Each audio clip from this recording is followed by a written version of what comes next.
All right, guys, we're here. It's gonna work now. I wanted to use the new software, but the software ain't working for me. So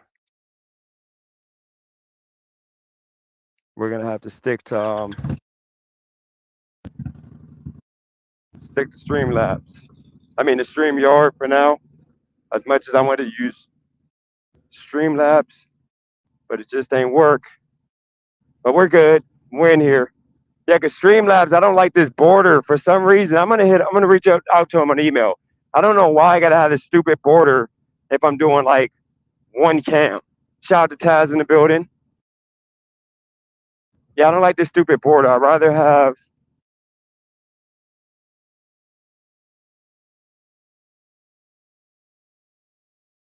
than the iPhone been on trash. I don't know why when it heats, when I guess when it's overheating, the screen goes dim and it's hard to see. We got Twiggy in the building, we got Razor in the building. Yeah, that's the reason why I want to use that other software. I know it's a way to fix it. I'm gonna fix it. It's just that software. What are you doing? I didn't know they were being that nice. Like 4 lanes of traffic stopped for me to go. That's shocking. Maybe I had the right of way. I'm not from Hollywood, so I didn't know how that was gonna go. Right now it is 100. I mean, right now it's like 92 degrees, and I actually love the heat. But the thing was, I just had this jacket on, and this jacket is like cold. So I mean, it keeps you from being cold. So I almost sweated out my shirt. But now that I'm like, I got the jacket off of me. Oh shit! I gotta stop at the gas station. But yeah, now that I stopped, now that I took the jacket off, I'm like perfect temperature. Yeah, I gotta go to the gas station. Probably go after I pick up this order. Hopefully the gas ain't expensive out here. It's just on principle. I don't like to take an L, and I take L's when I go to gas stations that be like overcharging out here by like $1 because the gas is already so cheap. Like it only costs me like $10 to $12 to fill up right now with the prices. But like if I go to a gas station where they charge extra dollar, now it costs me like $15. And by the way, guys, I'm lazy. So with the Indian bikes, you can like go all the way to like 35 in first gear, and then you can go like to 50 in second gear.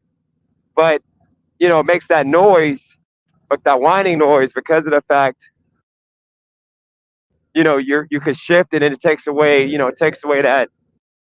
that nastiness. But like I'm still learning how to properly shift again. So like I don't be feeling like shifting all the way to like third gear right away. 'Cause then I got to shift all the way down. So I try to like just go until it go. Yeah, I know Coachella was hot when I was there doing that Coachella. It was freaking cold. I mean hot. What is this car doing? These people don't know how to drive out here in Hollywood. I think I'm in Hollywood right now. People don't know how to drive. Now the nasty noise is when okay, if I'm on first gear, I can go to 35 before shifting on an Indian. You don't stall out an Indian on first gear. Like most bikes, if you're not revving it at all, then you're gonna stall. For Indians, you don't. So when I go to second gear, I can go all the way to 40 miles, 50 miles per hour in second gear. But when it starts to strain, it starts to get to 4 to 5 RPMs. I don't like that, even though they said that was cool. It ain't gonna do nothing. But I don't like that, so I shift as soon as I hear, or as soon as it gets to like 300 RPMs, I'm shifting. So I'm trying to get used to not shifting as fast because it's unnecessary. J Media, I'm gonna ride until the wheels fall off. As of now, I'm gonna just ride. I got the bike. I'm saving money and gas, so I'm gonna just ride the bike and drop off and do orders and all of that. Why not? This is like everybody got on yoga pants out here. Yeah, I'm making good money with the bike because the biggest thing is gas and insurance cost and natural the cost of the bike. So I mean, it's pretty much dope. Um, I'm doing 100 hours. I'm expecting to make $2,500. I'm gonna show y'all. Last week I only made like 750, $800. I'll show y'all if y'all remind me, when I'm not doing an order, I'll show y'all. But yeah, I did about 700, 800. Now this week I want to make 2,500. So I'm gonna be on this bike for 100 hours. Today was kind of like crappy because I started at 1 o'clock, but like I had about 2 hours that I just sat around waiting for orders because throughout the day because I was like being too lazy to drive to a different area to get deliveries. Hey, you got thank appreciate it. So yeah,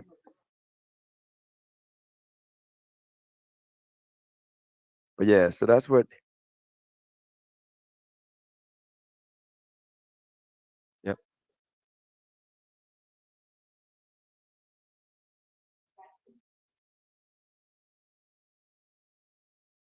DoorDash too.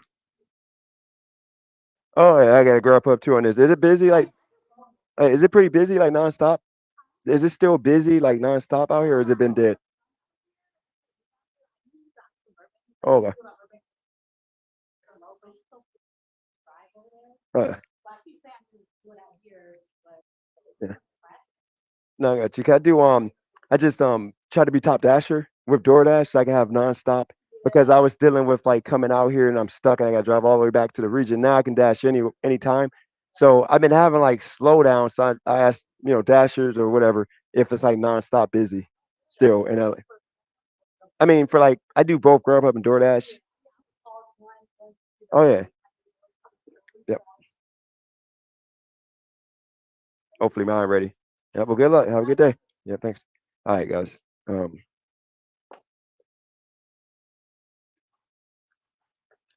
for Leo, thanks. By the way, that wasn't a customer. That was actually a Grubhub pickup person. Like a worker, like a DoorDasher, like us. And she looked nice. So I was asking her, if it's busy for her because I always try to be the best I can be. I always try to be like I always try to I always try to like learn as much as I can learn from these people. That way I can make the most money. Like what else, like when people like say that I'm not a serious person.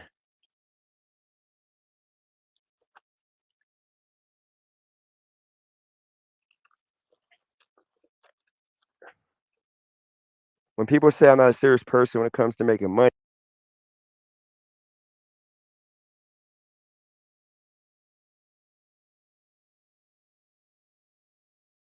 I'm trying to learn the most possible.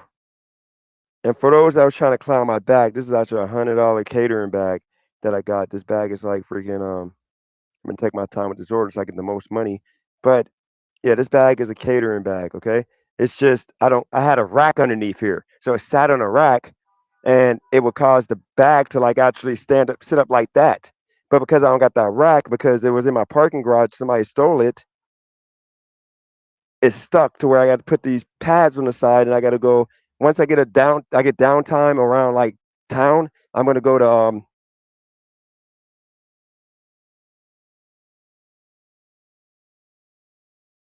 I'm gonna go and get another rack to replace the one I had that they stole. I'm gonna go get that so that way I can my bag is not messing up.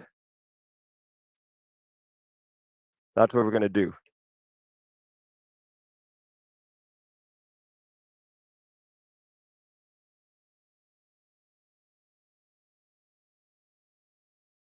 All right.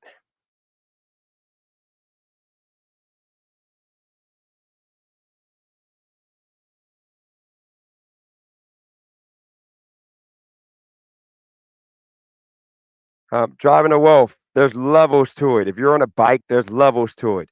Okay, I got a bike. I could have got a cheaper bag, but this bag for $100 gave me what I needed, and it was on Amazon. It had good reviews, and I can get it next day because I was trying to like start delivering right away, and it only took a couple days for the bag to come. So maybe that worked for you, but I don't know if it would work for me.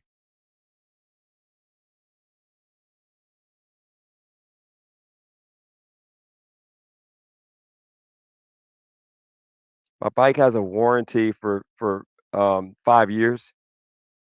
So if any mechanical issue like transmission, engine, anything goes down, it's covered. That's another thing with Indian. They they trust they trust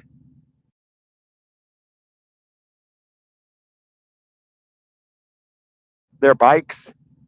They stand by their bikes.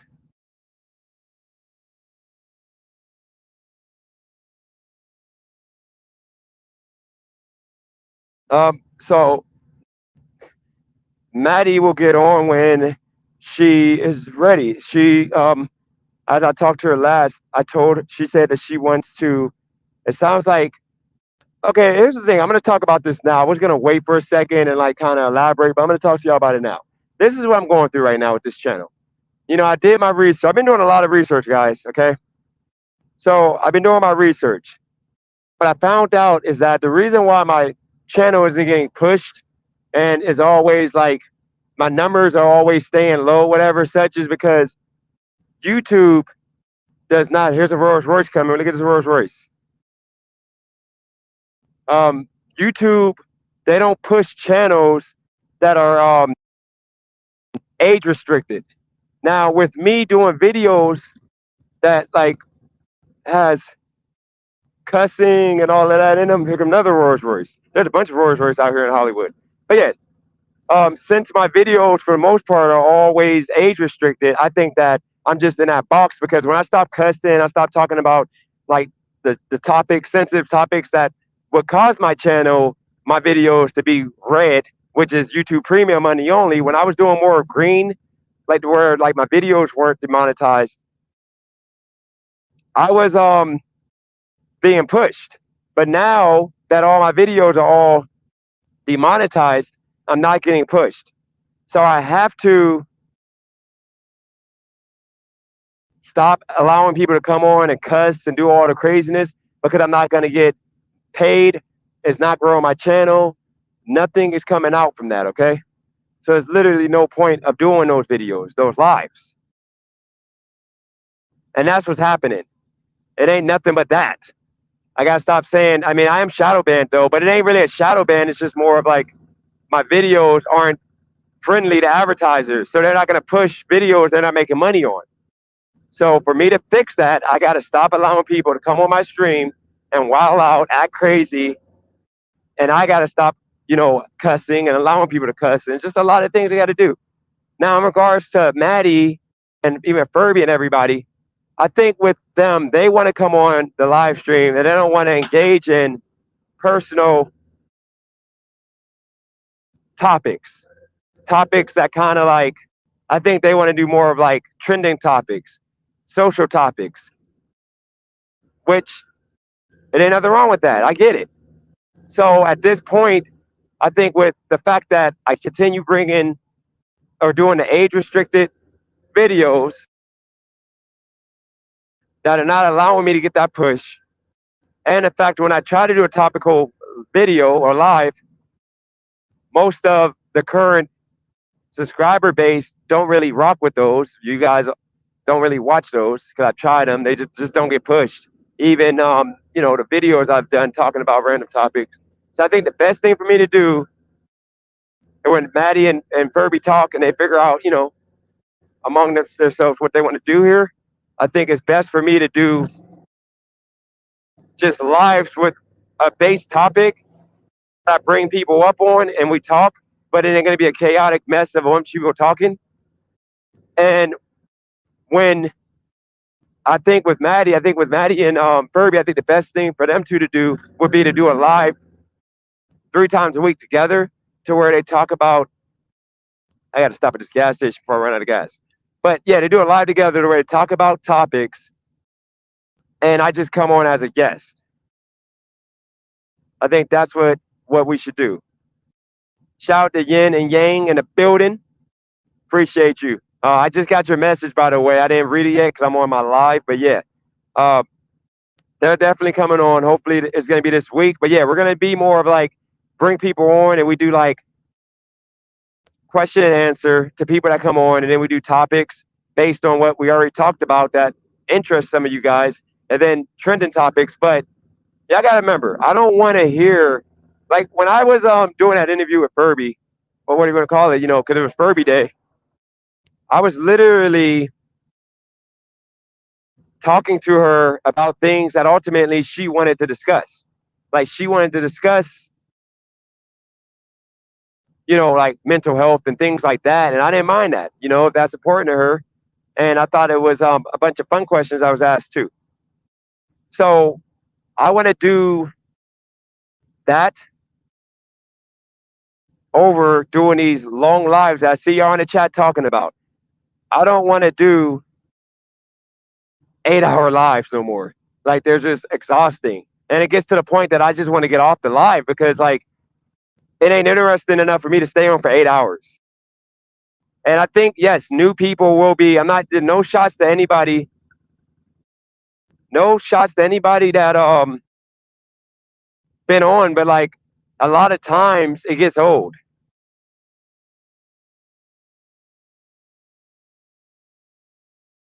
It gets old. So I think that it'll be better when I think it'll get better when I bring on new faces, people that are actually like ready to do the live. You know, they got the tripod in front of them with the phone on it. They're actually ready to talk and discuss some things. It ain't like a random like out of nowhere spur of the moment situation. I think that'd be the best thing. You know, but I think that like if wordplay's in the chat, um, yeah, wordplay. For example, if you want to produce some shows, it ain't that guys, it ain't that hard. All you have to do is come up with a creative idea. With a creative idea, look like a rapper about to pull up here. Yeah, some rapper about to pull up here because he got like a Jaguar car. I don't know if wordplay you would know him. He got a white Jaguar car with Jaguar logos on it, and I know he's a rapper because he has on like the tattoos all over his neck. Got to be a rapper.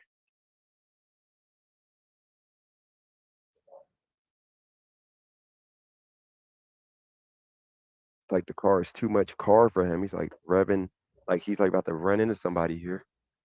Like Jesus Christ. Yeah, now that's the one thing I will say. I agree with you. See, gig workers will watch my live stream all day,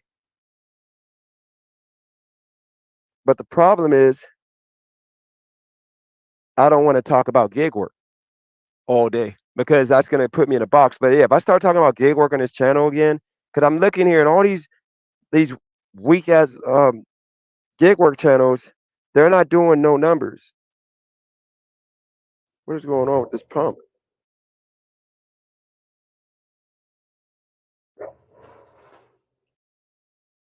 Jesus Christ. You about to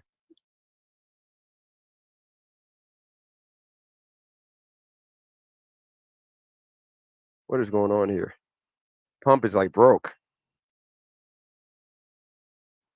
Come on, bro.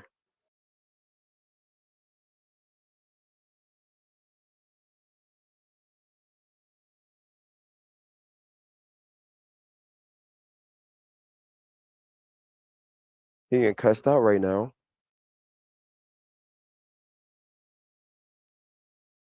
What's going on with this pump? Jesus Christ.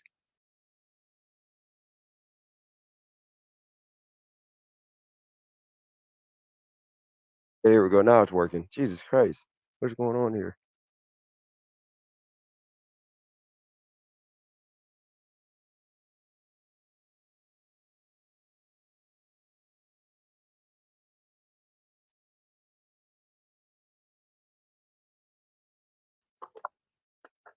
And this pump is $1 more than everything everywhere else. Now this is gonna be a $13 fill up.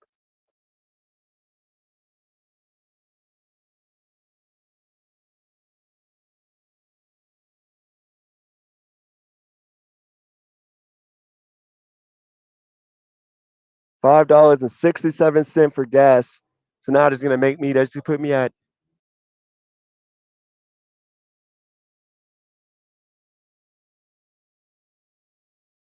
normally it would cost me $10 to $11 to fill up. Now this is cost me 13, 12. And I know y'all might say, who cares? It's only $2, but but it adds up. There's just the principle of it. Why pay more because the gas station want to like overcharge? So now it was 14 bucks. Normally it's only 11, 10 bucks. So that adds up.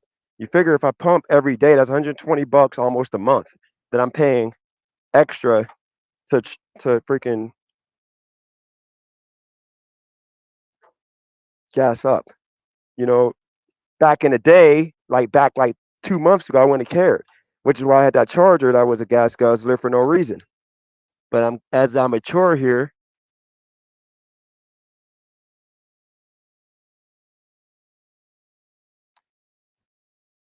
um,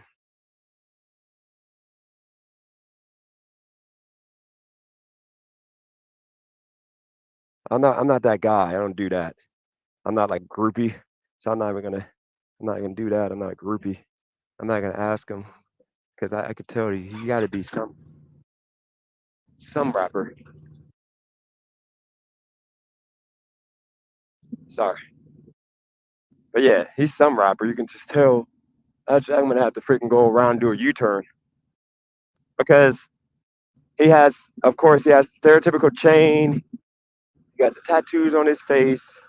He got the shoes that are like there's like things that you have that would indicate you're a rapper out here in Hollywood. I've only learned that from being out here as long as I've been.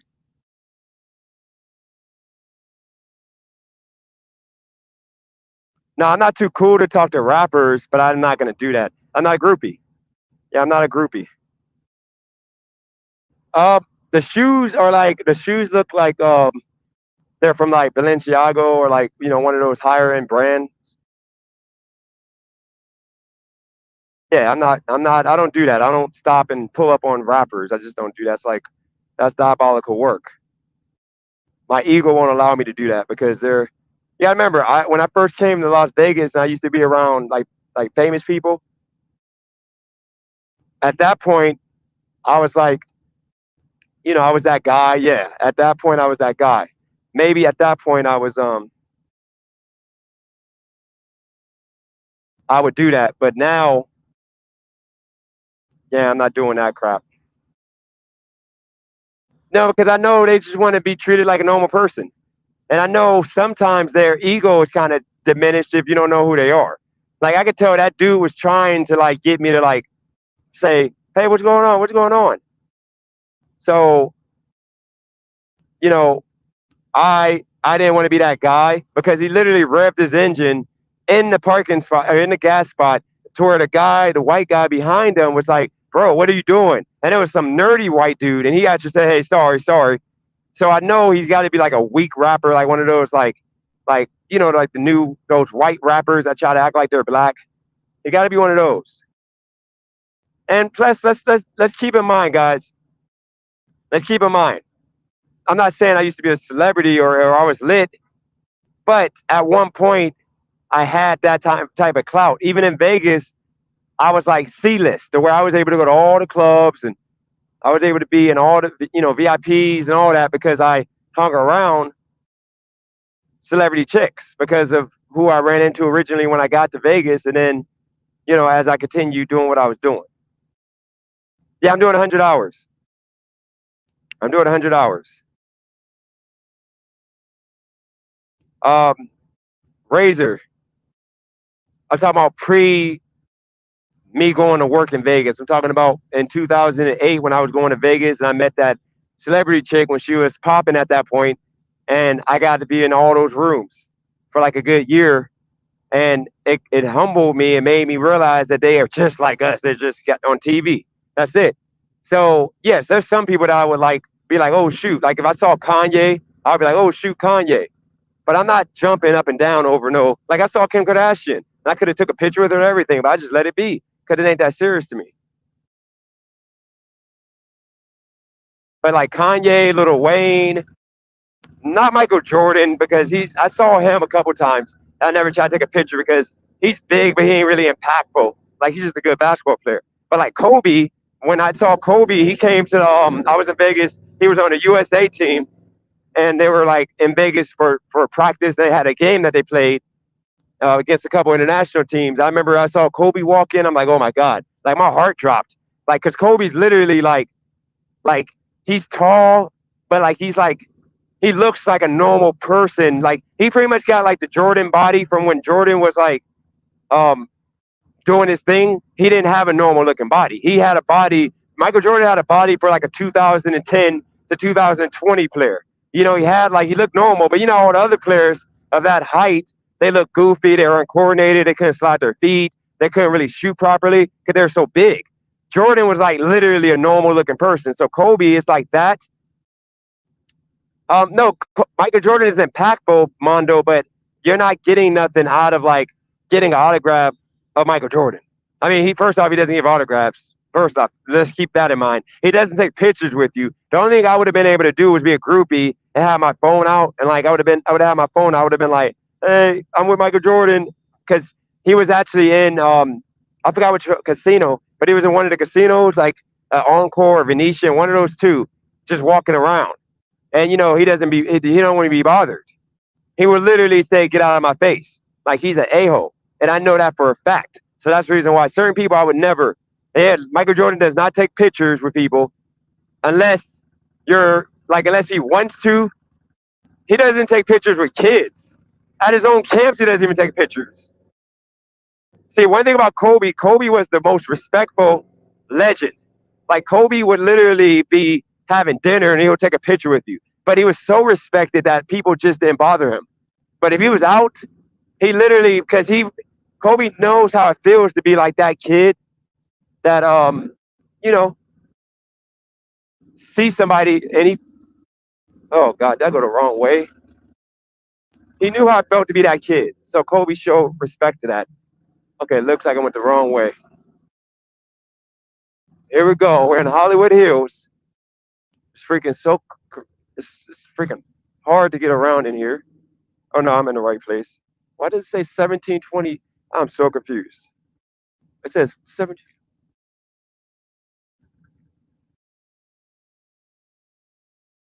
1728.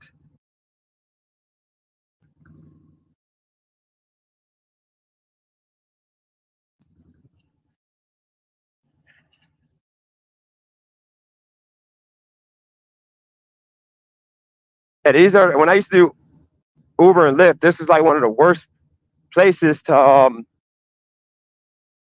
one of the worst places to like deliver at because it's like so freaking confusing.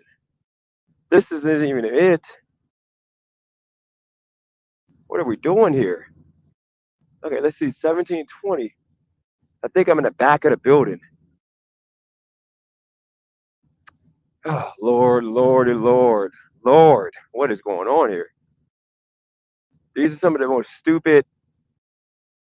stupidly designed. It's like literally they didn't have enough room to build this. They just put things in like the wrong spot. Like they got like, and it throws GPS off.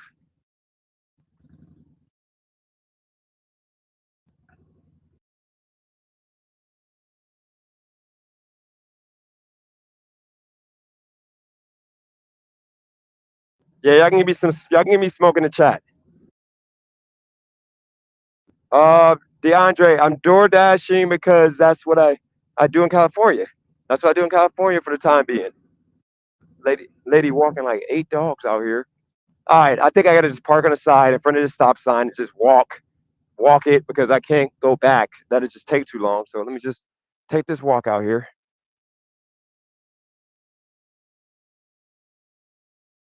Yeah, we were doing 100 hours this week. Today, today is a bad start, somewhat. See, I don't know if y'all noticed, but I was talking to somebody earlier. I don't like negative energy. Okay, I don't like negative energy. So when I have negative energy around me, it causes me to like zone out.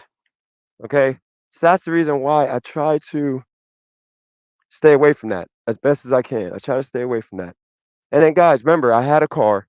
I got tired of doing Lyft because it was like not paying. So I decided to get the bike to do DoorDash because I figured, you know, I was sports betting at the time. I was making good money. And I figure, why not? Okay, we got 1728 right here. I figure, why not do DoorDash and get guaranteed money while I'm doing sports betting? Because sports betting was wrapping up at that point. And I don't like really betting on international sports because, it's kind of hard to like get consistency. So I figured instead of betting on international sports and taking a chance of losing, I'll just do DoorDash, grind it out, and then when, you know, for the most part, the basketball tournament starts back up, I'll be ready, locked, and loaded to go. This wasn't too bad. See, if I had a car, I would have been flipping out.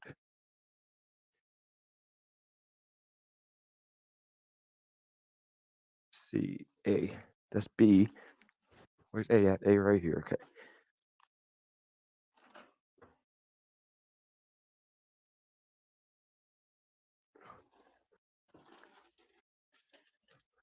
I'm trying not to leave it in front of the door so they can open the door.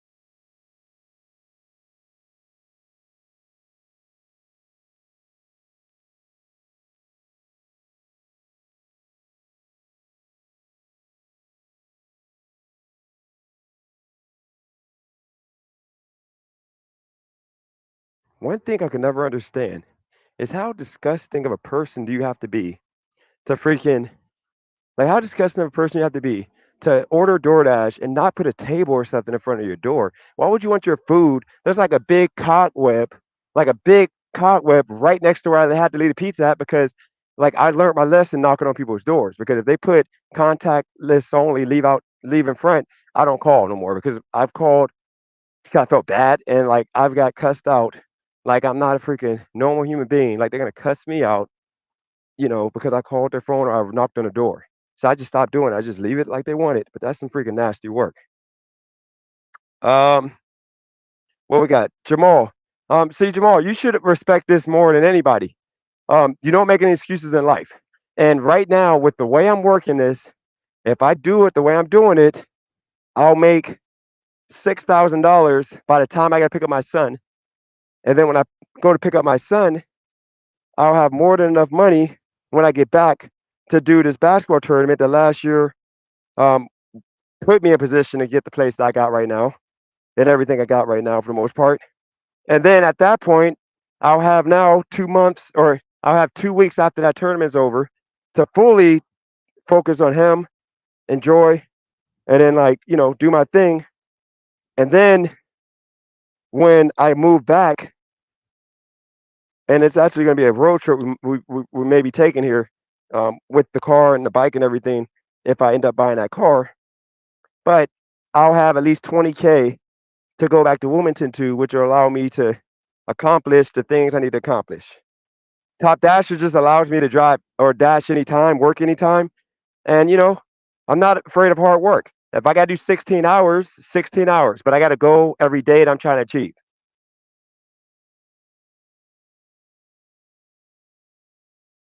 Yeah, I get to say yes or no. I don't have to take what they tell me. But with DoorDash, it's kind of like, see, this is the good thing about DoorDash, being a top dasher. So, for example, today I'm at, tell you real quick. I'm gonna show you the app. All right, so today I'm at $44. So keep in mind, I got $32 in DoorDash pay, but I got 2 hours of active time, meaning that I get a minimum of 44 bucks, or let's say 40 bucks of pay per hour with my mileage, which is at least 15 miles I did. So that's another $7, let's just say. So say I got 47 bucks guaranteed. That means I get 15 more dollars on top of this 44. So that puts me at, for the most part, $60, okay? And then with Grubhub, so far today, with Grubhub, I got $8. So that's a total of pretty much $70, okay? $70. And remember, I told you I had 2 hours of no pay, downtime, but that was my fault because I was doing some things. So in reality, I've only been working for 5 hours so far, so 3 hours, and I made 70 bucks. Okay, so 3 hours, 70 bucks. And remember, these are terrible orders I took. I took $3 tip. And actually, I just dropped off order for $12. So this is going to be $20. That means I'm at $84 in 3 hours. You can't beat that. Okay. And the more you work, the better your average is going to be. So right now, for example, I'm in Hollywood. So or Beverly Hills. So what I'm gonna do is I'm gonna turn on because I can dash anywhere, anytime. See, before, let me show y'all that real quick. Let me end this dash, show y'all what I mean. So before, and when I wasn't Top Dasher, I didn't have access to everywhere on the map at any time. I can go anywhere. So I can go anywhere on the map. So I can go to the rich areas. If I want, like if I want to take a road trip to go get my bike worked on, I can go, to the rich areas and get more money, or I can stay around here where I don't got to pay for a hotel room. I got a place and work the map as I choose. Without Top Dasher, you got to work in that region. That's the reason why it's good to be Top Dasher. And I like to sit and wait for an order, but I'm in like a middle of nowhere spot, so I'm not going to sit around here. And plus, you get high paying offers also. Steve, what do you mean? I just showed you this Top Dasher. What are you talking about? Dude, look. So this is what I mean by people that just talk for no reason, just to talk. You talk just to like feel better about yourself. What does it say right here? Okay, it says silver, which is what I was at when I wasn't taking orders. You get priority, high paying offers. You don't have to have nothing but 50% acceptance rate, okay? But where I'm at right now, platinum, you see you get priority dash now, which is what you need to be able to dash anytime. Large catering orders, which I submitted my picture. I got to do another one maybe without being on a bike. I got to take a picture in the kitchen or something and just so they don't know I'm on a bike, so I can get large orders. And then you get priority to high paying offers. So that's the reason why it's good to be a Top Dasher, which is what I am right now. But they don't call it Top Dasher; just call it Silver Rewards or Platinum, whatever it would be. Platinum Awards, same thing.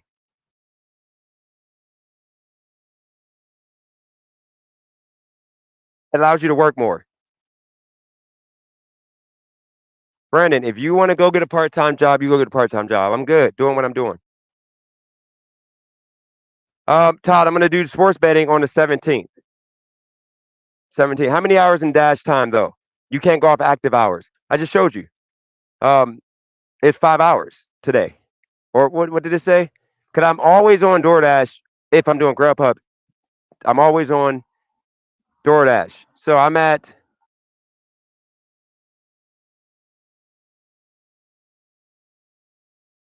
about to exit out of here. I think I'm at 5 hours though. I started at 1:30, so I'm at pretty much 5 hours or 4.5 hours.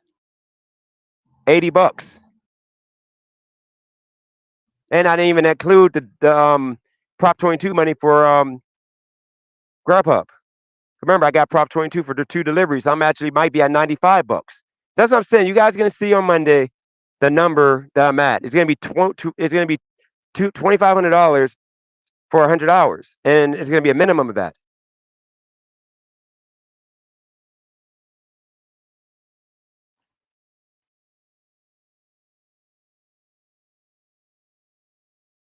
Guys, I don't know at California, so if that's what it is, shout out to Dash and Trader. They're right. Haters gonna hate. They gotta feel better about themselves. If I get deactivated, then I'm gonna have to figure out another option.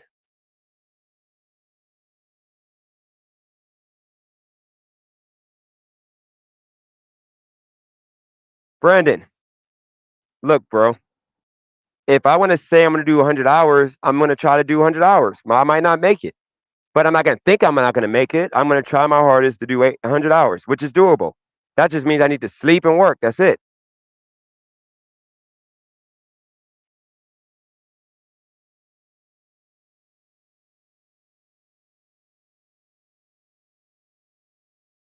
I'm going to. I started at 1:30. I'm going to go until like midnight, 1 o'clock, unless it's just slow. I'm not going to be out here for no reason.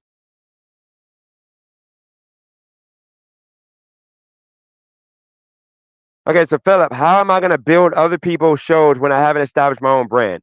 because I don't have a brand. Okay. Um, I'm just me. And what I told y'all is what I'm best at is helping other people build. Okay. You got to remember, um, I told Christina if she was consistent, she'll get her numbers up. And she got her subscribers up. And she was actually doing numbers before she stopped doing YouTube. Okay. Like if anybody came to me and said, hey, help me build my channel up, then I'll help them build their channel up. There's always a way to do it. But you got to put the effort and time in. And with me already having an established channel, I'm going to direct people to anybody's channel that I want.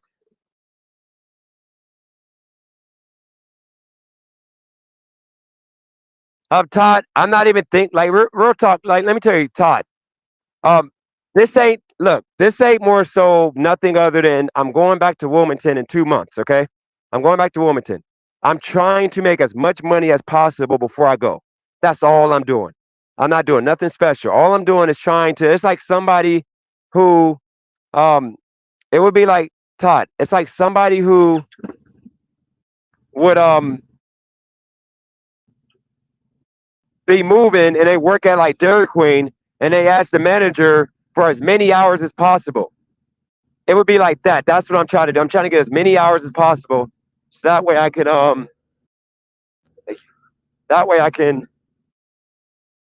have as much money as I need to accomplish what I got planned when I get back in Wilmington. So that's all I'm trying to do. So all that extra stuff, I'm not thinking about because I hate DoorDash, and at any time DoorDash can deactivate you.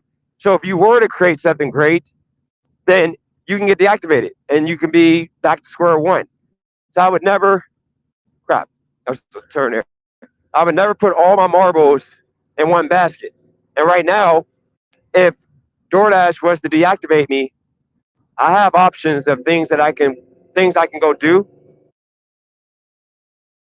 But do I want to do those things? No, but I would have to do them. So I get what you're saying, Todd. I appreciate you for thinking about that, though, that I'm even capable of doing that. But yeah, no, I'm just gonna focus on stacking up as much as possible, and then building this YouTube up.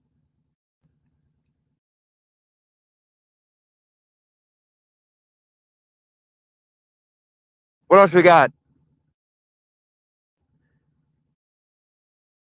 Hold on, who bit the dust?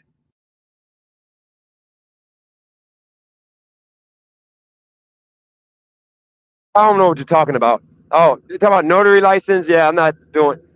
Like I don't know. See, maybe I don't know, but I gotta go. I got a plan, and that's what I'm sticking to. Nobody's gonna talk me out of it, down from it. I'm gonna do what I feel is best for me. It might not be possible for you guys to do it, but for me, oh crap, I was gonna let that dude go. I'm sorry, dude. But yeah, for me, it's gonna work.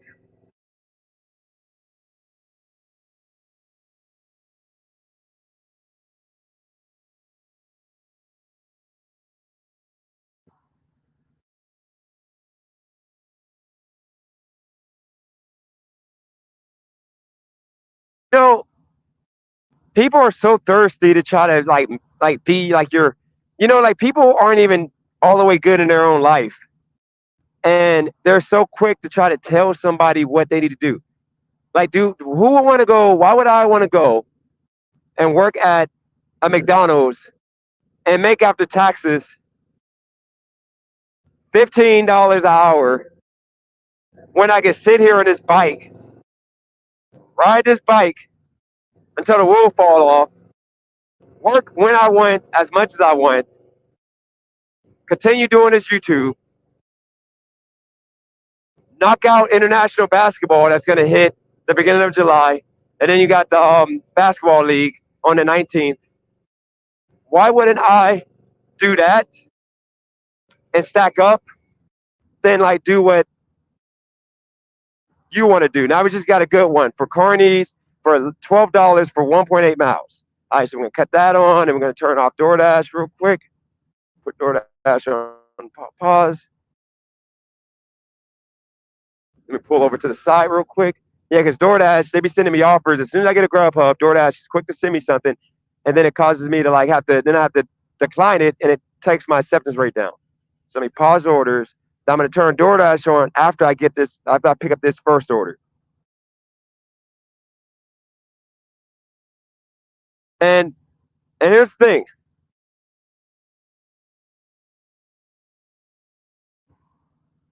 Um, Beavis, I don't want to hear nothing about the basketball tournament, Beavis, because guess what?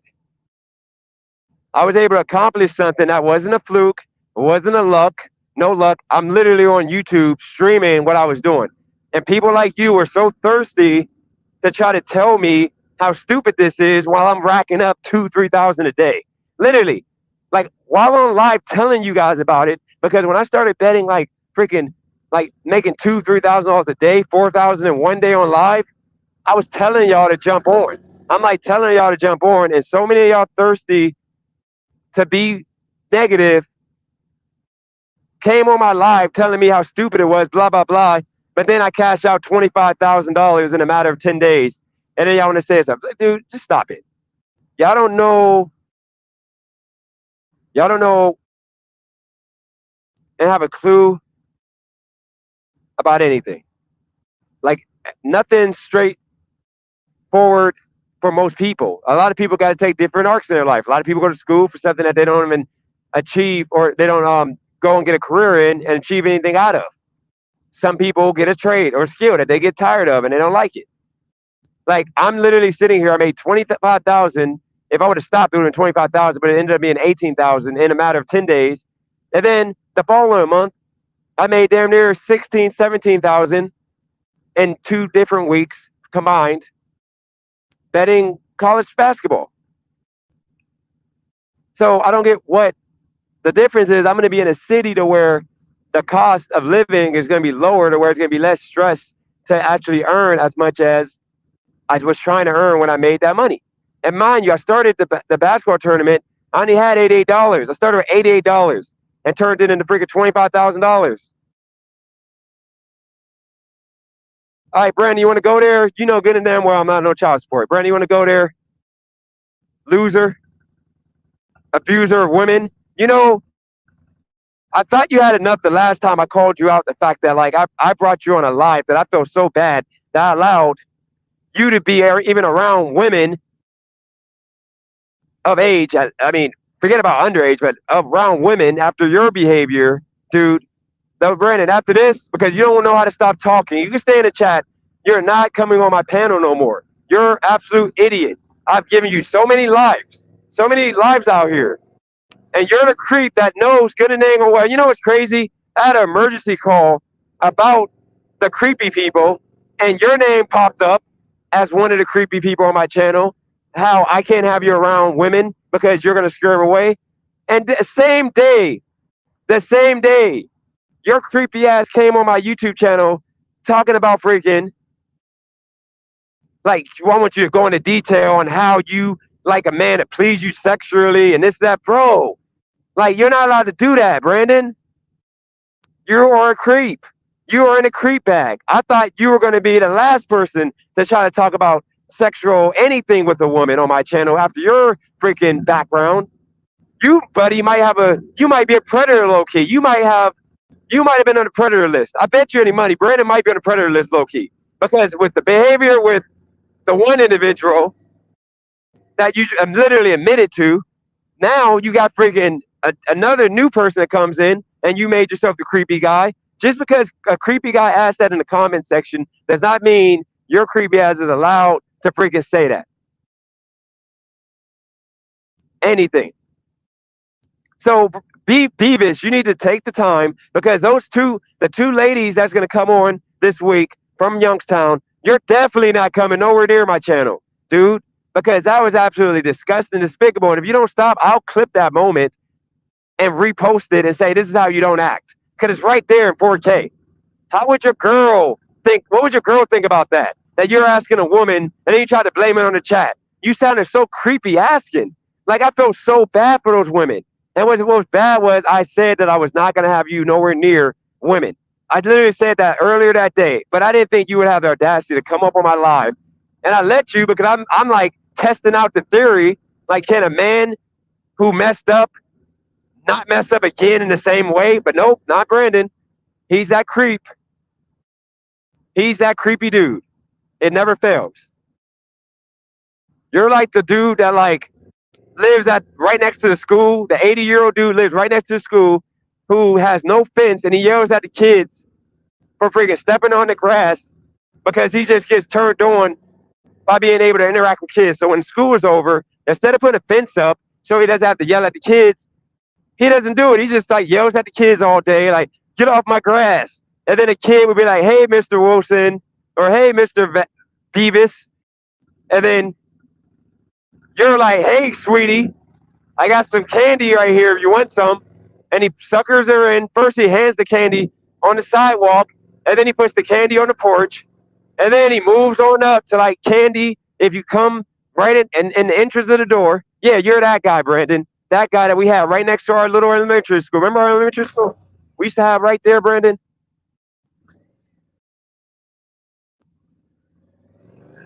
We used to have an elementary school. We used to have that creepy white dude with the fence who used to always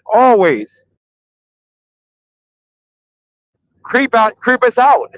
And we used to be scared because somebody would always accidentally step on his grass, and then he would literally be like yelling for no reason. I'm like, dude, it got to the point that we're like parents were like, dude, put a fence up, man. Like my stepdad, I think offered him a fence. Like, dude, we'll give you a fence. We'll put like my stepdad, he had the money to do it. He's like, look, we'll give you a fence. If you want a fence, I'll give you a fence. But you're not gonna be yelling at these kids. Because my stepdad knew what time it was. He knew that guy was a predator.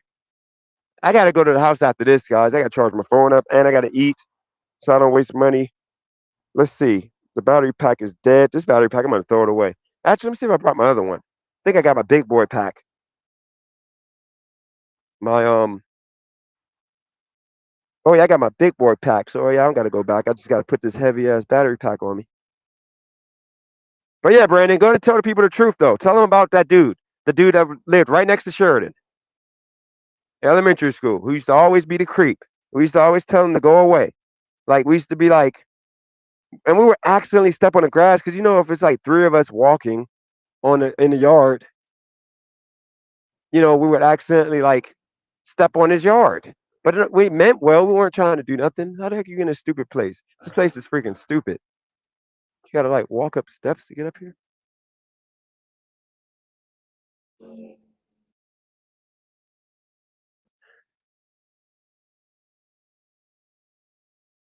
There's Joe. Your immunity is over, so I'll block you if you want to go there. The loser that said that stuff happened walked it all back. He's right here on the live because he knew that he actually has something to lose as far as he says. Because I could have sued him for that, put that out there, mess up my reputation for something that was a lie. So yeah, I don't know if you want to like go there, Joe Money, because I'll just block you. And you got to make a new account because you're going to be that big of a loser that you're not going to just go away. What the heck? How did you get in here? I'm walked in the wrong door, I guess.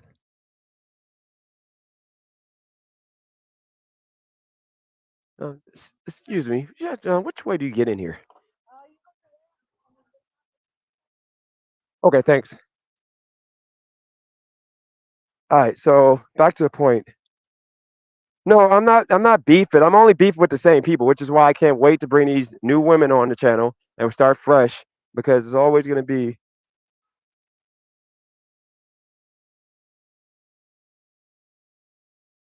It's always going to be the same losers that um can't get over can't get over themselves. Excuse me. Sorry.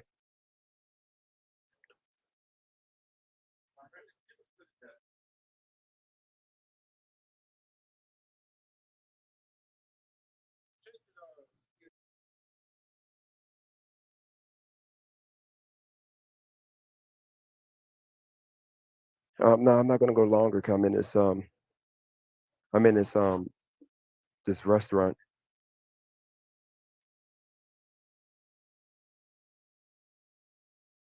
I'm sorry. I just found it, and I found that was something I wanted to vent about.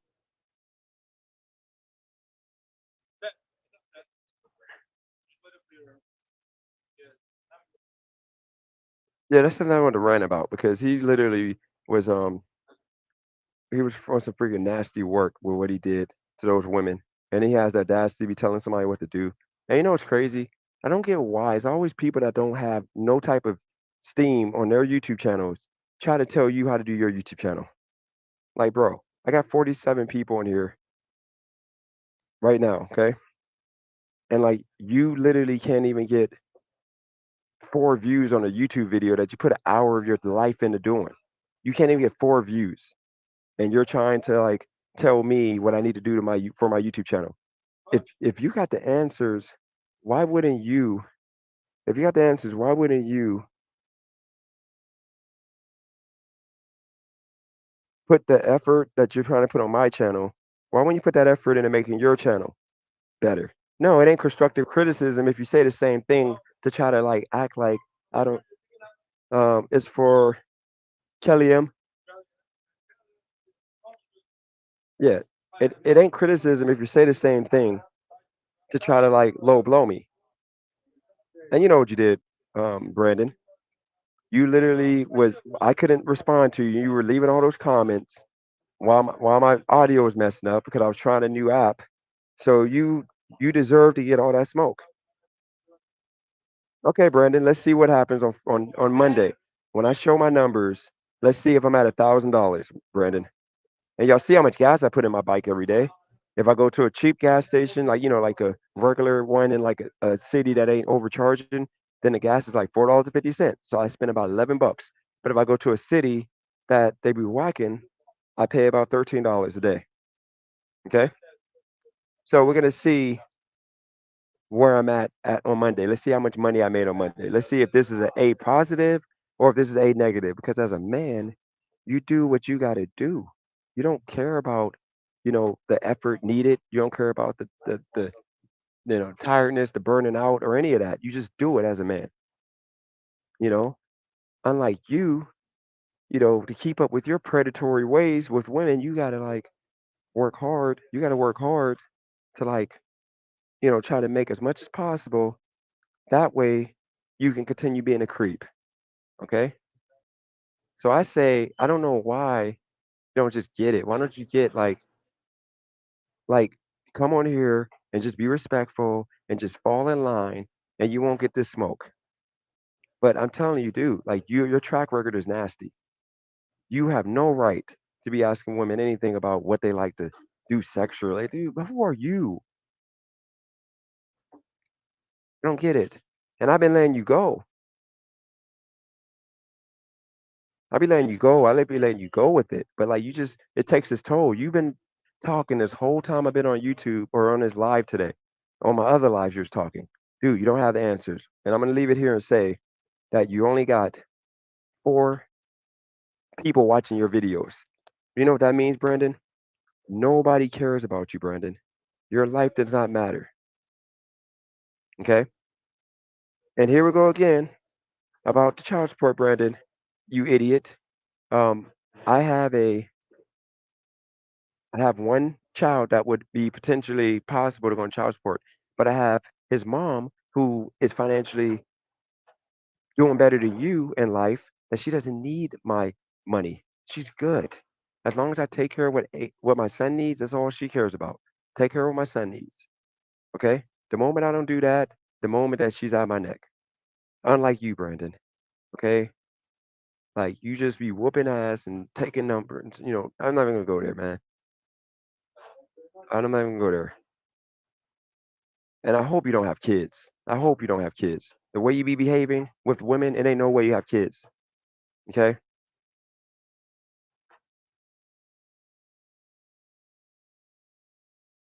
Brandon, do you have kids?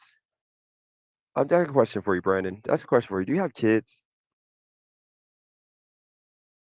I wonder how your kids would feel that with you, and the way you treating women in public. I'm just wondering. I'm just wondering, Brandon.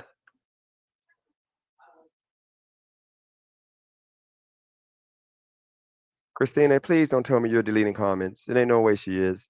And Christina, please don't be deleting comments. Bruh, come on, man. I don't feel like the drama right now. Please don't tell me you delete comments.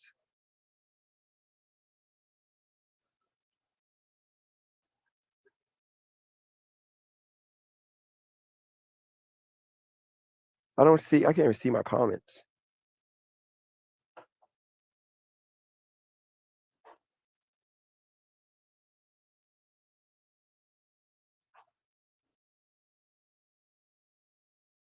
What the heck? Why didn't it show up my comments?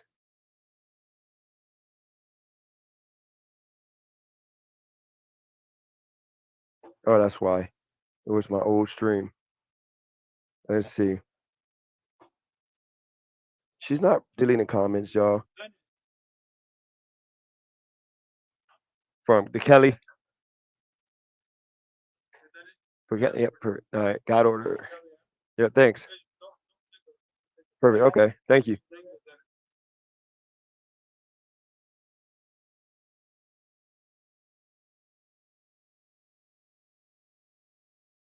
Um, please, guys, don't time people out. If y'all time out, I told you already, I'm gonna have to take y'all from mod. I don't want nobody timed out. Okay. Leave it here. And if y'all want to talk, like, if y'all want to talk about child support situation, let's talk about it. Once again, I'm not on child support.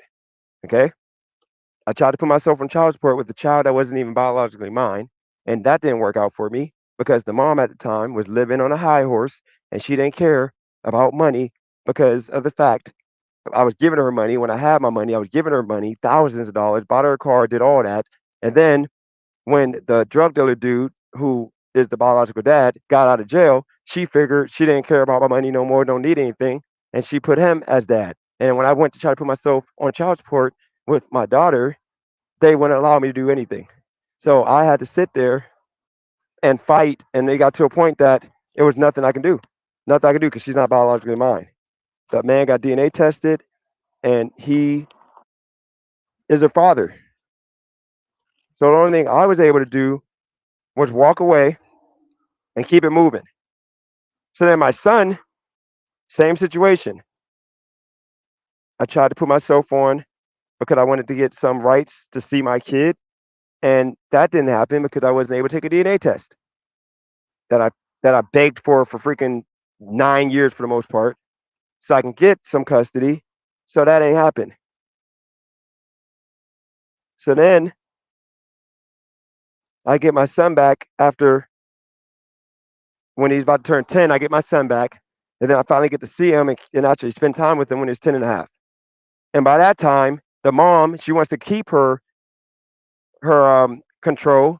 So of course she's not gonna.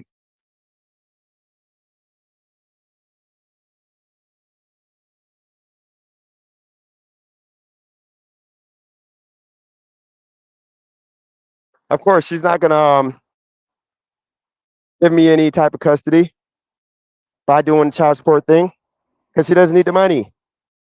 When my son needs something, she just calls or she hits me up and says, "Hey," and we have an agreement right now that I give her a set amount every month, and that's what I give her, and that's our business. And anything my son needs, I pay for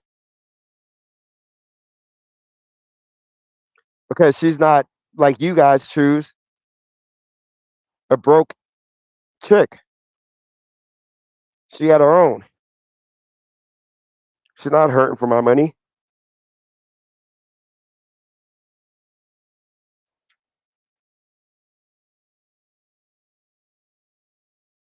but because you, Brandon, are a loser because I think you did say you pay child support, but you're a loser because you abuse women, so it causes you to not be able to be in your kid's life. Brandon, are you in your kid's life? Do your kid do your kid live with you, Brandon?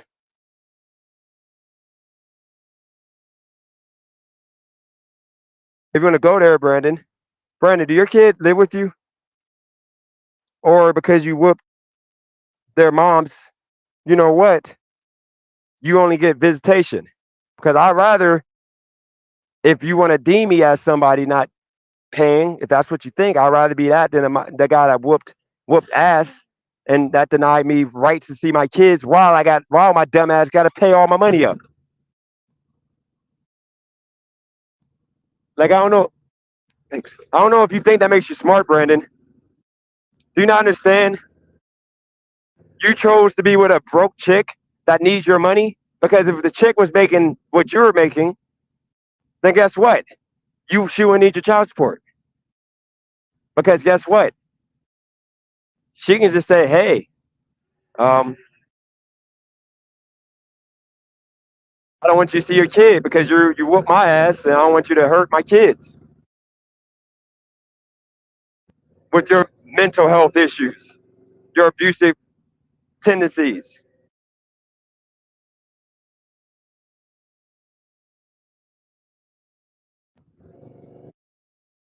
Yeah, let's get an opinion from a woman who's qualified. Okay, not a bum chick, not a ratchet chick, not a white trash chick, from a regular chick that got their own situation together. Let's get an opinion from them. What you should do in regards to situation. Appreciate you, Brandon, for giving me $5. DJ, this is for 5 months of support you owe for your child. Don't spend it all in one place. I appreciate that, Brandon. You can keep giving me your money.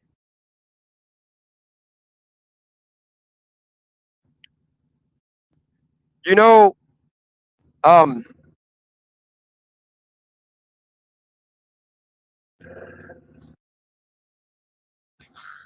you got to understand, guys. It is a such thing as control. Some women rather have control over money.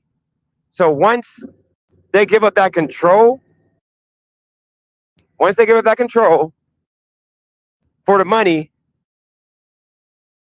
it causes spite.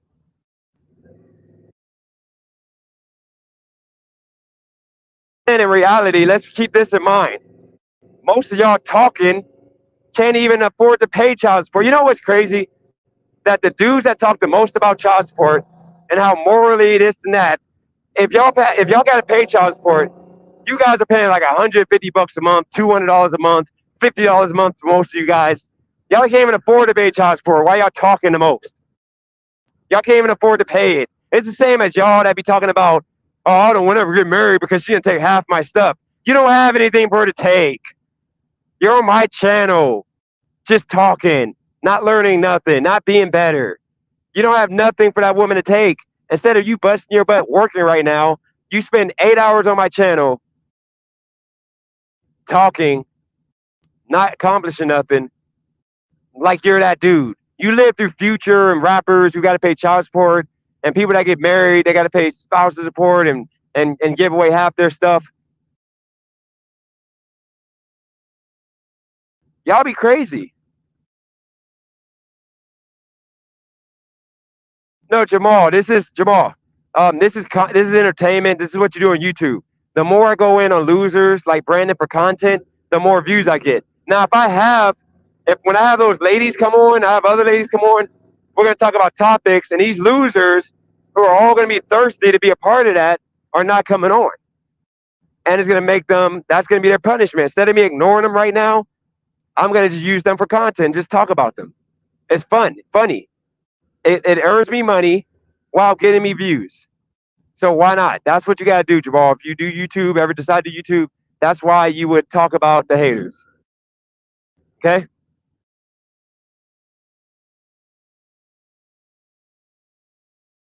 Brandon, you have to pay $630 for what, 2 kids?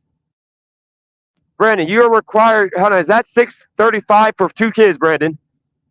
Before I cook you, please don't tell me that's 635 for 2 kids. Please tell me that's for 1 kid. Please, Brandon. I thought you said you had 3 kids. So how many kids? 1 or 2 kids, Brandon?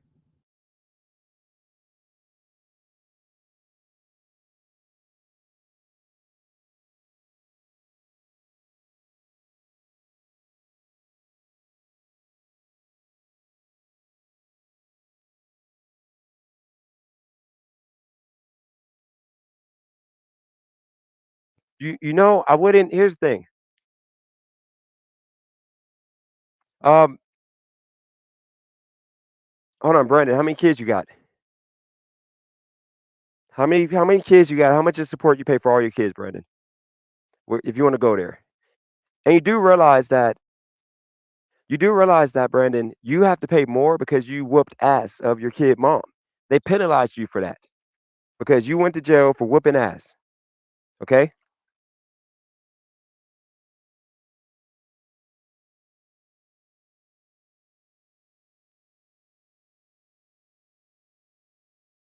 Brandon, how many kids you got, Brandon?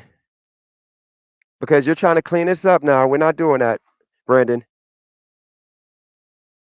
The dude that talks the most while making what not having a job with the freaking college cap on forever. You have that same college cap on. You got it on your Facebook page to get praised for freaking what, Brandon? You don't have a job. You're Tommy right now, Brandon. You don't have a job. You just on here talking.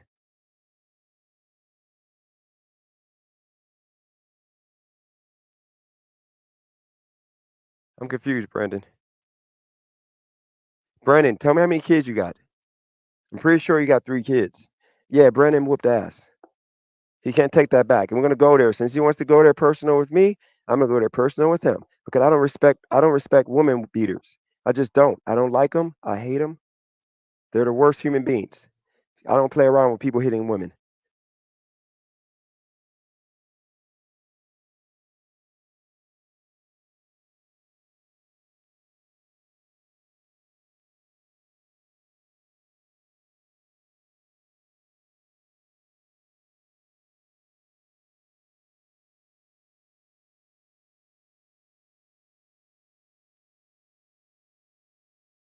Brandon, put how many kids you got, Brandon?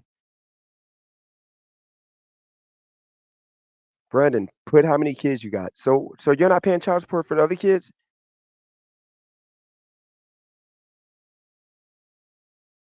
Hold on, so Brandon, you're really not paying kids. You're not paying child support for the rest of the kids after just trying to make me out to be a devious man. Brandon, you're not paying for those kids.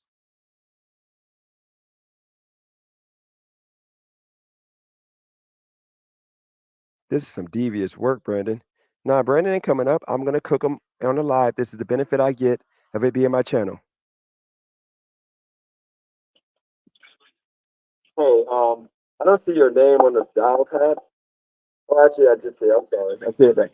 Please wait while your call is Just one moment. no one Oh, is you said Nick available Murray. to Okay, I take your got you. call. Okay, thanks. Goodbye. Please wait while your call is connected.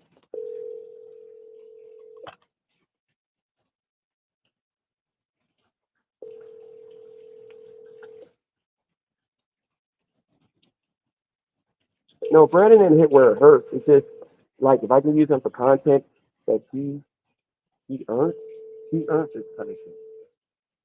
He earned all this.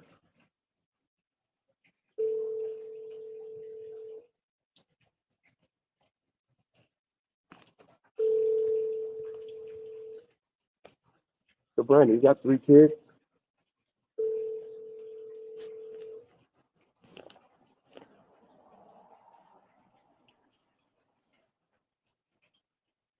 Access granted. Brandon got 3 kids that paid $630 while he's being holier than thou.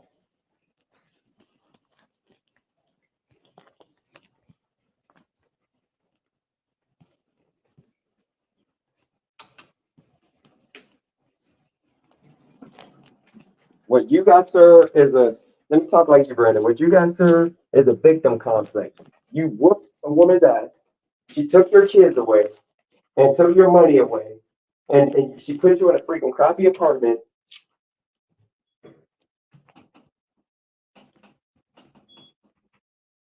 Brandon, you really want to go there about I'm a woman on a rack.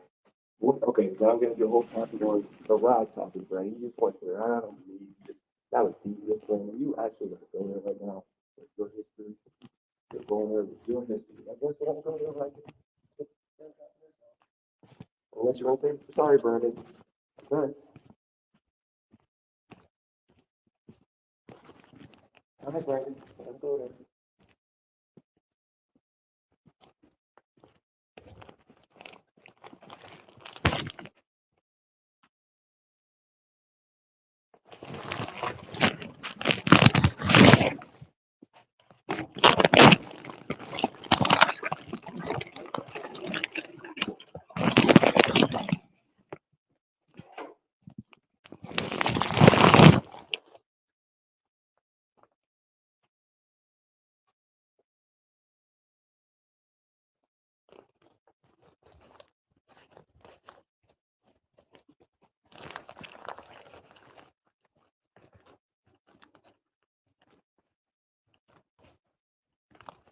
Okay, so Brandon, the guy who literally told a woman that he loves it when she's on a rag, that turns him on when she's on a period.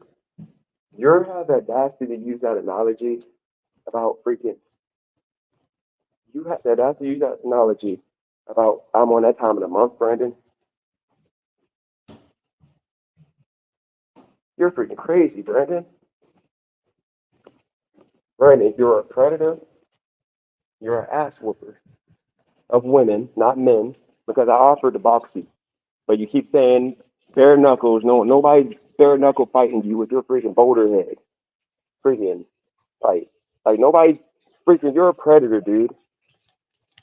You're probably some shady, diabolical crap like bite me in the ankle or something. You're an untrustworthy man. And you know the crazy thing about it is, I'd rather shout out to Paris. If you ask a woman, what would you rather have? An ass whooper who's gonna whoop your ass when he gets emotional because he can't handle his emotions, that pays $620 for 3 kids, or actually pays $620 for 2 kids and freaking nothing for 1 kid because he got away with it because his kid mom was the same, I guess, woman as mine, to where she doesn't, I guess, need the money. You'd rather not have an ass whooper around, or would you rather deal with a guy who won't whoop your ass, who's gonna give you $300 a month, which is what I give my kid mom, because she doesn't need my money and buy everything my son needs. What would you rather have, lady? I'm pretty sure she's gonna take me over you all day. You need to look in the mirror and realize you're not that guy. You're not that guy. He's not providing for his kid because guess what? His kids fear him. His kids fear the ass whooping that they might take if they say the wrong thing to that man and make him snap. Like he's not a normal human being. He's not a normal human being. Okay? Brandon is a predator, sexual deviant.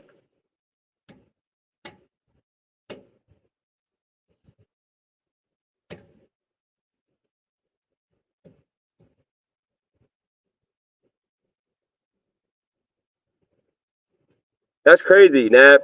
You see, these people are just at this point haters. For him to say he may be an ass whooper, but like think about that.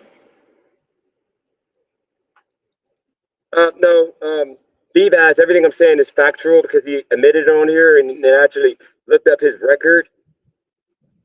He actually went to jail for whooping ass, or got arrested for whooping ass.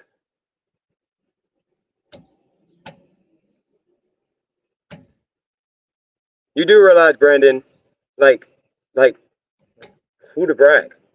I can brag. My kid mom don't need my money. Unlike you, that married a woman that was cucking you out. I remember that woman.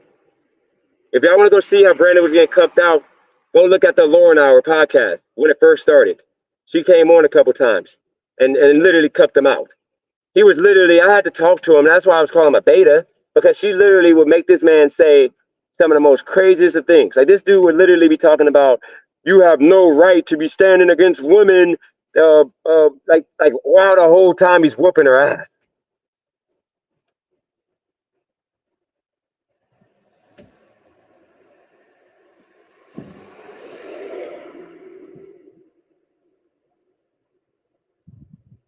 I just told you, Brian, I give my kid mom $300.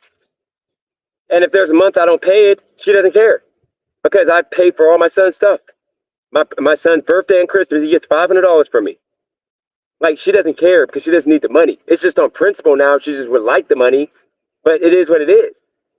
Okay? Like she gets 300 a month. I came up with that number with her. She would have been happy with $200 a month. Because guess what? Not everybody deals with broke ass chicks that need a man's money. I just told you like 5 times, 300 a month. Brandon, you have to pay because you abused a woman. It's court issued child support. I've never been on child support. I've never, look me up, Dennis Page.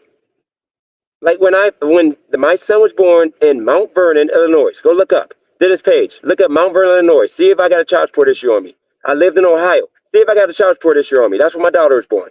I lived in Las Vegas. Look me up. See if I got a child support issue. But let me see where else I lived. I lived in Columbus. I lived in now Los Angeles. Go look and see if you see one court-ordered child support order or anything. You can look it up. Just type my name in, put whatever city, and you're going to see no record. Because I don't have a criminal record for whooping no ass, for nothing. Yes, it does mean she's a broke ass. Because guess what? When a woman, it's levels to it. It's levels to it. When a woman and you break up, and if she's living with him full time because she chose not to get a petition to where you would get joint custody 50-50 and then you would pay child support. She doesn't want that. She wants to be able to do anything and everything that she wants to do. So she doesn't want that court appointed child support order. But if she got that, then it's fine and get dandy. She can have that.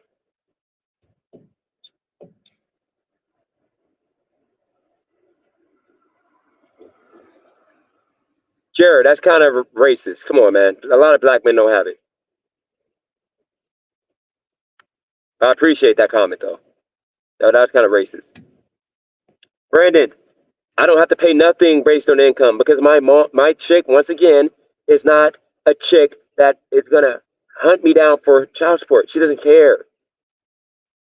Like, dude, she's together. Not all women are broke. I'm sorry. Like, if she couldn't take care of my son, she can just send him to me and I'll take care of him. And I won't ask her for $1. You do understand that's how it works sometimes, right? You do realize that you have women who literally can take care of their own situation just like a man. If my son came to live with me, I'm not asking for $1. When my daughter came to live with me in Columbus, they tried to get me to put her on child support for me to get health insurance for my daughter at that point. And I said, no, I don't want to put her on child support. So guess what I didn't get? I had to pay for her insurance for her to stay off child support. Unlike the other guy that put her on child support, but he did what he had to do.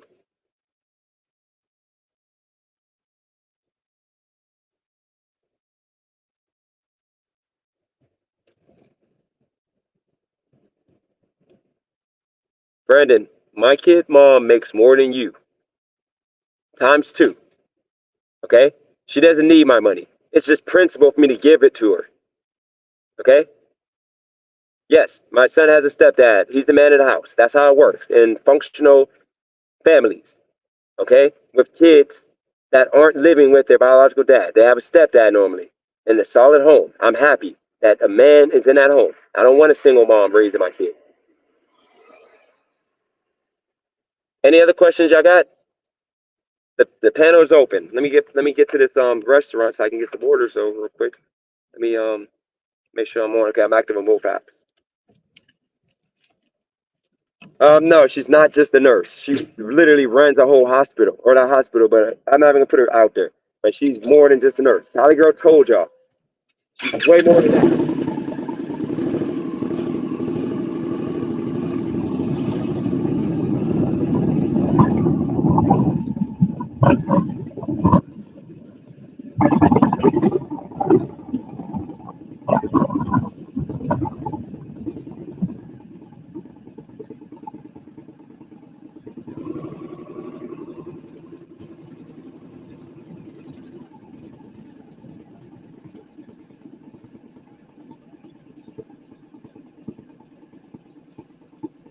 Yeah, nah, it's all good. You got a bunch of losers this time, but it's all good. And they, so that's what people want. People want you if my numbers are low, I wouldn't be wasting my time. Now, when I bring over lady stuff, the numbers are going to be good for that situation. That's a whole other conversation. It's not about this, but I mean, if I got to do this to get myself pushed in the algorithm, it's what I'm going to do.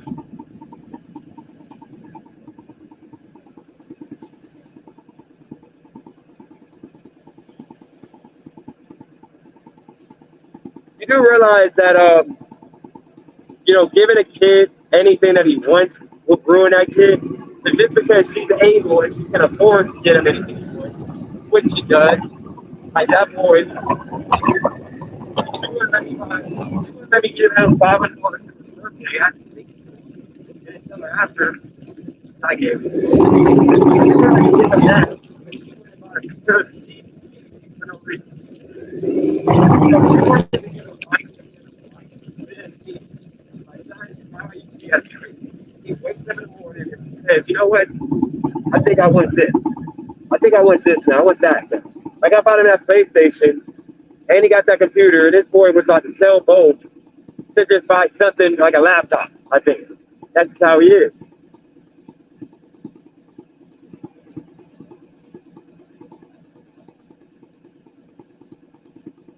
Why didn't you have your son work for it? I did have my son work for it. He didn't work for it. But guess what happened? You remember? I did a live stream. I did a live stream and he was grinding, working. Some of y'all donated to him, but then he didn't execute. So guess what? He didn't execute. I didn't give him what he wanted at the time, which was a dirt bike. Which is why they get dirt bikes. I can't have him thinking that it's going to be easy because that's what it's going to be. Like I am.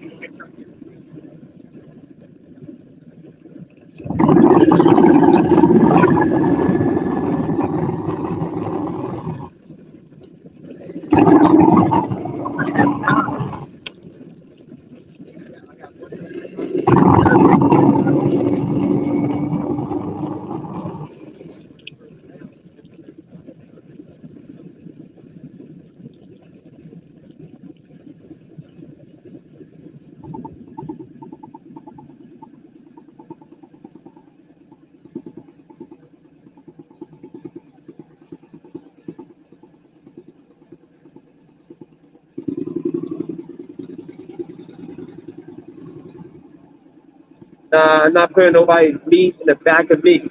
Ain't happening. Plus, I gotta have my backpack here. I gotta be grinding all day.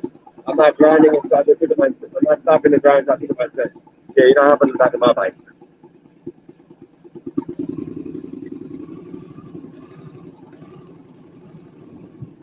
Okay, thanks, Brandon, for giving me another topic to talk about. Let's go to the main goal. You're watching this. You get old by a sexual predator, a sexual predator. A guy that was with his 4K makes women feel uncomfortable, asks them what they like to do sexually. Like that stuff we just talked about, like how like they nothing. Um, a guy that literally whooped the woman's ass and publicly talked about it, like it was not that big of a deal. Now he doesn't get to see his kids, and he now doesn't get to be a father. Never sees his kids. He's literally a deadbeat. He just pays his little support that his chick who used to abuse him. I'm confused on how you whooped her ass though. She was kind of like, she was the man of the relationship. Like she literally, like God, I promise you, if you go back to look at the Lauren Hour podcast, the first few, like I guess probably the fourth live, she came on and she was on that thing with us, and she was literally like chewing this dude out. She was literally like, shut up, Brandon. And like, Brandon, you better defend women right now. Like that dude has no opinion of his own. He had to literally, and I said that to him. I in the chat, I'm like, this dude is a cuck. And then somebody snitched on me. Like I called him a cuck. I called him a beta male. I called him a beta male, and he cried about it. So, and he told her, I called him a beta male. So, like, I need to be removed from the channel because I called him a beta male. I told him that again, and he's gonna drop off the channel. And that's what it is. You know, because I called him a beta male because this woman was literally abusing him. He was literally getting like attacked. Like he literally said on a live, he was killing the chick. I'm like, wow, this is insane. You know, it's crazy. The Lord showed Brandon over me at that point and did what he said. And look how big of a basketball that was. Because when I left that show, the numbers went down because it was so boring trying to get her with no type of impact, no meaning of anything. Nobody talked about nothing. It was easy. And literally ended up losing the no numbers I already had, ended up losing them. So that's one guy like later she should have done this down. She them over me. And then guess what I did? A couple months later, I created my YouTube channel, and in a matter of a week of doing YouTube, I did more numbers on one video than they did the whole year of doing podcasts. One video in a week. On 1 week of doing YouTube period, I did more numbers than they did the entirety for a whole year on YouTube. She literally gave that up for Brandon. What bad choice was that? What bad choice was that? Then on top of that, the man is saying that you gonna watch the meat cook me, but I can literally turn the chat off right now. I can just cook you from chat. Or I can block you. Like, you're on my channel. I own you. You're on my channel. I own you, Brandon. You're not allowed to come up with my life. I can sit here and talk about you all day. Because everything I'm talking is legit. It's not accusation. Everything I said, you admitted, or I got proof of everything. So thank you, Brandon, for that $5. You paid for me to cook, loser. You're on my channel. You did a whole freaking 2-3 weeks of YouTube videos, thinking that it's that me there. You try to act like it is on my channel. Brandon, you're not me. I got 48 people here right now. You can get that on all your videos combined. You're freaking 2-3 people watching your videos. That is like 2 people watching. You have videos with no views, Brandon. I'm not whining. I'm just giving you a real wake-up call. You're a loser. Nobody wants to hear your voice. Nobody wants to hear you talk. You're a sexual predator. If forget about Craig, if you die, Brandon, nobody's gonna care. Like, nobody's gonna cry for you, Brandon. And now we're gonna go to Kendrick. I'm sorry, Brandon, you asked for this smoke. We're gonna go to Kendrick level of smoke you about to get right now. Kendrick Lamar level. Your kids don't like you because you abused their mom. Okay, Brandon? You abused their mom. So you don't get to see your kids, but maybe once a year. You're a sexual predator. You literally, your wife to be, like, bro, you know how quick I can snap my finger and send video to your wife or put it on your channel or on your Facebook page? You know how bad you would look to where she would leave you, Brandon? You're treading on thin ice, Brandon. You're a freaking loser. And you're on my channel talking, and like, you got my numbers high.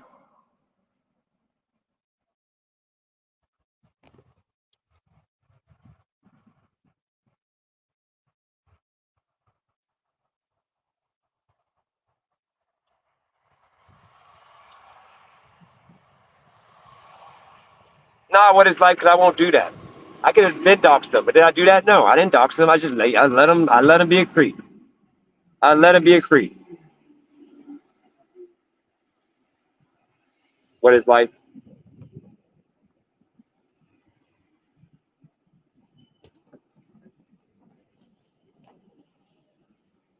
Watch this, guys.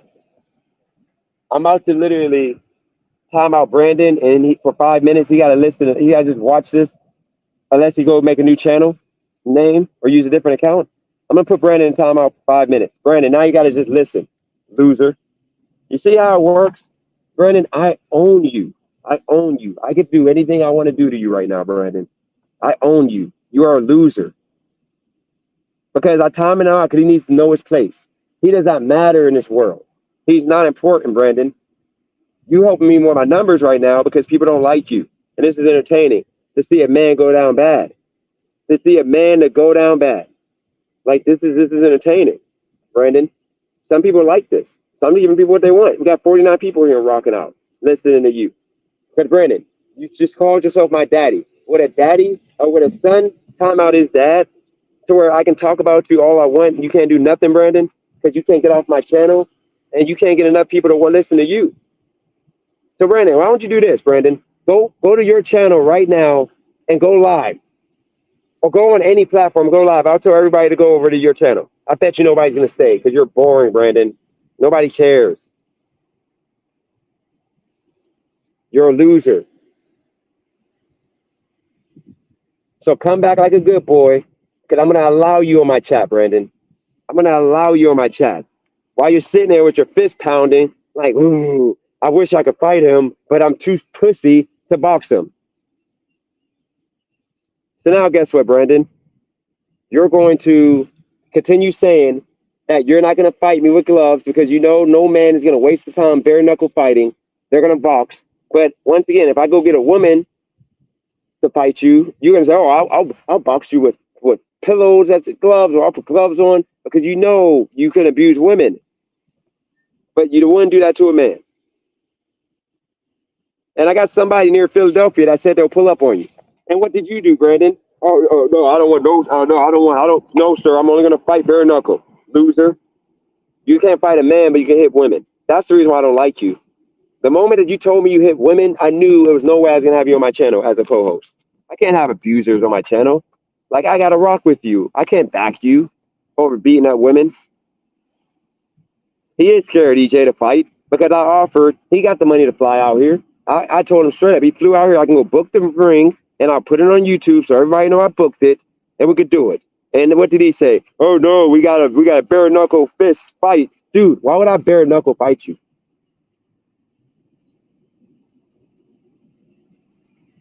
I feel bad for Brandon because at this point he might kill himself, but nobody cares if he does. So at the same time, I guess I don't feel bad because would it matter? Like, what? One day, like 2 weeks from now, people would be like, "Where's Brandon at? Why ain't he yelling on Dennis's chat?" That's all people would say.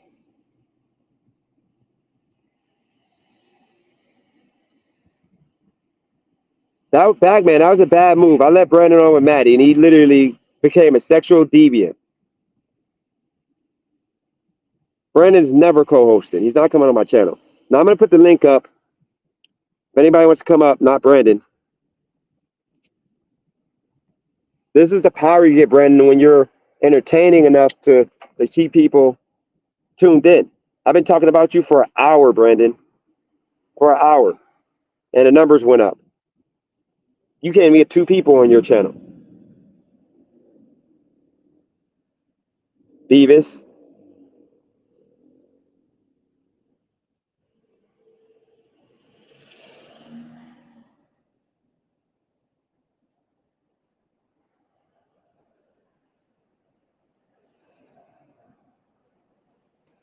If anybody wants to come up, talk about any of that stuff, you can.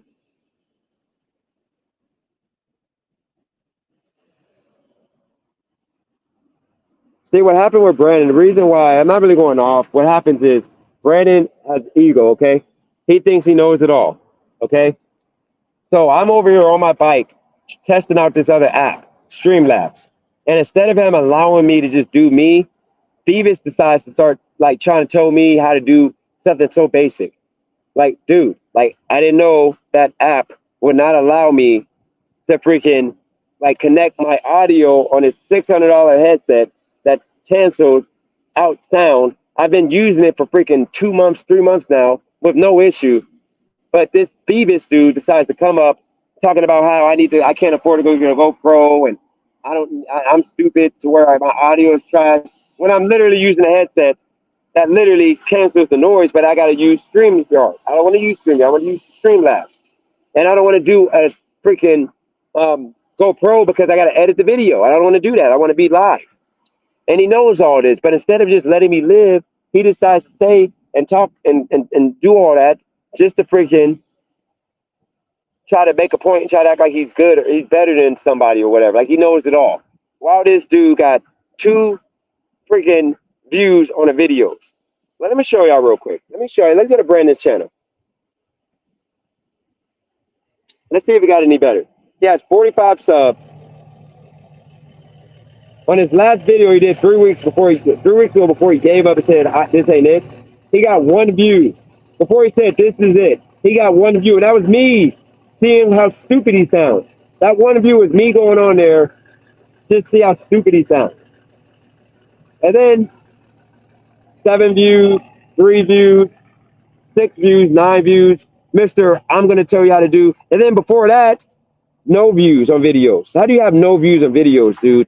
My son can get views on videos. And then you go all the way 8 years ago, 11 years ago, he was never that guy.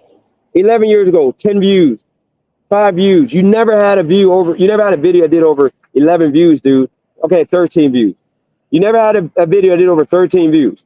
But you're in here trying to tell me how to do YouTube. You, Brandon, trying to tell me how to do YouTube, and you got no views on your YouTube videos. Like, I don't get how, Brandon, you are the guy that you try to say you are when it comes to social media. You're not that guy. You're a loser.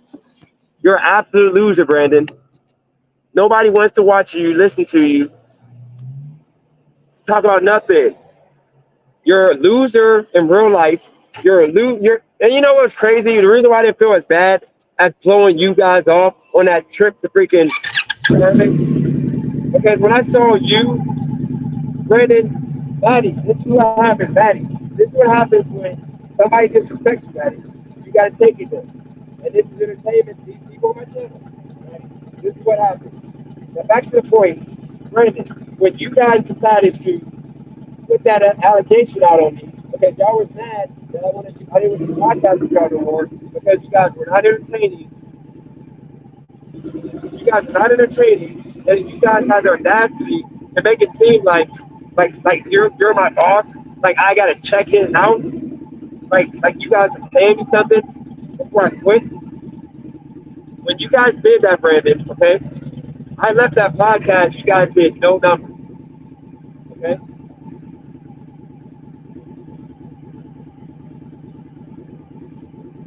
You, Brandon.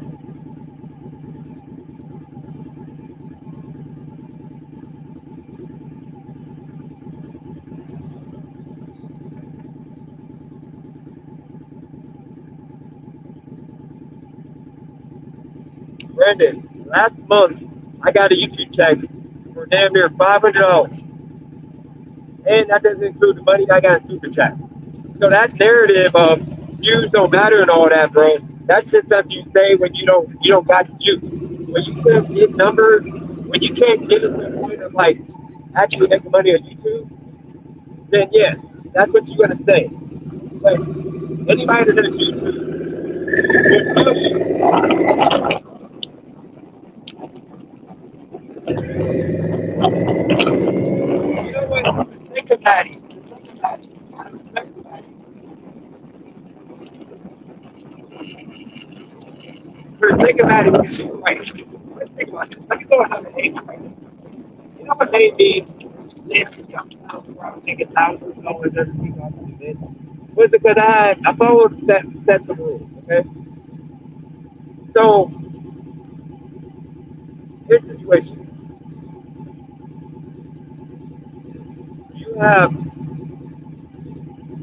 You have me. I didn't acknowledge people who were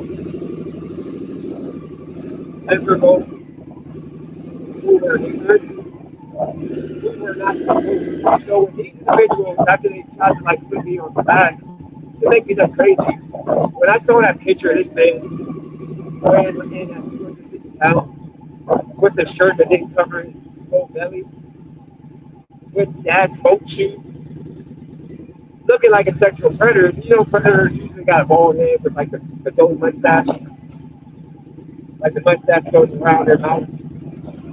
At that point, I'm like, I mean this.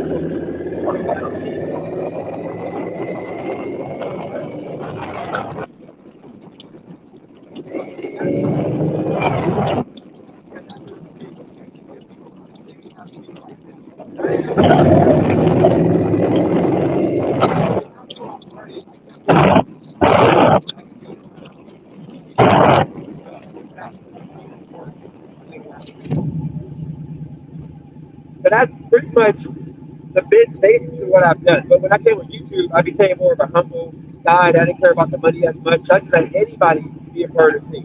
People that should not have ever been a part of me. And that's what we have right now, Maddie, to where when I came on here, everybody here doing ride along that. They would make my channel good, but when I'm doing my ride along,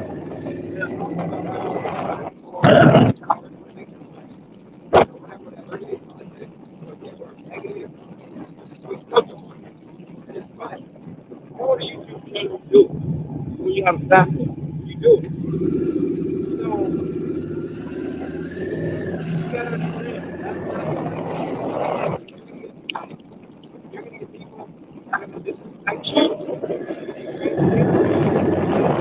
I tell you get somebody that's like beneath you, and you can have a moment where you can entertain the people. People like to see you get something. It's like a rap battle. Like a game battle.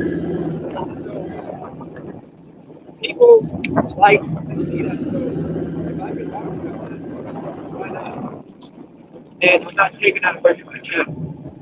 So I mean, it would suck not to have you a part of it, but I mean, you can't handle the mental health, which a lot of people can.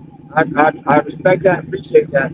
I don't know what to tell you because, last we talked, I gave you time and I said, hey, I told you, reach out to Kirby and take your time and figure out what you want to do because I'm not going to sit here and I'm not going to, like, maybe you didn't hear this much. I'll tell you this right now. This goes to Maddie and anybody else that may want to do anything with my channel.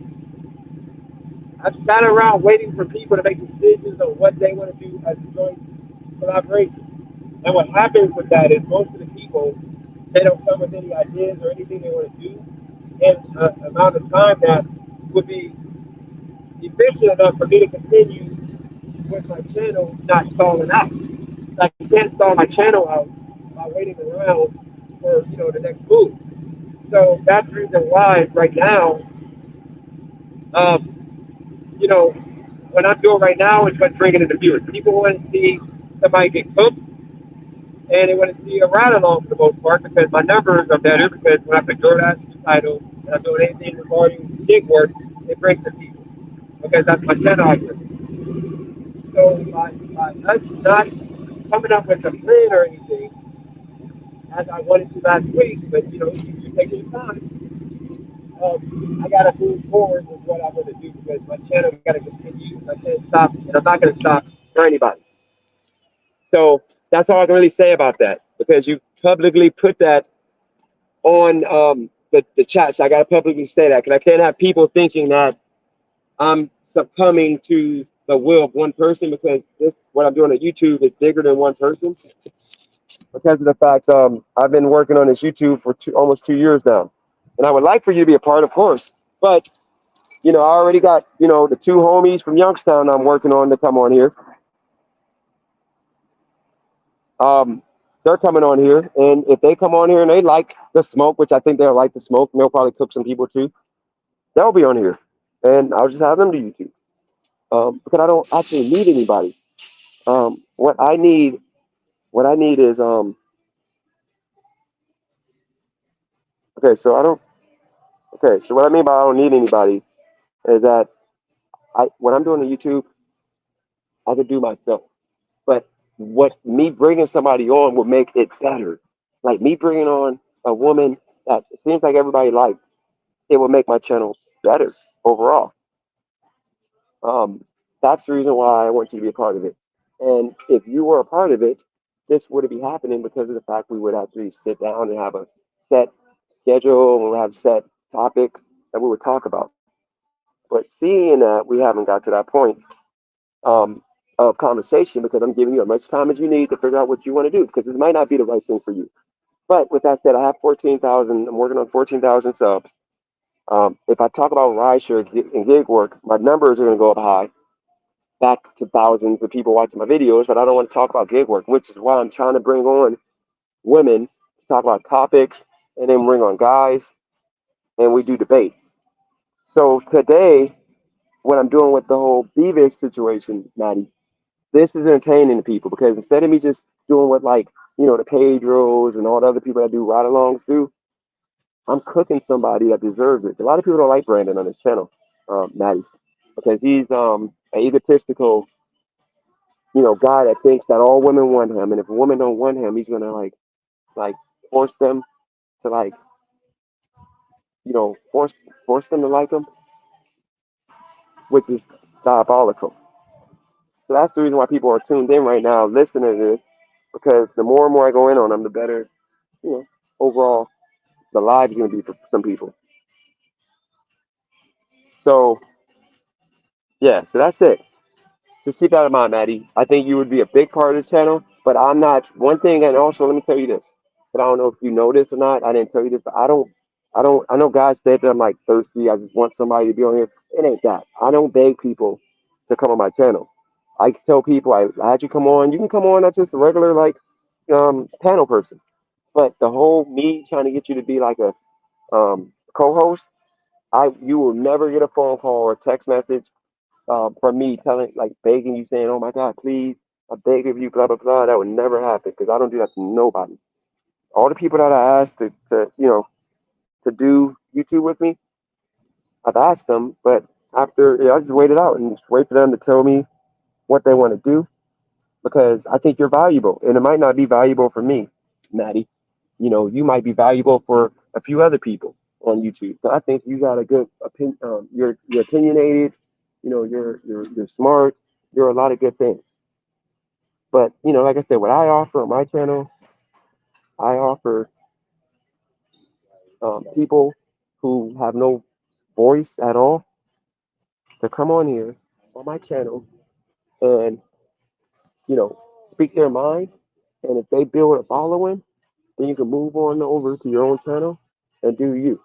I just love because by you getting people to like you and you growing, it's only going to help me grow because those are new people that's going to come to my channel. So like what Beavis was trying to do, Beavis was trying to um, take over my channel at one point because he can't get people to come on his channel at all.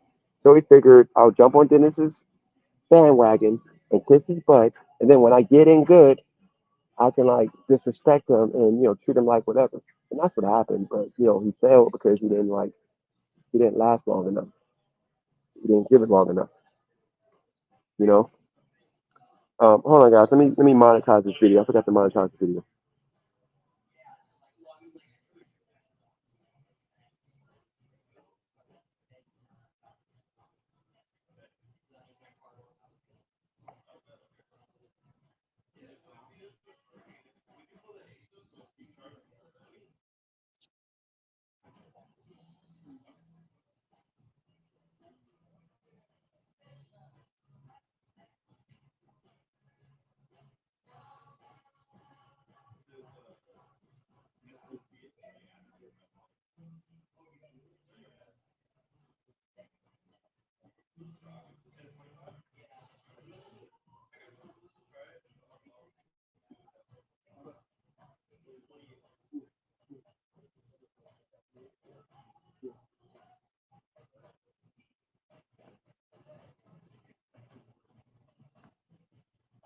Okay, guys. Here we go.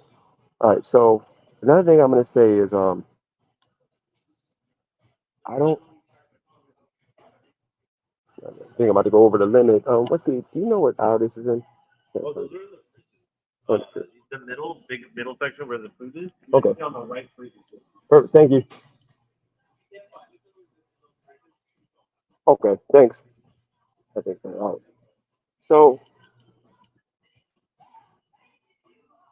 now I have to turn my money on.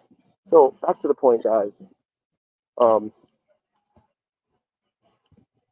home style creation. Let's see. The chicken tree. Nope, they sold out of it.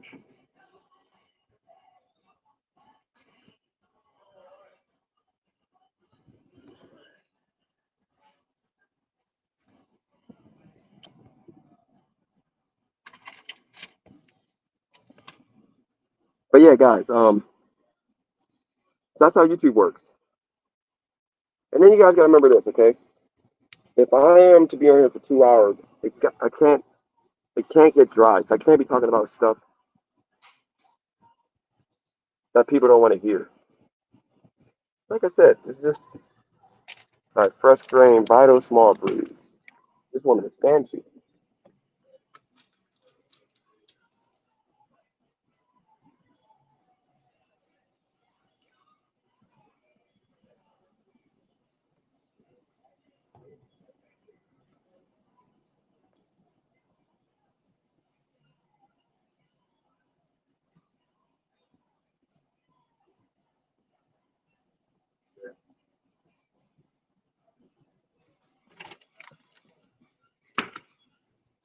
So first off, Maddie, you see how I tried to take your advice. I tried to walk away from, you know, Grant Beavis because he literally like it's not even worth it, and you're right.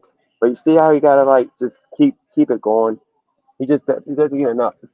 Okay, everything that I'm saying right now is all stuff that I protected. I booted people off my channel for speaking on Beavis. I'm telling everybody like you're not to talk to Beavis about that, or talk about Beavis on my channel because Beavis is a good person, and you can't let one moment of whooping ass go against him. That's what I did. Okay, and instead of him appreciating that respect that I put on his name, even though he doesn't deserve it, he decides to continue now by trying to like make you feel like I'm gonna use you. There's stuff that I know about almost everybody that talks crazy to me that I've never said a word about. But he wants it to be about him. He wants it to be about him. And bro, it's not important really. So I don't know why I'm even wasting the time talking about you, but I think it's the entertainment factor. You realize? Yeah, I think it's the entertainment factor. So we got it. But yeah, with YouTube, like back to the point, my channel is gonna continue because if I come on here by myself and talk, my numbers continue to grow. But when I start bringing on people other than Maddie and Furby, because with Maddie and Furby, my numbers were at 50. But as you see, when I start bringing on a bunch of people that we don't talk about nothing, the numbers dip to the 30s. So I think that, you know, for the time being, I'm gonna just keep it here because I get to talk for hours about all kinds of stuff, and you know, I get to talk about a lot of stuff that I want to talk about, and then it's gonna be fun because I'm gonna always talk about stuff the way I want to talk about it. I'm never gonna limit myself and try to be something I'm not. And I know a lot of channels do that on YouTube, and it doesn't work for them. Trying to be polished and trying to be like PC and woke, it gets crazy. And I know your experience on here for the most part, you see like drama, you see like me going in on people and this and that. It sucks that this is your introduction to. Um, um, I'm sorry that this is your introduction to YouTube, but if anything, what I would recommend you do, because you're talented. I believe you have the gift for that, and you can make that happen. If I was you, I would make a YouTube channel like right now. Literally, make the YouTube channel. Make sure you use a name that's unique, that doesn't have a bunch of numbers at the end. That way, it'll pop up on YouTube. Make that channel. Put your picture on it. Do an introduction video tonight, okay? And then what you do is you you hit me up and say, hey, I don't want to be part of the drama. So how about we do dedicated live to where, it's going to be about me, what I want to talk about. And I'm like, okay, cool. And then it may just be your Furby. But you can use my channels where you can log into yours. And then what happens is you're going to send traffic from my channel over to your channel. And that's going to allow you to grow faster than the normal person. Like with Evis, you can get more than 2 views a video, of course, but it's gonna take time because you guys are in the algorithm. But you bouncing off of my channel, telling people to go follow your channel while you're streaming from my channel, that's giving you 50 subscribers every day that's gonna subscribe to your channel. After like 2, 3 weeks, you should be at least, if you're consistent every day, you should be at least um, at 500 subs, which puts you in the algorithm where your views start going up, and then this allows you to be ultimately a monetized channel. Allows you to do your thing without me, because that's ultimately what I want. I want you to be great. I want you to be, to ultimately do what you're already doing. But I want you to do it on YouTube because YouTube pays. You can make money with your look, with your skill, with the way you communicate, everything. You're good. So that's what I would recommend for you. Okay. Um, okay. Now, if we're gonna go into the plasma, okay. So she knows about that. Okay. So Maddie, what happens is, back like what 7 years ago when I was back in the day when I was like doing plasma donation, I referred people, and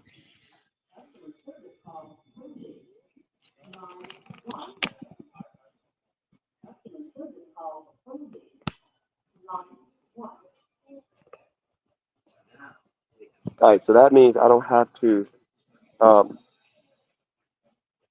I don't have to keep going to the plasma donation stores because I think all you guys already know. So we're good on that. Wish you the best, Maddie. All right, so now,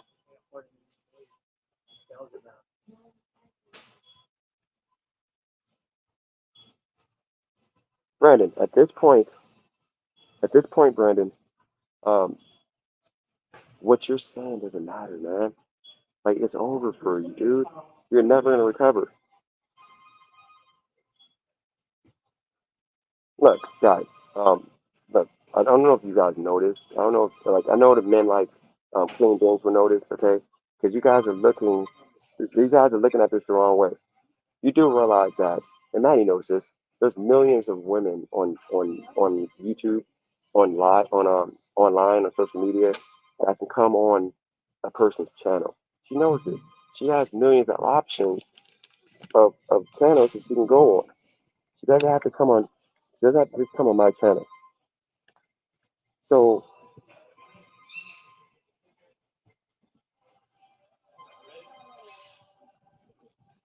we see another offer. How you doing? Yep, do that. We want my box of this?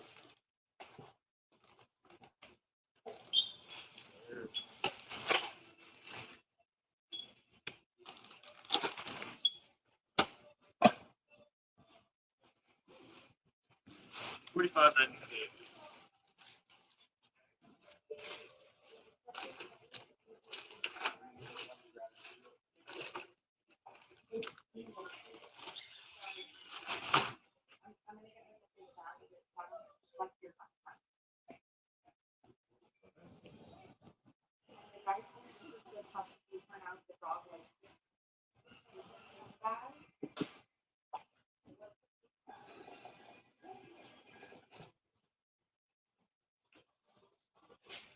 Okay, that's a neat that point. I'm gonna check Yeah, that. look at the bottom half. Oh, it's all good. I don't need it.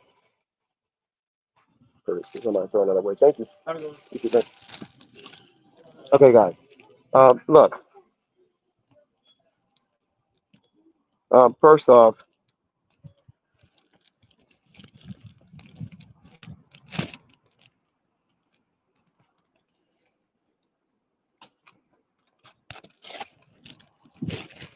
what we got going on here?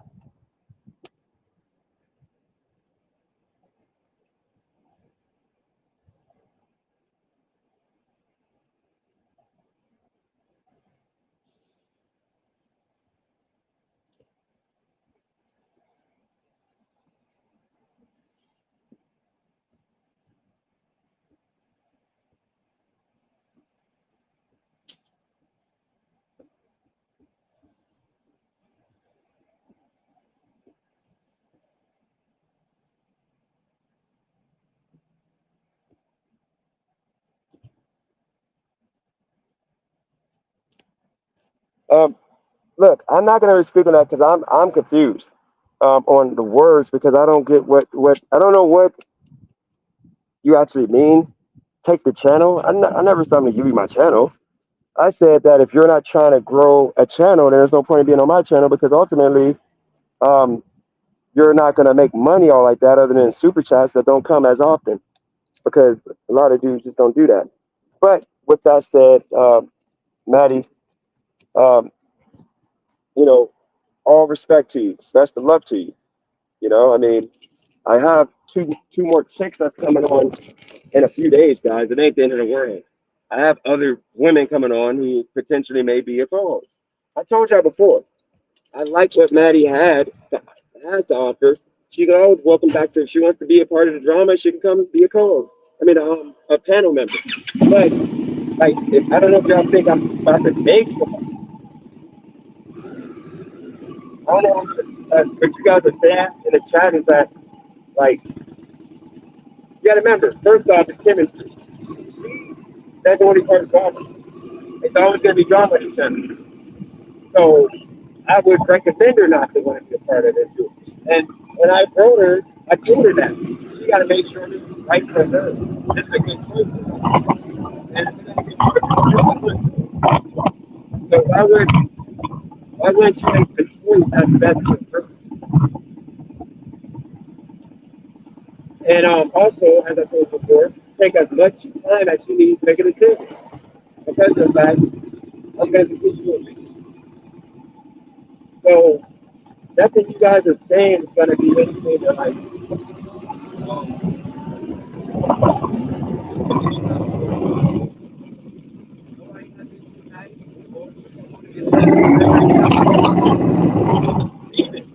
You have no power. You have no use. You literally sexual harassment from your first time seeing. So for you to say that, yeah, maybe that might be a reason for her not to want to join, because you chased away Christina at one point, like sexually harassing her. So now maybe you chase this chick. You're a creep. But either way, it's her choice. I have two ladies coming on.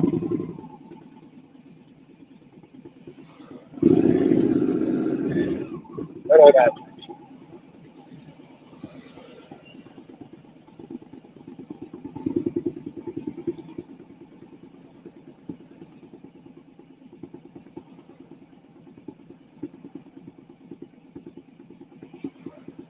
All right, well, here's the thing, guys. Back to the point. I told y'all 2 weeks ago, actually 3 weeks ago, I'm trying to bring on women to change up the vibe, change up the energy, okay? And, you know, she was really the first one to try to take the reins of being, co-host, but it don't work. It ain't work. The chemistry isn't there for her, and she doesn't like the vibe. But it's all good. All respect. She just hit me up. It's all love. It's all respect.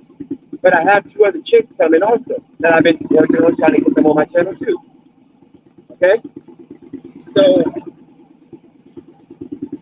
when they come on, we're going to see how that goes. But I'm going to keep the channel going. I'm going to change. I'm going to change the first channel to something that's not organic.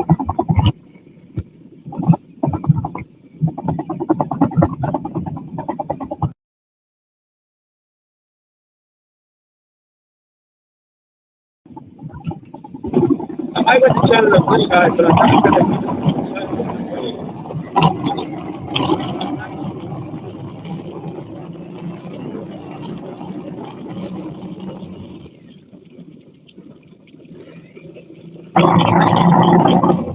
All right, let me talk to the steps of the club right now. The steps that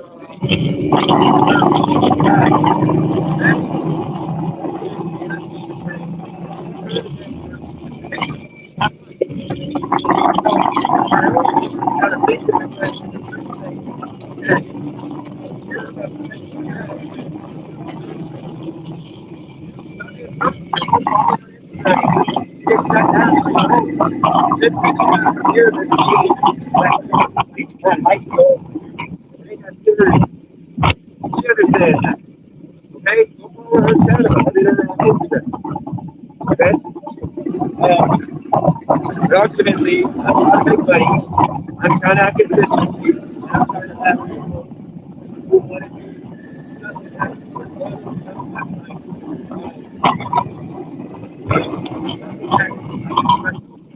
there's not going to be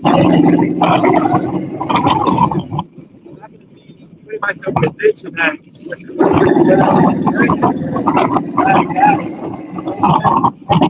considered this offense at anything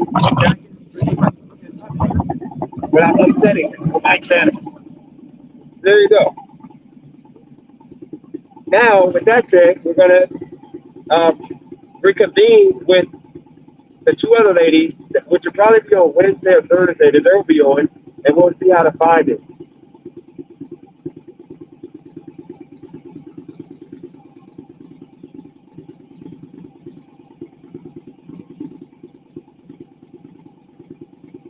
And I can't respond because the individual Instagram message, I can't respond right now. Come on and fight.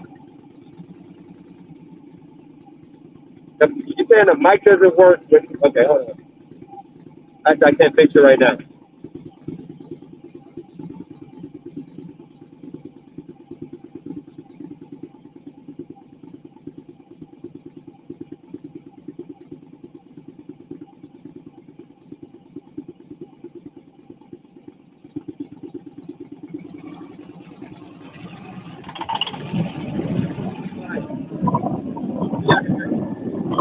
Guys, we're making time in the building right now. Okay, we're making it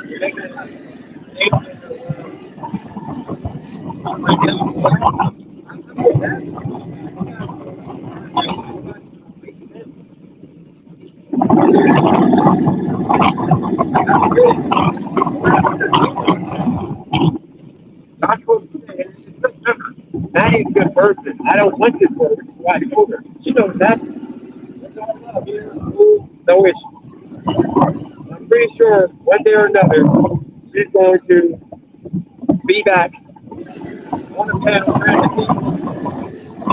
It's just the whole thing. It was a good fit for her. That's it. Good as I think. Good person. Now, with that said, we got other things.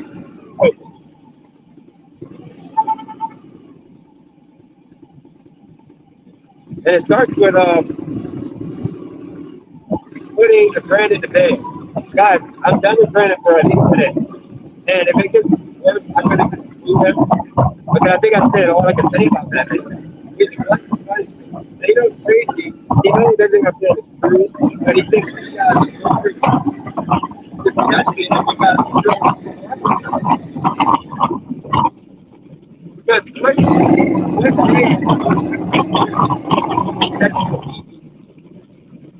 I don't get it. But I'm going to be more than that, okay?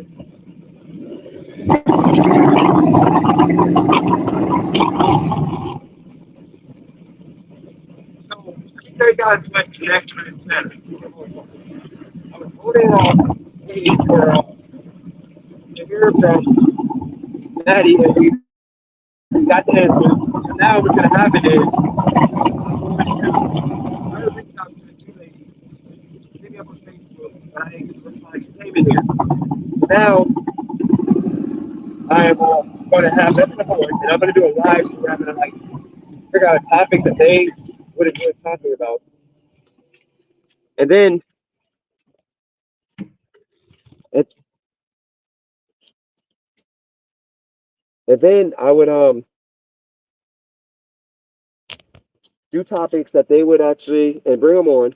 I already told them I want to do Youngstown. I want to talk about Youngstown. I want to talk about you know, Youngstown, the dating scene in Youngstown. I want to talk about like growing up in Youngstown for the most part. And then I said to him we could talk about some random stuff. So I'm gonna be a little bit more light with the situation with them. I'm not gonna throw them in the fire like that. I think I did a bad job with that to where I threw her in the fire. Like I didn't give her a chance to like, you know, come in softly. I should have limited the time with her on my channel. I should have waited a little bit before she really got thrown in. But you live and you learn. So we're gonna make sure with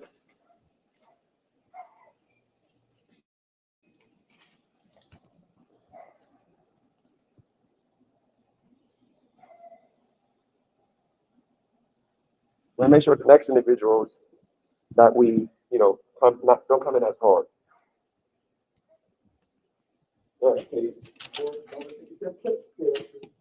Hot extra $2 from that one. $11 from that's pretty dope. All right, now we put that in. Pause. You know what I consider, guys, on a low.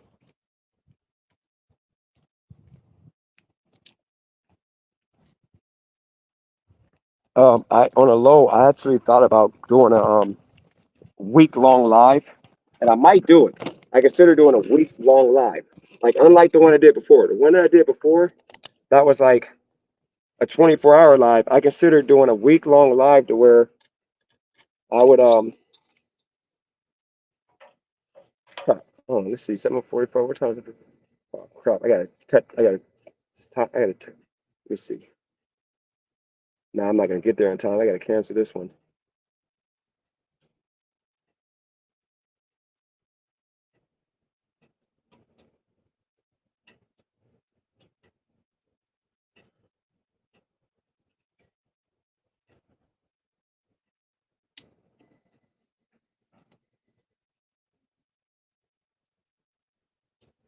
Okay.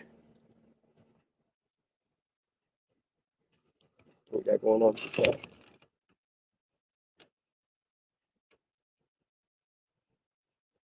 I'm gonna go and pull to the side. Let me turn DoorDash on. Let me go to a hotspot, and I'm gonna pull to the side. I'll look at the chat, and y'all can ask me some questions. We can respond to the what just happened. Y'all mad at me. Remember the link is right there. Anybody can come up other than friends. Y'all want to come up? Y'all can come up.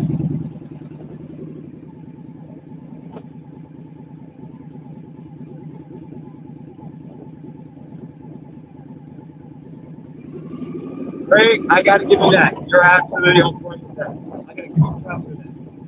A lot of these kids on this chat treat me like I'm the dad for everything.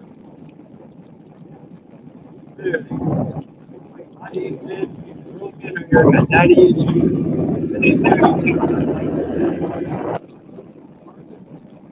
yeah.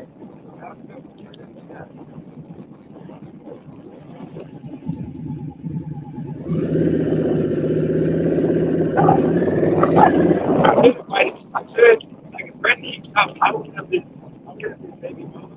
I tell her to come in my life. I'm just through Drake stuff. Some Drake dish out here.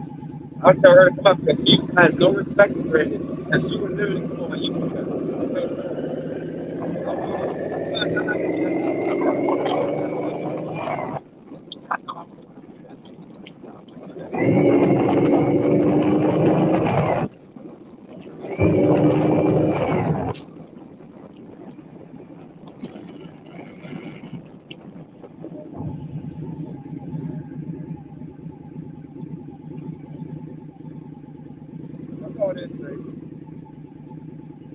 And here's the thing I would say. I think also with that situation she happened, I think a lot of y'all made it seem like she was trying to use it. And it came off nasty, where it looks like I think she thinks that a little bit like I got a feeling that she probably took y'all in the chat talking crazy, making it seem like I needed, like I was trying to she was trying to use her, I was trying to use her. With some of the comments I did see at that point of going in.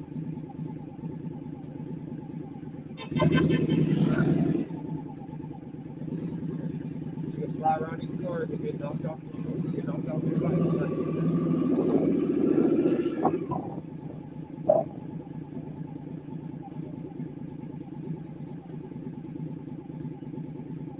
TBL, I don't know which one you're talking about, but no, I'm not saying I said that. I'm saying that people in the chat were saying that too.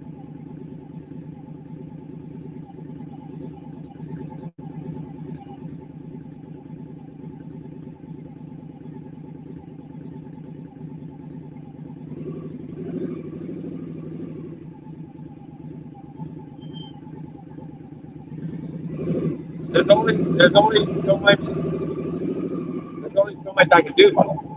You gotta remember the type of YouTube content that I'm engaged in that for me is not like people because some people just don't want negativity. Like I don't want negativity, but I was showing one thing. That day, literally I remember what you said. You said something I hate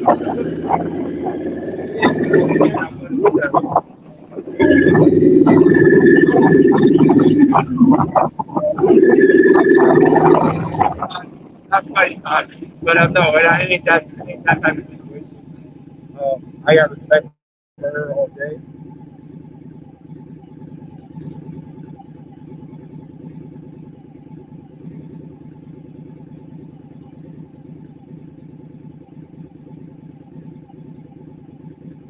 Yeah, you know what? I don't rock with Philip, but I give Philip that. Philip is right about that. You guys can't be happy no way. If because I bring on women, and you guys knew all about drama in the chat, where it would make. And I told y'all, like before that even happened, I said there's no way that she's gonna stay here because of all the nastiness in the chat and the way I gotta go at y'all. Like who want to be around that thing? I told y'all. So I saw that coming. And then now y'all want to like try to down her, which is great, still great. Y'all try to down her, and I was like, y'all wasn't all like somehow she was safe, everything was good. Y'all wanted out time like y'all wasn't just saying. Like y'all can't be y'all like I don't get why y'all can't be happy no matter what. Now y'all trying to down her because she was all cool before she said she didn't want to be a part. So I don't get y'all can't make y'all happy. And then y'all want to now put the thing with me and say I caused it. When y'all literally sat here and was saying all that stuff, it made me not want to be a part of a town, hearing all that stuff. Y'all are hard to see. And those are some of y'all time is running out. Because I won't have to use Brandon for content in a few months. Because I'm gonna have views off of talking about regular stuff. And Brandon's a nobody. He's not famous. Nobody cares about Brandon.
Let's see here.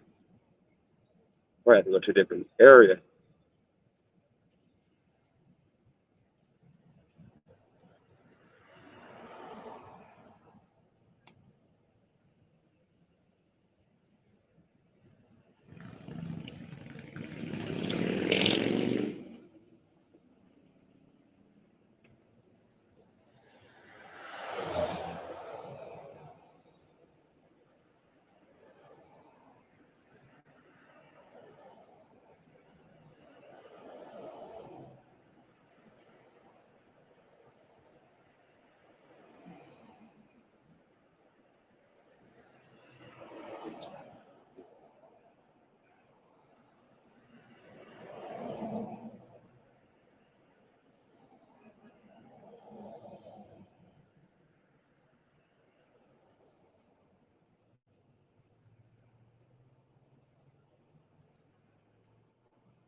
All right, so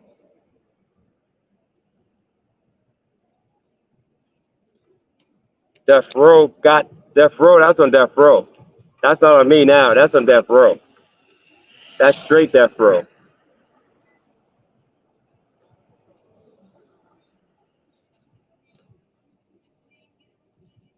Beavis.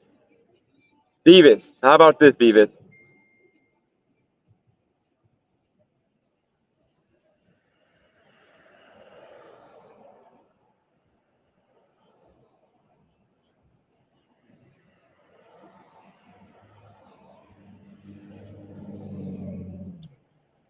This time, Beavis, since you felt like you were so important in making somebody go away. Let's time you out for 10 minutes.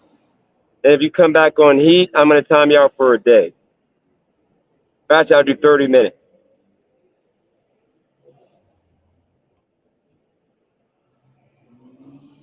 Since you feel like you did something to hurt my channel.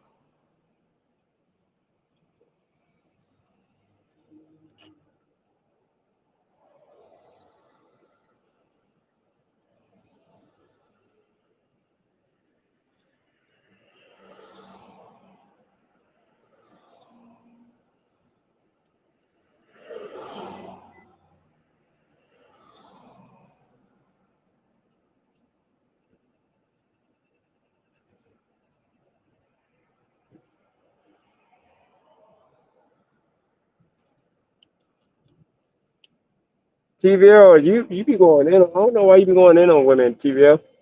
And by the way, we gotta do that music Friday. We need to do that music Friday hour or whatever you want to call it. I say we do that for Friday for like at least 2 hours. And then, you put your music on there and I can try to get some people from my maybe hometown to put some music up. If you're down, just let me know.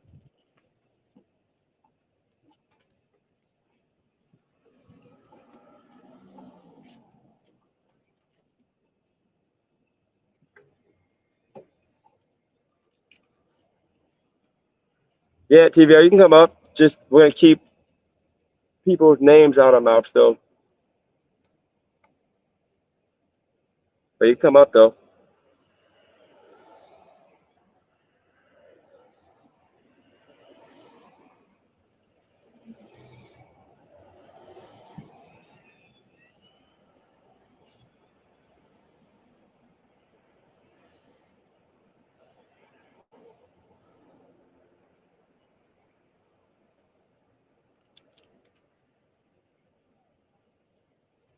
We're not gonna be disrespecting because she can't. You gotta remember, it ain't about nothing other than she couldn't handle Death Row for the most part. You guys were vicious, and they're gonna get to the point that you're not running away with the other two chicks I got. Ain't happening. If anybody says anything to dirty, I'm freaking booty on it. She already took the smoke. I just thought she could handle it more, and she could, but at the same time, why would you introduce that negativity from losers in her life? So I think I should not do shit too.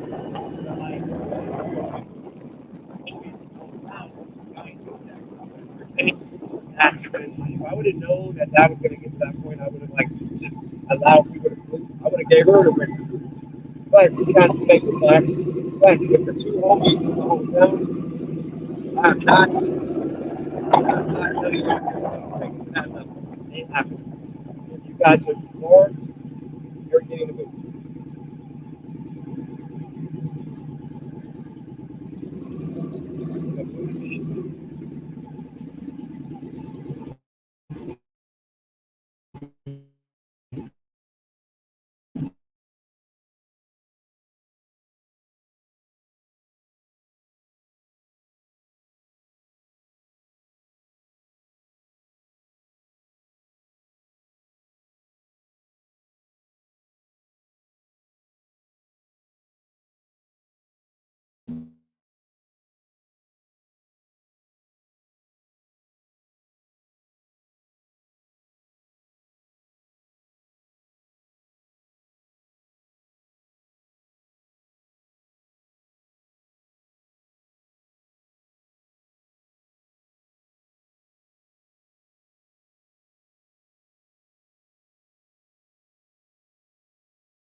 All right.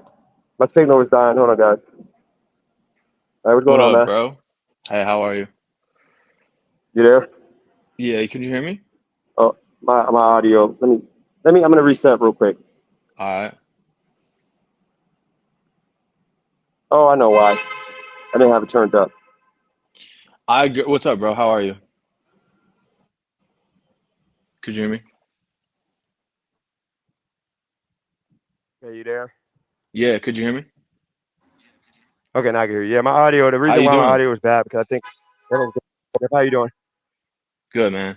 I guess like okay, so like my thing is like I want to address this Philip Toby guy, like but I want to keep it civil, and also, man, like if I over yap and shit, just boot me, get me the fuck out of here. But my simple point was that it's really easy. Like okay, I agree. Let's not talk about specifics, nothing. But it's really easy to hop on the internet and try to be this object of desire, right? Like you were sort of talking about like you the star, bro. This is your show, so like we all here for you and shit. But girls like they kind of want to play that route, like oh, like I'm the hot girl and shit. Okay, like I'll just like self-deprecate to myself. It's like, bro, if I was a poppin' rapper, if my music was going crazy, da da da, would I be on here begging people to fucking fuck with me and shit? Like, no, you know what I'm saying? So girls, like I hate to say it, but they kind of the same way. Like if they're really that hot chick, like they're not on the internet looking for attention and shit. They got more attention than they need. Like their phone is fucking like they trying to fight men off and shit. You know what I'm saying? So it's just a tell, like you feel me? Like they trying to like they trying to play it up. Like so no shade to nobody, but just keep that in mind, you know what I'm saying? Like no super like Don model is gonna be on here like, yeah, I really want attention from random guys on the internet. You know what I'm saying? Like it's a tell, bro. Or maybe I'm going too hard, but that's kind of what I'm trying to say. Okay, so let me say a couple of things. Okay, Yeah. TVL. This Yes, sir. situation. See, Yes, this is sir. the reason why my channel, like, like when I accomplished something. I said I was gonna like, get a chick to come on and Yeah. everything would be cool. And people making it seem like I chased her away. What happened was You ain't. like, no, for the most part, people in the chat are like freaking hostile. They call themselves death row and all this stupid crap. Yeah. But the Yeah. situation is, she didn't come for all that. She truly Right. came because it's a vibe. She doesn't want the talk. She doesn't want no drama. She doesn't want no beef. She doesn't want none of that stuff. But instead of her getting that, she got people ultimately like disrespecting her comments, like to the point of calling her like what she's not, like just to like feel good about themselves. And it's kind of messed up because CBO, they could say a lot of bad stuff about you, but I don't have that. Like when you cooked me in basketball. Imagine if I Fuck would all have that. said some My crazy stuff. question, I'm trying to be civil. I'm trying to like do this correct way. So I want to go back and forth, but like I already got it. Like my point, my question to you is this, like, so like, okay, you set up the live with her on the thumbnail and all that.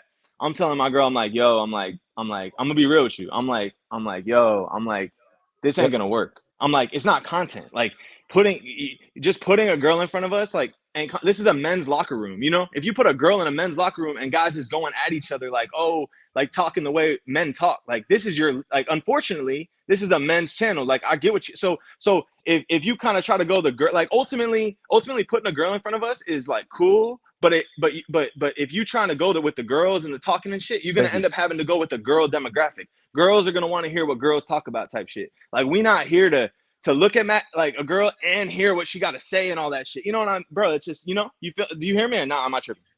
Yeah, no, I hear. No, I'm hearing you, but you gotta. Okay, Yeah. I let you slide and not cut me off there. Please don't cut me off. I Yes, mean, you can sir. talk as long as you want. If You you want to got go it. My four fault. minutes, you can do it. I'm just saying, no Yes, sir. cutting off. So here's You're the right. situation.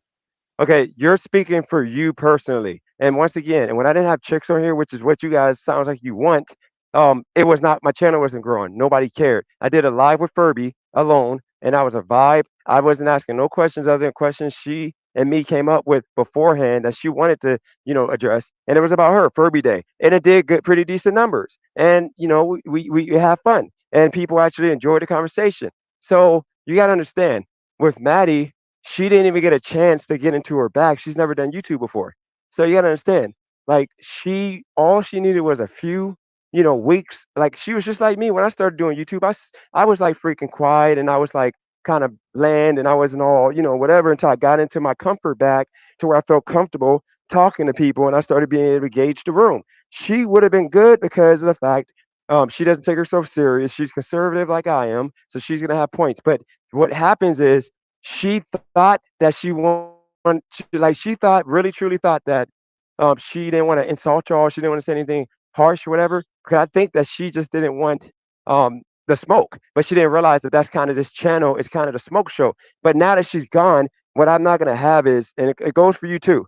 I am not gonna have y'all disrespecting her like she's a bad person and she wanted this clout and that clout. Yes, as a woman, what woman wouldn't want to go on a platform and have a bunch of dudes, attracted to her in a sense of spending money on super chats, whatever? All the chicks do it. It doesn't make her bad. And then let's talk. I'm not going to talk about her looks personally, but let's talk about the looks of majority of these. I'm going to wrap this up in like 30, 40 seconds.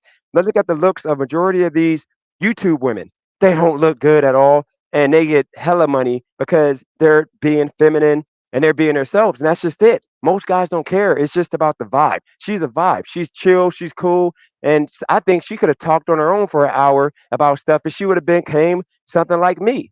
But you guys, for the most part, chased her away because of the chat, the whole death row stupidity crap we do. It chased away women, and not just her, but like a lot of women. They come on here, and it's a bunch of dudes like acting like girls for the most part, crying over everything, beefing with each other. Who wants to be a part of that? Nobody. I just tolerate it. So I think that it's more of like what you guys. She's not here to hook up with nobody. She doesn't want nobody. She just wanted to be the girl, to have a girl viewpoint. But let me let you talk so I don't go too long if you want to respond to that. And I got a little bit more after you get done if you want to For sure, tackle bro. I that. appreciate you. Thank you for kind of teaching me, dude. She's back, so it's all good. I knew she's gonna, but she's part of the community. She's gonna want to hang out. Like Maddie, where no one is. Oh, she said, "I'm sorry, guys. This is the reason I left. I can't handle it. It's not for me. I didn't want the money or attention. Dennis made me feel like what I had to say was important. I'm not a 10, I know, but I'm happy in myself, bro. Like, okay, Maddie, like I know you didn't say that to me, but I can only speak for myself. I'd love to address you just, and everyone else can give their opinion. Hold Like on. Can you, we, can you read that whole comment again? I didn't see it. yes, sir. Yes, sir. It says, look, I'm sorry, guys. This is the reason I left. I can't handle it. It's not for me. I didn't want the money or attention. Dennis made me feel like what I had to say was important. I'm not a 10, I know, but I'm happy in myself. Do you want me to respond or do you want to go ahead? No, you can respond and let me respond. Mine's gonna be a little thorough though, but go ahead. Take as long as Yes, you need. sir. If you need to Yes, take sir. 10 minutes, just It won't be. Yes, sir. I'm working on being as concise as possible. Maddie, we welcome you. I hope I'm gonna try to speak for everyone if they don't say your piece, but I think everyone welcomes you here just like anyone else, man or woman. You know, like that's like ultimately the internet is not. We're not here to try to like. If you like, okay, someone's saying I'm getting rejected. It's like, bro, if you're here to try to like hit on chicks and stuff, like go outside. Like, you feel me? Like, this is not really that. Like, you really think you're gonna get like you know what I mean? Like, that's kind of crazy. So people always take it there. Like, it's just people speaking their minds. And the way you look did bring attention. There's no doubt about it. You know, you are like, you feel me? So whether you're whatever number you are on the scale, like that, it is what it is. You feel me? Like, and it's, I guess the last thing I'll say is it's unfortunate that a lot of girls, like, they kind of lead with that, like that's a really big part of their brand. Like, women, part of what it like makes them have a good brand is how they look. Look at Kim Kardashian, like, you know what I mean? So you're gonna be judging how you look. You're gonna be, but shit, you got a lot of a conversation going, like, et cetera, et cetera. So like, bro, like I think you're a good person. Like, I think you're cool. Like, we'd love to hear you speak more. All like love to you. We're more speaking on the general idea of just like this internet shit. We've been watching Dennis like go after like YouTube, like notoriety and building his channel and shit. So that tends to be a theme on here, like how you chase the clout, how you go about this shit, what you do, et cetera, et cetera. So it just get a little bit like that. I'm all over the place. So yeah, Dennis, what's up? Sorry. so okay. Mine's gonna be a little lengthy. Are you sure you don't want to say more? Because you got as long as you need. Because it's one on I'm one. good. So I'm gonna be about five. I'm probably gonna be about Let's 5 minutes. I'm here to watch you. So let's go. Okay, so here's the situation. The reason why she feels the way she feels, especially with you, based on what she said in the chat, is this. You can't walk back what you said. You literally called her mid. So you got to understand, like, she didn't come here to be nothing other than what I told her to be, which is be a sex symbol for women, whatever, because based on what she does. You might not be attracted to her, but we got to keep it a buck. A lot of men will be attracted to her just like I might not be attracted to Beyonce or freaking like some women that men are attracted to. So you got to remember, she works hard on her body. Like she is not ugly, and I'm not gonna be sitting here judging her because of my situation I'm in. But I'm just saying, like, the stuff that was said after she made her exit was all it sounded like a ex-boyfriend mad that a chick left him. That's the reason why she feels some kind of way, because she was respectful. She said this ain't for her. It's too toxic. And instead of the guy saying, you know what, it's all good, leave her alone, everybody started talking about how she looks, how she's this, how she's that. But nobody was saying any of these things when she was on my channel, because ultimately these guys are treating her like something that, like, she rejected them or something. When, of course, if I was a chick, I would reject most of these dudes too. Like, if you look at it, TVL, all these dudes do every day is yell and scream in the chat and talk about how, like they're doing this, they're doing that, when they're not doing nothing. You have a predator in Brandon, for example, who literally is a predator. I talked and warned beforehand. I didn't think he was going to come on the panel. That was some nasty work. I want to cry because I got these freaking women, these women on this panel, and I got this sexual deviant that I put in, and I'm like, oh my God, I don't believe I just did this. Like, I don't believe I just did this. I just talked about this. So you got to understand there was a lot involved. She took a lot. And then once again, she doesn't want to be part of the drama. Like, I was just talking to somebody an hour or a few hours ago, and I said that I can't wake up to negativity. I'm a type person, because of my bipolar disorder, I can't have negativity. I got to be positive, and I'm positive all times. So when she came on, she didn't know it was going to be this kind of channel. She knew it was going to be drama, but she didn't think it was going to be me bashing people all day. And it looks like I'm bashing people, but she doesn't understand the heat that I take. Brandon was at my neck all day, just talking. So I gave him the smoke back because I'm bored. There's nothing to do. She's not used to it. But once she gets used to it, she may be back and be like, you know what?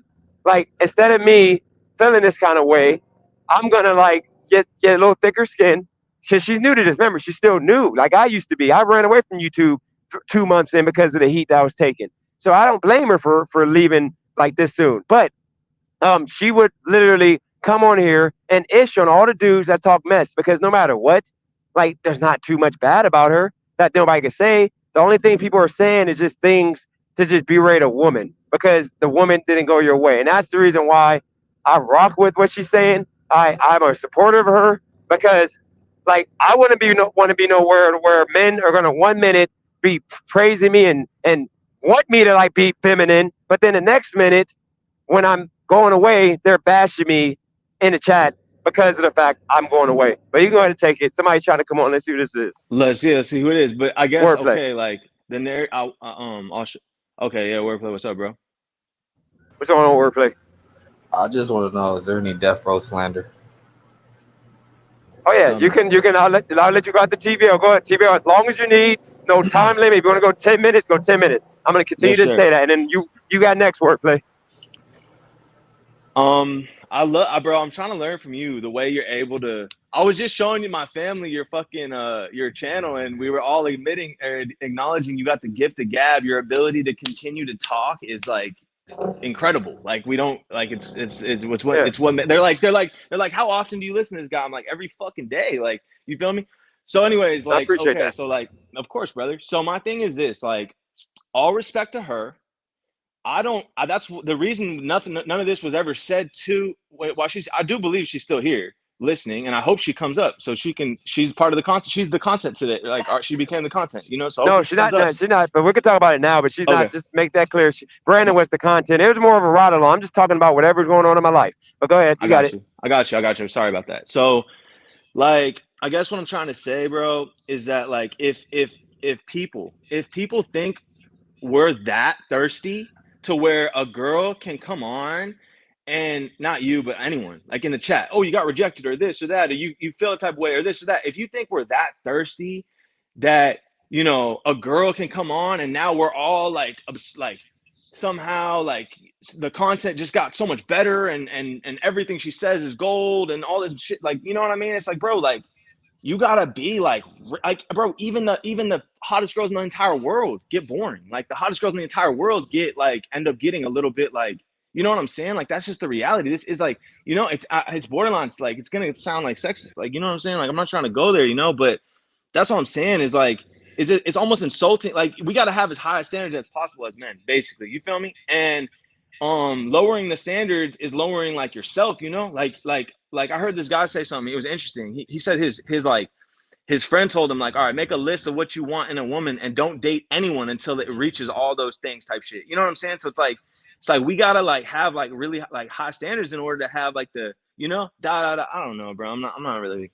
I'm just trying to make the point that we not as like being thirsty is kind of lame. Like Dennis, you saw the rapper at the gas station. You didn't want to be thirsty by going up to him. It's the same thing with girls. Like you can't just gas girls up because we on the internet and like, you know, like it's like, you feel me? Like she cool, but like she cool. Like, do we have to say like more? Nah, like she cool, you know? And if she assaulted by that, or if there's drama over that, then like, bro, like that's like, miss me with that, because like it's just cool. She a person. Like that's kind of all my point was, you know? And yeah. So I don't know. I got you. Well, Wordplay, you want to respond before I go? Well, I'm just here real quick to see if there's any death row slander going around. Are we being blamed for Maddie's disappearance? So this is what it is, okay? So keep in mind, TVO, the same way I said that I want to do a Saturday or Friday music hour for you, to where you can do 3 to 4 hours, however long you want to go, 2 hours, whatever, to where you stream your music, you maybe collab with people live and do music together, maybe get some singers to come on, you know, we can work together to try to make a music hour for an hour maybe, and then we'll go to 2 hours, 3 hours as we get more people around the world to come on and play some music. You might run into somebody that might be lit that we can do some things with, you know, music wise. You got Wordplay in here. You got other people that like to do music and like to sing and stuff. So like that would be the equivalent of you coming on and people think that you suck, but I don't think you suck. I think that you need some. Let me finish real quick. Sorry. You're a man. You're a man. I don't think you suck. I think you might need a little bit of seasoning, a little bit, but I think you got what it takes. I know you got what it takes, but you need to be a consistent streamer every day. If TBL came on every day, your voice tone to where you talk fast, sometimes it goes over people's head because you talk fast, that would calm down a little bit, because you're gonna realize you're not gonna get booted. Your message is gonna be heard, so you're gonna talk a little bit slower, which is something that I had to do at first because I used to talk fast. You're gonna be not as harsh, because you got to understand that people are human and some people make mistakes, so you're not gonna be as harsh. There's a lot of things you're gonna fix that people don't like on this channel, but I like, because I see the potential. Maddie's on the same level. There's things that you got to understand. She had potential based off what I see in her, because she has thick skin. Once again, she's conservative. Okay, she's not afraid to tap into her femininity, or whatever the word it is, like being feminine, you know, sexual, like being like, you know, attractive, you know, like showing her body off. She doesn't care about that stuff. And you got to remember, TBO, you've been on my channel, as you said, forever, but there's guys that never been on my channel. But I got to have those guys, normal guys, because no guy would ever say that they don't care about a woman being on the panel. Because you got to remember, most podcasts, they always got one chick, even if she doesn't talk, or even if she doesn't know what she's talking about. She's always on there. Gilbert Arenas, any big podcast channel, every channel, even the comic book nerds, they always got a chick. And even Tim Cass got a chick. Everybody has a chick. That's the recipe for a YouTube channel where they just talk about stuff. So as I bring these women on, the slander is not going to happen. It's going to be the guy going away, because she may be gone for now. I think she's going to come back later. But those two women I'm bringing on, who are going to be more tough, thick-skinned, I'm not taking no slander. I'm going to have to move a little differently, to where I'm not letting dudes talk crazy about them just because they don't get their way with them. Because ultimately, Maddie, even if she wasn't like as vocal as I would want her to be, because she's new still and was nervous, she would have became more vocal. And she would have added more. And when I say like her be a part of my channel, it don't mean I'm giving her my channel. It just means that same with you, do a music hour. If that works, if you decide to do that, then you can do 2 times a week. I don't care. There's 24 hours in a day that you can do things on my channel, and you can push people to your channel that I hope that you create to bring people to your channel so you can make money. Just like with her, it was going to be a show that we did together.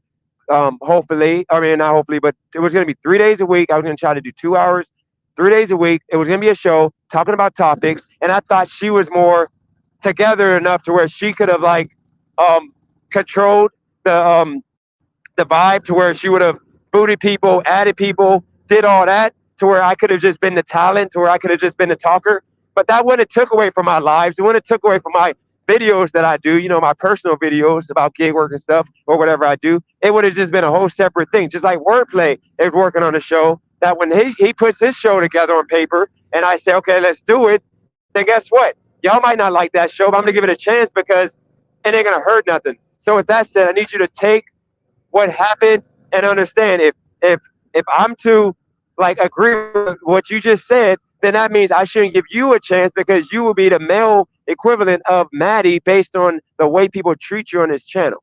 Just keep that in mind, and Okay, that's what I want you to take I got run with. you. I got you. So first of all, I've been doing some thinking about how my music was received on this channel. It wasn't all positive. Most of the comments were negative, and I had to absorb that, internalize it, say, I had to deal with that, and I'm still here. I'm still saying, hey, I still do like even okay. Like my question is like, do people on this channel even listen to Yeet, Destroy Lonely, Ken Carson, Cardi?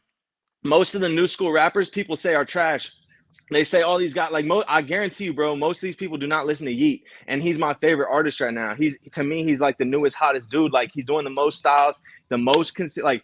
But people will not agree with that. So what does it say that the hottest new artist, like people don't even fuck with him? You know what I'm saying? So like, there's a disconnect on like the opinions of music. I had to tell myself like, yo, they might just not get it. You know what I'm saying? Like it is what it is type shit. So like if you're gonna try to put yourself in front of the camera, do this show, all this show shit you're saying, you're gonna have to deal with some heat. You feel me? So I'm not saying Maddie's not cool. I'm not saying she's not. All the things you said, I agree with all of that. And I never, bro, I barely even said anything about her. Like I don't want it to come off like I'm trying to talk shit. I'm just kind of talking in the chat like, yo, like if somebody think they could come on here, man or woman, like you said, I can't just come on here and be like, yeah, I do music, everyone fuck with me, like I'm the shit, and then when they say I'm not, then I go away and then like I get respect. It's like, no, bro, like I gotta like stick around. I gotta go through the fire. Like if she's, like, okay, like, so my question to you respectfully, what do you, if you're willing to speak on this, what do you think is a reason that I do believe she's going to stick around.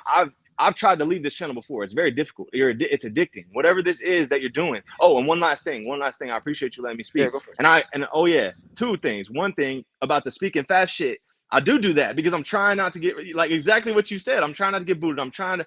So I gotta work on that because it's hard to interact with. But real quick, what you doing with this shit, how broad it is, like your network idea. I think that shit is like mad innovative. Like nobody doing that, bro. Like everybody make it about them. You open this shit up. And you're a very good judge of talent because you've done this. So you know who got what, and you seeing visions for people and shit. Like it's crazy, bro. So like, but it's just hard because like your channel is mostly men, and it's almost like you trying to create like a The View or some shit with the girls. It's like, bro, we don't listen, we don't watch The View, like we don't really like we don't watch Oprah and shit, so it's like you're gonna have like that, like, you feel me? Like it's interesting, bro. Like, so anyways, what is the reason you think that she's like feeling the type of way today? Like what is the reason? I mean, it ain't more so about okay. So think about this. Imagine you when you first came to my channel. Just Uh-huh. imagine this. When you first came to my channel, you used to get smoke. You used to get ripped, and you remember I used to boot you because you used to go too far with the stuff you used to say to people. But that was, I mean, I get it. Like people used to say crazy things to you. So I get why you were like feeling this kind of way. But you used to go hard. Just last week, you were like feeling like defensive, and you were like talking crazy, and it was to the point that I didn't boot you, but there was a couple times I should have booted you. Um, it was a couple times I should have booted you, but I didn't boot you. The whole point of the matter is I left you on because I'm like, I get what's going on. I think TVL got talent. I think he's, what he is. He gets defensive. He gets emotional, and I don't like emotion. So you got to remember the same way you felt attacked. I gave you grace, even though you attacked me a few times. I gave you grace. With her, I think she deserves some grace because she never came at me crazy. She never She never said anything disrespectful to me. She literally never lashed out at me. So I thought that earned her a chance to like like go through it, which is right now. She just instead of her cussing me out or saying something crazy, she bowed out in a respectful way. She said, "Hey, this ain't for me because it's too much going on here. Whatever." And I told her, I said, I don't think you should have bowed out that way because now people are going to be at you in the chat because it's going to look like you're throwing a shot at me, but I get it. You were just saying that this is just too much, but people are going to take it a different way. So that's what I'm trying to explain to you. She approached the situation in a way of like not knowing what to do. Instead of lashing out at me and making me look crazy, she said, "Hey, this ain't for me." So I would have appreciated with you and all the other people who went out for me at one point to have bowed out the same way she bowed out to her. You just said, "Hey, this ain't working for me. I mean, and nothing, no feelings, but I'm out." But instead, Yeah, people yeah, but were we still focusing on here with creative an stuff. ulterior motive.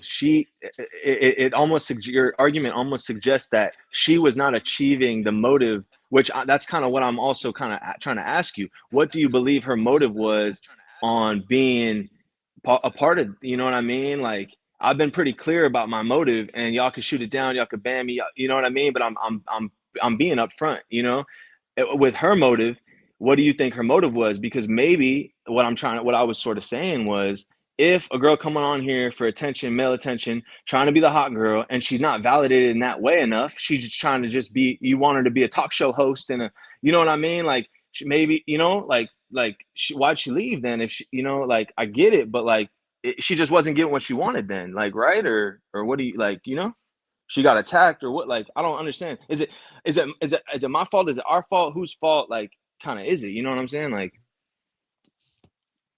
and I know you don't fuck with me, bro. Like, or not like that, but like, oh, I'm being emotional, whatever. But it's like, bro, I know, like, even okay, let me keep it a buck with you. Even your comment about the support thing the other day. Oh, you don't want people's support because when people are trash at music, they ask for people's support and shit, bro.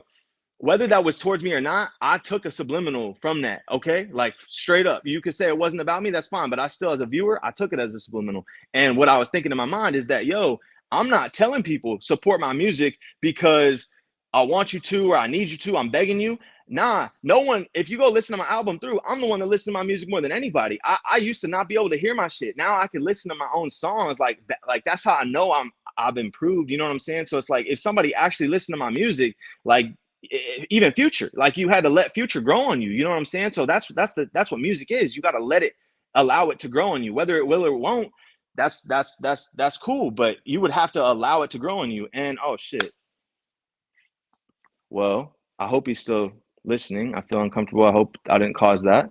But I would just like to finish with, that's why I bring up Yeat, Destroy Lonely, Ken Carson, these guys. Because if you're not listening to these new avant-garde artists, if you don't even agree that these guys are talented or they're dope, you're one of the people, anyone is one of the people that's saying, oh, the new school sucks. The mumble rappers, they're this, they're trash, they're this. It's like, bro, you might not listen to Yeat. You might not listen to Lonely. You might not listen to Ken Carson yet. And if you did one song and you said they were trash and shit, like, bro, like your taste ain't really valid because these is the guys we got now. So that says a lot about how people consume music is like, they say people is trash that ain't trash. Like that's until they trash until everyone agrees they not trash type shit. You know what I'm saying? Like that's just how music goes. Like wordplay.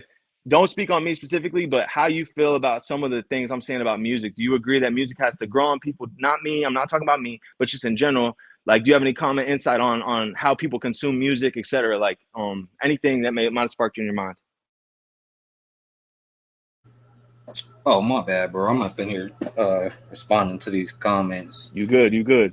How you feel about how people view music? Like, have you heard the argument where it's like, oh, the new school sucks, like the new school ain't shit, but a lot of people ain't even heard like one song, or they might have heard one fucking song on TikTok and they said that's trash and shit. Like, do you think it's fair to write off guys like Yeat? Again, like I don't even know if you listen to Yeat or Destroy Lonely or Ken Carson, even Cardi. You know, people say Cardi ain't it. They said Whole Lotta Red was shit. It was trash, and now it's a classic. So it's like, how you feel about how music hit people and does it take a minute to grow on them, or like, I don't know, just if you would speak on that, if you got anything on that. I think that, me, I try not to judge people's music because it's subjective. So what might be trash to me may be, the world's best song to somebody else. So I try not to downplay anybody's art or anything like that, but I think it comes in generations. I feel like the new sound is always going to resonate more with the newer generation versus the older generation, because it's a new way of thinking, it's a new style, it's a new way of presenting their ideas. The instrumentals are going to be completely different. And always the new generation is always trying to rebel against the old generation. I mean, rock and roll is, is evidence of that. You know, it's always to have this rebellious spirit towards the older generation. So they're always going to try and not sound like the older generation. But I think that's Blaze, Wordplay's insights on music are very, in my opinion, very impressive. Like even the other night we were discussing that whole Drake shit, like blah blah blah. Like if I'm listening, like I make an effort to listen because people's gonna assume, oh, you love to talk, you're gonna not listen and shit. So like I really make an effort to listen, but half the time I ain't really fucking with what I'm hearing, but I do listen, bro. When you speak about music, I'm like wanting to shut the fuck up. I'm like wanting, like I'm hanging on every word you're saying, like. That shit was deep, what you just said. Like, that's real as fuck. Like, I said the part about The Rock before. I said that all the time. And, like, yeah, bro. Like, that shit was real. Like, what you just fucking said, that shit was mad fucking real. And that's cool. Like, that's how new shit come about. Like, okay, bro, going off that. I feel like we not really inspiring new shit because motherfuckers is hating on it too quick. They get to comment too fast and shit, and now there's no room for allowing people to experiment and shit. Granted, Cardi doing it. Cardi out here doing crazy shit. You know what I'm saying? He don't give a fuck. He kind of made it to a place where he can kind of do that. You know what I'm saying? And some people is like, oh, he gay. He wear a thong. He do all this shit, blah, blah, blah. But a lot of people's like, hey, bro, like, he really leading this shit, like, you know, because he has the spirit that you just talk about, in my opinion. And guys like that, he signed Destroy Lonely. He signed Ken Carson. He has a song, bro, like it's on a Whole Lot of Red. It's Punk Monk, and he talks about how I want to look up the lyrics so I don't get it wrong, but he talks about how he said I had a chance to sign all the young, you know, and he basically says how he was focused on his own career and he could have signed. He goes, one thing I hate the most. Okay, he goes, I told my brother yesterday I had every chance to sign all the young, but I was in my bag. Really, I don't worry about these. I was trying to sign Trippie Redd before they knew about Trippie. I was fucking with Lil Keed when he made Lil Blicky. And I thought I had Pierre, but the label tricked me. They tried to turn me to a white boy, but I'm not Lil Dicky. I remember I used to follow Key and Man Savage. Riding around the hood, I was riding with the ratchet. Lil TJ was my shooter, but they turned that boy against me. But OG said, hold that shit down, so I ain't tripping. I was in Paris when Offset and Uzi started hitting. I had to stay out that shit. That ain't none of my business. I just worry about me. I got to worry about me. I'm not friendly at all, but like he kind of speaking on how he felt that way. Like he ain't really leave room for the people, you know, and now, but he bro, now he signed Lonely. He signed Carson. It's all like, good. Don't worry. Yeah, bro. Like, anyways, I went off there, but you inspire, like, yeah, man. Like, because bro, music's gonna die without us leaving room for people to fucking. You got to be brave because you're gonna get hate. You're gonna get told you trash. You're gonna get told all this shit. But you gotta believe in your shit enough to I gotta keep going. respond to a few things real quick that Yes, you sir. said. I'm sorry because I know you were on like thing. Let me respond to a few things. So, you know, when it comes to like subliminals, I don't do subliminals. Understand the only thing I said about your music was what I told you to like your face on this live. So if you think I said anything subliminal, it wasn't about you because I don't do that because I think any man could be better and ultimately be great. And second, I want you to understand, you see the view count right now? I'm at 35. So what that would tell you is that what I was doing prior to us having this conversation worked compared to now. So I need you to understand that, like, when I say that, is to say that with Maddie, for example, and to wrap up Maddie, okay? I think what you're not understanding is just because somebody does not like your music does not mean I shouldn't platform you on my channel. Because guess what? Somebody might like your channel, like your music that is influential to like let you perform at a show or like a concert. And you might blow up, and guess what you're gonna say? You know, this dude looked out for me when I was down, I needed it. So I'm gonna like look back and like push his YouTube channel, maybe on my Instagram a couple times to get some people over there when you blow up. That's what I did with Wiz. Even though Wiz didn't return a favor because I never got into his space. But Wiz, when he was in my town, I didn't like his music when he was doing like the MySpace situation.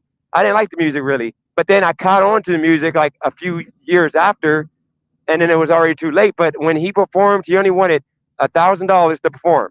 I gave him extra $1,000 when he performed. And then when he came to do the concert that I had with Trey Songz, the second time, he only wanted $2,500. I gave him $5,000. I was generous because at that point, like he brought a lot of people that went to see Wiz. They didn't care about Trey Songz, and I was generous, which in hindsight was kind of stupid, but I did that. So you got to understand, I do what I think is right, but like, you know, what happened was Wiz, instead of me getting that favor that I felt like I should have got, because of me looking out when I had it for him, I didn't get it because the people I was working with, or they were working for me pretty much for my company, they used my company's name to bring him back on the low to do a school concert that I got no credit for, I got nothing out of.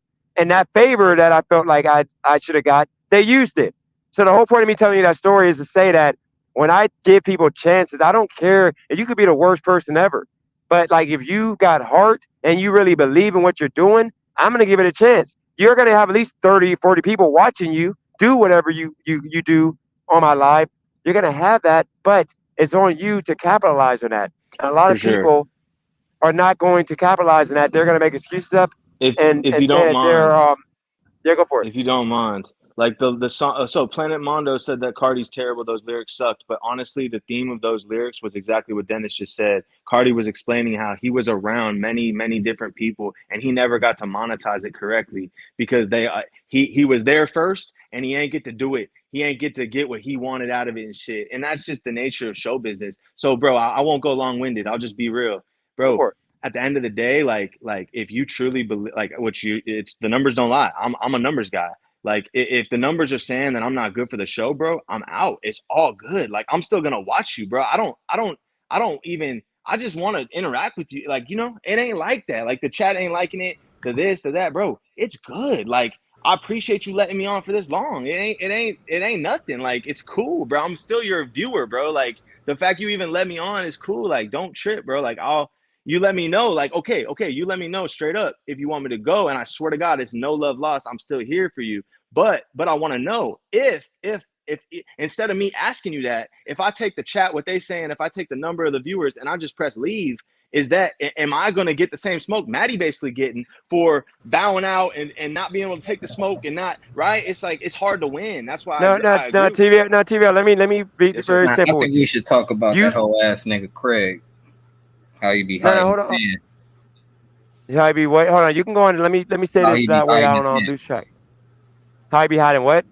Hiding his hands. Like he likes to, Oh, he likes to throw shots and jabs and shit, and then act like he's just innocent and shit, and gets to complaining like a little bitch. no, absolutely. That's Craig. He's not really a man. He says some. He's like he wants to kiss up sometimes and sometimes he don't. But let me respond to TVO real quick. TVO, this is what I need you to understand, bro. You got to understand. I don't know if you. I'm pretty sure you had your dad. I'm pretty sure you had like, or not even your dad, just a strong man that made something that nobody thought can happen. Dude, you got to stop. You have a defeated attitude. Like I'm literally telling you right now on Fridays, if you want to do Friday, because that's like the day that usually people that want to listen to music, they do it on Fridays. So what I'm saying, if you want a different day, you can have a different day. I'm telling you right now, you can have 2 hours that I'll do a thumbnail for you, and it could be music hour. I don't care about the numbers. You not doing numbers is not hurting me. It's just time that I'm giving you to do what you want to do. So if you got 10 people, you got 15 people. When I started my channel, I had nobody on my channel. And then when my channel was popping, I came back after taking a hiatus. I only had 10 people watching me and I got back up. So you got to understand it's about consistency. It's about believing in what you're doing. But if you're talking right now, already saying that, like thinking I'm going to boot you after like freaking a couple shows, then you're already defeated. And I don't want to waste You my right time. You got though. to like I'm mad hang in feminine for there. that. I'm mad bitch made for I didn't that. say But you're I gotta feminine. be. You're saying that. No, I I'm didn't saying say about that. myself. I'm saying about myself. That's hella beta. That's hella bitch made. And I want to ask you a question because what you just, that little part you just did inspired the fuck out of me, bro. Like I heard the professional, you successful at this compared to me or to other people. So I want to ask you straight up. First of all, it's like how you deal with the hate because I can feel it right now. This guy, Philip Toby, he getting to me. The way he talking for whatever reason, that specific guy, he getting to me. It's almost like I believe what he's saying. Like he's saying I'm yapping. He's saying let me see what he's saying. Let me see what he's saying. He You, said you you're shouldn't be wrong. That's looking. it. He said you're wrong. That's it. He said it's not you. I don't even know. Blah blah blah. You know what I mean? Like it is kind of getting to me. So how I deal with that? Because I don't want to be a drag to your shit. You feel me? Like yeah. Yeah, think about this. Are you successful in your life? Would you say you're successful, meaning I you're know I achieving am. what Not you music what? wise, but like as far as like I don't No, what I'm want to saying lead is, with do all you that. wake up? I'm saying, do you wake up and whatever goals and whatever you got planned for your life at this moment, are you exceeding them every day, saying, you know what, I did? You are you going to sleep happy knowing you did everything you could do in your life to make your life great? Are you doing that? 100%, but the type of person I am, I'm not going to be happy until I achieve my specific goal in music. Bro, I sit on this shit all fucking day long. How you think I have all the time to do that? Because I'm financially doing okay. You feel me? Like everyone want to talk all this shit about all this bullshit. I don't want to talk about money. I don't need to do nothing about And that, by the but way, I'm doing all right. try not to cuss Yes, no sir. more because that Yes, sir. that that kills Yes, the sir. algorithm too. I'm But go sorry ahead. about that. I'm sorry about that, No, sir. I know you might slip a couple times, but it's all I good. You won't. don't It got to won't call me happen sir. again. I Nah, all respect you you, gotta man. do is You're all tell me good. one time, bro. I'm the autism. Like I will pick that Okay, shit up, bro. You get it? I got So, you. bro, like for real. So, bro, but I'm not going to be successful until I blow up myself. Like I told you about my music business. Y'all don't want to believe it or whatever. That's fine. But the whole point of music for me is to become Bieber myself. Until I become Bieber myself, my business can fail still. We have to continue to sign people. The music dies. I watch data die every day. I watch songs get hot and then they stop streaming and they stop paying. I watch that shit. That's my Yep. business. So in order for us to really do what I want, what I need to do, I have to make it. Period. And so like until that happens, like I ain't shit. And so that's the answer, bro. It's fucked up. It's like a fucked up mentality. But that's why I rock Remember, with try to you, watch bro. language. Try to watch language. I try to remember. Try to watch. No, it's all good. Cause it kills the algorithm. It's all good though. But TVO, here's the situation. You got to remember. Okay, with that guy that's in the chat, this is how you got to break him down. Okay, this is how you got to think about that man. Okay, think about him like this. Okay, his name is Toby. So more than likely, he's white or he's a weirdo black dude. Okay, so let's start with that.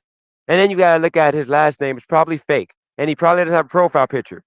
So you gotta look at it, and you gotta say, what type of human being would not have a profile picture who will be talking crazy in the chat every single day, miserable? You gotta look at it like that's more than likely a loser. So you gotta look at it like, are you doing better in life than him? Because if you're doing better than him, you're probably not on nobody's channel trolling, hating, being ignorant. So already you're beating Toby.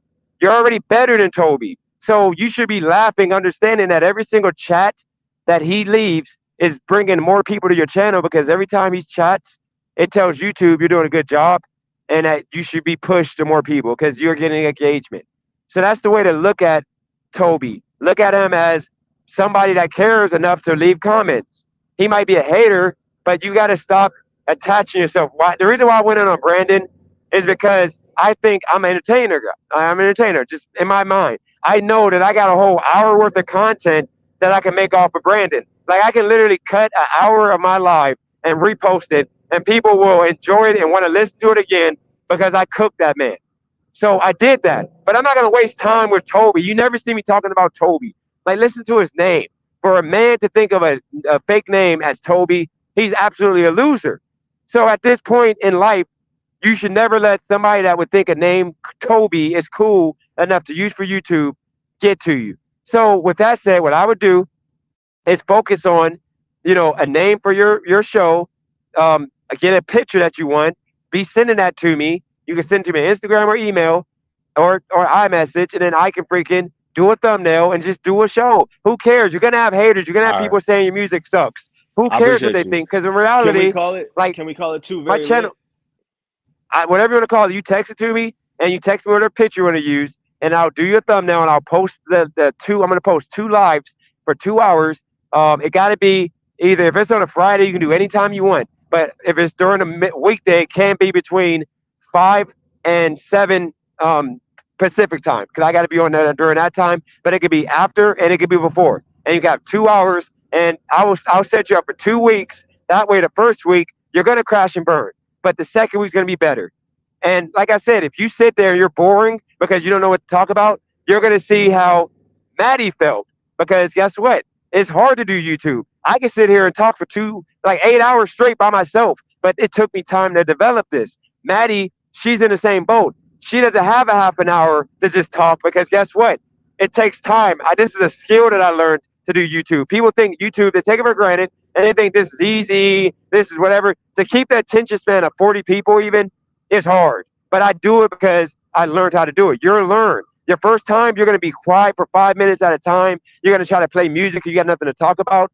And then after the first week, You're going to take notes. You're going to realize what you can do better. Then the second week, you're going to do it again, and you're going to be better, and then your numbers are going to go up. Then the third week, but you got to hang in there. You got to make sure you do a separate channel that you're pushing people to. So that way, as you're doing it, you're telling people to go to your channel, that you're posting videos, at least one video a day, like intimate video about you personally, about your music, how you make your music, about like a story about the past, how hard you're grinding, and then that's how it's going to work for you. But I can't tell you no more. I'm not going to baby you. I'm not going to tell you what to do. If you don't text me at least 3 days in advance, a day and a time that you want to come on, I showed you the times that I'm busy. I can't really do it during those times. I'll put you in office so you can add people up. You can boot people. I'll even come on a live and be in the background, just listening, watching. You can vibe off me if you need me. But that's what I'll do because I know you're a good person, and you're a good person. You're cool. I appreciate playing basketball with you. You showed me a lot by investing in me, investing your time.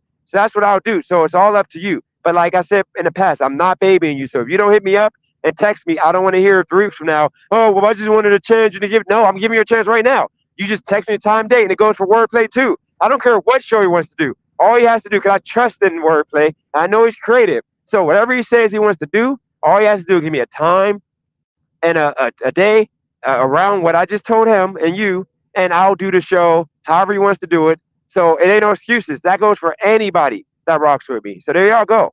It's up to y'all. If y'all don't do it, I don't want to hear it. Don't be crying to me. Don't be bullying on Maddie because she wanted to do what I'm trying to offer you, but she is new to YouTube, and I gotta play with kid gloves with her. So you gotta understand, she's a woman still. She's not a man. We could take more. So like with her, when y'all saw her kind of like quiet, whatever, it's because she doesn't have the YouTube game yet, but she was gonna learn it. And like I said, I think she will come back, and I think it's gonna be on like a half an hour or hour show that we do, to where we record it in advance and it's pre-recorded until she gets comfortable, because it ain't about me trying to hit on her or dudes in the chat. It's more about her as a person. I want to help as many people as possible because somebody's going to blow up. And then when that person blows up, we all blow up. She might be the one. She might have a viral video like I did. And while she's popping, I get to come on her channel and tell people, hey guys, I'm here too. Come on my channel. And then now I'm getting some clout off her. Just like she will be getting some clout off of the little bit of subscribers I have. It's about clouting everybody. We all are clouting off each other. If that channel, that show you do, if that blows up and that's better than what I'm doing, I'm going to be like, okay, you need to do every day. Like, F it. And then, by the way, any money that's made in Super Chats, because I'm going to give you access to the back office. So any Super Chat money minus YouTube fees goes to you. I'll give you the first couple times right away. But after the first couple times, you got to get it the next month on the 21st, like everybody else. But yeah, you can keep all Super Chat money and all AdSense revenue. You can keep it.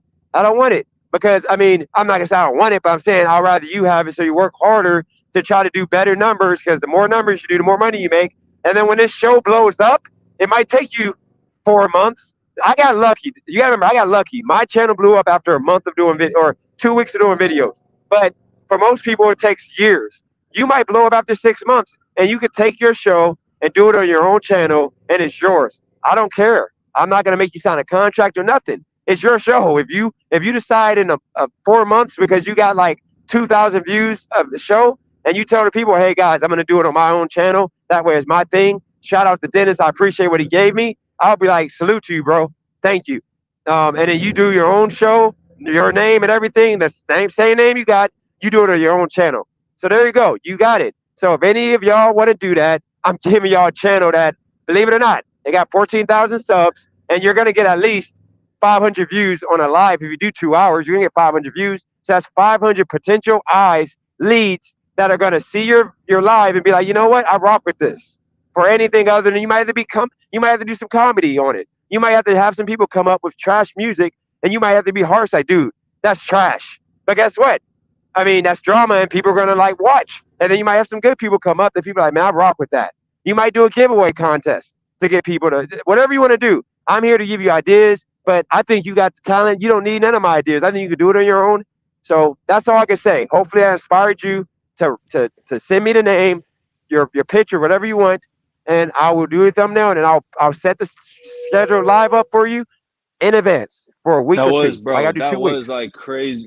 Like honestly, I'm not trying to sound off feminine, but that shit was mad inspiring because this is exactly how like entertainment like business like works, bro. Like you really a professional with this shit. Like it's like everybody has to respect that you made this channel, you made this community, like you know what the fuck, like bro, like you. It's like sometimes people sleep on you. Even me, I slept on you in basketball, and it was like I was so wrong. Like even with this, bro, like trust me, like the knowledge, in my opinion, that you just like said, like that shit's crazy, bro. Like so, yeah, man. Like I'm gonna do my best for you. Like I want wordplay probably involved too because like I feel like he's really insightful, like with the music, you know.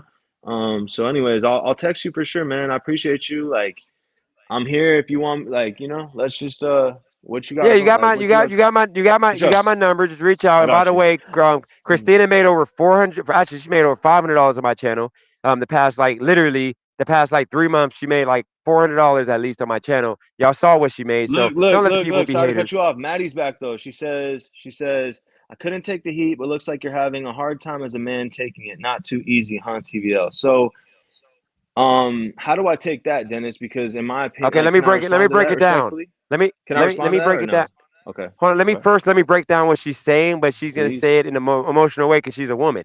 What she's saying is, you were just crying about how you can't do YouTube, how people are gonna bully you in the chat, like Toby loser, Toby dude, and how like it's hard for you to people are gonna like it, blah blah blah. And I just explained to you that it takes time. It might take you like 6 months. If you have a guy that's giving you a chance to suck and not be good until you get good. 'Cause I know you're gonna get good. That's the same grace that you should have gave Maddie. That's what she's trying to say, if that makes All sense. right, so I hear you. That makes a lot of sense. But why do I feel like first of all I am taking the heat okay because I'm still up here, and secondly, why do I feel like we need to do everything we can to get her to hopefully come back up and address some of that, and I go off and it because it ain't even really about me. I Like mean, you can't I'm act just a like you didn't chat call her. guy. No, no, no, you can't. You like, let's keep it real. You called her mid, and you said all this But stuff. is Like, that so? don't. Is that No, so? no. You So is gotta that a stand on crime? it like a man. Stand on it 10 toes down like a man. You're a I man, am, but right? that's just one person's Exactly. opinion. That's just one No, random motherfucker's don't matter. It don't person's matter. You're trying to. No, but you're trying to play. You can't play the victim card to where you're trying to play like you didn't say that nasty stuff. Imagine I'm if she admitting I said did. stuff. That's how I felt the Exactly. whole time. So, I only but it's easy verbalized to it today.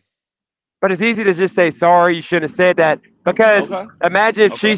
imagine she attacked you in your music, which she But they never all would. She would never have. They say all have. They haven't not apologized to me Maddie, about it. not no, not Maddie. Maddie never Okay. attacked your music, and she would So never. I shouldn't have said anything about her because she didn't say nothing about me. But now she kind of Exactly. did in a way. Okay. No, because Okay. Okay. she's mad. No, because she's mad because dude, you trying Okay. to play like you didn't just say Okay. what you said. She would have been like, Okay. "Good job, your music good," because she's a loving person. That's what she's trying to get you to understand.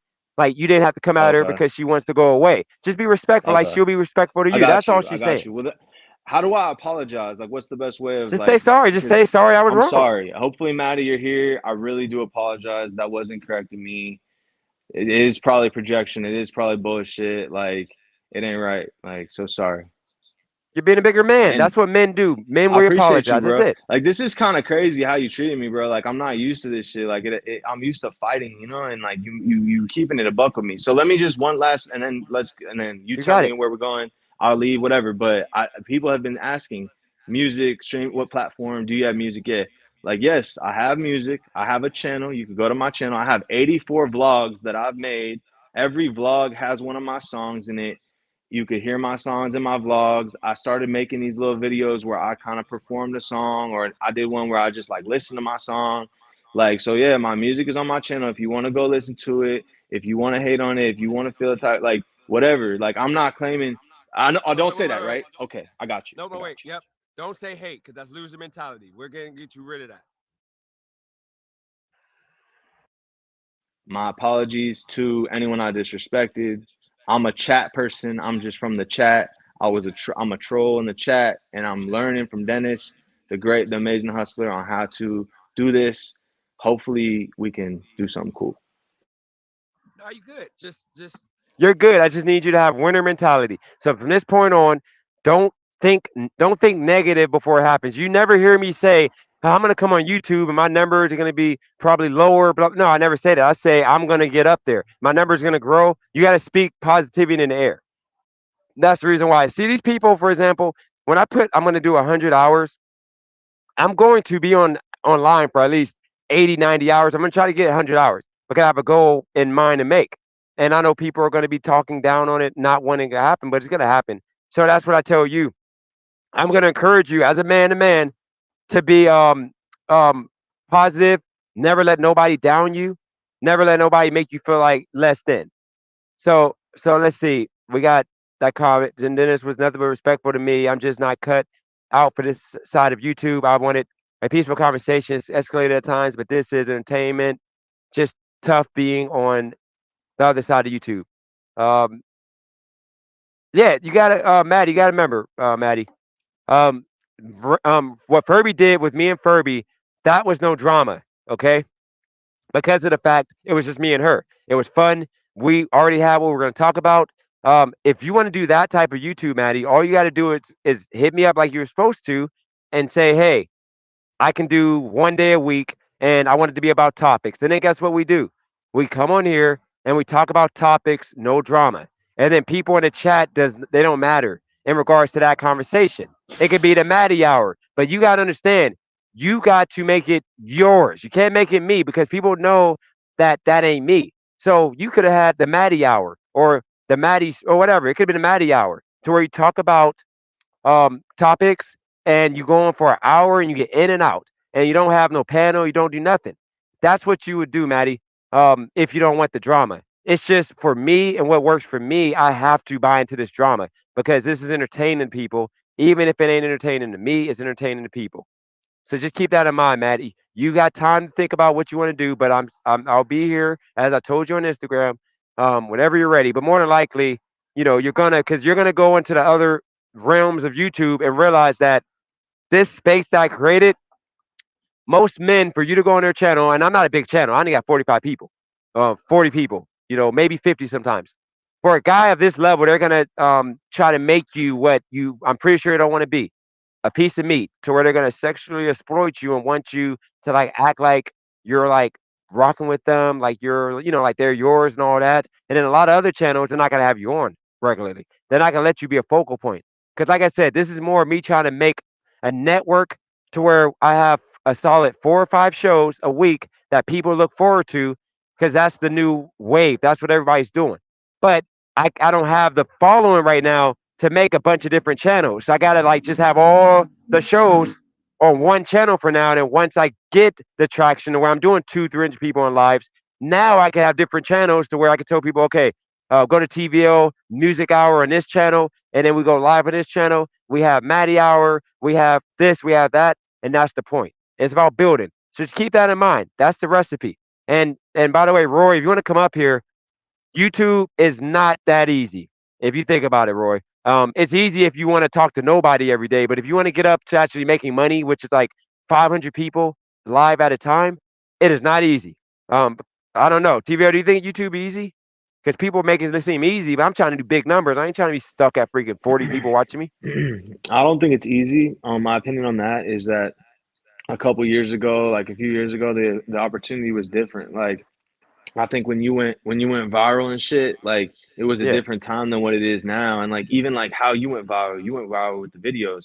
Now you like, in my opinion, your streaming is like your best thing in your channel, you know? So yeah, I don't know if you agree with that, but that's just one person's take. Um, but yeah, man, like, I think YouTube's becoming a lot more niche. And that's where like at first, like I was just in the chat, like I didn't really even I was trolling you, bro. Like I was like, you know what I mean? But then I started to flip and I started to see, you know what? Like maybe 30 people is more than what than I get 0 people. You feel me? So it's like, bro, like yeah, you're like 3 million% further along than anyone else that wants to do anything. You feel me? So like I think it's like it's just kind of like YouTube has a lot more smaller niche people, but like to get a following like you have that's so loyal, like that is like that's difficult. That's very very difficult to do. You know what I'm saying? I don't know how yeah, Roy got hit because it seems like Roy. I subscribe to Roy now. Like I see his lives pop up. To be honest, I don't find his as entertaining as yours. I don't tend to go in his as much. I try to sometimes, but just a different vibe. I like your vibe. I don't know why. It's yeah. something about your spirit. You take really strong opinions on stuff that I like. Like when you start going in, like it's just crazy where you take it. Like like stuff like that. So Yeah, like I don't think it's easy at all. If you think, yeah, That's what I try to see. Here's the thing. Roy can do Roy, and by the way, I told just so y'all know in the chat, I told Maddie if she wants to come up, it'll be 1-on-1. So I would like let her come up or swap out because I'll let her speak her piece. But I want see this is the thing I want you to remember. So like people, okay, so Roy Roy is literally um so I don't know if that comment was for me, Maddie, but I can't be looking at the chat right now because like I told her she'd come up because it's kind of like getting confusing in there. But here's the situation. Roy got to understand that I don't do this. I'm not trying to be a slave to YouTube. I'm not trying to be a slave to YouTube. There's too many, especially like let's say it like this. Pedro kind of, and if Roy, you want to come up, we could talk about this. We could, if you want to make it a conversation. I don't know if this is a debate. This is more of a conversation. So Pedro kind of went in on this dude named Bobby. He pretty much called Bobby and Roy and all of them losers for the most part. And the context of it, not just losers like they're losers people. He respects them all, but he was saying the whole community of people they're losers because they come on YouTube and just talk about people for hours on a day, drama for the most part. And then you got like a dude that's in a like mask that literally is like the biggest clown that who wants to be taken serious. So like that's what we got going on with a lot of the gig tubers. A lot of gig tubers, not Roy isn't a gig tuber by the way. He's like just just talking about whatever. He used to be, but not anymore. But a lot of the gig tubers that I'm kind of sucked into in the algorithm with, they don't talk about nothing other than gig work. And then if they talk about stuff outside of gig work, it's usually lame loser conversations about nothing, just drama. So what happens is they never gonna get close. Nobody cares about what they got to say. So when you have people like me that's trying to be bigger than that, trying to actually be lucrative and make money, then you're trying to be a superstar, you're trying to get rich off YouTube, you're trying to do this and that. Of course, you got to understand people who are entertaining to a lot of people are making money, enough money that they can do YouTube.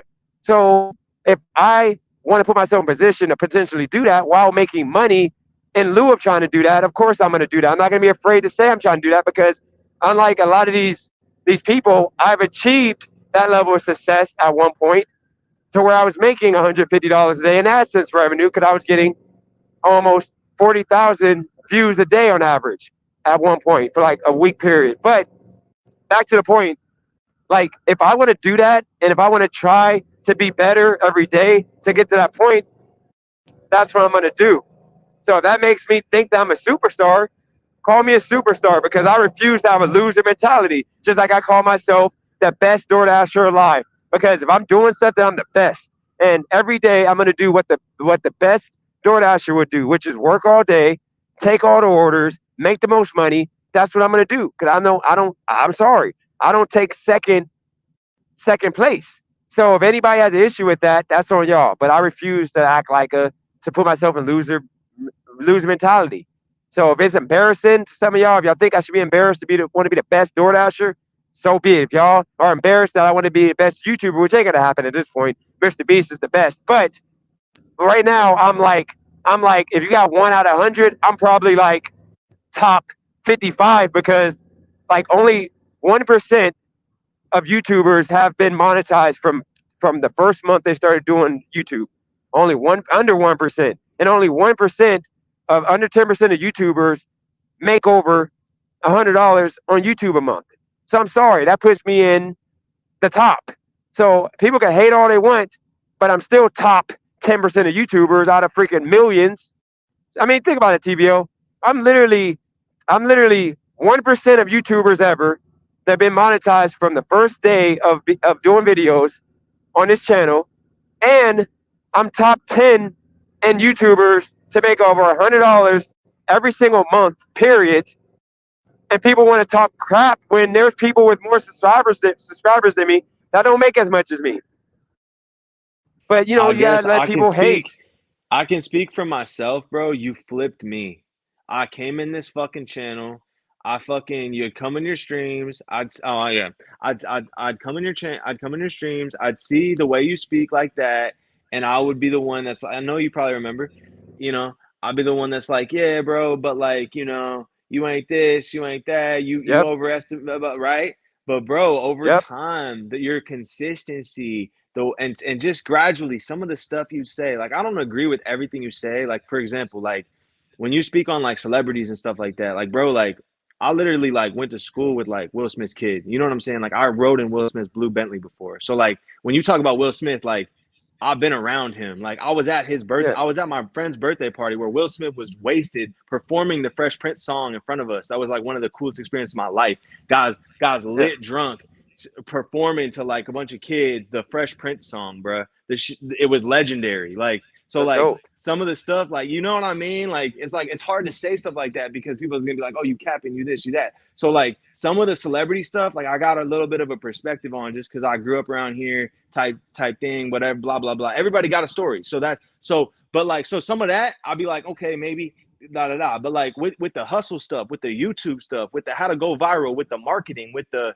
how to stay consistent, with the just like bro, like something about the sense you have for marketing, and even tonight how you spoke with me and how you talking to me, like it makes a lot of sense. You know what I'm saying? It's all about mindset. And you're right. I'll be sitting here like, oh, they you know, I try to suppress it. At first I'm like, oh, I don't care, da da da. But for some reason tonight it kind of got to me a little bit, and I felt that happen. And my first instinct is to be like, you know what, bro, like I just want to be a viewer. I'm good with that. Like, it's cool. I'll find another way to market my music. I truly know for a fact I'm going to be the biggest in the fucking world and in the world, bro. So like, that's how I feel. You know what I'm saying? That's how I've felt for years. And I was in high school thinking, oh, this is going to be easy. I'm gonna blow up right after high school.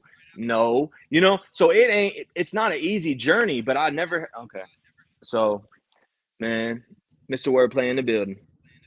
Hold on, but let me say this real quick. I want you to remember, shout out to Wordplay. Hey, remember this, okay? You can suck my dick. What? You talking to TVL?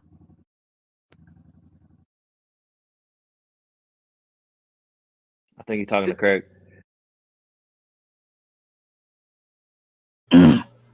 So Craig, let's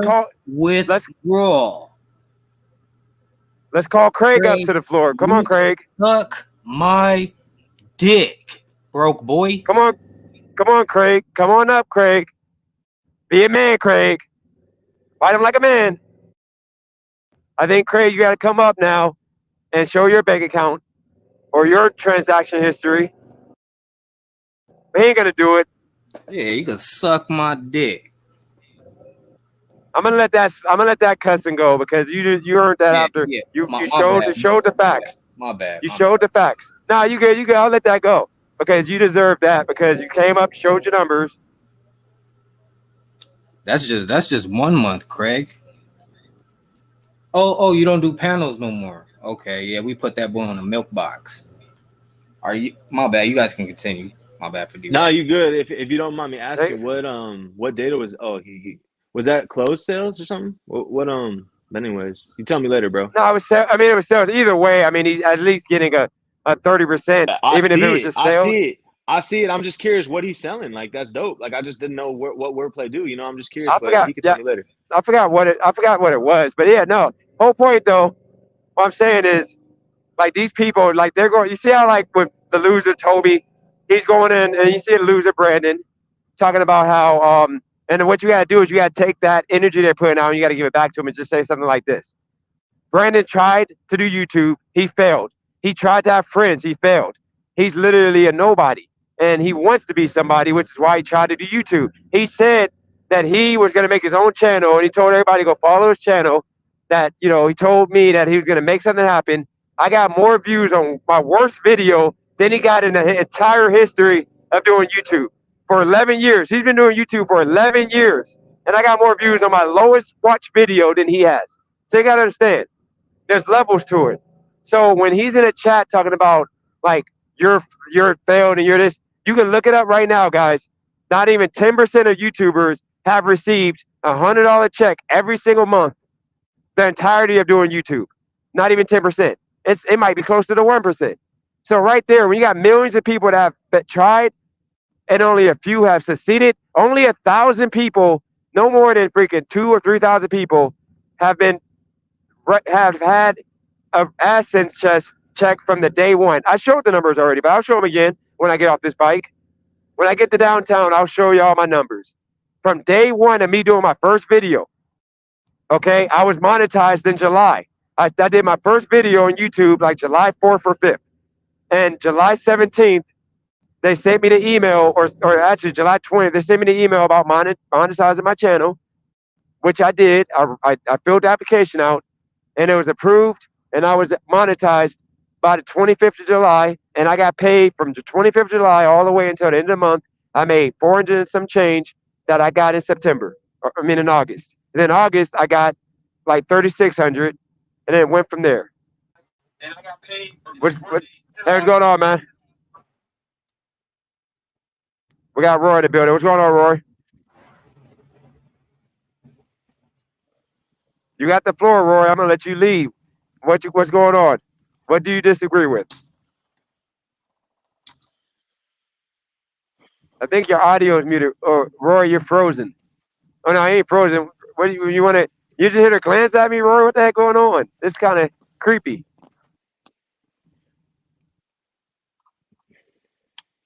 I'll be right back. Okay. He had me nervous. I thought that he was acting like Brandon for a second.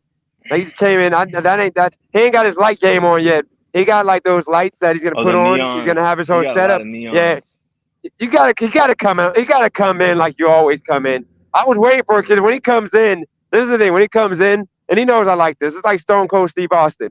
When he comes in, he just starts with the. You know what? This is what's going on, dude. You need to fucking grow up and realize you need to go wash your nuts. And you need to go and freaking, jump off the bridge. I think I might be the target tonight. We're about to see.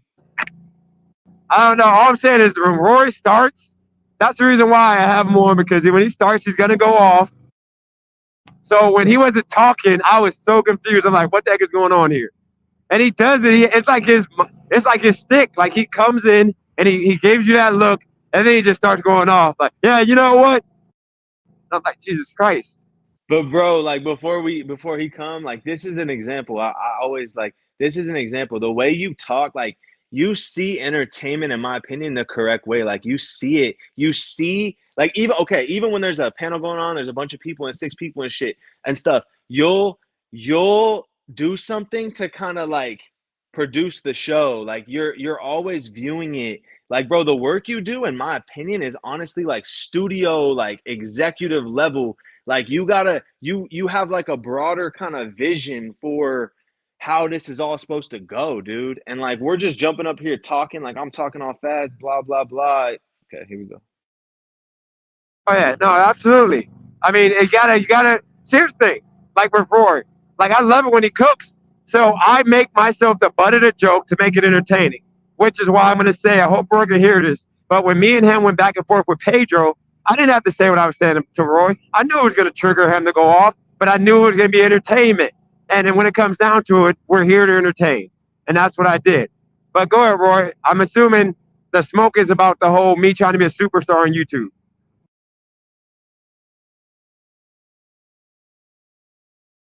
You're muted, Roy. You're muted. There you go. What makes you think I'm going to throw smoke at you, bro? I didn't plan to come up here and throw smoke at you. Okay, I'm sure. Okay. I thought that. This is the shit I'm talking about. This is the drama shit. I ain't trying to come up here and start no drama. Okay, so let's take it to women topic, okay? Real quick. This is something like in regards to respect for women being on YouTube platform. And this has nothing, TBL, remember, this is not a shot to you, but I want to, because this is something I want to address because, Roy, you know how like in our space, we don't have women that participate and cam up because it's like a lot of thirsty dudes on here that like be disrespectful.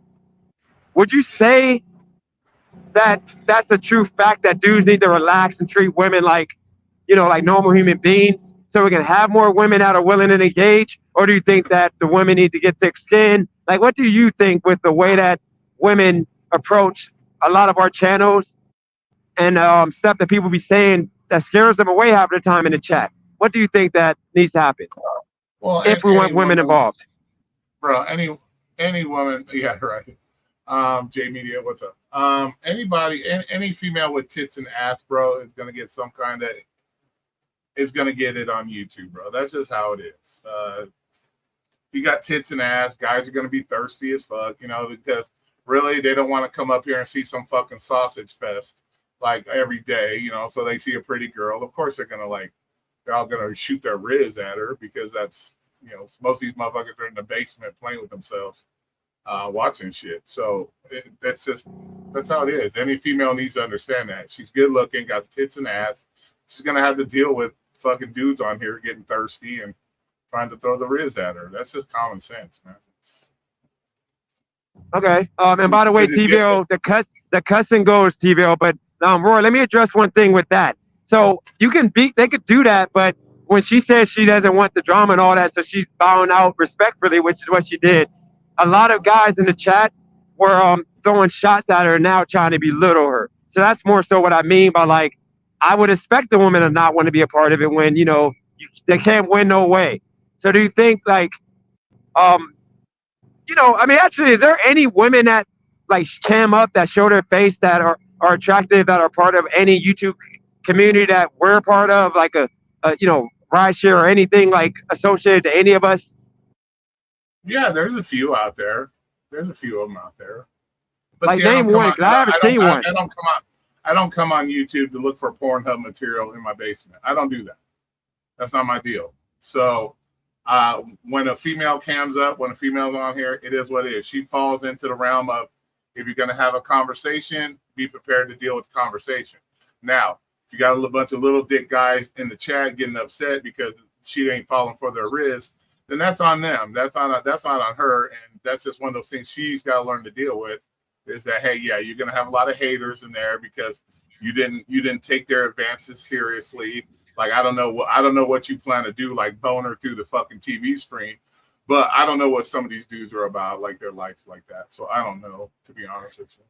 That's low key. Like, kind of, that was way better articulated. That was like kind of the sentiment I was trying to portray. Like, I didn't even ever mean to disrespect her specifically. I was more, once she was gone, I was sort of saying, yo, y'all was kind of like tripping over like nothing in a way. Like, it's just a person, you know what I'm saying? If you getting this gas over a person over the internet and stuff, like, that's kind of weird. Like, you should go into real life, like, try to, you know, like, type thing. Like, you know, so it really, I didn't mean any shade towards her. It was more like to the group, like, yo, like, just because like a girl come on, like, we can't just be like all of a sudden like acting different, because it become too obvious to her. She's gonna be like, oh, like I changed like, she's gonna feel like all the attention on her, and she's gonna feel pressure and all that because like the vibe changed once she entered. You know what I'm saying? So like, you just keep it cool. Yeah, she's a nice looking female. She's gonna pop up here, and all these motherfuckers are gonna turn into hyenas from the Lion King. You know, goofy ass hyenas from the Lion King and shit. You know, that's how guys are. They see a nice looking piece of tits and ass, and you know they get all excited. So it's yeah. I look at it like a business. I mean, like I mean, I got super chats. Everything was coming up, and I just think that if I can make money off of somebody, and then they can make money because she got half of it. Actually, I gave her all the super chats from that day, but I told her at that point it's gonna be 50-50. But that was the agreement that I made. Or not all, but like half of the super chats, but without YouTube fees taken out. So the situation is she wasn't here for the money. Of course, that's not the main point of her being on, but at the same time, like, I'm here to monetize and make money off YouTube. So if she's gonna uplift and get me more views and bring in more money, if I'm sharing it with her, that was the point of, you know, having her and having women on, is more so to add more to the channel. And it seems like women add more. My views are always better with women, and my money that day is always better with women on the channel, because like you said, there are a lot of thirsty guys. So it's better for guys to talk to women than just talk to a bunch of guys all day. So that was my hopes, but that was just. Well, that's common sense, bro. When you think about it, you got 90% male audience. If you look at your analytics, you probably got a 90% male audience. So yeah, once you see a female on here, because they get, you know, let's be honest, they don't want to see a sausage fest every night. You know, Yep. go watch Magic Mike if you want to see a bunch of sausage every night. But the minute a girl comes up here, of course, motherfuckers are gonna lose their shit because like, oh my god, there's some titties and ass up here. Let me lose my shit. That's just normal, bro. So it's not like, I don't know what happened between him and her. Anyways, I don't know. I didn't come. I just came in a little bit later, so I don't know what happened between the two. But you know, she's gonna have to understand that there are going to be dudes on here that don't fall for the pretty face and the titties and ass, and they're going to speak what they want to speak, and they're going to speak how they speak. That's just something she's going to have to get used to. She's new, so you know, once she gets used to it, you know, just look at it this way, Maddie. If they ain't fucking you, feeding you, or financing you, who gives a fuck what these dudes say? That's all you got to For remember. real. Hey, Roy, how do you see women playing into the content? Like if you had to kind of direct it in a way, like how would you try to? Because I obviously know what you mean. Like both of you got, like, it makes sense to try to bring that aesthetic in, but it seems like the aesthetic's the hook. You kind of still have to bring the content after, right? And so where you see that going, like with that strategy? Yeah, like I said, once again, pretty face and tits and ass is only going to get you so far. If she opens her mouth and it sounds like you're talking to a rock, yeah, that ain't going to produce much. So, you know, something maybe she can work on if she wants to really get into the YouTube thing is look at current topics, trending topics that's going on. She probably dresses really well, so she could bring a taste of, you know, flavor for the women in the channel with the way she dresses, the way she looks. She could talk about women issues on here. You know, she could actually point out to the fact that you got a bunch of internet dudes on here trying to shoot Riz on the internet. Like, she could say, hey, dudes, that doesn't look very good. That's not a good look for you if you in your basement, you know, doing your thing to my face on YouTube. You know what I'm saying? She could bring Those were also Oh pretty God, dope that's ideas. nasty work. Those are some pretty. She can those bring were it, all pretty good. Yeah, she can bring all that to the tubes. You know what I'm saying? So, Yeah, you and know, Maddie, if you're listening, Maddie, maybe you can reach out to Roy. Maybe sometimes go on his panel. It's better than mine because see, Roy doesn't play the drama as much as I do. Sometimes I have to do this, but with him, it ain't as much. So that might be a better vibe. You know, who knows? There's other channels you can go to, and it ain't a one stop.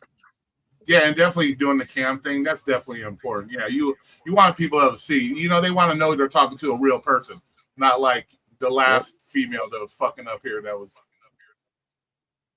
I ain't gonna even go there. We'll just leave it at that. We know who we're talking about. But yeah, but camming up is important because they want to see a real face to the voice. You know what I'm saying? You know, they want to see that, and they want to see who am I?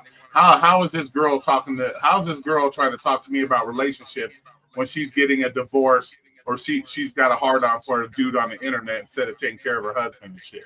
You know, that's what I'm saying. They see these kind of, they want to see the face. So if she's up here talking about, you know, style of a woman's style, they want to see that the girl is up here with some style. You know what I'm saying? So yeah, so coming up is important in that respect because it makes you more of a fucking human too. This shit right here, this talking to a fucking avatar, that's ridiculous. You know what I'm saying? Put your face up there. You know what I'm saying? That way they know who they're talking to. They're talking to a person. You know. So and Dennis, a lot can of I times, ask him one more thing? Yeah, and a lot of times when you look at people's face and shit, you can see who's telling you bullshit or not. That's another thing. That's you bad. Can tell those motherfuckers who's full of shit by just looking at their facial, or when you bust them with the question and they look all like dumb all of a sudden, then you know you busted on them because then you see their reaction like, oh shit, he caught me this time. You know what I'm saying? So that all that stuff's important. Dennis, can I ask him something?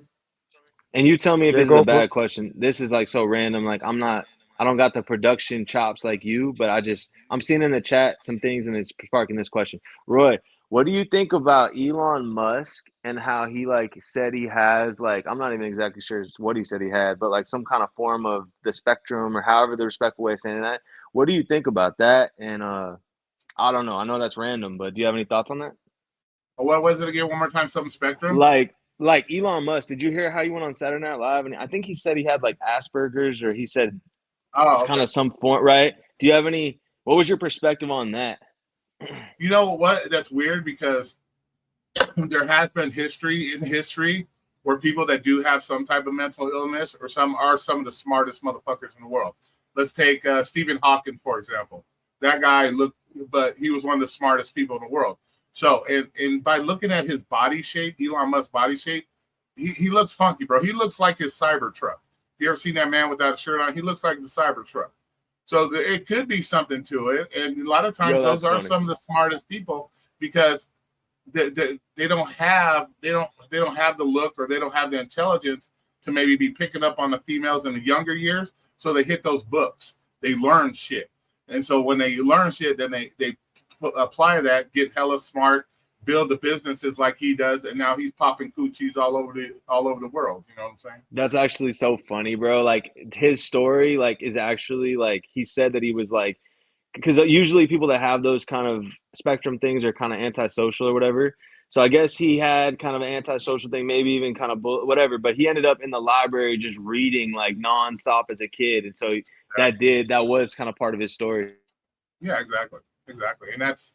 You know, very interesting and very impressive. You were able to come off the cuff with some cool insight on that, bro. All respect to you. Like I don't know if I don't think I don't think you took it the type of way anything I said, but basically, yeah, I've watched your channel before. Good to talk to you, man.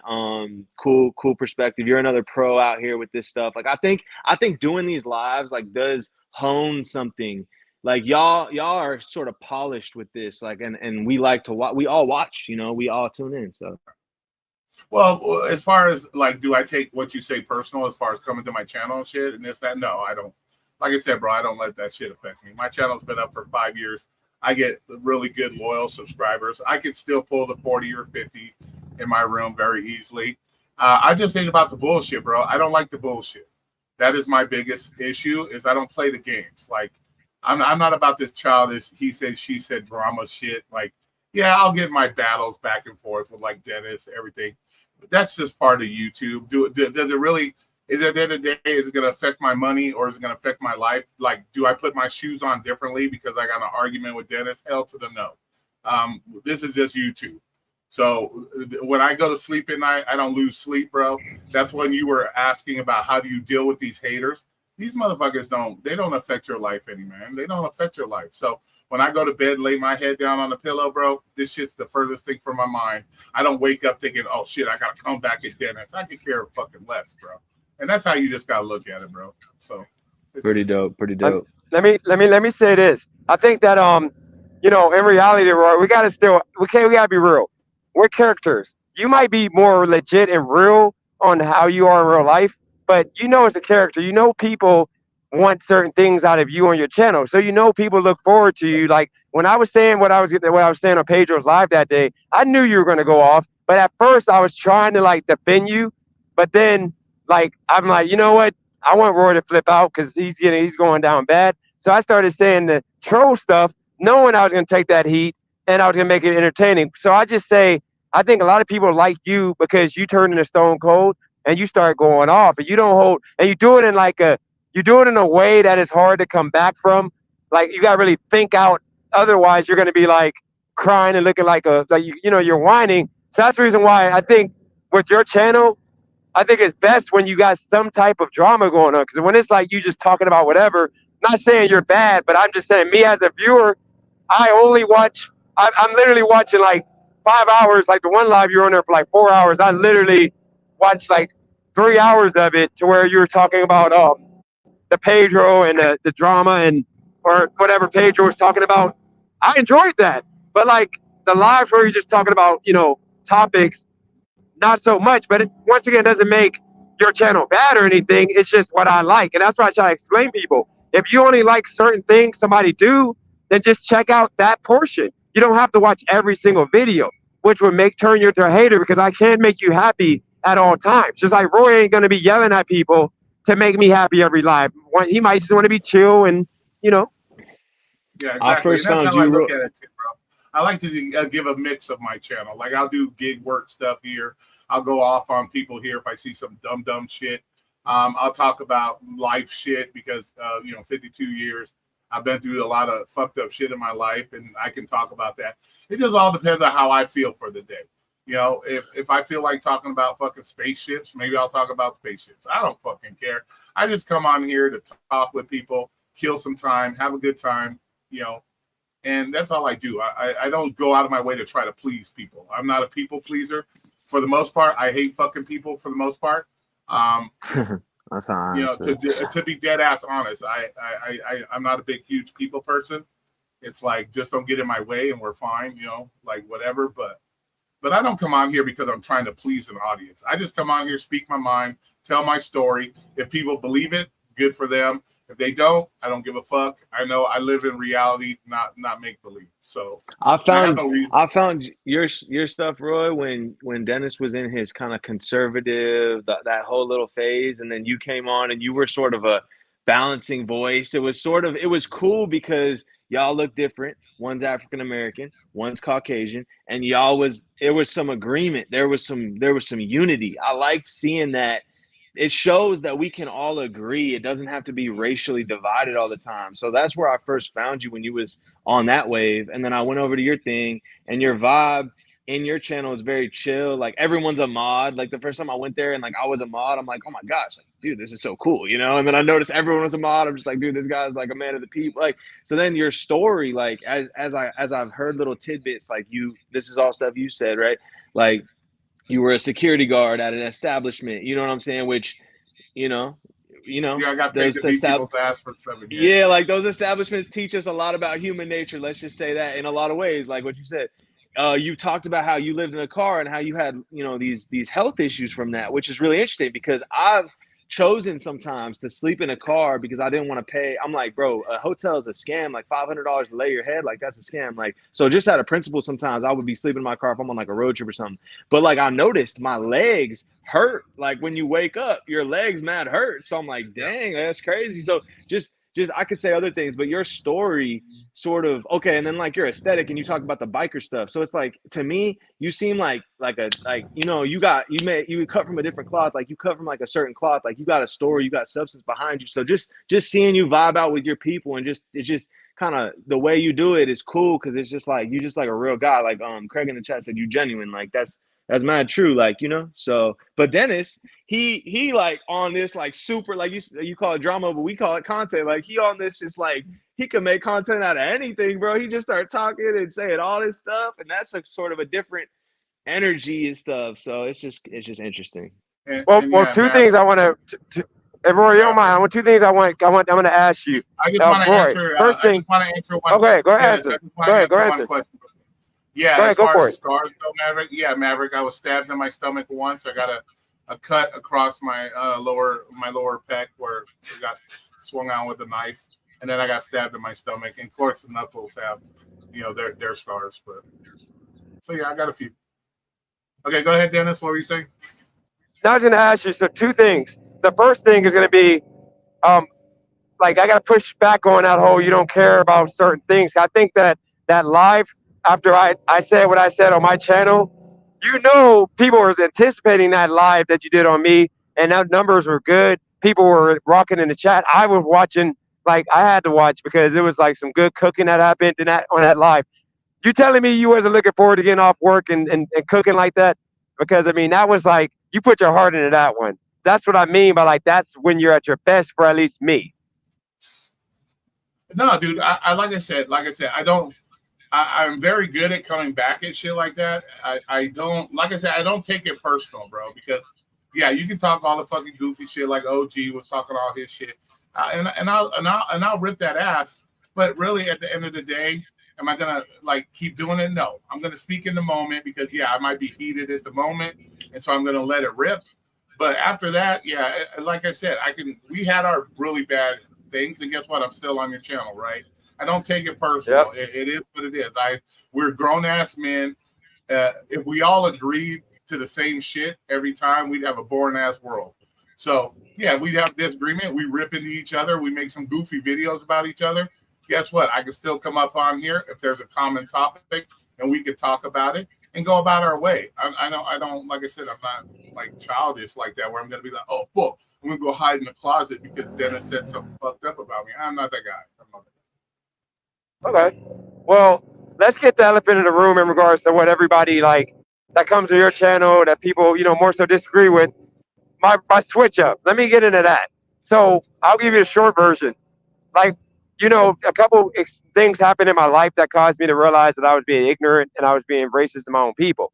So I still believe in everything I was saying at that point about the whole, black issues and crime and black on black crime. I still believe in all that. But the difference from what I do now and what I was doing before is before I didn't care about what led up to black folks being in that position to have to kill each other to feed each other, which ain't no excuse, but it's still a lot that led up to the behavior of people now. And it's really a poverty thing. Cause I think if you got like, you got like 100 middle class and rich black people, just like if you had 100 middle class and rich white people, it wouldn't be a lot of craziness. But the thing I will say is that when you have poverty and you have 100 white, 100 black, you won't see as many white people like killing each other, because I think you have more time to where white people had without compared to black people, to where you have black people that didn't have the time to really be more civilized when you're talking about poor people. So that's the reason why I go into detail with the whole black issues, poverty, instead of just saying these gangsters, these drug dealers, these people are terrible people. I'm saying they don't know any better, because a lot of people don't know any better. Unlike when it comes to white drug dealers, they don't get that cop out, that excuse of saying that you didn't have a dad, or you didn't have whatever, because y'all don't allow that. Y'all don't allow that to be an excuse. But black people, we're not there yet to not let that be an excuse. So that's all I'm saying. That's the reason why it's a switch up. More of me just speaking more positive and speaking on why people do things, instead of just saying that these people are terrible human beings and just bashing. If that makes sense. Yeah, but at the same time, when you say stuff like that, you got to look at it from other points of views as well. How many black men don't blame the white man? How many black men have stepped above and beyond, not let what the media and everybody else wants to portray, say, oh, it's always the white man holding me down and stuff. Well, how do you that's kind of a slap in the face to those black men that stepped up to the plate. They didn't use no excuses. They didn't fall into that trap of, oh, it's the white man. It's always the white man. They're holding me back.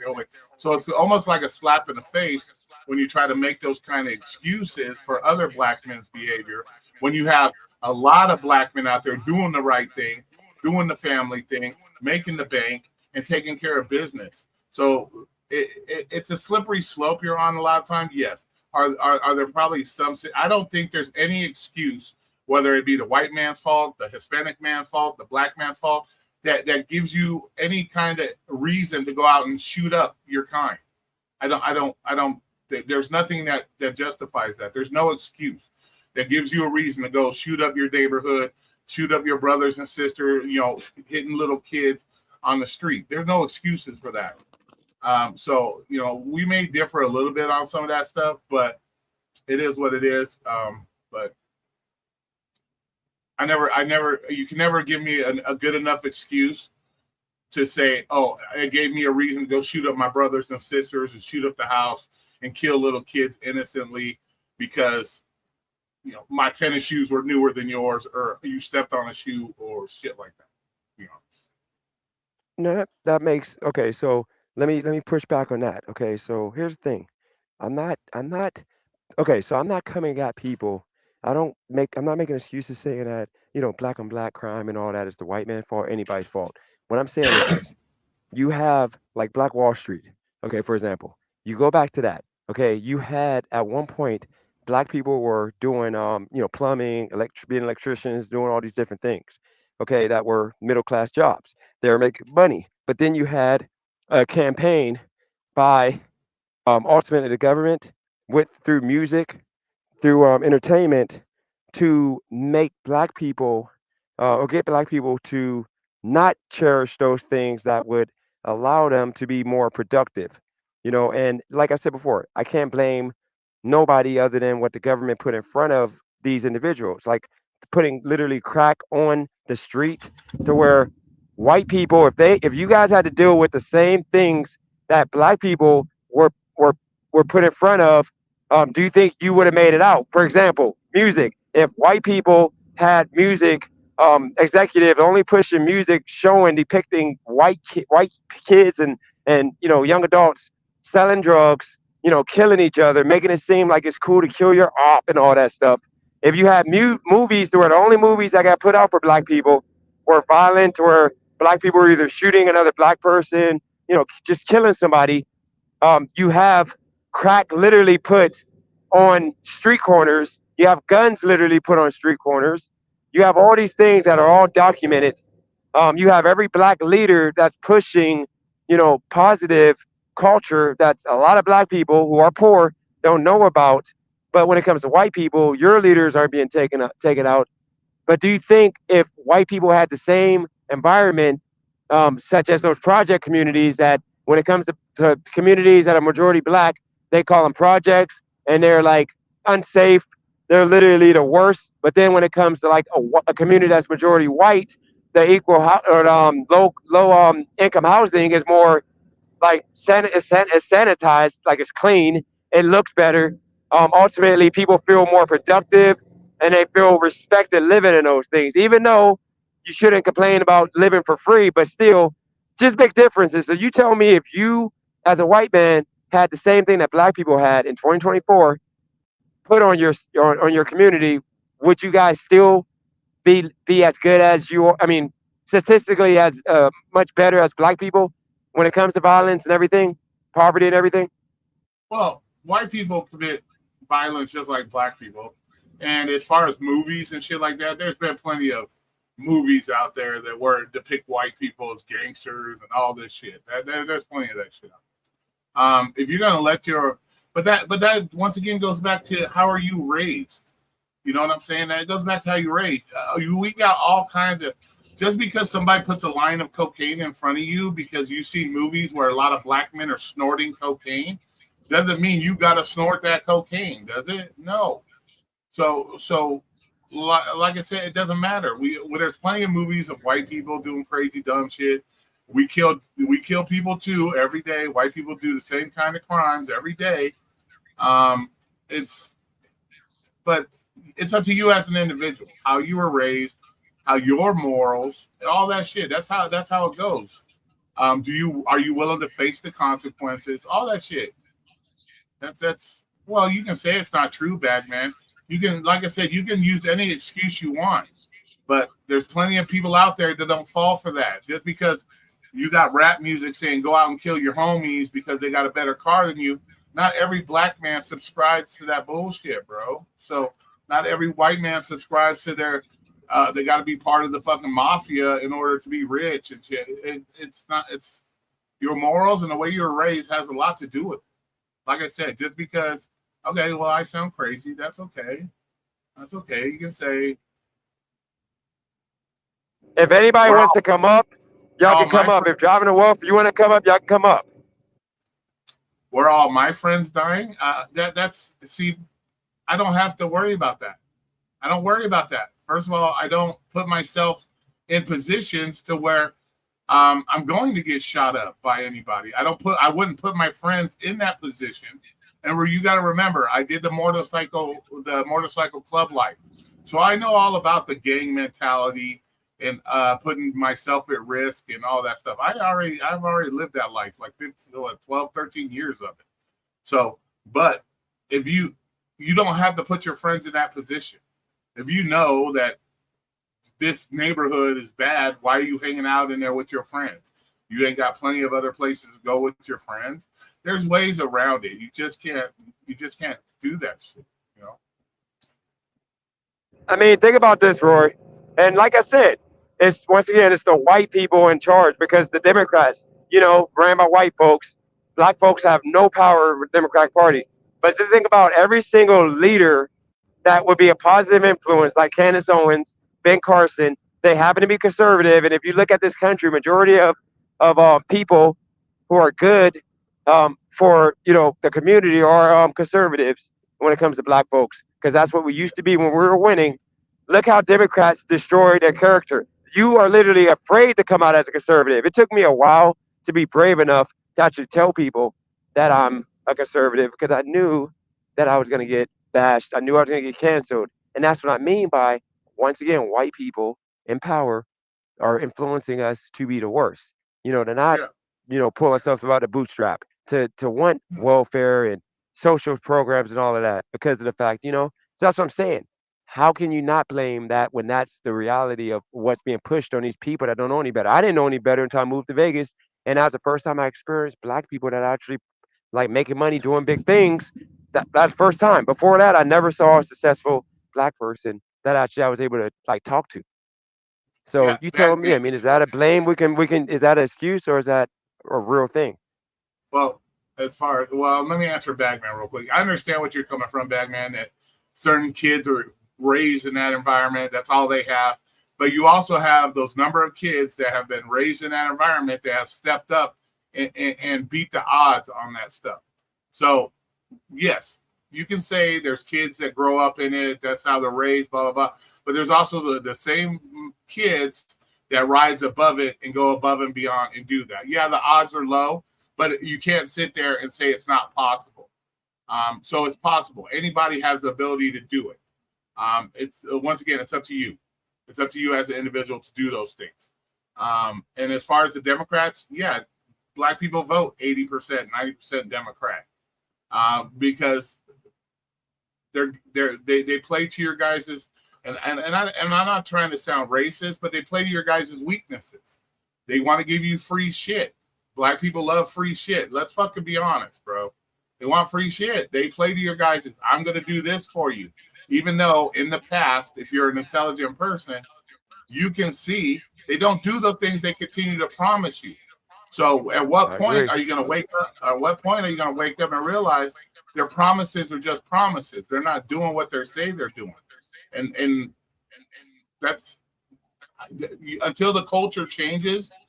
They're always going to vote that way because they're being promised all the shit that they want, and that's just how it ends up working. I don't, it's a culture thing. It's a culture thing, and until the culture decides to change, like move in a different direction, and more black people are actually willing to try to move the culture in a different direction, you're always going to have the same perpetual wheel that it's going to continually just go around in circles.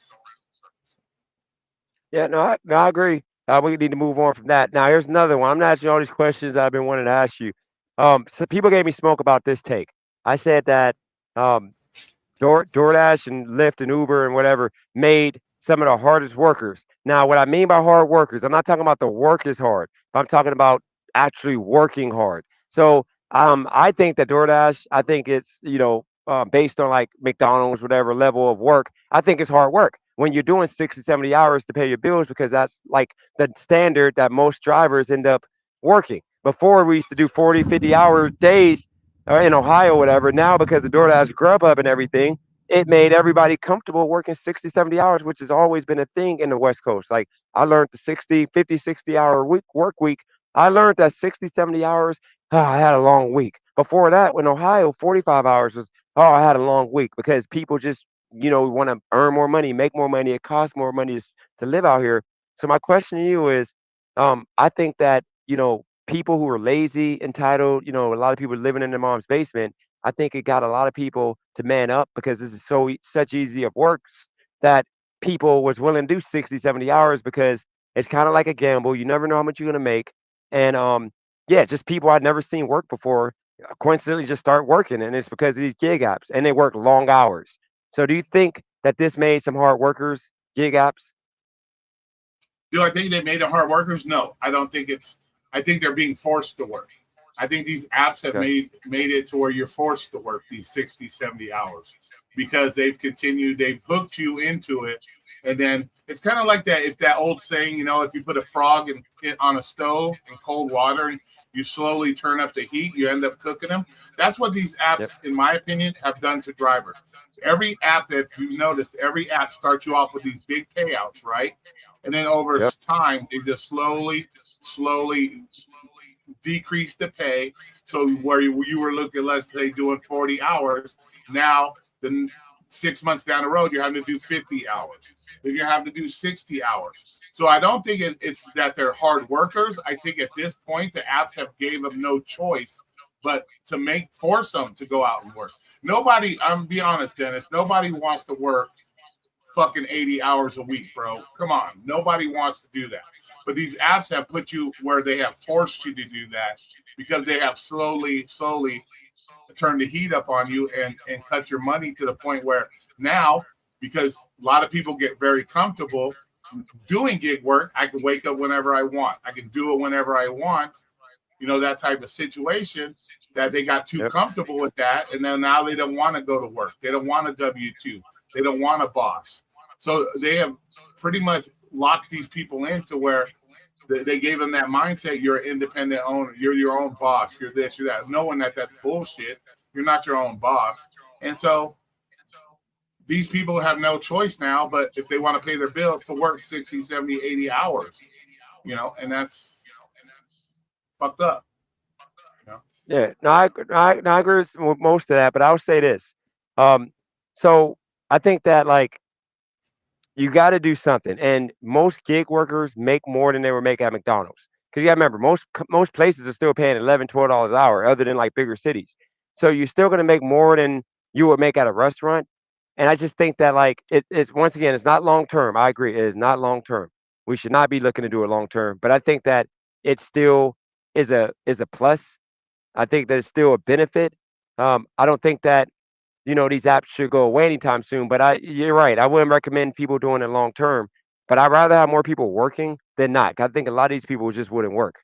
And sadly, and where do you see with AI and everything happening? Where do you see work anyway? Because a lot of these jobs are being removed. Like cashiers are going away. They're stopping. People that's doing the pickers and all this stuff are going away.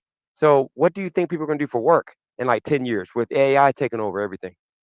Well, I don't think AI is going to take over as much as people think. Dude, we got these AI apps now that you can't even get them to make a good thumbnail without like having to do it like 80 tries.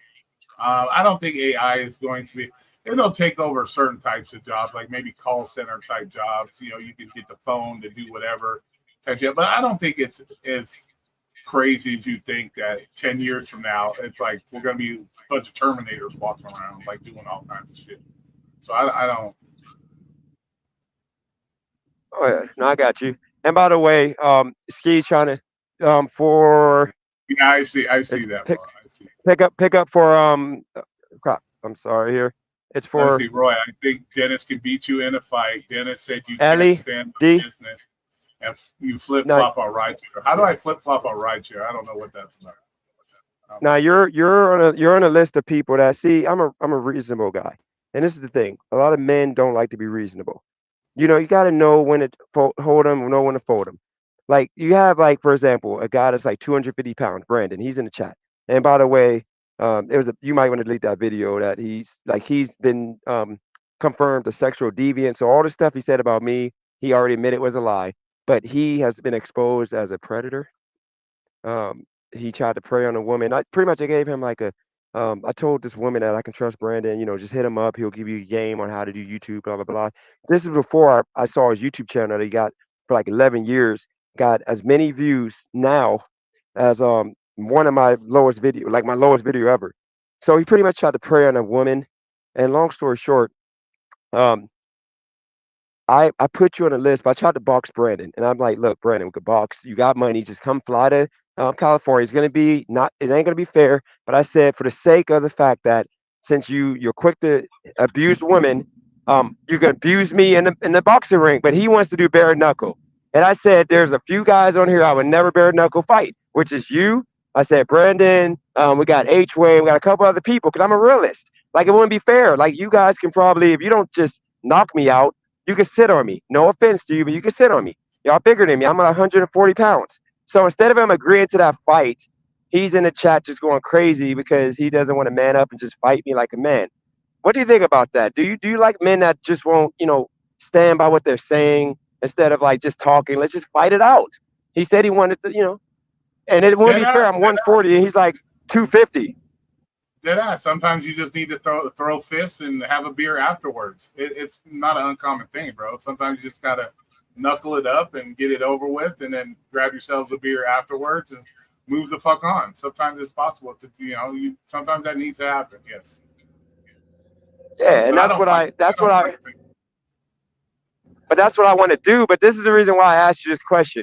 because you've been around real tough guys and you've been around chumps, people that talk the talk. You know, a real tough guy, if you tell him, if he's talking about he wants to fight and this and that, he's not going to say bare knuckle. He's going to say, okay, you want to box? I got you. I'll be there. I even offered, I said, when I get back to town, maybe I can come down your way. But instead of him saying it, he keeps saying bare knuckles, knowing that no man would agree to that unless he's a fighter, because you can hurt yourself. And if you actually have a day job, why would you waste the time? So that's what I mean by, like, when are men going to grow up? Because I don't remember men being this weak, to where I remember as a man, if you wanted to fight somebody, you wanted to handle some business, you would show up and just, fight it out, shake hands after. So I don't know. When did the things change to where, men are like afraid of just a good old fight? You get your butt kicked. You don't got to shoot nobody. You just shake the hands and say, you know what? You got me today. Maybe I'll be better next time if we get to this point again. Because they've just been, and let's fucking face it, a lot of single mothers out there, bro. A lot of men have grown up sissified, bro. You got to get your trophy for your fourth place. It's just a sissy ass environment nowadays, bro. It's not, people weren't raised back in the day when dad took you outside when you done stupid shits, whooped your ass, and went on the way. Yep. It's just a bunch of sissy stuff now. So that's all it is. It's just a different generation raised a different way. So a lot of them they don't want to knuckle up. They just want to call the cops and run and cry and shit like that. So it's like anything in society. Yep, that's what I understand. I mean, hopefully we get back to like the basics, because it's just like, it's sad because, I want people to, like, if you got to face the consequences of talking, I think you have less people talking. Because even all the stuff I said about you, all the stuff I said about you back in the day, I'm not gonna like ever say I'm gonna beat you up or I'm gonna smack you or anything, because you got to face the consequences. I might be in Vegas, and you might say, Dennis, you're in town. What's up? Like, I would be a coward for not stepping up. So I just think that as a society, if we don't get back to that point, I'm hoping maybe you give him the courage to like man up and just understand he got 100 pounds over a guy. Give the guy what he wants. Come knock him out, and then you got clout. But yeah, I just never understood that, because he was talking so crazy on your channel. Like, I was scared of him and this and that, but then I'm giving him a chance and he doesn't want to do it. So yeah, that was just another little tidbit, because well, I don't understand. I'm gonna tell you right now, bro. As somebody who, like I said, got paid to beat people up, it's not something to be proud of, bro. It really isn't something. It isn't something to be proud of. Even if you end up whooping somebody's ass, at the end of the day, it's not something to be proud of. I would hope as grown ass men, you could actually talk it out and come to an agreement. Say, hey, it is what it is. Let's move the fuck on and like move forward. Because like I said, there's you take a risk of you hit a person wrong, they end up dying, or they get severely injured, you fuck them up, then you're getting your asshole plugged in prison.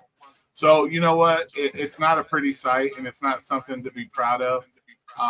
At the end of the day, if it's a necessary thing, then it's a necessary thing. If you have no choice but to whoop some ass, then whoop that ass. But at the end of the day, it's not something to run around and be like, oh, I'm the greatest, this and that. It's not, so.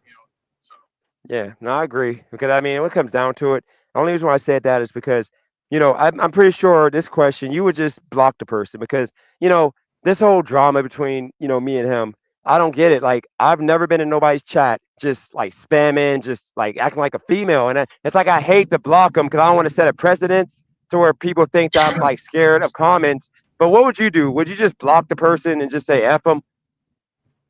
At a certain point, if you guys can't come to a common ground and you don't want to deal with it anymore, at the end of the day, it is your channel.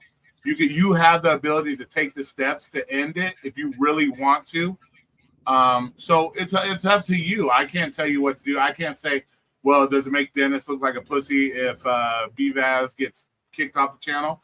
No, at some point, you're like you said, you're trying to move your shit forward. If you feel that this is a hindrance and you guys at some point you cannot come to a common ground agreement of this or that, then you may have to take those steps to block him and just move the fuck on.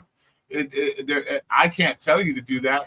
That depends on you as how you feel about the situation. Have I blocked people? Yes, I do block people, because it gets to the point where it's like, You're just going around in circles, acting retarded. You're both acting retarded at the end of the day. And there's no point of acting retarded anymore. So if you can't come to a common ground, yeah, just block them if that's what you want to do. Does it make you weak? No, doesn't make you weak at all. It just means, hey, it's time to move on. I've tried. We both have tried to come to some common ground. If you've honestly given it a try, Dennis, with BVAS to get along, and he has honestly tried to squash the shit. If you both have honestly done your best to squash it, and you still can't squash it, then you got to look towards moving your shit forward. And if that means I have to block him, then you block him. It is what it is, bro. So, and I'm not saying block him. I'm just saying that's up to you. I think you're right. We got skin in the building. I think Brandon, at this point, I asked you this, like I asked you a month ago, dude. Just move on. Just talk to other people. You don't have nothing to say to me. I won't say nothing to you. But yeah, I'm not gonna continue this because you're spamming my chat, and it's literally making me look crazy, like I got a man lover. So I appreciate you. I'm sorry for anything I said that hurt you. Just please stop, because of the fact this is a bad look. We're both looking crazy, as Roy just said. We're both looking. It ain't just you. It's me too. So at this point, I'm sorry, Brandon. If you can't continue, I'm gonna just block you. I'm sorry for anything I said about you, whatever. We're gonna move forward, okay? Just talk to other people. Just do that, okay? But I got rid of the person that you didn't like, ultimately. So just move on. All right, so Ski, what you got going on, man? I just want to know, where is Roy from? Where am I from? I'm born and raised here in Vegas. Oh, so you're from Vegas. Do you know where Dennis is from? Where Dennis from? Ohio, right? No, Youngstown, Ohio. Youngstown? Okay. Yeah, don't disrespect Dennis. I didn't disrespect. Did I disrespect Dennis in any way? Hell yeah, you tell him to back down. Dennis is a slapbox champion, and I know you scared of Dennis slapbox championship. So, I want to see you guys slapbox, man. Like he's a punk. I've never been scared of a man in my life. I've never been scared of a man in my life. Yeah, you ever slapbox before? No, a slapbox? No, I don't slapbox, bro. I don't play games. If I get to a physical altercation with you, I fight until you don't move no more. It's either I'm not moving or you're not moving. I don't play dumb games. Like I said, violence against another man is not something to be played lightly. And if I've gotten to that point, there ain't no slapboxing. It's going down 100%. That's how I was raised, and that's how I am. And like I said, being in the profession that I was, there was no fucking around. I've been stabbed, I've been cut. There's no fucking around. So I don't take violence very, very lightly at all. It seemed like you talking a big game, and I think you scared of Dennis. So, like, Dennis. Okay, well, you can think whatever you want. If you think I'm scared of Dennis, more power to you. Nah, it's okay, because everybody in the chat, we recognize real. We on Dennis' channel. Yo, Dennis, you slapbox before, right? And that was in my past, and I didn't want nobody to know about that. Exactly. Let Roy know that you'll F him up, because you champion. No, I gotta keep it real. With Roy, I'd probably break my hand, because you gotta understand, he got more mass than me. You gotta understand. But back in the day, no, because back in the day I was like 30 pounds more heavy. So yeah, back in the day, no. But like now, yeah. Roy, I was like John Jones back in the day. Exactly, he was John Jones, man, and you was butter. He was plain. Dennis, I came here to support you because Roy wants you to go out like a stray cat. I just want you to know that you got. No. You got to remember. Roy gave me some game, because remember when I got this bike, the first person I went to their channel to ask about the game. Actually, I think he came on here and I asked him about the game of how to be in a biker gang, how to do this, how to do that, because I didn't know. So I wanted to join. I thought that I thought that the biker gangs, I can like start my own gang, but I found out that if I did that, I would probably get like taken care of. I thought the Sons of Anarchy was real. I thought all this stuff, and I was excited, but I'm not like, put it like this. A week after talking to Roy, I'm like, this ain't cool no more. Can I go take the bike back?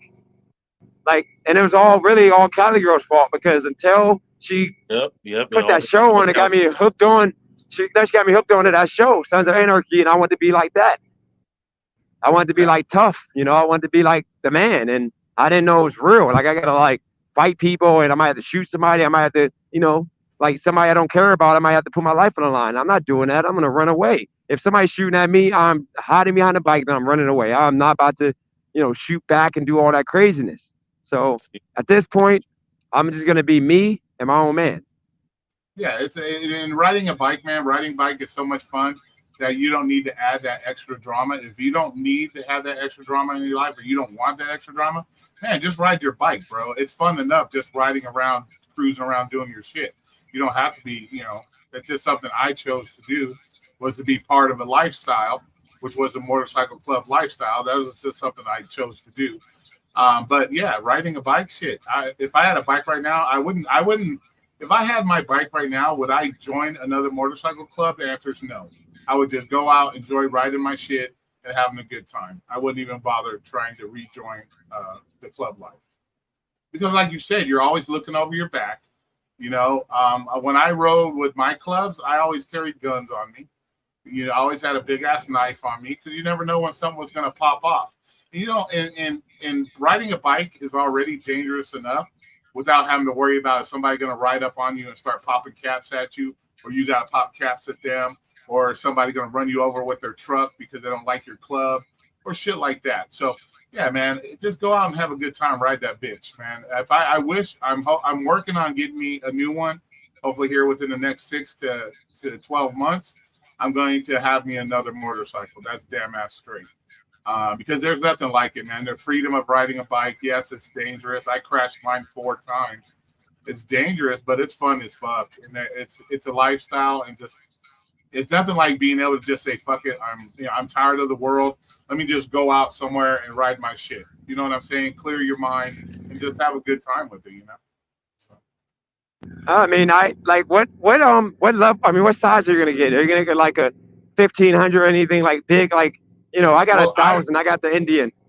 Well, I rode a Gixxer 1000. That's what I rode. I had a Yamaha R1, which is 1,000, and then I had a Gixxer 1000 as well. So, do I plan on getting another sport bike or a cruiser? I haven't decided because I love the speed on a sport bike. I love sports bikes, but I might just want to get the cruiser just because.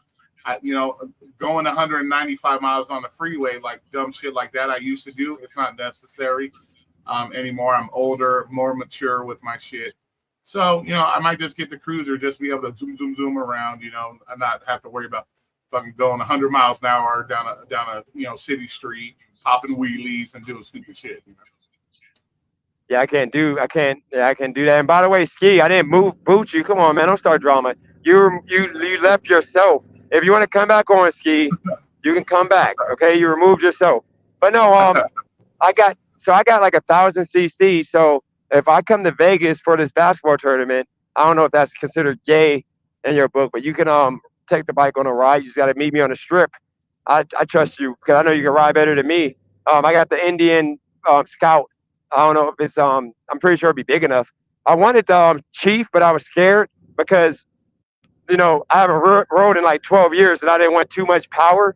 And plus I wanted to be able to cruise around like town without, the bulkiness of it. So I ended up getting just a bobber or a Scout, whatever. But I know the next bike I get is going to be probably going to be like a Harley Cruiser, like a bigger bike, because this bike I got to go to second gear to get to like, so first gear I can go like comfortably like 25, 30 and it never stalls. But then second gear is like more like 40 miles, and then like third gear is like 50 before it starts to, and then to get to 60, I gotta go to fifth gear, and it doesn't have a sixth gear. And my old cruiser I used to have was like I think it was like, I forgot the name of it. It was some Suzuki like chromed out, but it was 6 speed and it was 1,000, and that thing was like powerful to where like I could be in second gear and get to 50. But like with this thing, I'm revving like 4,000 on like, trying to hit like 60 on like third speed. I'm at like 5,000, so not as powerful as the other ones. My bike, the way it was built and stuff, the engine was rebuilt on my R1. I could get up to 90 miles an hour in first gear. So Yeah, I'd haul ass, bro. I had no chill on my bike, bro. I'm dead ass. I have no chill on my bike at all, bro. I'll hit down. You know how these streets in Vegas are, bro. I'll hit these streets. Oh yeah. Dead ass. I Oh, have yeah. no chill on my bike. I love the speed. I love the zooming in and out of traffic. Like I said, I crashed my shit 4 times doing dumb shit. So You said 4 times? Yeah, I crashed my shit 4 times. Any serious injuries? The most serious injury I got was a separated shoulder. So, Okay. and I pulled every That's- muscle, on my chest on one of them as well. But the most severe was the shoulder. So, Yeah, that's brutal. Yeah, I got into my one motorcycle accident, which was, I would say it was my fault because the guy was drunk or the guy was like he just cut me off and my bike flipped. But if I wasn't going down at the speed I was going down, I was only going like 45, but I could have like stopped. But you know, I chose like continue thinking I could beat him while he was turning, and I flipped. But other than that, I've never been in an accident before. But I don't go too fast. okay, let me answer J Media. J Media, would DJ Go for it. survive? Would DJ survive a jumping in a motorcycle club? No, I don't think personally, in my opinion, I don't think DJ would do well because first of all, there's no jumping in. This ain't like the Bloods or Crip type shit.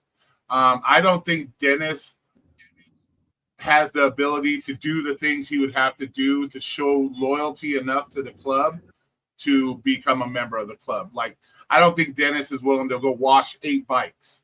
I don't think Dennis is willing to, while everybody else is getting their party on, hanging out with the ladies, doing their thing. I don't think Dennis has the ability to have to stand out there and babysit the bikes. I don't think Dennis has that mindset. See, I believe in Dennis, and this is the I don't problem. think And Dennis- you come on I don't think Dennis's Dennis- channel, put him down, and I'm just not wild, putting him man. down. I'm Ski, just giving Ski, my why are you opinion. trolling? Dennis, Man, you are whatever. flat box champion. You gonna let him talk to you Okay, like that? slap box champion. Come on, Okay, that's Ski. cool. Ski, come on. All you got is troll. But Yeah, go he- ahead. he Like got Jordan, me, let him right? finish. He could have been the world champion. He could beat Mike Tyson for all I care. I don't give a fuck. He But could no, beat I'm just saying some from what I wrestlers. see, he doesn't have the personality to go a year, 6 months, a year, having to do the things like if I'm a member, I'm a white guy, I'm a member of the club. I say, Dennis, I need you to run to the store, give me a pack of gum.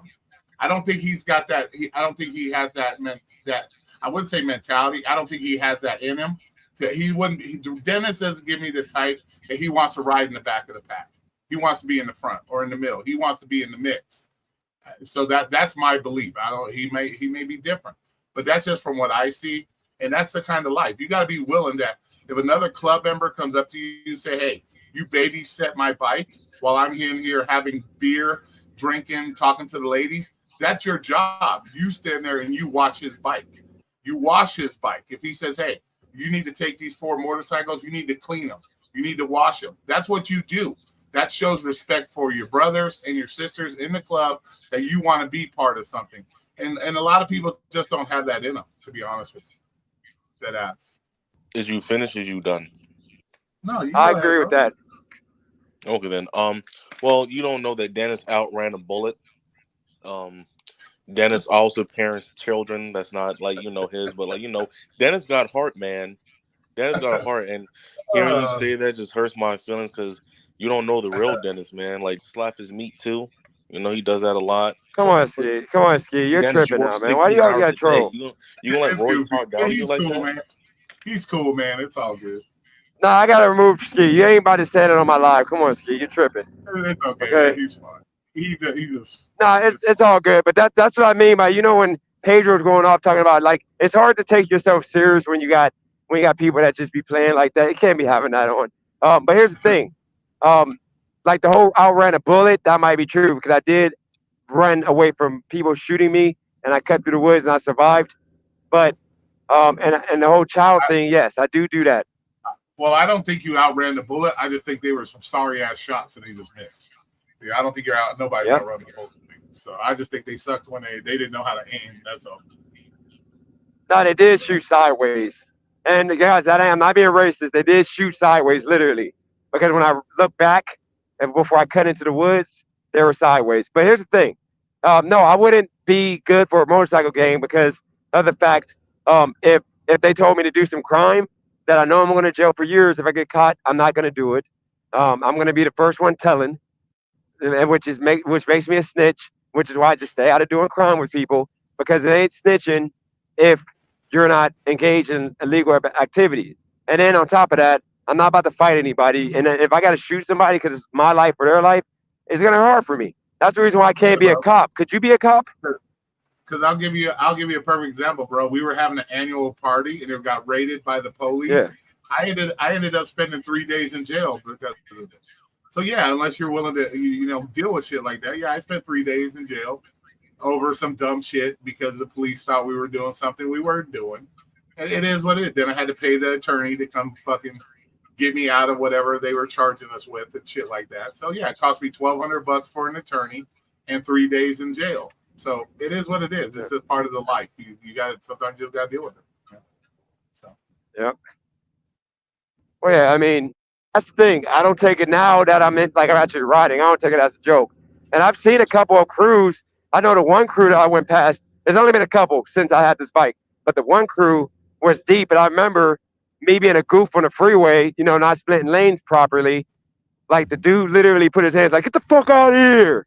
And it was at least 30 of those dudes. And they look like they were mean ass dudes. I'm talking about the beards, hanging, freaking. They look like people you don't want to play with. And I was about to be, for a second, I'm about to be who you? But then I knew that would have been a bad day for me. So I just kept it moving. I went all the way to the side and minded my business. And I went slow and let them pass me up. But yeah, that's when they got real. That was the first experience. Second time, they were more chill. They waved, as they went, but they looked like angry people that, I don't want nothing to do with. And the first group were black, and the first group was white. Second group were black. And at that point, I'm I'm not playing around with none of this crap. I'm going to just do my thing and keep it moving. Yeah, it's trauma, guys. I'm sorry. Call it trauma. It happened. Real life. But hopefully we get Maddie back. Because I think she has a lot that she's saying in the chat that people would vibe to, would want to hear. So, Maddie, don't let those dudes run you away from the channel. That's death row, but And somebody asked the question. Somebody asked the question. Go for it. They asked, what did this club ever do for me? That club did a lot for me. If you needed your bikes fixed and you couldn't afford it, they helped kick in to help purchase your bike. If you were, that one time at my family and we had a hard time with Christmas and they helped out with Christmas. There's a lot of things those clubs do for you. So it's they, like I said, they have your back. If you do something stupid, there's our consequences. So they do a lot for their members. They do a lot, and they do a lot for the community. They get a lot of bad raps, but I've seen more bikers do more for feeding the homeless at Thanksgiving, based on taking care of families during Christmas, than most of your average everyday people like shun at. So I've seen them do a lot. Every Thanksgiving, every Thanksgiving for 12 years, the clubs that I were in would actually go out and feed the homeless, like 1,500 homeless people. So yeah, they do a lot that people don't realize. So Roy, just to help the men that think they're about that life, isn't that like that hot, however you say it, I don't even want to say it, that nasty work? You see the comment up top. Isn't that what men are forced to do in jail? Like men that are weak, who shouldn't even belong, who don't even belong in jail, but they think they're hard asses on the street. Jail, I don't know. As far as jail goes, you're probably talking more prison than you are jail when it comes to.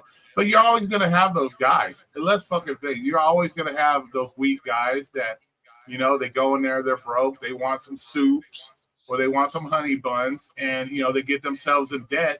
And next thing you know, they're sucking the tip because they got to pay off a debt, or they like to gamble, do drugs. It is what it is. You're always gonna, but you also got gay guys in there that probably don't mind taking it in the bunghole, or they got people like that in there. So, but that's more. I think it's more of a prison thing than it is a jail thing, to be honest with you. Yeah, they be making. I'll tell you that they be making a bag if they're gay because I mean those dudes be on that. Like from what I heard, all these stories the dudes be telling me low key when I was doing Uber and Lyft about jail life. I'm like, gee, or not jail, but prison. State pen. Like they actually name it a state pen. It's the the actually I think it's the more state pen than the feds. 'Cause I think most of the stories were from the state pen to where they hear dudes like at night crying themselves to sleep because freaking they're getting like freaking taken advantage of. And these are Yeah. always the dudes that come in the toughest. And then they Yeah. run into that dude, and then he makes them. So that's the reason why I tell people.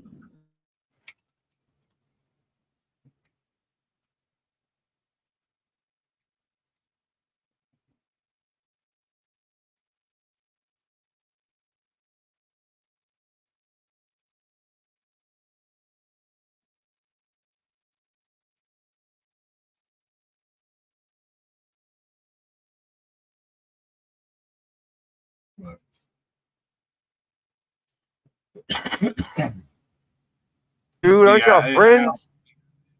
What? What'd you say? No, I was saying, I'm like thinking, weren't they friends? But like he was like talking crazy to where Pedro left. I feel so bad for Pedro. Like, do you feel like Pedro gets more smoke than he deserves? Well, I don't think that he gets more smoke. He has more people. So, of Yeah. course, the more people you got, the more people that aren't going to like you. So I don't necessarily say it's more smoke. He's got more people there that are going to give him smoke, but that's just because his numbers are higher. I'm sure if you had the same numbers and the same amount of 300-400 people in your chat, you'd be getting a lot more smoke too. It's just a numbers thing, in my opinion. Oh yeah, I mean, because he's the first one. He's the one that brought me to everybody. Like, only reason why I know about you, Torb, everybody was because of Pedro. Because prior to Pedro, I didn't know nothing about the gig space. And I remember he was doing old ride along videos, and I'm like, oh shoot, like, and he started making. He was like getting views, and that's the main reason why I started even doing YouTube. So I mean, his recipe, but I think now he doesn't do them the same. But I kind of laugh because he literally created an image and a standard to where everybody pretty much copied, other than like I say all the the people that I had issues with at one point in time. Y'all don't really do ride-alongs, or did you do those before you stopped doing gig work? I did one. I've done one ride along, and that's because subscriber paid me $150 to do it. But other than that, no. $150? Yeah, he gave me $150 to do a 3-hour ride along. Yeah, that's cool. Like, did you edit it like Pedro, like with the? I don't do ride alongs like that. I don't like work that much. I work to live, to pay my bills and shit. I don't like it that much that I want to show my everyday fucking no. I don't. I just go get my money, pay my bills, and I don't. Yeah, I got better things to do to show everybody me slaving for the man, bro. Sorry, it ain't happening. Yep, and by the way, because I'm gonna wrap this up in about 15 minutes. If you want to like go if you want to do chat work, if y'all got questions for Roy before I end this, go for it. And Roy, if you see any comments you want to respond to, you got the floor. 'Cause I know Maddie was saying a few things, and if you guys got any questions for Roy, go ahead and hit him with them. I'm done yapping. See if we get anything on here. Yeah, I'm an open book. No, 'cause that's one thing. That's one thing. That's a lot.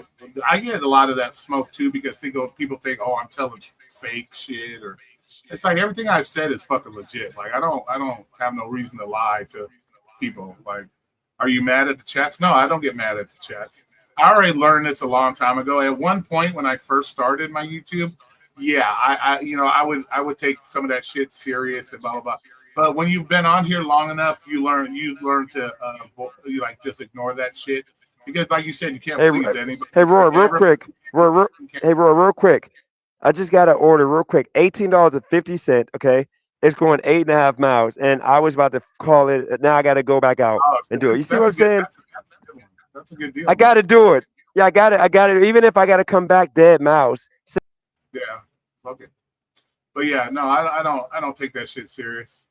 Am I mad at Maddie? Hell no. Why would I be mad at you? We haven't even like had a discussion really. I'm not mad at you. We haven't had a discussion. And even if we had a discussion, I don't get mad at you. The only reason me and Christina had issues is because she was fake as fuck. She was fake as fuck, and then she wanted to talk shit about a motherfucker being fake as fuck when she was fake as fuck. So that's the only reason why I had issues with Christina. So, but other than that, no, I don't know you well enough. And if you're, you got common sense, and we can have a legit discussion without having to worry about a video being made about me a day later because I hurt your fucking feelings. Like, yeah, come on now. We're both adults. We can have adult conversations. You know, not the next day I got to worry about a live stream. I'm a woman hater. I'm a this hater. Which I'm far from. You know, so yeah, that's why me and Christina had issues because she wasn't grown enough to have a conversation. And so no, I barely even talk to you. So no, I don't. And hate's a strong word. Yep. Roy No, pissed I Mountain feel, Dew. Make that right, Tommy. It's Diet Mountain Dew. I don't drink regular Dew. It's got to be Diet. Got to be Diet. no, I feel. Here's the thing I tell people. I still got respect for her, but I feel bad because I get it. Like a lot of women, we like they don't have the confidence that men have in regards to like we don't care. We just come on here and talk. So I think that was a situation that I wish that she was, because that's the only reason why people got so much smoke. But I told her that.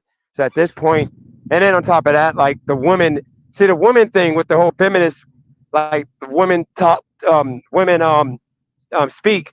Like she got to understand that when you're in a space with a bunch of men, of course we're not going to agree, and we want to be able to say things based on our experience. To where a lot of us have had bad experiences with women, so we should be able to talk about it.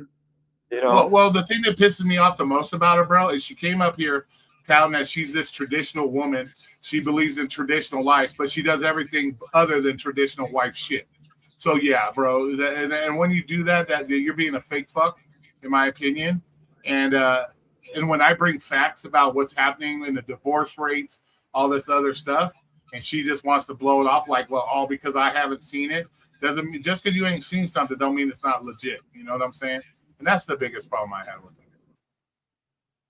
Yeah, I mean, and by the way, I think you guys are welcoming in Maddie. I think Maddie is starting to turn. I told y'all she's gonna be back. I think she's starting to get educated by Death Row to where she's like freaking going in. And this is like shocking. But here's the thing I'll say.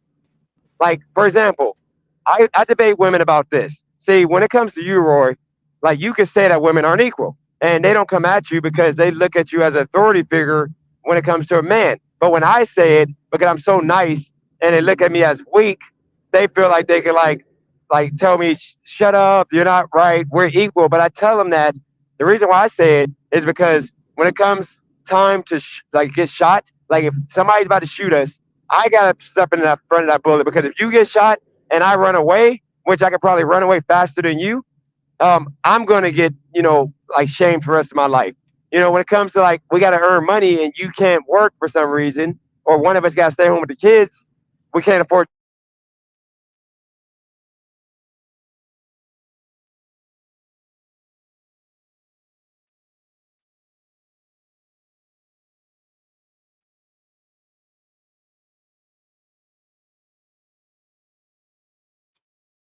J Media, that's funny you have it. But J Media, this 2-liter in my hand looks like probably a 20. And you gotta pay your child support.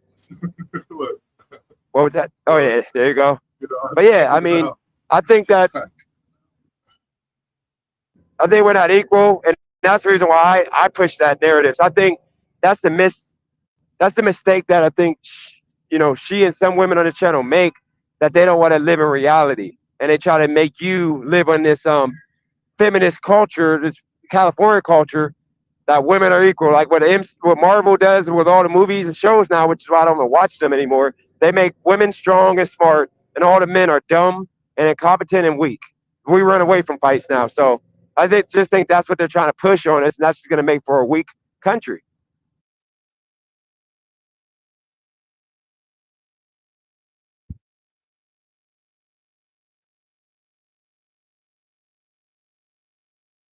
Dennis is too scared to go to the hood. Who, me? Oh, absolutely. I was in the hood yesterday, and I was joking. I was being sarcastic. I saw these dudes in like gang colors, and I knew what it was. I was in Inglewood, and I told people I'm like, hey, oh shoot, they're shooting a movie over here. I'm like, oh hey, like like, guys, I'm over here with these gang members one street over. I'm kind of scared. So I'm over here being, they don't know sarcasm. Like, I'm not scared of freaking. They ain't gonna do nothing to me. I'm not repping nothing. But yeah, these people, they like to like hang on every little. And plus, yes, if those gang members came over to me, I'm not Big Bag Dennis. I'm gonna keep it moving. I'm not about to fight with no gang members. Why would I even waste my time? Because they're gonna care about every little word when I don't care. I'm going on with my family. You know, I gotta go. I'm going to Wilmington in a few months. I don't care about no street that I don't own or no block I've never been to. Y'all gotta put your egos to the side.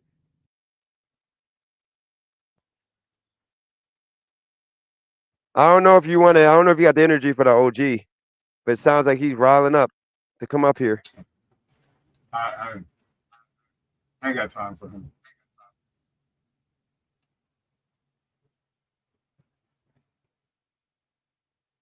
Anything else for? I don't feel like yelling and screaming at somebody who just doesn't get it. Yeah. Anything else for Roy? I don't know if you can work with that. She said compromise. Us women don't listen anyways. Brownie it is. 2, if I'm feeling reckless. I don't know if that. I'm assuming what she's saying. That means she doesn't really. If you tell her she can only have 1 brownie, she's gonna eat 2 because she's feeling reckless. She ain't gonna listen to what's. Oh, that makes sense.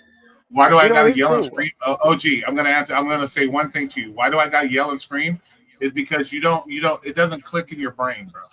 I'm gonna tell you the type of person you are. From what I've seen on Dennis's thing, OG, you're that guy that you have set limits already in your brain, and it doesn't matter what anybody says to you. If it doesn't match that set level you already have in your brain, you don't want to listen, or you don't want to. You don't believe anything anybody said. So unless I can come up with what OG feels is enough in his own mind, is good enough, then there's no point of even talking to somebody like you, because you already have it set in your mind that if it doesn't reach the level of what you think, not reality, of what you think is good enough, it's never good enough. So I'm not going to waste my time talking to people like you, because it's not something I need to do. No, I agree. I mean, if you don't feel like, here's the thing with OG, you know, sometimes. Yep. It says it has a drink also.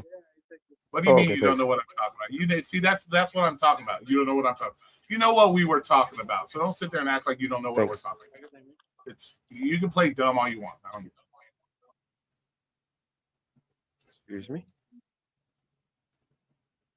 I'm leaving this taco place, and I found out, Roy. I don't know if you know anything about health. Not to sidetrack us real quick, but my so the Cali girl said something about like protein I can get from beans, like those beans that they have out here in California, because everybody eats beans out here, I guess.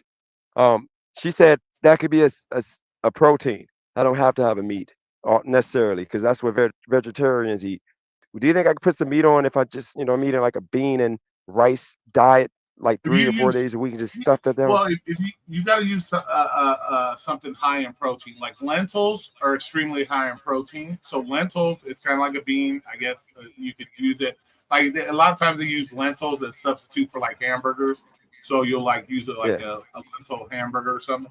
But you can do that stuff. There are ways out there. There are stuff high in protein that you can get it. That if you don't want to have to eat meat, there are things out there. But then you also run into the high carb count.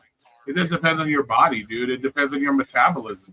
You might have a super fast metabolism where you got to eat 6-7 times a day. You know what I'm saying? And so a lot of that matters. Your calorie, whereas it may take 2,000 calories for me, it might take more for you because you have a higher metabolism. So there's so many factors that fall into that. So. All right. I understand. If you want to respond to that comment, you can. It's up to you. What I know he's going in. He's going in the chat. He's going in on the chat. Oh, he can go. He can say whatever he wants. That's what I mean by learning to ignore shit. You just ignore it. I made my point, and it's all good. He can say and do whatever he wants. So. Yep. I didn't come up here to have a pissing match with somebody like him in the chat. We're actually having a conversation back and forth, like a normal conversation. not trying to have a pissing match with somebody who thinks they know it all or thinks they're above everybody else.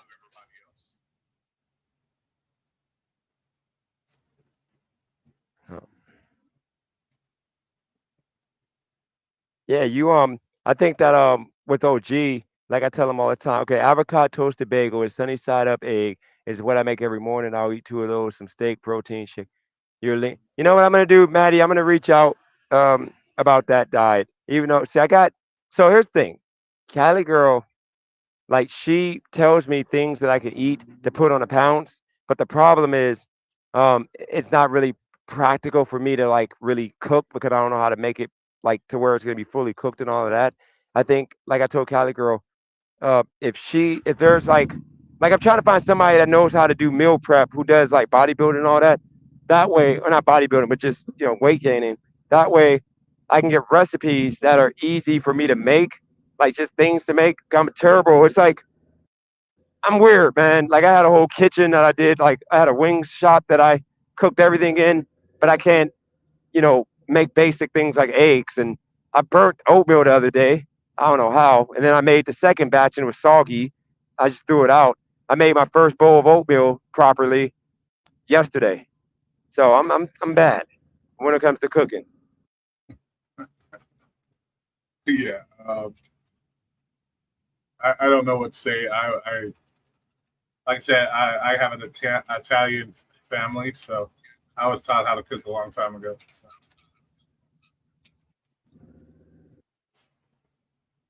Yeah, the rice actually got the packet. Just take some of your hard-earned money and go buy a cookbook and just practice shit, bro. Just find this. Just read labels, man. You can also, there's protein shakes out there. You can go get protein shakes. If you want to drink your protein, you can do that. There's so many different ways. If you want to eat human food, I don't ever recommend people not eat meat. To me, that's I don't know. We were made to eat meat. There ain't no caveman that was only eating salads. You know what I'm saying? We were raised to eat meat. Yeah. So that's totally up to you. If you don't want to eat red meat, then stick to chicken. Stick to chicken because that's very high in protein. Hard boil your eggs, bro. Hard boiled eggs. If you don't know how to fucking cook a scrambled eggs and you want eggs because of the protein and shit in them, just fucking hard boil them, dude. Put them on that stove for like 10, 15 minutes in water, boil them, and then cool them off and eat hard boiled eggs if it's easier for you. There's so many things you can do. Yeah, might have to try that. I mean, my kids. Here's the thing: my kids love my food. Literally, my daughter, my steaks were on point. That's the problem. I mean, at the point, I'm good at making this stuff, but for some reason, when it comes to me eating it, I don't eat it. But I'm gonna figure it out. I got a George Foreman. I'm gonna use for the first time. I'm gonna go buy some steaks tomorrow. Nice. Yeah, dude. It's easy shit, dude. Cooking's really not that hard. If you're not trying to be master chef, like you ain't cooking for Gordon Ramsay, bro. So, just do what works for you, man. It's not like you're trying to be a contestant on fucking Master Chef or some shit. Just cook some shit. I got you. And then I'm gonna try that Fruity Pebble she just said. See, I was asking them. I was at the store, like, what cereal is good, and they said no cereal. They said to get oatmeal. So I got more oatmeal, and I've realized though that oatmeal I had expired, or it was like almost expired. So I think it was just coming out bad because the new one I just bought is pretty good. And I think the Fruity Pebble, the Fruity Pebbles, whatever they are, I'm gonna try those, like the ones they got at. She said at the GMC. I'm assuming. Because man, I'm on. You don't have to go that far to, you can make your own protein shakes, bro. You got some milk, protein, some bananas. If you like fruit, just go buy some bananas, throw that in with your chocolate protein. You can make all that shit taste just fine. You don't have to, necessarily find Fruity Pebbles does sound pretty fucking tight. But at the same time, if you can't find it, because some of that shit's hard to find, yeah, man, just throw some fruit in your shit. You're getting your fruit, you're getting your fibers, you're getting all that. At the same time, you're getting your protein, So, yeah, there's so many. There's a gamut of that shit you can do. So. Oh, no, absolutely. Yeah, because I weigh 143 pounds right now. I lost literally about 15 pounds since coming here. So yeah, I got to put that back on because I don't like the way my body looks now. So yeah, I'm gonna work on that. Well, you just got you just But got to make sure I'll say, you got to make sure you're getting enough sleep too, bro. You're on these live streams like 18 hours a day sometimes. You just got to make sure you're getting a lot of sleep. Yep. You're eating the right. You're actually eating what you need to eat, and you're eating, like at reasonable time. That's one thing. Another thing about gig work, bro, is these people, you're stuck eating whenever you get a free chance, and you're eating garbage because it's like, okay, I'm at 7-Eleven. Let me grab a hot dog real quick because I'm hungry. You know what I'm saying? That's another thing with gig work, man. It's very hard when you're doing gig work 12, 13 hours a day to get a good, first of all, amount of sleep. And secondly, just a good overall life plan, because you're always on the move. You're always doing shit on the move. So it's very hard. yeah, I mean, what I'll say is, I guess this is one of my last questions here with the gig work aspect of it. So the way I sleep, I sleep about 9 hours, 8 hours at least. So my question to you is this: do you think these live streams? I tell people I blame the live streams when I go long. My brain energy, how your body might be rested, but your brain, you're just done. Do you think that you're doing double work, doing live streams, and the way I do it, I talk the whole time. I don't really leave no dead air, unlike the other gig tubers that they'll go and order and then come back to the car. I'm talking the whole time, bringing the phone with me. Yeah. So do you think the grind of the way I'm doing gig work or gig tubing would kill my energy compared to just doing more of the ride along where I'm just recording and then I just edit at the end of the night? Well, yeah. Well, not only is it killing your energy, bro, you're possibly going to kill yourself. First of all, you're riding a motorcycle, bro. That takes a lot of brain and attention to detail as it is. Now you're talking on a live stream. You're playing with the app, trying to pick out good orders. So you're playing with your life more than I worry about playing with your sleep or your brain. So yeah, dude, of course, anytime you're on these live streams, they will wear you out. There's times I do 3-4 hour live streams. You're like, God damn, and you just want to because your brain is just fried at that point. And now it's already hot as ass outside. It's like the devil's ball sack outside right now, 112, 110 degrees. So now you're dealing with that. You got a hot ass helmet on your head. Yeah, dude, you're doing a lot. And, my biggest concern for you, to be honest with you, is riding that motorcycle, because once again, you're dealing with somebody who rode, for damn near 15 years of his life, only rode a motorcycle. So I know the attention to detail and what it takes to be focused on that. So that's my biggest concern for you, is just be careful what you're doing, because you're riding that machine, and we know these people out on these roads, they don't pay attention. So you got a lot of things going on at one time that, that's my biggest concern for you. I'm not saying don't do it. Do what you got to do, but just be conscious of that, bro. To dead ass, be conscious of that. So that's what my biggest fear for you is not whether or not you're going to make the money on DoorDash. If you hustle enough, you're going to make the money. My concern for you is that we don't want to watch one of these one day and you get T-boned by a car, or you fucking get, you get taken out. You know what I'm saying? Because that's my biggest concern. So. I appreciate that. I'll tell you. So here's a few things I do. So I have two phones. I got them both on the bike. So the live stream is right in front of me, and I don't look at the comments. I'm not looking at the phone while I'm riding. The only time I will say I would look is when I'm at a stoplight, but it's a stoplight with nobody around. I'll take a glance. But yeah, I don't look at the phone while I'm riding. The other phone, when I get an order, I don't accept it while I'm riding. I'll literally pull over to the side, the next light, and it's over here by my hand. So that way, when I pull over, I can click. And I take everything. So I'm not declining and all that.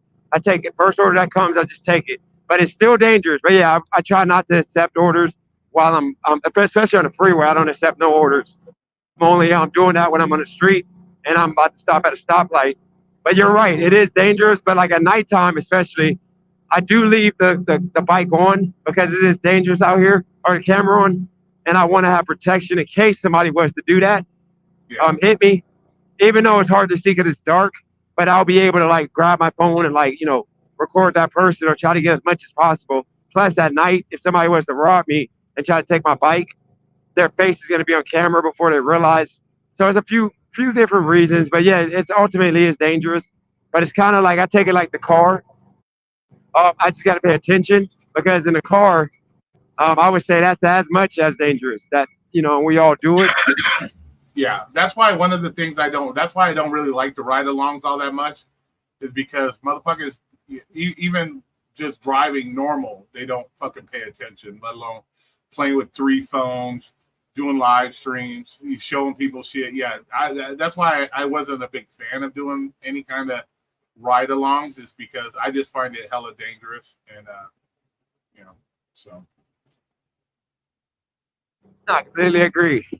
And I'm still learning because, like, with me, like, the revving up. So one thing I will agree, when I'm doing these lives and I get into, like, yell fights, it's embarrassing because sometimes I'll stop and I'll get off the freeway and I'm stopping and I'll be in 5th gear still. And, you know, if you're in 5th gear, if you don't crank that, you're going to stall out. And that happens sometimes. Like, as soon as I start yelling at somebody, I lose focus and I forget to shift down. And I'm, like, trying to shift from 5th gear. And then I stall out. And it happened a couple of times on live. I'm, like, stalling out crazy. Whoever's trying to come on, by the way, y'all got to wait till I get off this freeway. So y'all got to be in the backstage. But, yeah. So I get that. So it is kind of goofy, but it's like one of the things is like risk over reward. I mean, I'm riding safe. I don't speed really. I try to be, you know, careful because I know it is crazy. And these people, at least I will say in California, they're more respectful other than in the hood. In the hood, like you got to be on your P's and Q's because yesterday was freaking crazy. Like nobody respects bikers over there. But like everywhere else in LA, there's like a respect you get. Like people make a point to get out the way on the freeway to let you, you know. Well, that's lane just so you know, Dennis. That's a law in California because you're allowed the lane split. So it's the law that they're supposed to give you the space. So that's actual law in California. So, just so you know. Oh yeah. So yeah, they respect that. Yep, you're right about that. Shout out to Driving the Wealth. What's going on, man? What's up? What's up, Wealth? How's it going? Yeah, another day, another dollar. No shit, right? But yeah, man. So driving. Anything on your mind you wanna bring up? No, I just been kind of like popping in and out. You know what I mean? Been busy today, so you know I'm just seeing what's going on and what you guys are talking about. Kind of missed like a little bit of the live. So Okay, so. But then we got I'm doing a delivery right now driving. So the biggest topics of conversation was, I think me and Brandon, that saga is over because I told him just walk away. So that was the main topic. And I said sorry to him. So I think we moved on from that. Then after that, it turned into Maddie. She couldn't handle Death Row, but I think the past like hour and a half, Death Row embraced her to where I think she's going to be back now. I think she can handle the smoke now because she now sees it's all love. It's just, you know, you got to like get initiated into it because not everybody, I'm not trying to praise Roy because he's on here, but, you know, Roy and a few other people were able to handle Death Row from the start, but a lot of people aren't as strong as he is because my first experience with Death Row, I ran away from YouTube for 3 months I ran away for 3 weeks and then I came back and I went away for like a month or so. And then it was like running away for like the next 6 months. I think Roy handled Death Row. I think driving, you left a few times. Who else was able to handle Death Row to where they didn't get bullied by the chat? Maybe Wordplay. Craig. Huh? Craig. Craig got bullied off of Death Row. Think about it. When he got cooked by H-Way that day and he got cooked by the chat, I think he went away for like a week or two. Yeah, I'm talking about somebody that never. Go ahead. No, but he always like came back and forth. He tried to make a presence on the channel and try to be here, and then I think finally he just had enough with the shits and giggles and left. So Okay, well I think we'll give it to Craig. Then we'll give it to Craig. So we got 3. Anybody else able to handle Death Row? I think Christina was one of them until she got packed out. Hell no, Christina, fuck shit. She's a big ass. I don't think. No, I don't think Christina. She was a huge part of the channel, and then she got packed out like a soldier going to war. Like, you know what I mean? She just like. You know what? They're all good until they prove themselves dumb. I'm sorry, dude. I have no love for that girl. You're good up till people realize you're a dumb and you're just talking out your ass. And Kelly too. No, I I don't still know. I I still really got don't. love. I I had a good. I still I had a got good love for conversation with Christina. Kelly. Oh, of course you do, No, I still got. motherfucker. I gotta say, it. I Don't know. simp. Don't simp for her, motherfucker. No, I'm saying But she's still a nice person. yeah, okay, yeah. Nice people who talk about being a traditional woman and act like the way she acts. Yeah, that's not. Yeah, bro. Sorry, that's not a good person. Her behavior, the way she acted towards people, shows she don't know what being a lady is about or being what a traditional woman's about. Because she got her feelings hurt way too easily. So no. So I'm sorry. Now you might, bro. I think Christina hung in there. I got to give her credit. She handled Death Row, Well, but then she you know tapped what? out. You know what, Dennis? She hung in there because you had her back. The minute Dennis didn't have that back, it is like he was like. Yeah, he's right. Yep, he's right. Because I had her back driving the oil. But as soon as me and her fell out, Death Row packed her out. She got out of here, and then she came back when I simped for her to come back. But yeah, so we can't use her. So I think I think those three individuals, the only ones that are able to withstand Death Row. I don't see anybody else. I think OG got packed out a few times to where he had to go away. Yep. And then, Maddie, I gotta give. If Maddie comes back tomorrow, then I think like she took a she took a stand. She took a stand in 8 count. And I think we got to give it to her. She didn't get knocked out because she comes back tomorrow. She didn't run. She didn't fold. But other than that, yeah, I think Ski took Death Row. Other than that, yeah, I think nobody could stand this. I mean, people don't got thick skin anymore, so.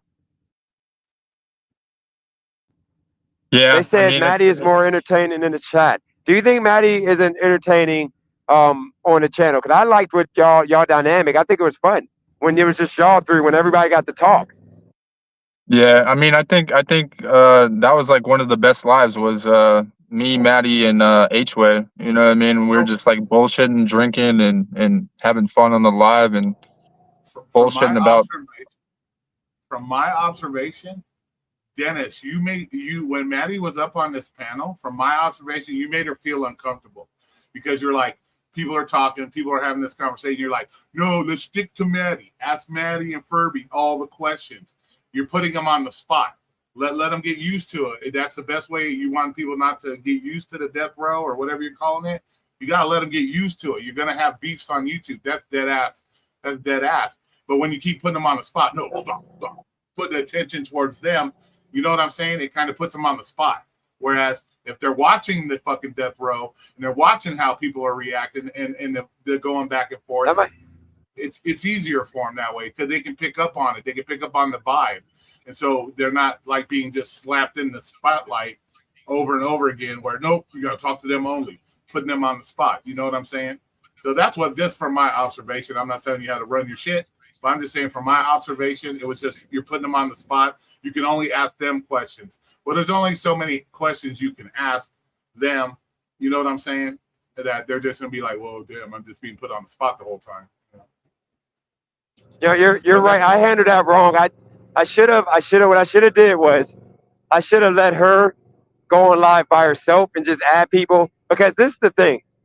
It was more of like I was trying to throw her in the fire so she can just get, 'cause that's usually what YouTubers do. Usually for you to really get YouTube rocking for you, usually you gotta just go and do it. And like I didn't want to baby her, but at the same time, it's like the people that were coming on made it about them instead of understanding you have somebody new, that ultimately the live was supposed to only go 2 hours.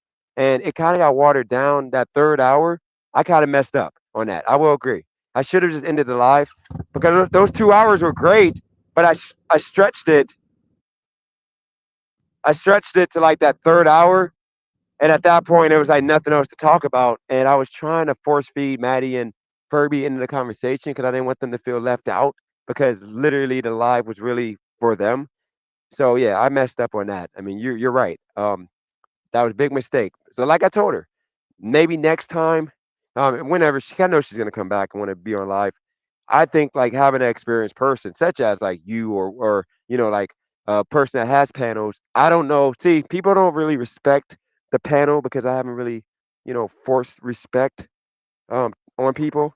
But like with you, people know what not to do and what they can do. They're not coming on yelling at you, telling you to shut up, and this and that, because they're gonna get booted. But with me, people be coming on acting crazy because they figure I'm gonna let a lot go before I actually put my foot down. So Well, I also I think think too. I think too. Also, Dennis, what would help is if you don't want them to be introduced to the drama right off the bat. Then you could probably gauge your channel as if me, OG and Craig don't get along, right? They don't get along because they bicker back and forth. Well, let one or the other up when they're on there. That way they're not forced into an argument or a fight where, you know what I'm saying? This way you kind of gauge it. If you don't want them to be involved in the drama right off the bat, or you want to make them feel more comfortable, then don't bring two competing people together on the same panel when they're going to be fireworks.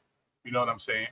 And then if they get comfortable enough where they're cool with the fireworks, then you can bring up everybody you want, and then we could have the fireworks. They could, participate in the fireworks if they want. There's ways around it to make them feel more comfortable. Shit like that. But then once again, your channel, do as you please. I don't ever want anybody to say Roy's trying to tell Dennis how to run his shit, because I'm not. So No, I'm see, this is the thing. See, this is what people don't understand. It's a difference from like me asking for suggestions and you giving them and you telling me what I need to do. And that's what people don't understand. Like I would never come on your channel if you say, hey, what do you think, in regards to just talking about random stuff like you be doing for freaking 8 hours? How would you say you do that? It's a difference for me telling you this is what I do, and then me saying, okay, Roy, this is how you need to do for your channel. You need to do this, that. That's what annoys me. But I'm asking you because you do panels just like Pedro do panels, and for some reason, you guys get respect. People don't get out of line. It's like a decorum. But with me, it's like the Wild Wild West. The people be coming on crazy. So that's the reason why I was asking, what do you do? And that makes sense, not to let people, on at certain times. Just like Driving the Wolf suggested, muting people automatically. And I think that works, So there's a lot I'm going to do, but because the panels just be too crazy. People be going crazy. And yeah. Well, because I've done that on my panel. Like if I'm not in the mood to deal with the bullshit, like if I know there's two people that want to come up on the panel and I know they don't get along and I don't feel like dealing with the drama myself, I won't bring them together. I'll let one will be on for a while, and then if the other one comes up, they're more welcome. But I won't bring them on because there's been times when I'm like, I don't want to deal with no bullshit. We're just up here to fuck around, have a good time. I don't want to hear the back and forth stupid shit. So I will do stuff like that every once in a while on mine as well, where I won't let two people that I know are going to try to rip each other's head off if I'm not in the mood to deal with that shit. So, shit like that. Yeah, it gets tiring. It gets old, and I don't want to do that all day. So, that's something I'm going to consider. I'm going to consider doing, just certain people at certain times. But yeah, I'm gonna like reach out to her and tell her whenever she's ready, I'll make sure to like have like a better situation for her and like not I put think her on blast and just have right. I just think like with the whole Maddie situation, like she's new to this whole YouTube and this like social media, so like I wouldn't really push it like, you know what I mean, just like let her just like kind of chill in the chat for a while and feel the vibes, and like don't push the situation like she's like going to be like this, brand new like person on the live, you know what I mean, like just let her kind of just like Yep.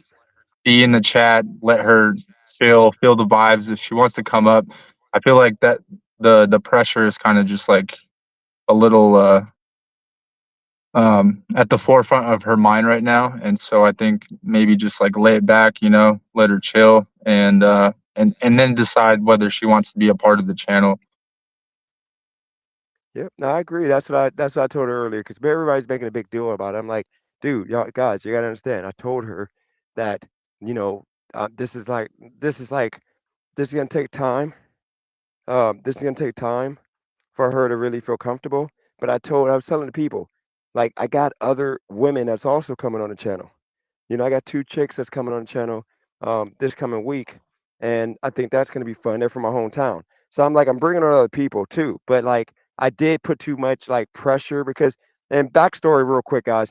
I was on StreamYard after I ended my live with her in wordplay, and I was telling her that like I don't want to throw her out there right away, but I said, you know, in the future, if you feel comfortable, we can do like a weekly show, whatever. Wordplay, why don't you make her co-host? And then I'm like, and she was like excited, which, she's still excited. She was excited. So I'm like, I mean, I don't see nothing wrong with that. We can try it. And then it was more of like, we rushed it too soon because she wanted like next day or whatever. She didn't care about waiting. But I kind of was worried because I knew that it was going to be too overwhelming because I mean, I warned her. I'm like, Death Row, it's like, I mean, it's going to be tough. And she knew what it was going to be, but I don't think she really knew what it was going to be because she's probably never been around people that act this way, like grown men that act like kids. So it probably threw her off. But either way, I told her in advance, like, even if she didn't feel comfortable, whatever, we could take our time, and whenever she feels comfortable, she can do it. But like, I want y'all to understand, last time I'm say this was not like a all in with Maddie and the channel bust. No, so don't make Maddie feel that way, like it was all her or nothing, because I told y'all I had other women that's also coming on. But I think with Maddie, like with all the other women, I want them to have like, like whatever shows to where they're more like not The View, but like, like you always have like usually a couple guys, you have a woman opinion, and those shows usually do pretty good. So that's what I was envisioning. So yeah, but we'll see. I think she'll be back, and I think she's gonna do her thing. But you're right, Driving the Wolf. I'm not gonna pressure her to do anything. I'm gonna let her, whenever she's ready, she'll come back and do what she wants to do, and that's that. All right, well, I'm gonna let you gentlemen go. All right, bro. All right, man. I appreciate you, man. You have a good night, man. Yep. Have a good night. Yep, have a good night. Then to the chat, y'all have a good one. Talk to you later. Yep. All right, man. Catch you later. All right, man. All right, so we're driving. So okay, so we got that going. So yeah, I was telling like this live went on for 6 hours, but so my goal is to do 100 hours a week. And I was trying to tell these people on this channel that as a man, you don't gotta have your camera on driving. It's all good. Don't worry about your camera if you don't want. It's all good. But I was trying to tell these people as a man, I have a goal. I might not be able to get 800 hours in. Like today's gonna be a 10-hour day. I started at 1:30 and it's 10:52. So actually, is that 10 hours or 9 hours? Yeah, I think that's only nine hours. No, that's 10 hours.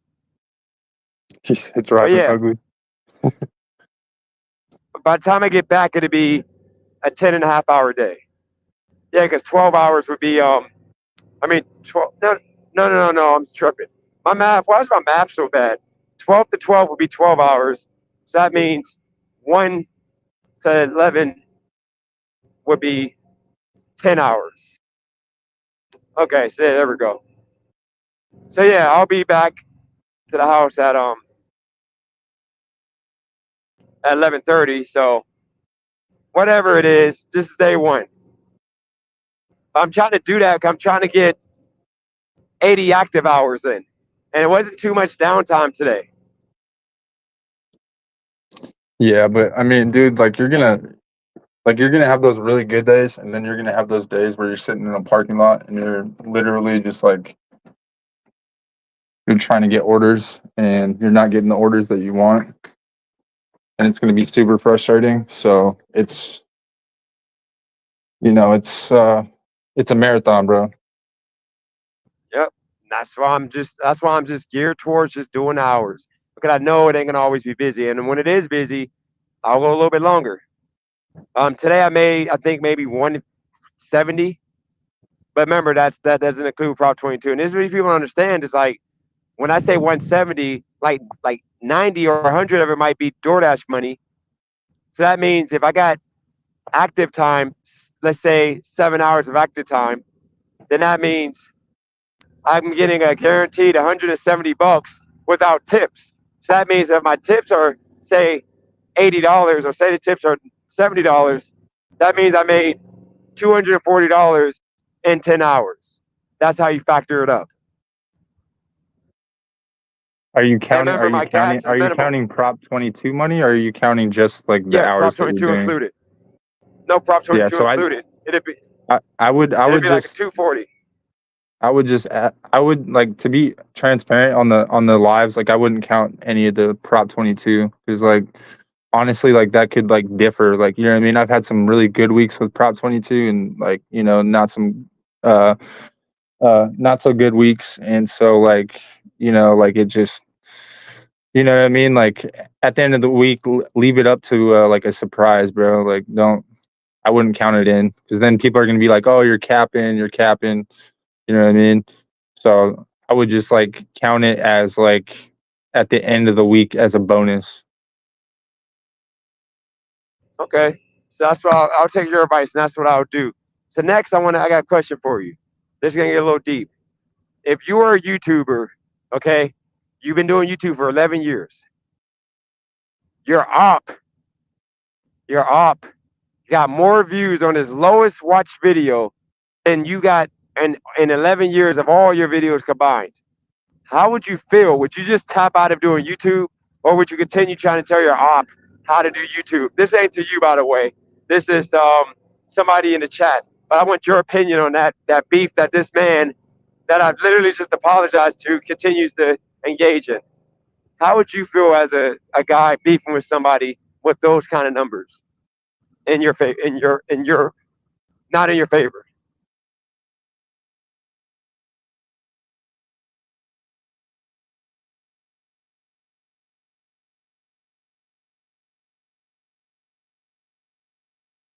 Still there?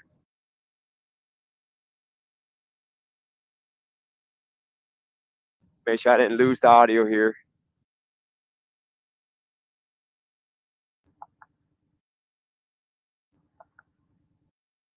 Maybe it's driving his audio. Can y'all hear me? Can y'all hear me in the chat? I can hear you. Okay, did you hear that question? Somewhat, yeah.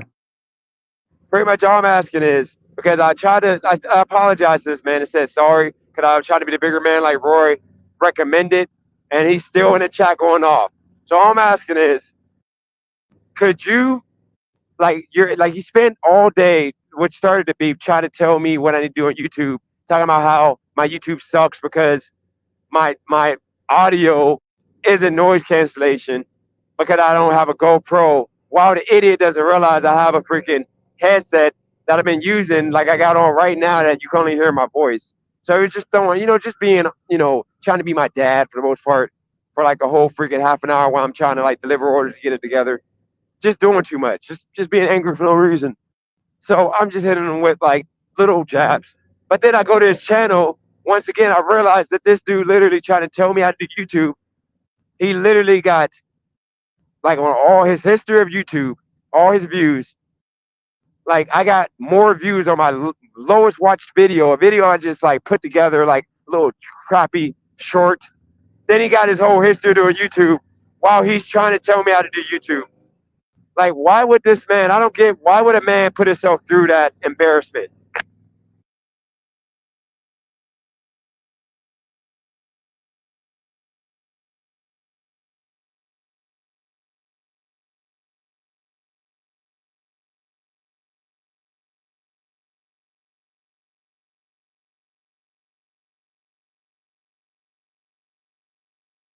All right, so I don't know what happened to Robbing the Wolf, but I'm gonna just, I guess, maybe I'll just cook Brandon death row for life until I get to the house. I'm still here, bro.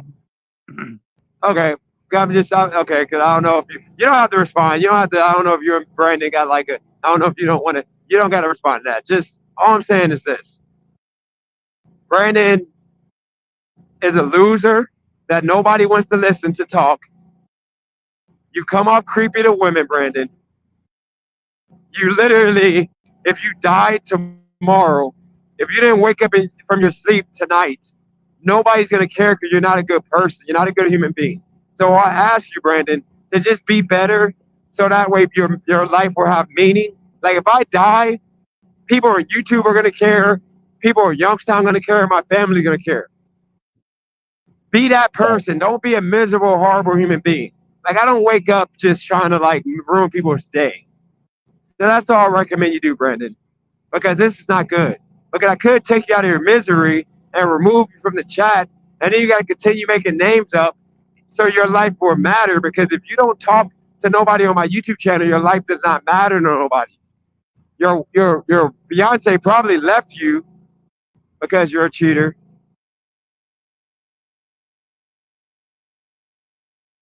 Damn. What That's else to say? that's some crazy talk. I mean, I don't wish death on no man, so you know what I mean? No, I don't wish death on him. I'm just saying, if he died, nobody's gonna care. I'm not saying I want him to die. I don't want nobody to die. I'm just saying, if he died, like driving, could you imagine having a life to where if you died, nobody's coming to your funeral? Like, you have nobody cares about you. You're like done. Like, you're over. Like, you're just going, like, they're gonna say, just get this freaking meatball head, put him in that, whatever you call that thing, that incendiary or whatever it's called. Like, just throw him in that thing and just put him out of his misery. I'm done with this freaking blob of freaking flesh and meat. Like, he does not exist to us no more. Like, he's gone. And that would be the freaking coroner. That would be the coroner that would say that, because nobody would claim his body, because he's literally nothing to nobody. I'm sorry. I mean, that would be a miserable existence that I would literally not want. So if I was you, Brandon, I would literally go look in the mirror and say that, you know, you're sorry to God for being a miserable human being. And then that way, somebody would care. That way, if you died, I'll tell people on YouTube, Brandon ain't here with us no more. He was a good person. He deserves love and support. Otherwise, I don't know what to tell you, man. Because, I mean, I don't want your life. But anyways, I'm driving. Have you made money today? Yeah, today was like probably one of the worst days in a long time. So I don't even want to talk about it. It was bad. So, but I still put in the hours. I didn't get the result, but tomorrow's a new day. So you know what I mean. Yep. I mean, tomorrow's going to be a new day. Tomorrow's going to be good. We're going to both make money. It wasn't too great for me. I mean, I just knocked out an $18 order. That put me at 170, I think, but decent. Tell me, what do you rate my work 1 out of 10 with the way I was trying to stand by a fellow man the other day? What fellow man? Like what work? You ain't see that work? Like I was trying to like have your back. Take out that fire and had to put her to bed. Like she made it literally. Kelsey made it. She said literally, you put me back on right now, back in the back office. Let me back on right now, or I'm never coming on your channel again. And I told her to fuck her couch. Yeah, I mean, like I caught most of that live. I didn't really want to come up because I just like I felt super weird about the situation. And then my whole thing was like people were roasting me because like I guess Ski was roasting me because like I was like yelling and putting some kind of like connotation behind it, but like really the whole thing that I got mad about was that the fact that she put out a public conversation, or not a public conversation, like a private conversation, excuse me, that was never supposed to be online, and then like try to blast it on the internet. So that's where I kind of just like, I was like, yeah, I'm not agreeing with like a lot of what was said on that live, because I felt like y'all were kind of attacking me a little bit for like sticking up for myself, when really like you know, like I don't know what to do. Like this, like what am I supposed to do? Like kick her off or whatnot? You know what I mean? So like I handled it the best way I could. It wasn't that like I was trying to like talk over her, and I don't think I said anything bad about her. You know what I mean? I just like I think that, you know, she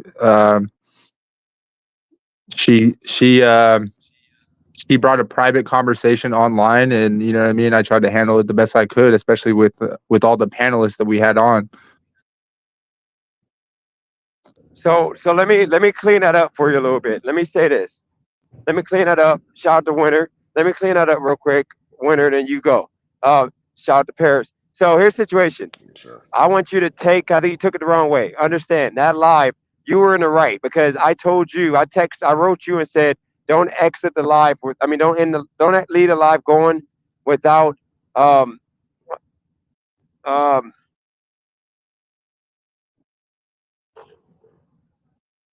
okay, so let me. I gotta address this now with Maddie. So Maddie, here's the situation, Maddie.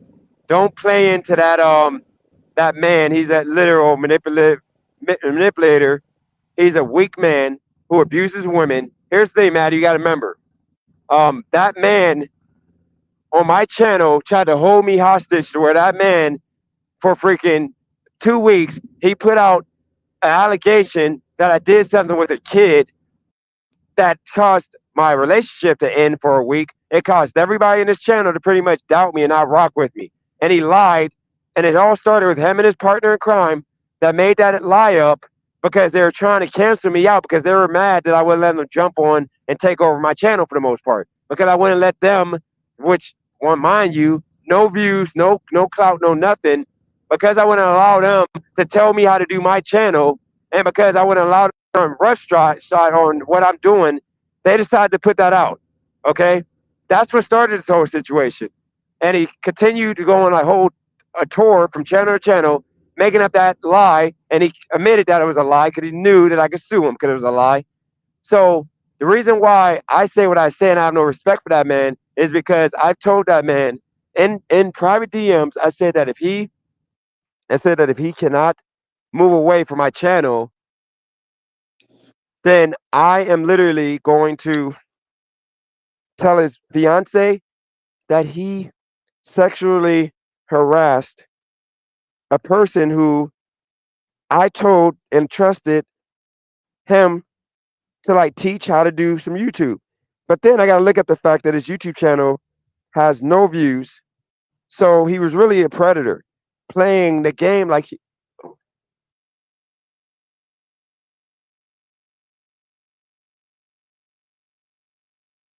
my bad, I got it. Hold on, guys. I'm trying to fix this. He was low key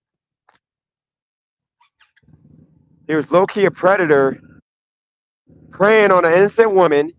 And even with that, Maddie, I told you behind the scenes, I had that meeting, and I told you the 411, and he was one of the sexual deviants that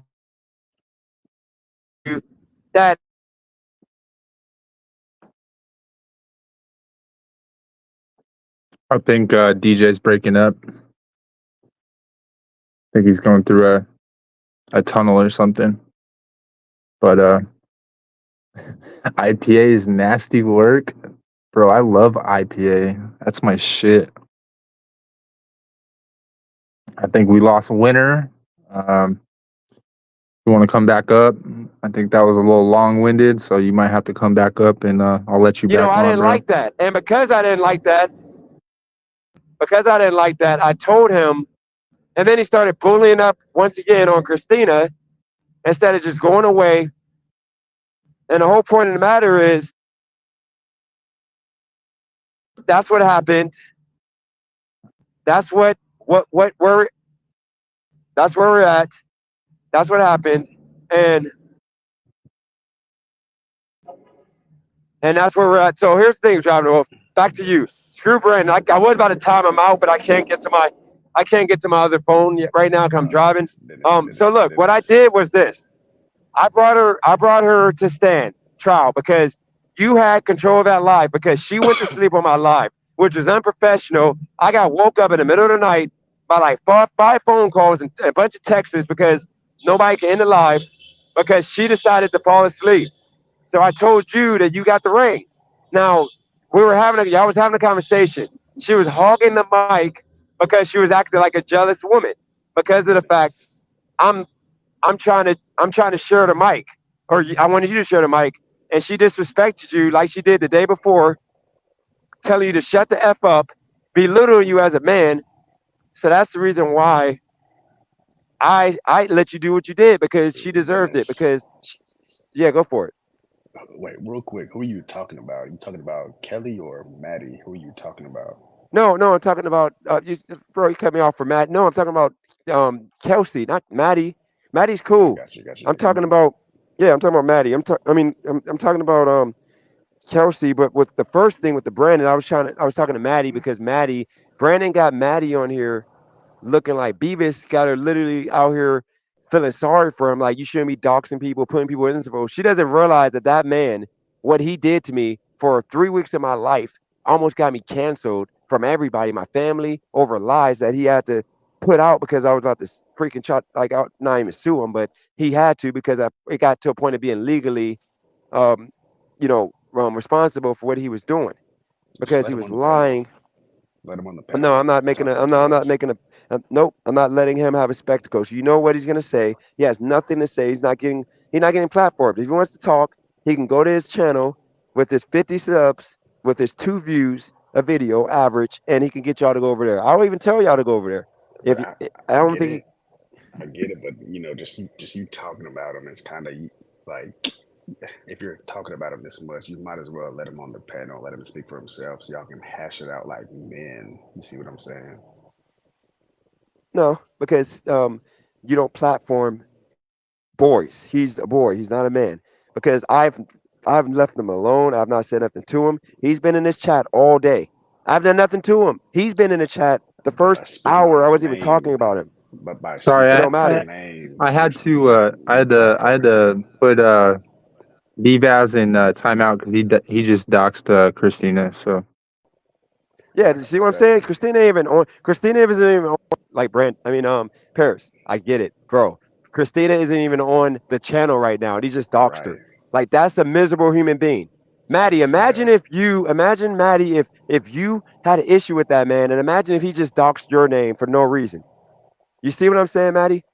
These are the type of losers that I involve myself with, and I warned her that these people are sick and they're predators, and that's half of the reason why I don't blame her for not wanting to be a part of this because it's a mess. It's a mess right now, inside out, searching for sweet surrender, and this is not the end. I forgot the words. No. All right, go ahead, guys. Yeah, but real quick, but if you weren't talking about him and quote unquote, but just by you talking about him, you're low key platforming him. And if you weren't talking about him, do you think he'd be in the chat right now, doxing the people that you know and love? Yeah, because he's gonna come up with another account with another name. You gotta understand, Brandon is one of those. See, this is the thing with Brandon. He's literally a predator. I'm not talking about with women. I'm talking about with men too. He literally. If I don't get down with what he wants me to get down with, he is never gonna leave me alone. He's gonna find a way. He's gonna make a new account, a new account, a new account. He's literally that guy. He's literally a abusive man. Like, because he doesn't get his way, he literally threatened to call the FBI on me if I didn't give him his way. All I gotta do right now is say, Brandon, you know what? I'm gonna do the channel the way you want me to do it. I'll do a show with you every week, 2 shows a week. He would be happy. He would feel good about himself. No more drama. But because I don't want him to be a part of my life, I want him to just go away. He won't go away. He's like a roach. You know that roach that hides in like the cupboard, and you just can't get that one roach away. Like, all the other roaches you killed, but you can't get that one little baby roach. So It won't go away. That's him. you've never spoken to him behind closed doors, like like I called you the other night. Has he ever called you and y'all kind of again try to hash it out like men one on one, minus the No, he audience? No, and one day I said, you know what, Brandon, I'm sorry. You know what? I'll call you after this live. Enough of this. This is when I let him and OG do that live. And I let bygones be bygones. I said, I'll call you, Brandon, after this live. But then the dude literally goes off the panel and then he starts talking crazy again that same day. And then I'm like, hell no, I'm not talking to this man. Like, this man literally got what he wanted, and now he's happy and he's doing what he's back to doing what he was doing, which is talking crap about me because he's mad that he's not me. He can have all the degrees and everything he brags about, but he still wants to be me, and I'm nobody. I'm a regular human being that just happened to have a channel that grew. And that's the thing. Like, I let bygones be bygones. I let him back on the channel. So then he comes on the channel, he disrespects me, but then I go and Thank you very much, baby. Yeah. I got you. I hear you. I appreciate it. I just wanted some clarification, but I appreciate it.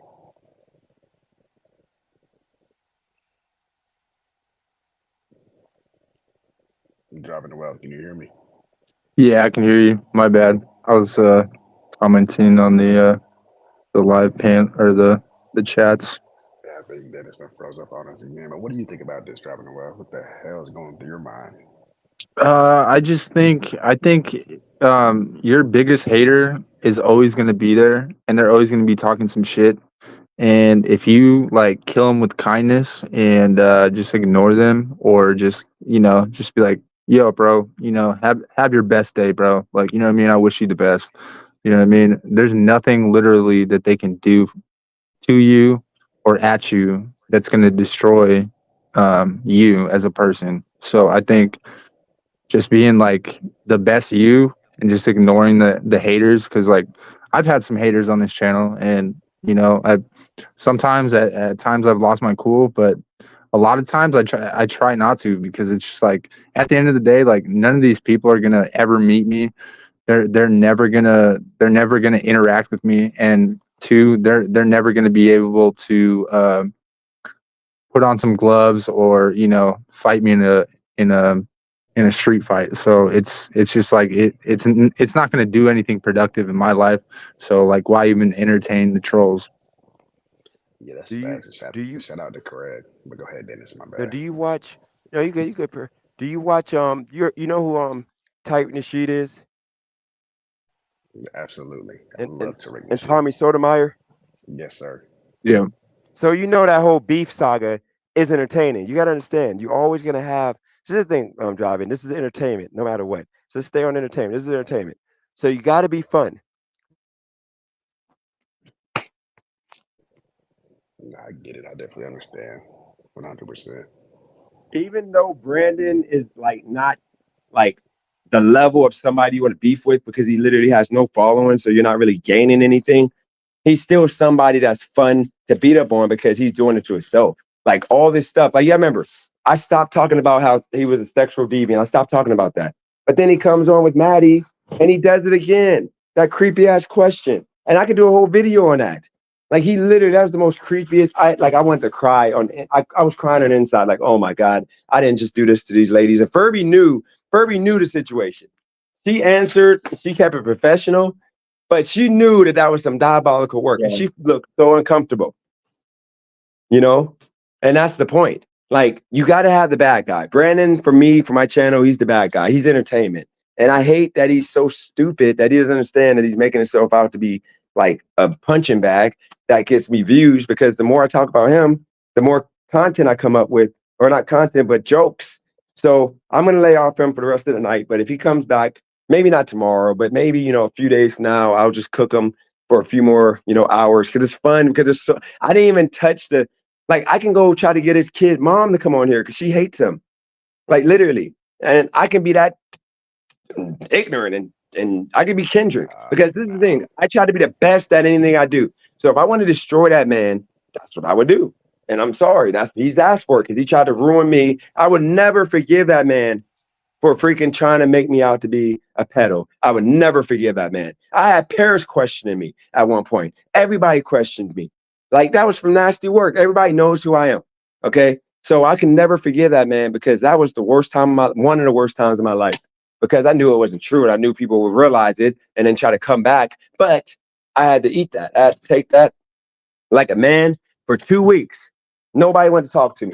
I was by myself. The only one I had to talk to was Christina. She was the only one that like said, I know that's not you. Like, whatever. Other than her, everybody else turned their back on me. Dennis, But real quick, I may have asked you about it, but I wasn't accusing you. And that one night when I sent you that one night, and you had told me something that I would never, ever tell anybody else. Just like that one phone call I called you the past couple of nights. I know that you would never tell anybody else.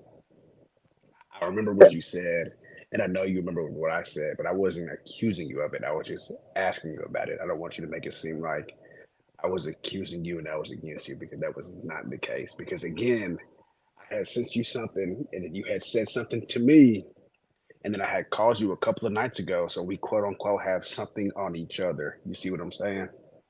yeah, no, that ain't. No, I want you to understand. This ain't a shot to you, Paris. What I'm saying is, it's a difference from asking. Okay, you gotta remember, Paris. If somebody came on my YouTube channel and was like, I know Paris. Paris is a freaking he did this and that, some diabolical work. I'm not gonna go and question you and assume. I'm gonna be like, I know Paris from my YouTube channel. He doesn't give me those vibes. He's not on a register. He's not on a list. He's never like been arrested. Like he's not that guy. Like people come on here. He's never been a sexual deviant. And I'm gonna be like, you know what? I believe him. But I'm not gonna be interrogating you. I'm not gonna do that with no proof. That's all I'm saying. I think I deserve that same sense of proof when we knew the people. Why would they still be rocking with me if they knew I was that guy? If they knew I did those things, why would you still rock? That makes you a accomplice because you literally were thirsty to come on my channel That's why I was after still here. freaking. And That's by the why I'm way, still that's a here. good idea that you guys got. Driving the Wealth. If y'all want to do it, you're free to do it. It could be your live. It could be it won't be no drama. It won't be none of this. It'll be your own thing. You stream it to your own channels off of this channel if you want to, so you can get the people to come here to there.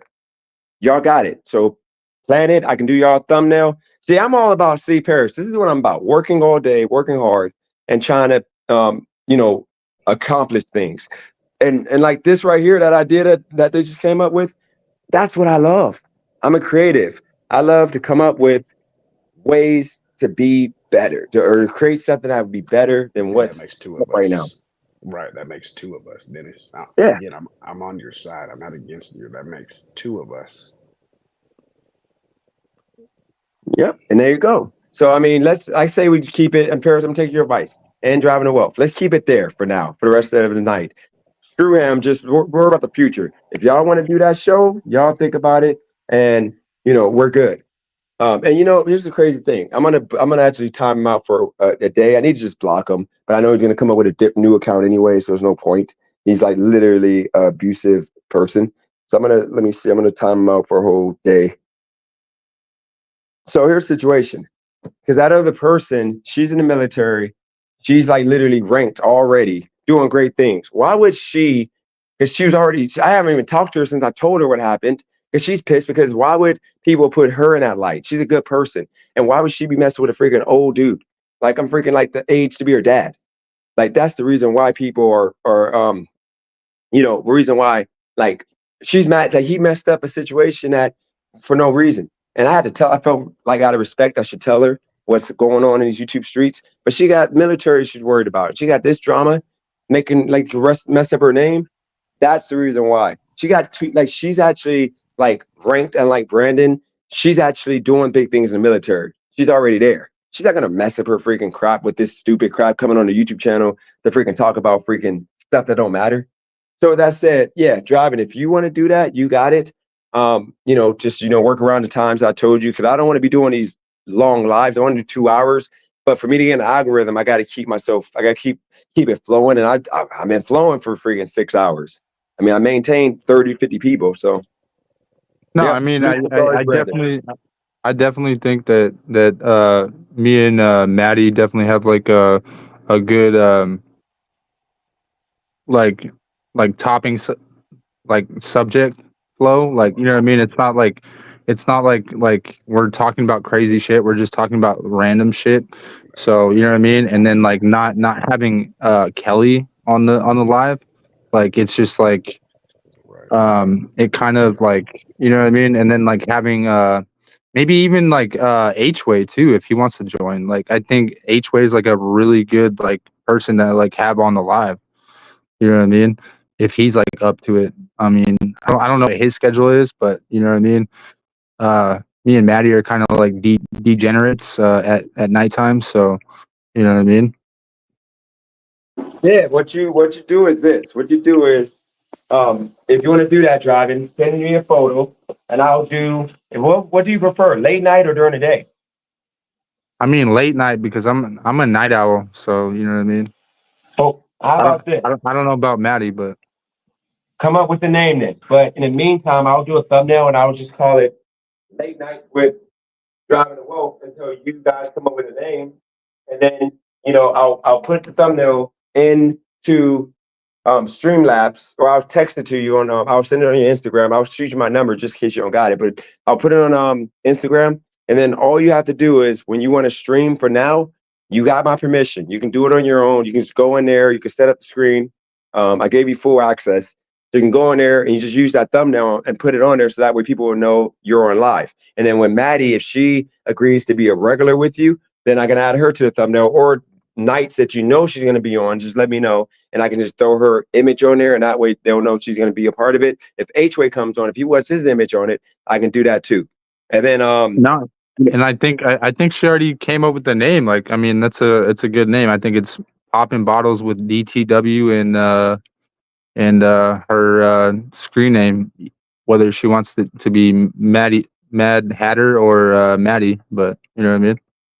okay, well, just y'all, because I'm not gonna remember that. Just one of y'all just shoot me that name on Instagram. I'll make a thumbnail sample for y'all, and then I'll put Drive. You guys send an image and try to do, because I think hers was like midsection up, so you can do midsection up. You don't have to do full body unless you want full body. You just do midsection up, and then I'll send y'all before I post anything. I'm gonna send y'all the thumbnail, and then whenever y'all ready, all you gotta do is just go and do it. Just go ahead and make the live. But I would prefer you guys eventually to just let me know, and I can schedule the live like a day or two in advance, and I can do like different ones. And then if you guys can't make it to one for some reason, then I'll just delete the live. It's no big deal. But y'all got that. TVL, you're in the chat. TVL, if you want to do that show on Friday, I don't care if you want welfare to come up. I don't have no issues with. I don't have no issues with nobody, guys. We're just human beings. Let's just love each other. Why can't we have one day of love? And I do like that ski day idea. I don't know what you think, Paris, but I do like the we have Furby Day. I think I got 5 days I got to do this next year. I haven't even heard of it. What is ski day? I haven't not even heard of it. Ski, like a day for ski. I think that'd be an entertaining day. I thought you were beefing for the longest, homie. No, I think he You flip like he he's doing this, but you flip flop a whole lot, my brother. I love yeah. you so We're both much. bipolar, Paris. You know we're both bipolar. That's facts. That's facts. So yeah, so Maddie, I forgot the quote off the movie. I don't know if y'all two know. They say once you're here, you what's that? It's like a mob movie. They say I got you, and you're never gonna leave or whatever. It's like once you're in, you're never gonna go away or whatever. I forgot the name of the freaking. And that was actually the next show. Somebody actually gave the name. Somebody came up with a good name. I was gonna ask you, Paris, about doing a bag show where you talk about making money, doing something big, doing things that are legitimate that can get you the bag. Like, I don't know if you want to go bag show, but I think that could be something for like a half an hour, because I know your time is a very valuable and you don't have a lot of time. So I think a solid like 15 to 30-minute show for you that we can do before. Like, we don't got to do it on live if you don't want. But I think that'd be dope. And that could be something that if you want that attention, that's on you. But I'm just throwing stuff out here. Bagman, he's literally in the chat. He's kind of mad because I'm taking his name. But y'all all got opportunities. So if TVL, don't stall. You got my phone number. If you want that thumbnail and you want that time slot, Fridays at whatever time, Craig said he'd jump on. I'm pretty sure Wordplay would jump on and maybe put the beef to the side for one day. They both do music. Do it. Don't waste time. You can do it this Friday. And then Driving to Wealth, he got access to the back office. And I'll do that. And then that way you can add and remove people. And then everybody that has a show are gonna have access to the back office. Even though I'm gonna have to swap people in and out because I can only have 2 people back there. And now they're gonna pay $5 a person. So that's pretty much it. I mean, y'all got it. Everybody can do something. Because remember, it's about a team effort here. Like, your one show might be popping, the next might be struggling, but we can all come up together. Because if say Friday's music show brings in like 70 people on a random Friday and start being lit, then now the bag show with Winter might do numbers from that. Or if the bag show does good, or vice versa, Driving to Wealth, their show does good, that might convert to regular. So it's all about a team. Oh no. H-Way said intellectual masturbation with OG. Oh no. Oh no. Oh no. Maybe we might have to have that, man. I can't leave OG, but I think OG's sleeping right now. Oh no. Oh, that's all bad. We gotta ask Paris what he thinks about this name. Paris, what do you think about this name? Winter, what do you think about this show? Is this a good show? We can do it. I still gotta have I gotta work my ones with OG with the whole 20 to 50-year-old conversation, because 2 nights ago, I was supposed to fry his ass, but I had to take care of my daughters, of course. You know, family man first. But OG, I'm not. I haven't forgot about you. I'm gonna fry your ass. I, Just like I did to the Blackish Cracker. He hasn't been back ever since. I'm gonna turn you into the Blackish oh yeah, I Cracker, remember that. and I you won't remember be that. back. I actually gotta write that. I gotta write that name down. I'm gonna make a thumbnail for that. I can't forget about that. I'm gonna make the thumbnail. I think that's actually a good name. That'd be funny. I think people would come and view it just to see how disturbing this is with OG. I think that'd be such a funny name that people would actually come on just to freaking get a laugh. And he actually said that with a straight face. I think No, he the startup did. show, or Diabolical Hour with OG. No, I think actually that might be a good one too. Let me write that one down too. I'm taking all your names, but I think that would be a good first live to have you and him debate the whole 25-year-old. What was it, 25 versus the 50-year-old? Like it's freaking like Paris. Just tell me in what world, like what would a 40 or 50-year-old woman give you that would make you take her over a 25-year-old? Thank you. And I even asked my wife this. And she was like, I don't know what the hell his old ass is talking about. He must be ugly as fuck. And I was like, baby, Yeah. you know, I'm not one to judge a man, but OG, again, I love you, brother, but dog, you can only the reason you're saying that is because you can't get you beautiful women in their 20s, even early 30s. But then is you know how hot headed I get, you know. Yeah. But I cannot wait until we run that back. We've been talking about it for the past 3 or 4 days, but I'm gonna fry his ass. I'm gonna get a little bit hot headed, but it'll be good content. I mean, 100%.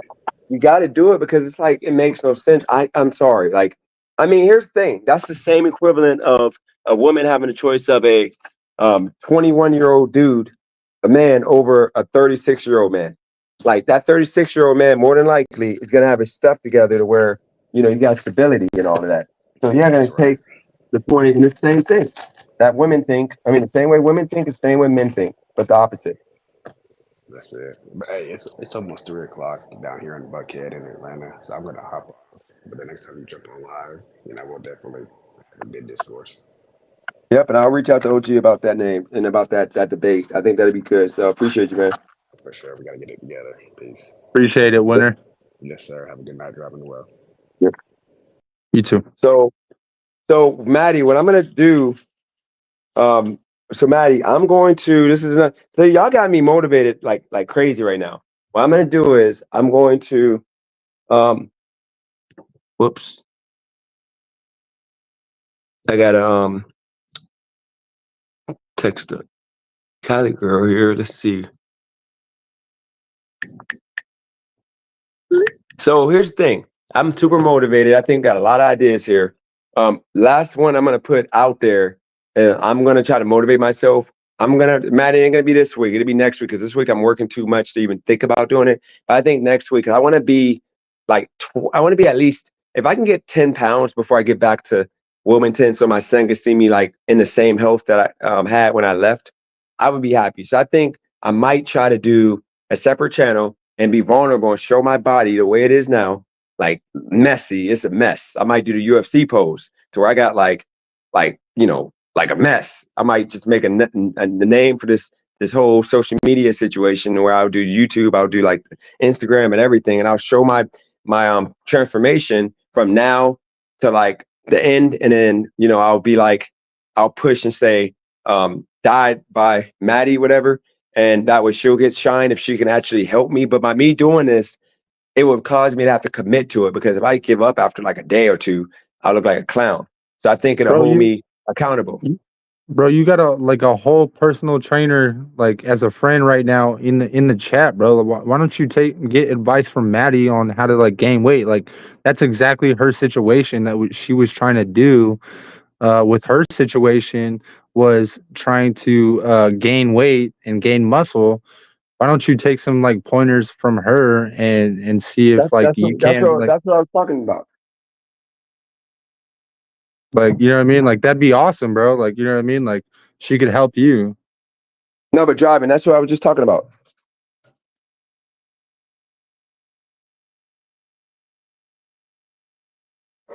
Yeah. I don't know. I mean, I think driving, can you hear me right now?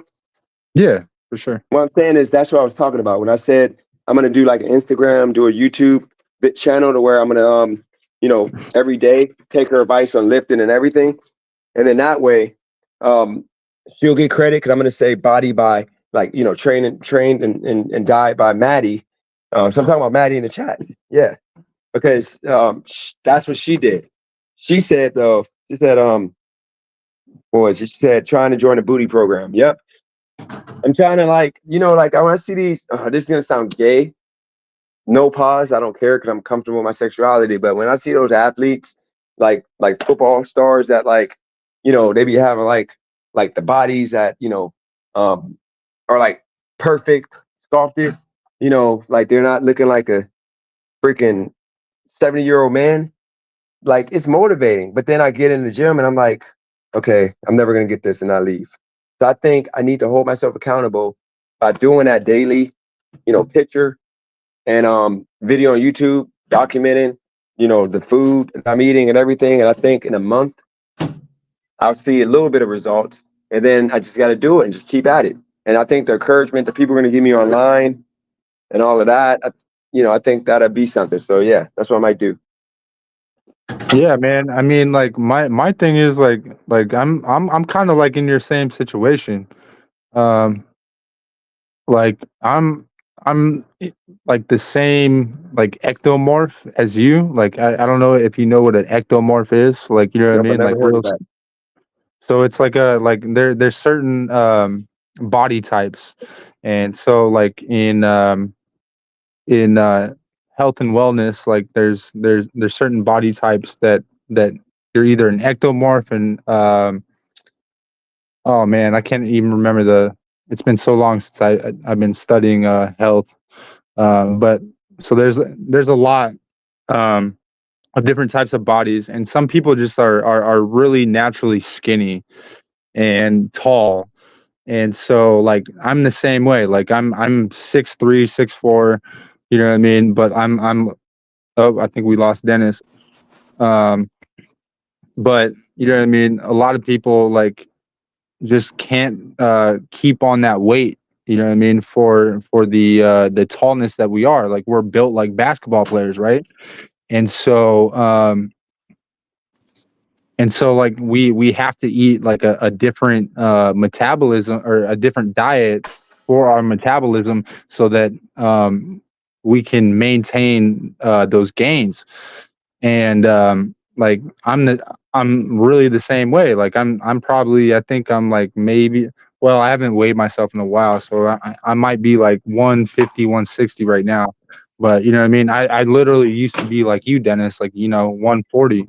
So I was doing the same thing, but I also used to work out too. So like I've been like super fit, and then I've been super skinny again, and then like I've been kind of fat. So you know what I mean? I've kind of like and now I'm like, in between. So you know what I mean? But like definitely, bro, like I've always wanted to go down that journey of like, going from super skinny again to, super ripped, you know what I mean?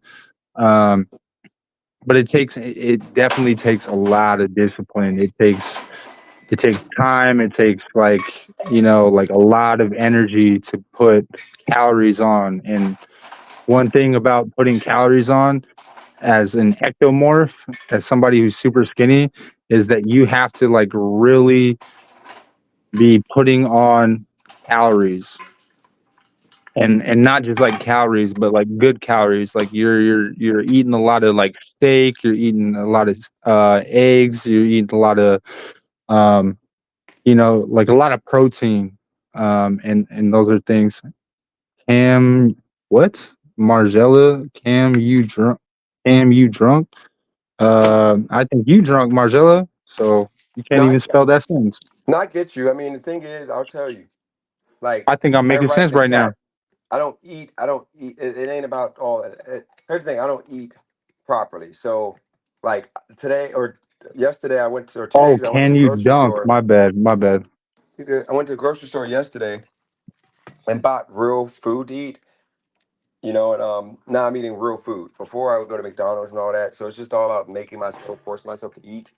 So I think now I'm gonna force myself to eat, and I'm gonna work out and actually record myself working out, hold myself accountable.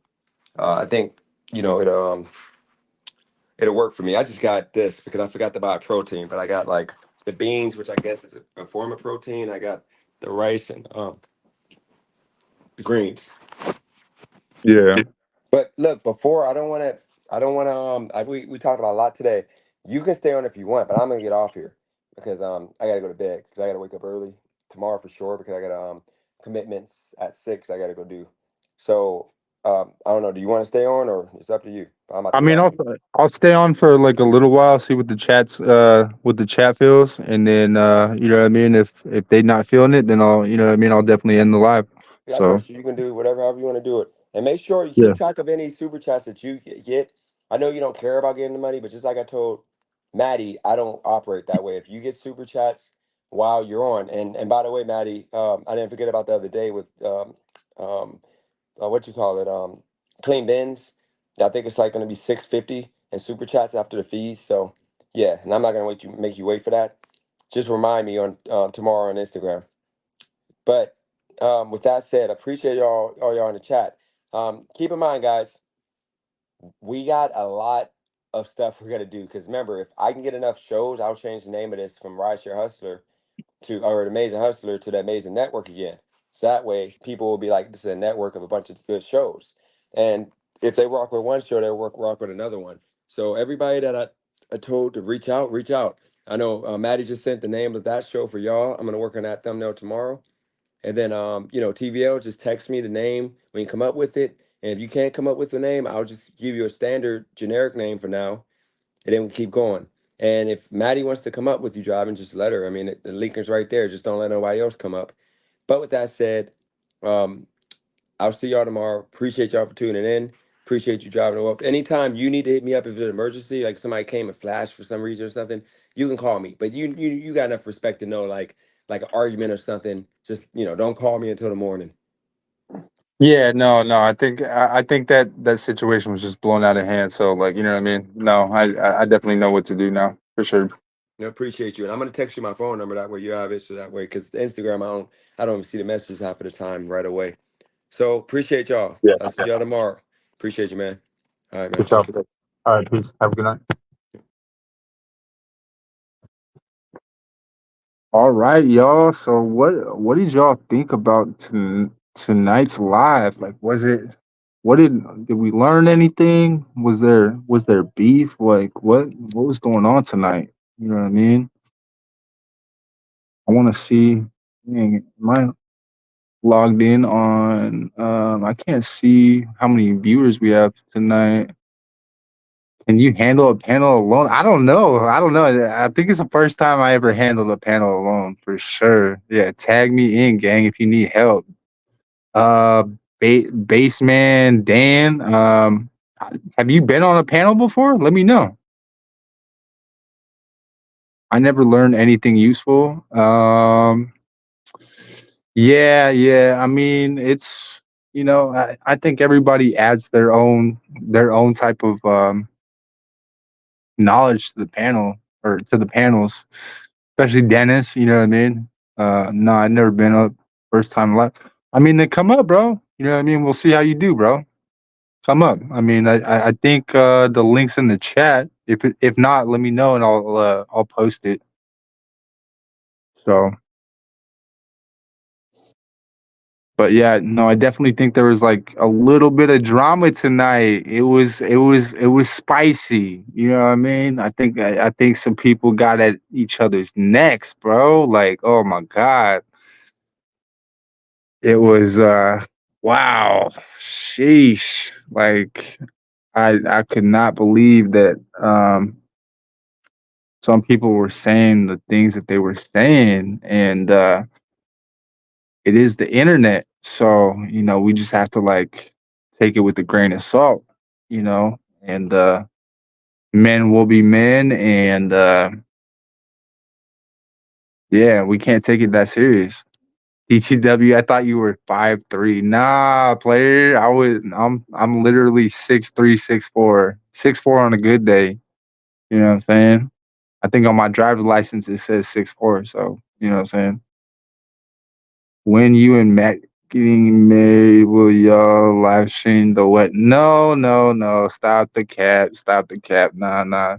This woman has a full blown relationship. Like, you know what I mean? Like, leave that woman alone. You know what I mean? Make her feel comfortable. Welcome her to the channel with open arms. You know what I mean? Um, it's nothing like that. You know what I mean? It's just friends, you know what I mean, popping bottles on live streams, you know what I mean, talking about life, you know what I mean. We can't be like thinking like that way, like that's weird. That's not the way to think. Let's grow out of this high school mentality.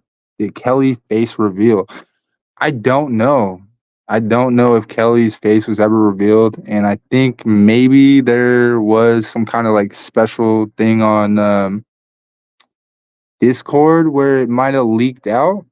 Um, but I don't know. I don't know. There might be some people. I mean, there's like some back channel chats that are going on and that I don't know about. I just got on Discord, so I really don't know. I'm joking. Let's see. I'm joking with you. She can handle that joke. She said Hawk Tui. Yeah, for sure. Y'all seen that Hawk Tui girl? Man, that girl is making millions right now. I guarantee it. Like, she is no joke. Just because there was a goalie, I don't know what you mean by that. Uh, Based man Dan, if you want to come up, I mean, I think the link is in the chat. If you said you wanted to come up, I mean, we'll keep it popping bottles. You know what I'm saying? We out here. So yeah, I think never been. Let's see. Trying to catch up on these chats. You know, keep it entertaining and read your guys' chats. I would like to do a 15-minute meditation show. Okay, Joe. Wow, that's. I think we got time for that, bro. You know what I mean? If you want to do that, man. I mean, that'd be cool.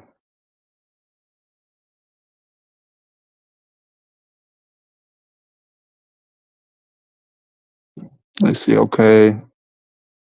I'm nervous, bro.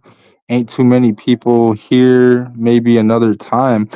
I mean, like, I think it might be better to do a live with smaller people. That way, you don't get so nervous. I mean, we had a dude literally a couple. I think it was a week ago, named Kurt Cobain's, and that was his thing. He was super nervous about getting on live. He got on live, or he didn't show his face. You don't have to show your face. But he got on live and you know, bullshitted and you know, just had fun with us.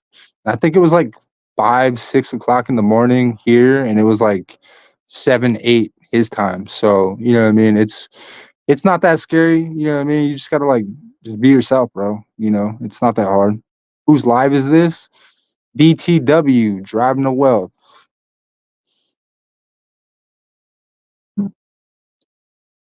Yeah, I mean it's not that serious. Like, nah, Kelly's face hasn't been revealed, but DJ know how she looks. Yeah, I don't. Yeah, maybe IO7. I think that might be the case. Um, but I definitely think that her photo is AI generated. So I think a lot of people got like misconstrued that her face was, or like that's actually her face, when really like I think she picked it out of an AI type thing going on. So um, yeah, yeah, super crazy. Trying to go off two phones right now, like, you know what I mean. I got two phones, one for the plug. Forget how that song goes. Um, Damn, it is so hot in this room. Let me go outside. Let me go outside. So what y'all think about like the new shows, like the shows with the like like having a music show, having like several different shows. Are y'all down with that? Like having different people on panels. Like who's your favorite like people that come up on the panels?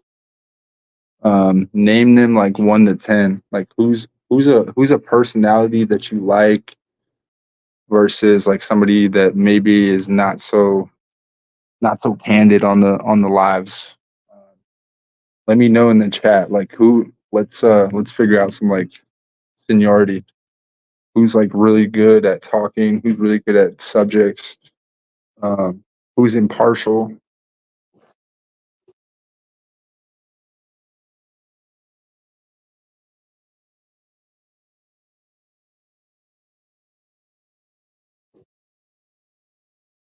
I'm down for as long as the racism goes away, but I believe when I see it.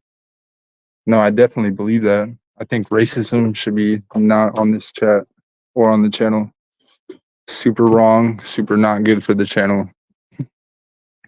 Sam DTW. Let's see. Who else we got? Let's see. Let's read y'all. Kelly, let's see. AI out here saving people. Yup.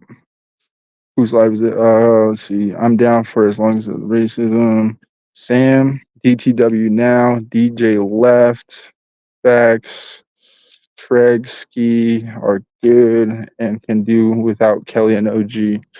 Okay, yeah. I mean, I definitely think everybody's like taste is like for certain people. And I definitely think some certain people are good to a certain extent, but they definitely start doing some like strange things like taking over the channel or doing too much, and it just starts killing the vibes, and like, you know, too many jokes and too much stuff going on, and you kind of like get like this like weird vibe from the chat, and the haters start coming in and stuff like that. So I definitely agree for sure. Ski's probably my favorite. I'm not gonna lie. DTW, you good when you don't simp. I don't think I was simping. Like, I really don't think I was simping. I think I add jokes to like certain people like Kelly. Like I think that's the only person I actually like said jokes to. But yeah, it could work if they stay consistent. Facts, IO7. I think consistency is key. Like not enough people like try to like add these lives like on consistent basis. Ski is just a troll, dude's funny. Yeah, no, Ski's my favorite, honestly. But sometimes he just like really be hitting buttons, and I'm like, man, like why you got to go there, dude? Like that's a little bit too much, or you know, like a little bit too much commentary. I'm like, okay, dude, like. But nah, he's like, you know, we got a love-hate relationship, you know what I mean? Because like he definitely says some foul shit about me, but you know, at the end of the day, you just like you got to roll it off. You know, it's not that serious. Because I mean, we could troll Ski if we really want to, but we're not going to do that.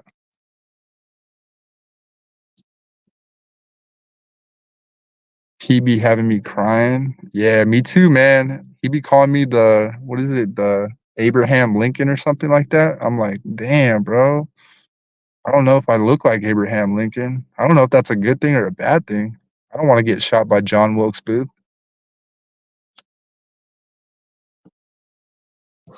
Like that shit's crazy. But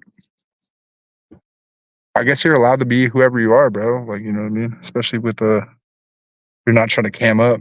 So you never know what to expect from Ski. 1 minute he's a villain, next to you. Yeah. Yeah, next he's the caseworker. So yeah, I definitely feel that, you know. He's got the Boys and Girls Club vibe. Yeah, for sure. He's definitely entertaining.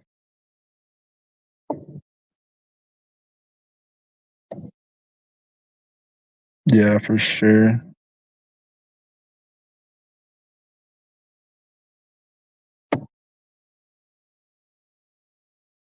So let me try to pull up some like recent topics type deal. I don't know if you I don't know if you guys can hear me though. Damn, you low key do. Oh damn, I guess I look like that guy. Okay. I don't know, man. Whoever went on the panel, I'll be on in a minute. Okay. If you'll cam up, I'll be on in a minute if you'll cam up. Yeah, for sure, Maddie. I got you. I'm just doing this because, like, no one's here. Like, you know what I mean? So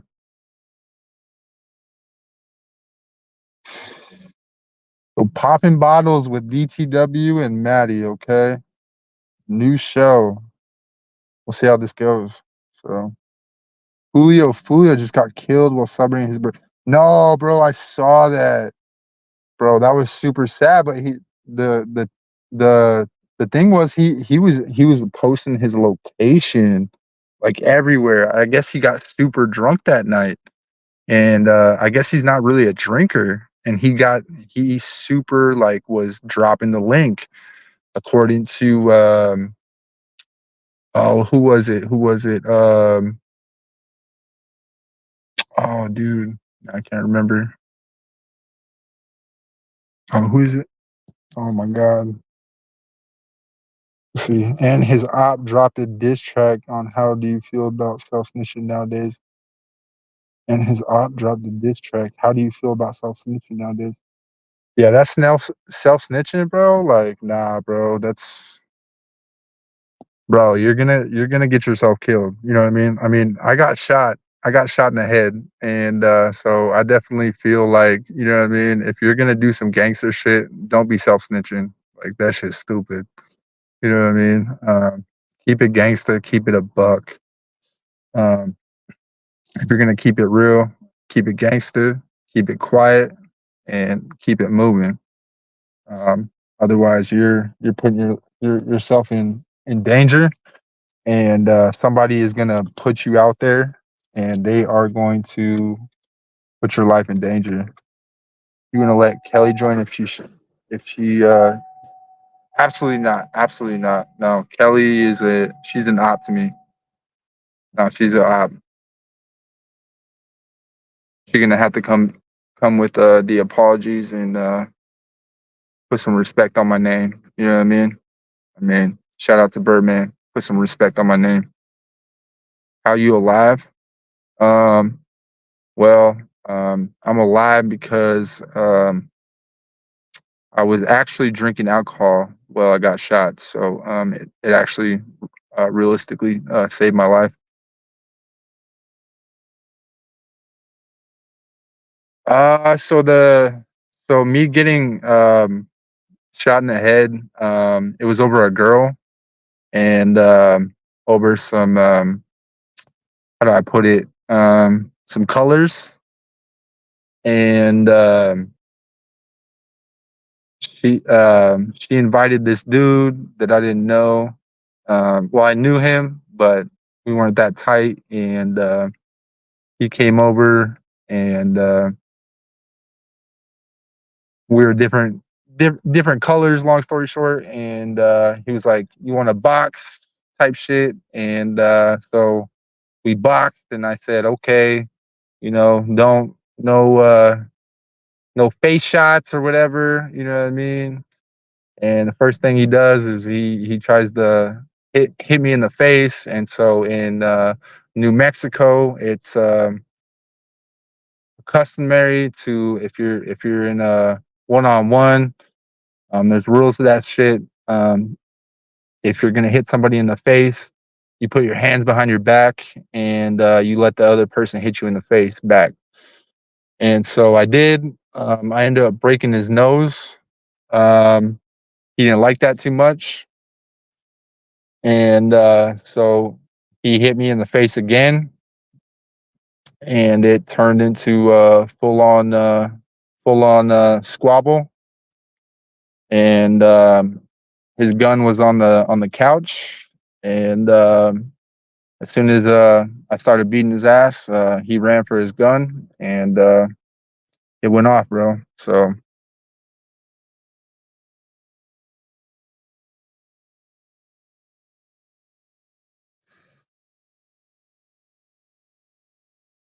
I wonder if Elvis actually died on the toilet. Always over women. Yep. It's always over women, bro. Like, you know what I mean? That's our downfall as men, for sure. Like, it's never gonna end like that. Always gonna be our downfall. Chill, you blowing cover, gang. I don't know how I'm blowing cover. I didn't mention anybody's name or nothing like that, so I think I'm good. Crazy how women start beefs and violence. Yeah.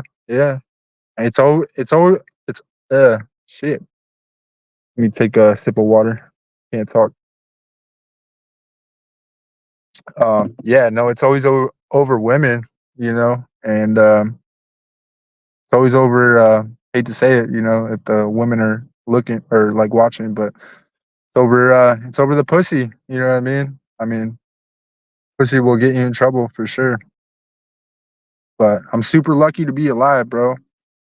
Super lucky. I'm super blessed. I learned from the situation. I mean, I'll probably go into it like on a longer live, like the details of like what happened and how I made it out and shit like that. But we'll save that story for another day. But it's definitely a miracle, and that's definitely why I left New Mexico, because it's a dangerous place.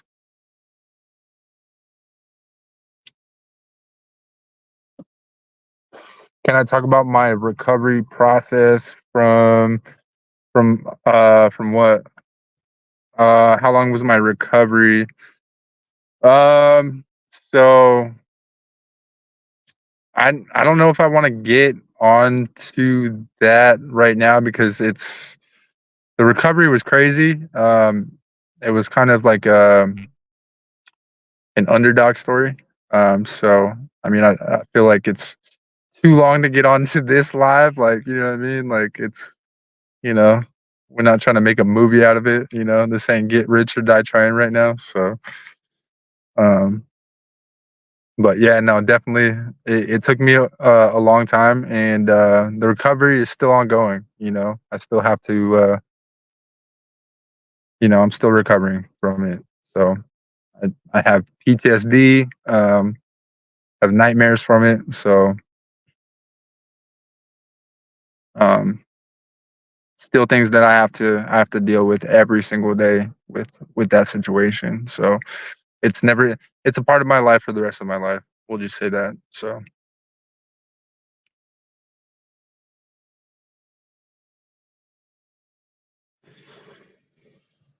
yeah, so you blowing cover again. Okay, let's see.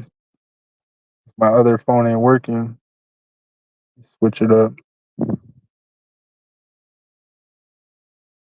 Was I still awake after getting shot? So no, I wasn't awake. Once I got hit, I automatically started leaking, and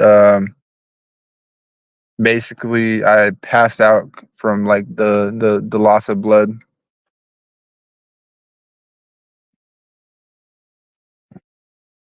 I got you, Maddie.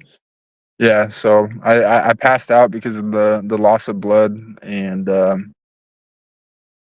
yeah, it was all bad. But literally, they told me that the alcohol, like, kind of like put like the adrenaline and alcohol, like, kind of saved my life. So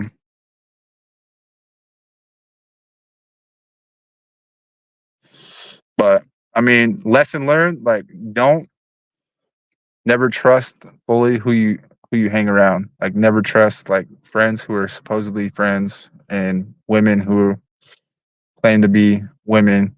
there for you. So like that was the deal. So never trust nobody.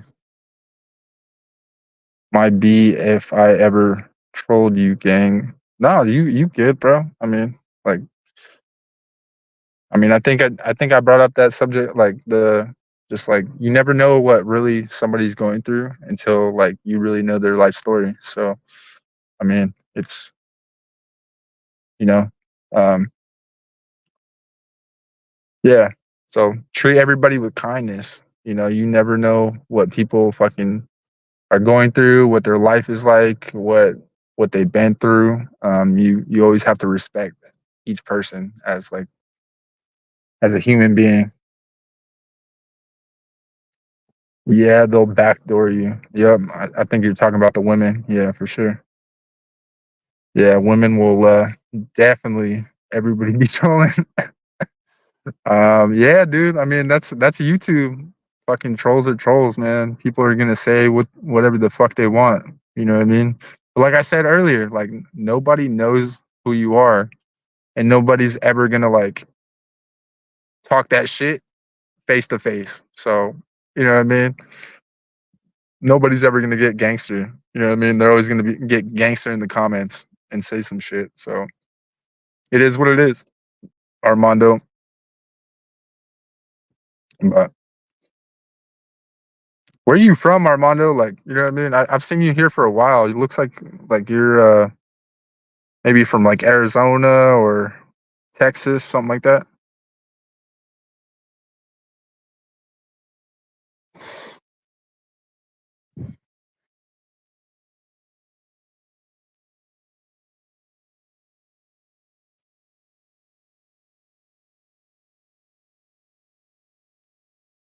Y'all seen the video of the pop the balloon guy who looks like he looks like a Ninja Turtle. I don't know if y'all seen that. That shit. I thought that shit was pretty interesting. That dude like was a plumber. He got trolled on the internet for a TV show, and then basically lost his job because a bunch of women went at him. And then he started a GoFundMe, and then GoFundMe fucking stop doxing DW. They'll let you know better for sure. For sure, bro. We won't put you out there, Armando. But yeah, dude, the dude got like on a dating show, looked like a Ninja Turtle. Supposedly found love, and then fucking got doxxed by a bunch of women, bro. I thought that shit was fucking funny. It was kind of like the Hawk Tui girl, like you know what I mean. He made like overnight success and like just like one live stream off of like a show, you know what I mean? And like, dude actually now is getting followers and sponsorships and crazy shit. It's crazy how the internet can like blow you up off of one thing. One thing you say, you can be internet famous, and you'll never know. Just like Hawk Tui, like you know that girl, they literally found that girl's information, and now she's making merch. Like Joe Rogan even had her, or Joe Rogan even mentioned her, and now she's a household name. She has merch and signing autographs and shit like that. I think you should like if you go viral like that, you need to like be doing some shit. Like you need to be like highlighting off the success that you have. What's your opinion on doxing? You just said it's kind of funny. Uh, I I mean, so it's two ways. I mean, doxing. If you're an internet, um, if you're a public person on the internet, I don't think that doxing. Well, let me rephrase that. So, I think you should be careful on the internet, but I think also like you should have an alias. You shouldn't have your public information online, and you should protect who you are at all costs because there's some fucking weirdos on the fucking internet who will do some weird ass shit to try to bring you down and your family. So I think it's definitely like it's a catch-22. All right, we got Maddie. Welcome, Maddie. Got the drink. There we go. Yeah, I got you. Got you. Cheers. Cheers. That shit's foul. I'm sorry, but that's bad. How's it foul? I don't like that shit. Dude, I've been swimming all day. I didn't have work. Everything was just. And I love how like I can make my own hours. That's cool. Yeah, shout out to the entrepreneurs out here, like the Aw. people who make their own hours.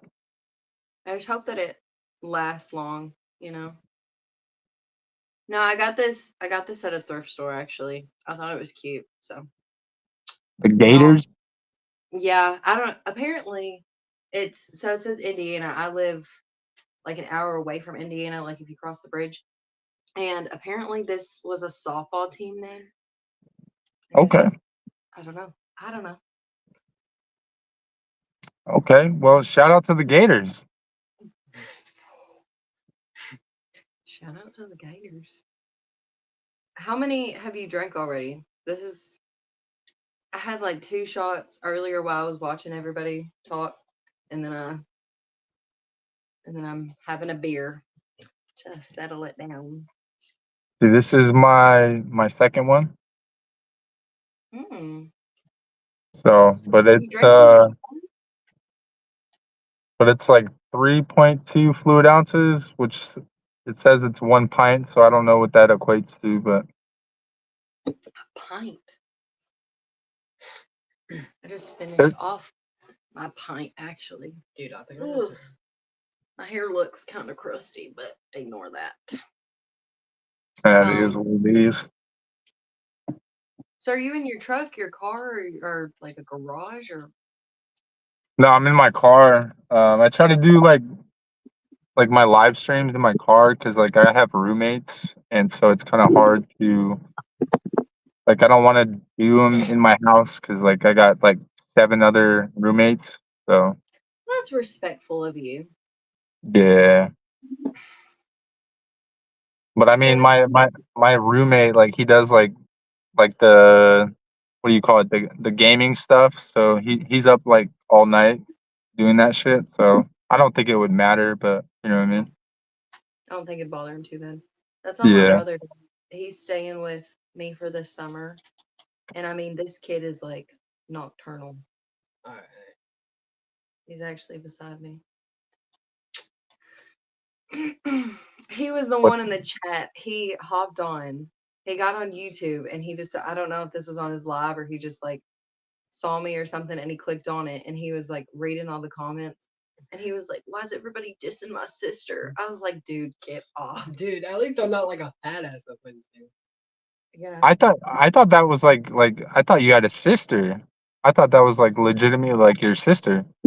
No, I have 5 sisters and 1 brother. Oh, So okay. my youngest brother is staying with us for the summer because our internet's better. He lives like 5 minutes away, but Dude, yeah, he'll Mons is just depressing. he'll play There ain't all nothing to night. do there. Dude. But I feel like I'm like not lit yet. Like I feel like we would need to do this on the weekend where we're like just trashed. Like that last time we did was fucking like fall over funny. That was a good time. For sure. I was fucking gone.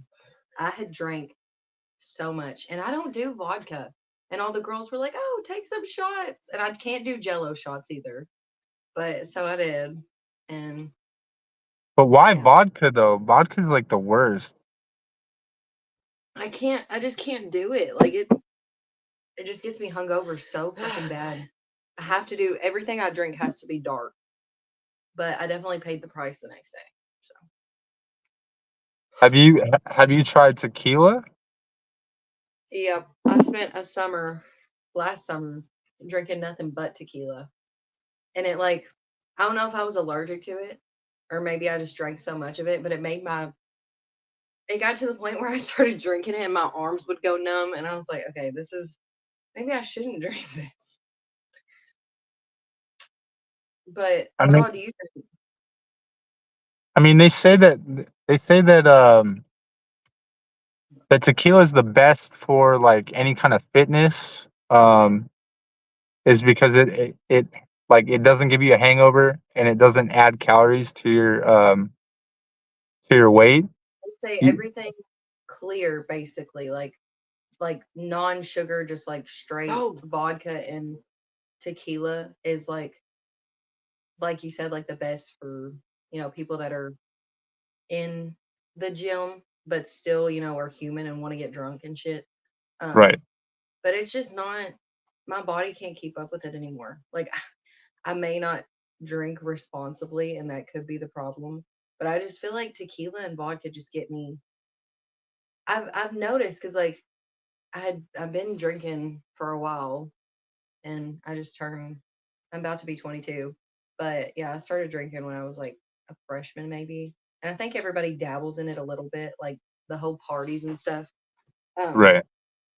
but I learned pretty quickly, like what I can and can't have, like what makes me mean, what makes me cry, what I can be chill on. And I'm glad that I learned that young because I don't want to be married one day and then all he drinks is like tequila and I'm like, yeah, let's do it. And then gets a little crazy. You have to be a different human being to drink tequila every night. Yeah, yeah, I agree. But it's just like the whiskey, like the bourbon is just like my go-to. I don't know if my body just kind of got used to it, but I don't like anything expensive. Like the Kentucky Tavern I drink is literally like $15, 20 for like a big gallon of it. And it just is so much easier on my body. I feel like it may not be the best for me. I'll admit that. I mean, alcohol isn't good for you anyway. But Right. I don't know. It's just something that my body can handle. Everybody has their thing. And the thing about beer is you will burp like crazy. See, I And only burp. I only burp on beer like if it's like the light stuff, like some Coors Light or something like that. You know what I mean? Like I don't really like I don't burp or like have any reaction to like IPAs. Like I feel like I'm super good on like an IPA and I'm Gucci. yeah, I agree. Um, did H-Way say anything? Is he still here? Did he say anything about coming on? I I haven't talked to H-Way. I don't even know if he's still here, honestly. Ugh, I know I haven't seen him. Yeah, I don't think he's been on for like since Dennis was on. So Roy, I'm not drinking a gallon, but I'm not gonna lie, I can drink. I think that's why I started. One of the reasons, I mean, there's many reasons that I got into the gym, but one of the reasons is I did get super depressed. And I started drinking a lot more than the average person should and built up a tolerance. And uh I couldn't handle my liquor because I was like, I don't know, I just drank way too freaking much. I want to say I couldn't stop, but that sounds really bad. But no, I'm just like I'm not I'm not a quitter. Like if there's like this much left in the bottle, I'm like, why would it go to waste? I have to finish it. And then my yeah, tolerance got crazy. And I was like, and then once I couldn't handle the liquor, I just started drinking beer. And I was like, so every morning, I don't know if it's because I drink a lot of water, but every morning I wake up and same. you can see the abs, like I'm just so freaking skinny. And it's like I can eat a piece of like a grain of rice and then I immediately just like go back to my normal self. Right. Um, but I noticed once I started drinking beer every weekend and like consistently, I was like, okay, like I'm not waking up skinny, like I'm kind of getting a little bit of belly. And I just was Right. not okay with that. So I hit it hard so I can have fun and eat how I want on the weekends. Yeah, no, I think that if you keep like I think you can drink, but I think like you need some kind of you need to be active to be drinking. I mean, you can't be like sitting on your ass all day and just like drinking or, and I think a lot of people like take it too far, like or they take one or the other like too far to where like it's like let me like drink all day and not work out or like not take care of myself and then like it just turns into a problem. So like you have to have like that balance of Yeah. how you're gonna like, especially if you're like working out though, like yeah, like you have to definitely watch like how you drink. I mean, it's Yeah. like I think clear liquor is always gonna be your best bet. I Um, agree. because I hear that anything that's dark has like calories in it. I'm not too sure, but I used to like do a lot of fitness back in the day, so I'm not too sure.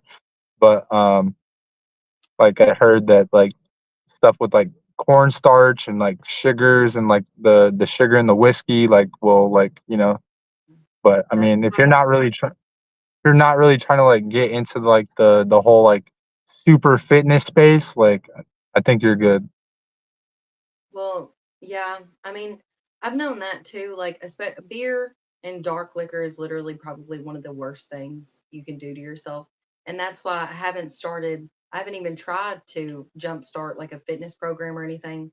Like, it's literally just people in my town who are like, I like the way you look. I want to get like that. And I'm like, let's do it.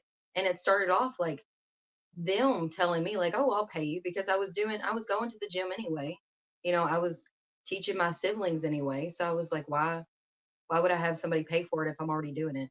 But then, when it would interfere with my time and what I was doing, that's when I started to talk to them and be like, "Okay, how do you feel about this?" And they're like, "Yeah, absolutely, let's do it." And I don't charge crazy, nothing like that. But yeah, I don't preach to people about like strict crazy diets because I mean everybody has cravings. I mean you can still discipline yourself and have that strong sense of like uh self-restriction and control. But I mean, I'm not gonna lie, like I get up in the middle of the night and I'll drink some water and get a freaking couple Hershey kisses or something. I mean, I don't eat like I'm a bodybuilder. I love the way that my body looks now. I wish my abs were more defined, but that's on me anyway. But Right. yeah, I'm not gonna lie and be like, okay, you can only have 500 calories, like you can only drink water. I'm like, no, you do whatever works for you, but I mean, don't try to eat like shit all the time. Yeah, see, that's why like I really got out of the fitness space because I used to be really like consumed because I was telling Dennis earlier, like, you know what I mean? I used to be like super skinny and so like I really wanted like build like a better body image of myself and like become better. And so I got into the fitness space and then it like consumed my life. And like I was 100% like consuming like fitness content all the time. And so like I would like go off um these like bodybuilders or like fitness icons that like you know what I mean I had to like keep up with and so like I would consume myself with like oh no like I didn't have like this amount of calories today and I didn't work out for this amount of hours and like it really consumed my life and it actually became like a really toxic thing in my life for sure. Well, a lot of Instagram is fake too, though. I mean, a lot of the guys that I think men look up to are on roids and aren't doing it the natural way anyway. Right. And if they do say they're natural and they're promoting all this other shit, chances are like it's a scam and they've taken a little something. That's how I've noticed the difference between like natural and someone being on roids. If their veins are absolutely crazy and like you can see every line of muscle in their body, they either have an eating disorder or I mean they're pumping their ass up pretty good. Yeah. So I just stopped comparing myself because I mean there's this one guy, I don't even know his name, but he goes on Instagram and he finds fitness influencers and he like um I don't know if he uses AI or anything like that. He just takes the picture and sees, if anything is like warped or not supposed to be there, and he exposes them, and a lot of them lose their channel or apologize and things like that. But I don't know why you would go online promoting things that aren't real. Right. Yeah, I mean, how do you feel about this like social media age right now, and like people trying to promote their fake lifestyles, and then like their lifestyles are like not even actually like what they promote. Like it's actually just like a big lie, Like they're not actually rich, they're not actually like, doing that much money. Like how do you I feel mean, about that? I think it's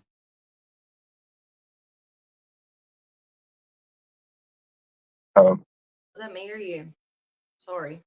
Um, I I think think I think that was you. My bad.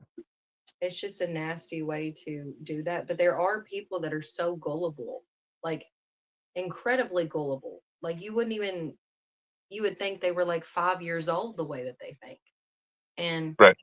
that's what gets people caught up though, is the lack of common sense. Like um if there's a page that has 0 followers, 0 profile picture, and they DM you and they're like, oh hey, would you like to promote our brand? We'll pay you this amount. And some people are actually willing to click that link and do it. I'm like, how can you be that ignorant?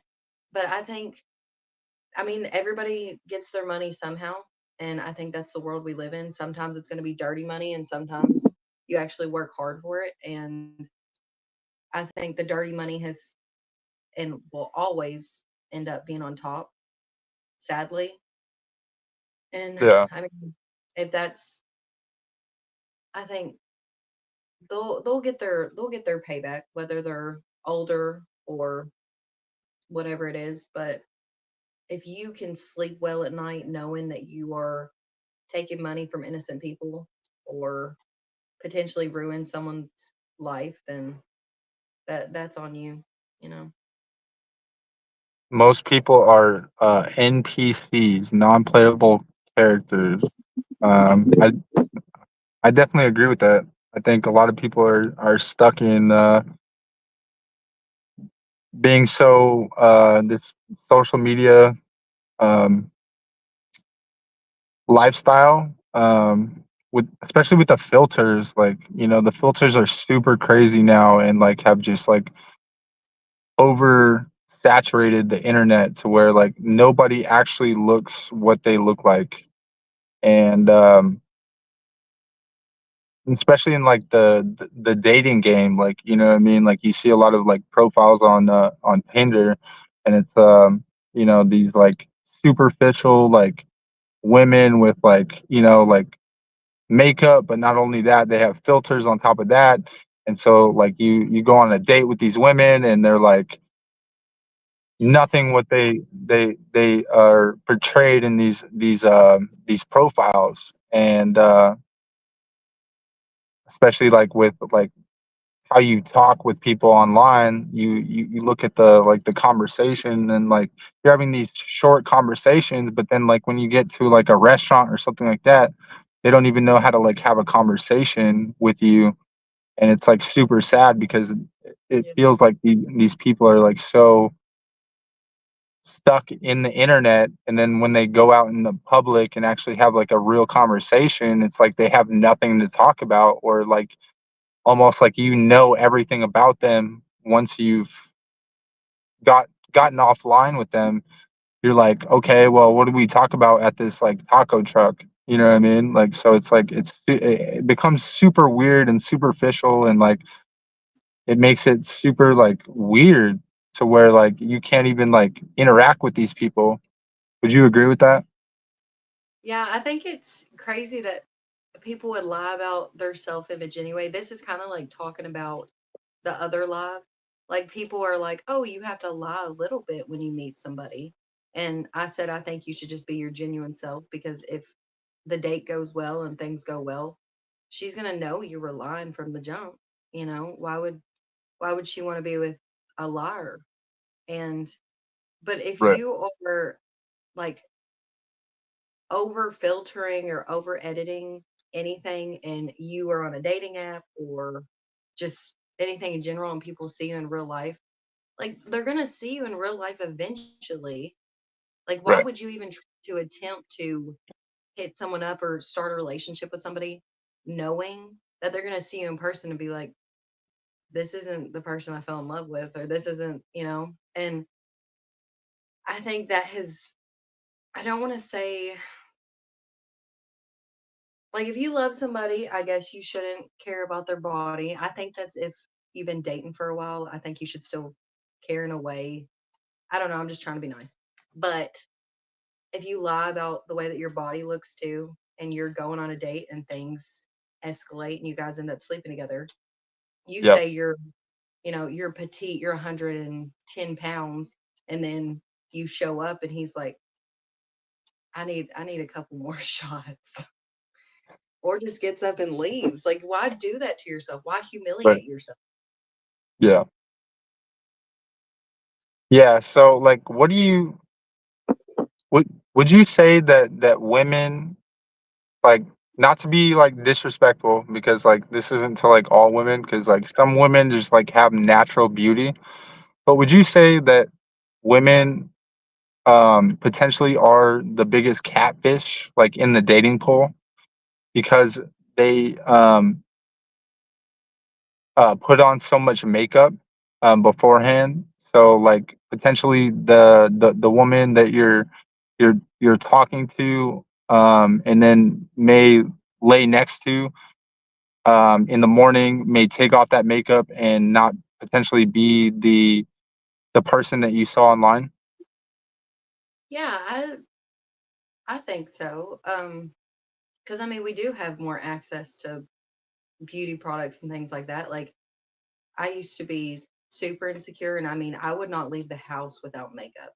And now I'm more secure with myself, and like I still wear it. Like, I threw on some lashes after I got out of the pool and put on some bronzer and shit. I wouldn't say I've got a full face, like Right.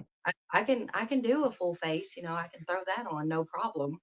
Um, but I don't know. I think every guy that I've been with or, hung out with, I was always scared to take my makeup off. And then I wake up the next morning and it's all over my face. And I'm like, okay, I look a damn mess. I have to wash this off. And so I take a Right. deep breath, wash it off. And the guys haven't had any problems. Like, they were like, I honestly prefer you like this. Like, I think this is your look.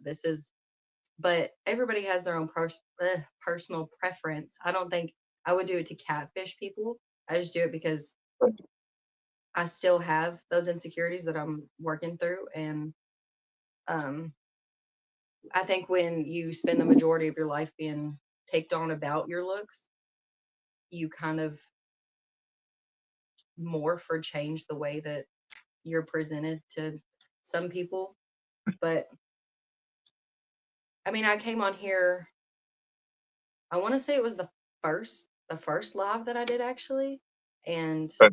with you guys, and I didn't have anything on at all. And then Dennis and I had talked, and he was like, well, whatever you put out there, whatever you want your persona to be, like, that's what you need to stick with. Like, if you want to just be chill and not wear any makeup, you need to stick with Right. that. If you want, what is it? Say what? I didn't hear what you said. I thought you said something. No, I didn't say anything.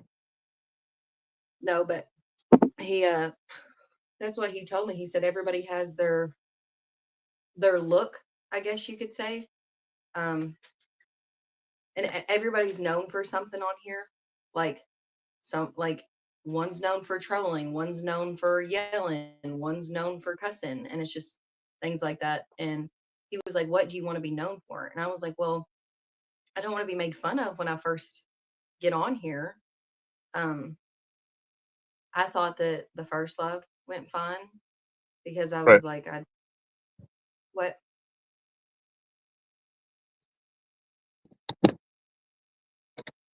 I think you cut out there, Maddie.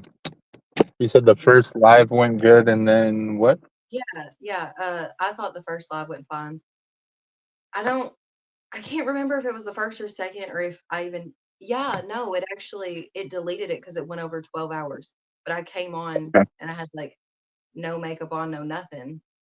And that was actually supposed to be the test run, but it got posted or deleted, one or the other. And Dennis kind of helped me through all of it because I am so new to it. And he was like, okay, there's some things you need to know. He said, you can't use your real name. You can't, say certain things, and whatever you want to be perceived as, that's who you need to try to be every time you come on. Like, don't change who you are as a person or anything like that, but stick to your look in a way. And so and that doesn't mean like physical, just the way that you speak and things like that. And I'm just kind of giving like the raw me when I talk. Right. And I don't want to beef with anybody. I don't want to yell at anybody. That's not like if they were to get one of the girls on here or anybody and they were to start raising their voice or yelling, I would probably just sit there. I wouldn't go back at them because that's just stupid. But yeah, listen to me if you don't like it. Sorry. Yeah, I don't think you should dumb down who you are because you're on the internet. I think that comes down to like the whole makeup thing. Like, you know what I mean? Like, you should just be like who you are, and if people are gonna like you, they're gonna like you for who you are. You know what I mean? Because like, trust me, Maddie. Like, I've had so many haters on this channel. Like, me and Dennis at one time were like arch nemesis, and we did not like each other at all. And the chat didn't like me. A lot of people still don't like me. What'd you do? I decided to not be so judgmental. I decided to kind of not think so much in the way that I was thinking, but accept other people's general ideas of me and kind of take constructive criticism. And if I truly didn't believe that what they were saying, I would disregard their information and not even put 2 cents into it. Because, I mean, honestly, like, some people are gonna say some things and it's gonna be 100% true, or you're gonna think it's true, or you're gonna look at it and you're gonna be like, okay, I know that that's not true about myself. Yeah, So that's kind of why I talked to Dennis and I was like, okay, I wouldn't say, I don't know. I didn't want to like completely get rid of the channel, but I also didn't want people to believe that I was just here for attention or clout or anything like that. I was like, I have no platform to build. I have nothing to gain from this other than, just new friends or talking to people. And there were actually some guys in the chat that the way that they spoke to me, I genuinely thought that they were women like trying to come for me. And then I found out they were men and I was like, holy shit. Like, how in the world can, men be like this? Like, I thought that was just high school. And the reason I did get so one overwhelmed was one because, 1 second, Maddie. Connor, Crazy. We're not gonna have you tonight, bro. Sorry, dude. oh gosh, what did he say? I'm I intrigued. guess he created a new account and I didn't even know it, but he he wanted to come on, and then I just found out who he was. So yeah, we're not gonna do that, dude.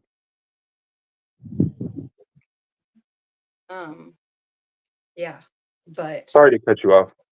no, you're good. You're good. But basically, what I was saying is, this is just a change for me.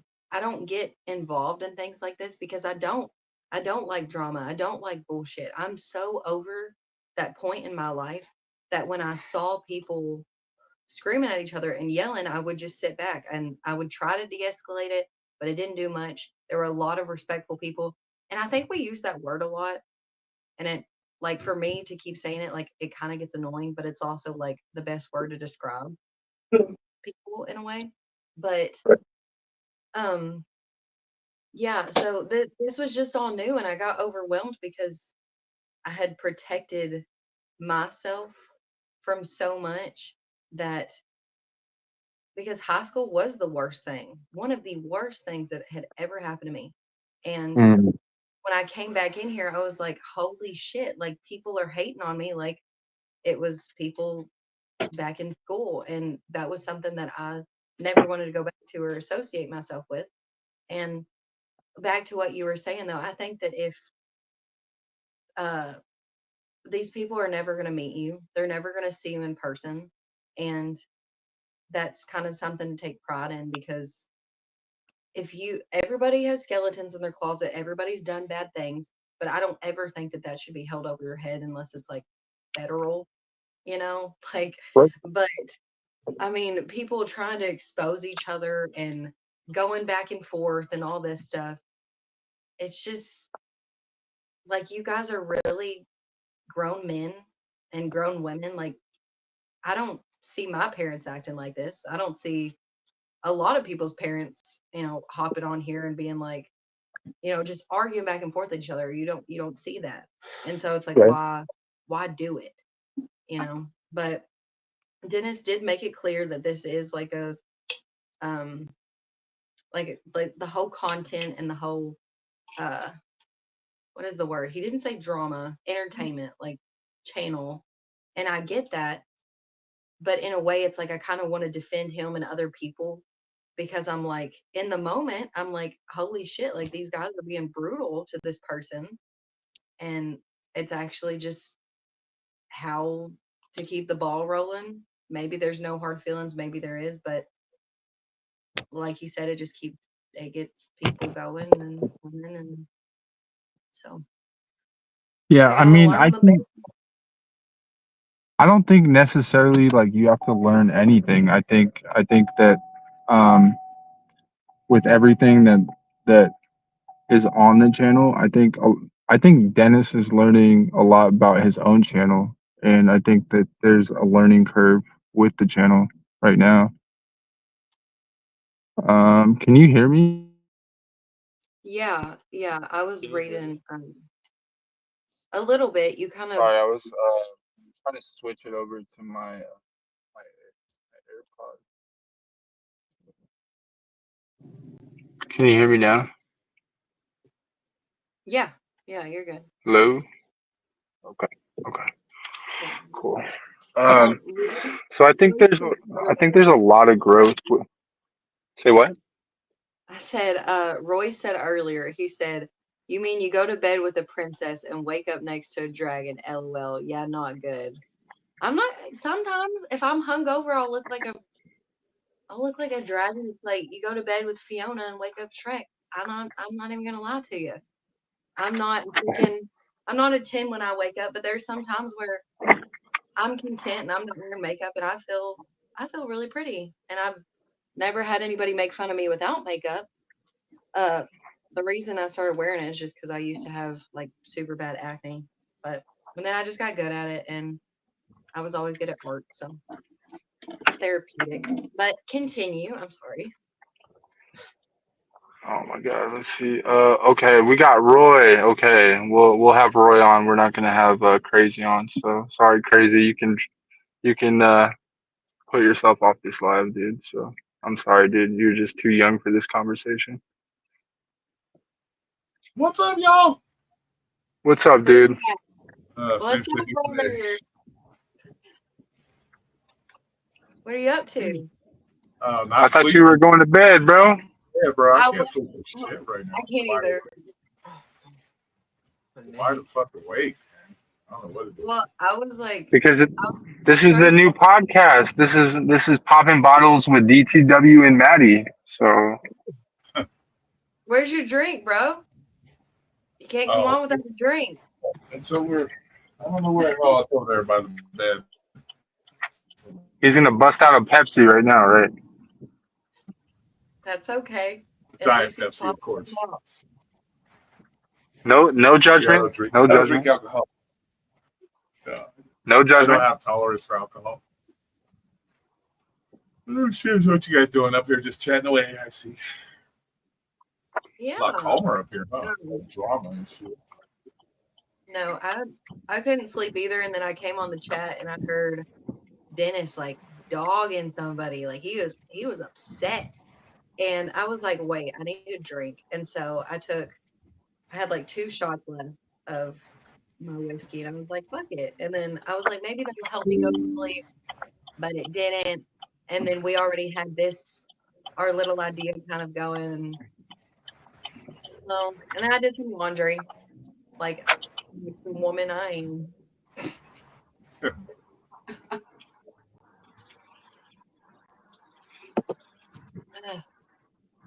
Is Roy cool? Thanks, Jim. I appreciate you.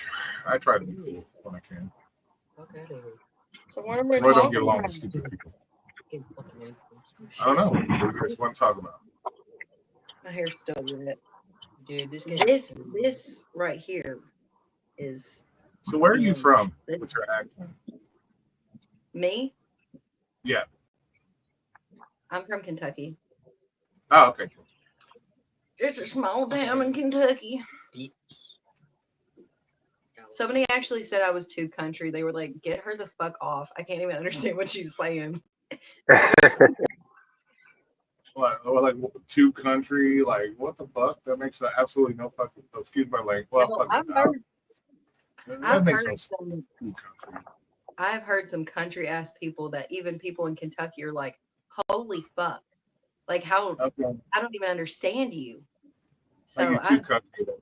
It ain't like you got like a straw hat on or it's fucking overalls or some shit. Like what the fuck? I think they just meant like my accent was thick, but I've heard so much thicker than this. You guys have no idea. I actually told my friend about me doing this. I was like, yeah, it's just like a random thing. I was like, I met this really cool guy and everybody it just was fun, it was something new. Like and people thought it was for the money too. I told Dennis, I said, keep your money, dude. Like if you get, $60 off super chats, like this is your platform, go for it. This is something new to me that I'm doing when I've got like it's just keep it. I'm not worried about it. But I told my friend about it and everybody thinks my accent's thick. This man will have you questioning everything. I mean, he's like, where the hell y'all going? We getting on here having some fun. He was. Yeah, that's one of the issues I have with Dennis too. And like I said, I'm not picking on him, but it's a lot of it's all surrounded by money. Like, oh, I'll give you some money if you come up there. Some people don't want to do everything for money. It's like, okay, I want to come up here and chill. I don't need to be offered money to come up here. It's weird. Like, him not the money thing. But yeah, exactly. I brought up the opportunity aspect. I was like, it was a good opportunity. Like he was very persistent about giving me my share of everything, and I thought that was great, because I completely forgot about it, and I was like, I just had fun, and not throwing out how much I made, but kind of. I mean, it was like 70. He had sent me 70, and that's still just chilling in my bank account right now. But I don't expect to continue making more off of it. Like again, I mean, he went to bed, me and driving well for just spitballing ideas like for fun, and then he was like, "You want to hop on?" And I was like, I said I wasn't going to, but I might as well. You know, a lot of time that happens when somebody new comes on. They'll super chat you because they want to see that person and they want to talk to that person. So they'll super chat, and then over a period of time, it'll fall off. Yeah, yeah. But That's I had brought fine. this up too to him. I was like, if you continue to talk, and that this is not talking shit, this isn't anything that I haven't already told Dennis. I said, if you continue to talk about, making money off of people or anything like that, or it gets the views up, this is for entertainment. I was like, that's things that you already know behind closed doors to build. It's not something that needs to be told to the viewers because then you're going to lose viewers and you're going to lose things like that because people are going to be like, oh, that's all I'm here for. Like everybody wants to be appreciated for being here. Every view counts. Every person being involved is a great thing. And Yeah, I think it never gets to a point where it looks like you're e-begging all the time for money and shit, and people really don't. People really don't like it. I just think everybody needs to be Welcome, wordplay. Say that again. I only got the No, I tab. said welcome, wordplay. I appreciate you, bro. What's up, man? What's up? What's up? What's up? Sleeping, motherfucker. That's what's up right now. Oh, it's not sleeping. Shit, you gonna regret it in the morning. No, not really, bro. I normally I don't even go to bed till about 2:30 anyways. So Jeez, I figure I'll die enough. I'll sleep enough when I die, so it's all good. I feel you. Real quick, Baseman Dan. Not gonna say any names because I don't know who you are. But I don't know how old you are, but I'm 22. Nobody's a predator, by the way. He said, "What? Look at homie. He's like the sharks are circling. What the fuck, bro? Just throwing that out there. If they want me, they can have. Like, you say, I'm 14.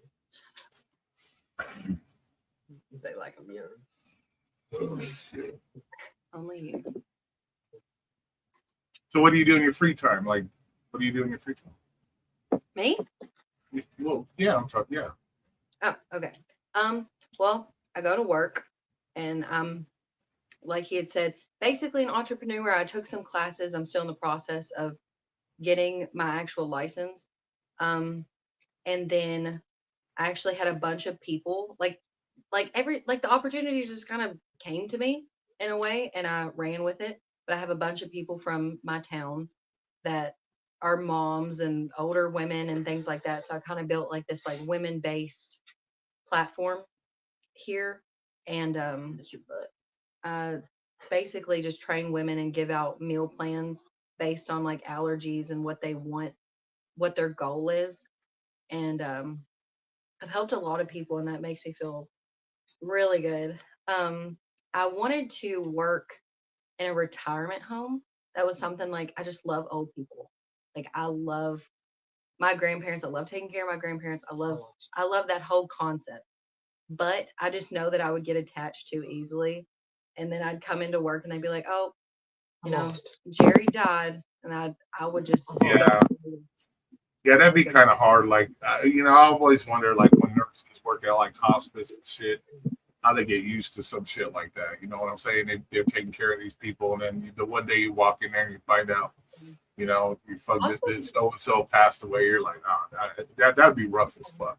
Because you'd hook up some kind of bond with these people. You would.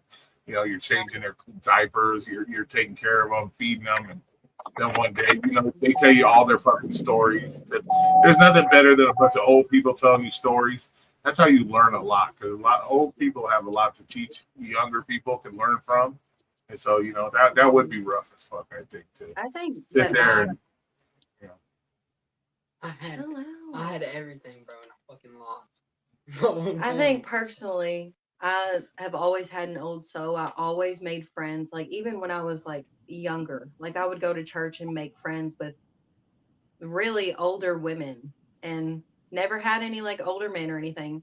But I still have, he's handicapped. I still have a friend here. He's probably about like 68, and he has the mind of a 10-year-old. And he still I asked him to dance one day at a wedding because he was sitting by himself. And we've been friends ever since. And I just like creating those bonds, but I know that it would shatter me to pieces if he passed or anything happened to him. But you had brought up hospice. My grandma actually wanted to do the whole hospice situation. I mean, it's just people doing their job, but I don't think I could ever do that because in my eyes, I just see it as like you're injecting this person with something and giving them medicines to help them pass. But I know it's in like a beneficial way, like it's peaceful and it's but it bothers me. I couldn't do that. Yeah, I did that with my my grandmother, and it was the saddest shit that I've ever done. Pretty messed up.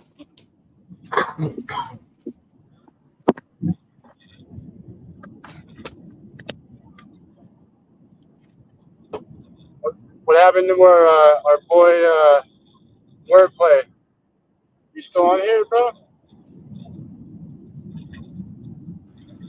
Yeah, I'm still here. I'm just gonna catch the gist of the conversation. You guys stopped talking as soon as I jumped on.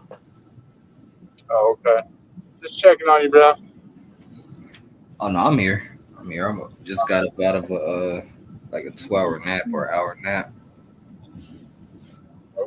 Okay. So you charged and ready to go. I wouldn't say I'm charged. I'm still a little sluggish, but we'll fight through it. All right. My bad to derail the conversation, though. We're not gonna have Crazy on, so sorry, Crazy. Uh-oh. That was just my phone. So I'm guessing that sounded like an hour ago. I'm guessing you the host, driving. Say what? So I'm guessing you the host. Yeah, man. I'm trying to be. You know, I might be. I might still be learning though. So you know what I mean. I'm not the best, but. Nah, I feel you. I'm actually trying to put together a cast, trying to figure out who's the best, like, and have some controversial guests. You know, everybody that doesn't agree with each other. Now, why is that? Any good conversation always has two different points of views. It's never. I mean, it does work when you have everybody agreeing, but I think it's a little bit more interesting when people share their point of views and it's opposing each other. And what's the word? It makes you see other people's point of view, and it may change your perspective on things by hearing somebody else's that doesn't agree with you. So I believe those conversations are needed. That's why any great debate always has two people that have two conflicting conversations or ideals. No, I think I brought up that point of view today. I'm not too sure if it was today or the other day, but I think that conversation is needed. But I think you definitely need somebody to like be the referee and tell somebody when to, like, you know, when they're going too far or are doing too much. Otherwise, like, the debate dies, and the people that are watching the debate aren't gonna really tune in anymore because they're gonna be like, well, I mean, there's too much going on. There's too much, you know what I mean? So I think in any good debate, you need somebody who's in the middle, like a referee, to facilitate that conversation. Yeah, that's why I'm I'm trying to plan it all out. That way, it's a lot more cohesive. You know, people can. Yeah, and I also think to that, you also need to have people that are open to have an open mindset. You know, like some of these people like in this chat, and sometimes they have their own set agenda. You know what I'm saying? They're not willing to listen to other people or other people's idea because they've already had their mind set up. So that weeding through those type of people, I think, would be the hardest part, is to try to find a panel members that, you know, they don't have their mind set up, 100% like some of these people do. You know, I think that would be the hardest part, is weed through those, because the last thing you want to do is get a fucking narcissist on your panel who doesn't want to listen to nobody but himself and only believes in what he believes. That would kind of throw the panel off, you know, because it's like when you talk to those type of people, nothing you say is ever good enough because they think they know it all. They're already at that point where they just think they know it all. And they really, at that point, to me, they don't offer anything to the conversation other than it's me type of crap. I can't stand those type of people, period. Well, no, I completely get what you're saying. That's why, like, over this past couple of months, I've been observing different people, testing certain people, trying to see how they react in certain situations, who's biased, and this, that, and the third. I think I kind of got a cool little lineup, and I think we might be able to put something together. Driving the Wealth is one of them. Original Thought is another. Those are just two off the top of the head surface, but there's a couple more. But I feel like those two are able to conversate and listen to the person's point of view without they know how to tote the line. No, I definitely agree with that. I think that there's certain people that are meant for conversations, and there's certain people that say they know how to have a conversation, and the conversation can get derailed very fast because of certain factors or certain life experiences that they just can't get over. Yeah, like I've been watching Original Thought. I see where his weaknesses are and his strengths. I think he'll be good at like moving the conversation and sticking to the points and articulating them to a point where people can understand. If that makes any sense. Who is Jim Kruger? But see, he also has some issues where he's stuck in his ways. It's like that conversation I was trying to have. You know, he's stuck in his ways. It's like, okay, I told you I helped my mom. You know, she's partially handicapped. She can't walk, so on and so forth. The man actually came on my stream, bro, and said just because she can't walk, she's not handicapped. Like, what the fuck? That's fucking dumb. Like, how you gonna sit there and say somebody that can't walk is not handicapped? You fucking, you know what I'm saying? So at that point, it's like, what is considered handicapped to you? They gotta have their arms chopped off, their fucking toes chopped off. What is handicapped? If you're gonna sit there and tell me that person that can't walk is not considered handicapped, you know what I'm saying? So right there, you lost me with that bullshit, you know. And then when I sat there and said, "Yeah, I do things to help your mom," she has her little Avon business, which she does on the weekend, so I help her get all that shit together and do that shit. Well, what do you do? Like, I didn't say my mom was an invalid. So you're sitting here, well, if you're not changing your mom's diaper, you're not feeding her, then what are you doing for your mom? Like, it has to reach his level of what he considers helping somebody before he realizes that you're actually helping somebody. You know, there are different levels, and he doesn't go at the levels. He goes, this is what he thinks is helping somebody versus whatever normal person would think is helping somebody.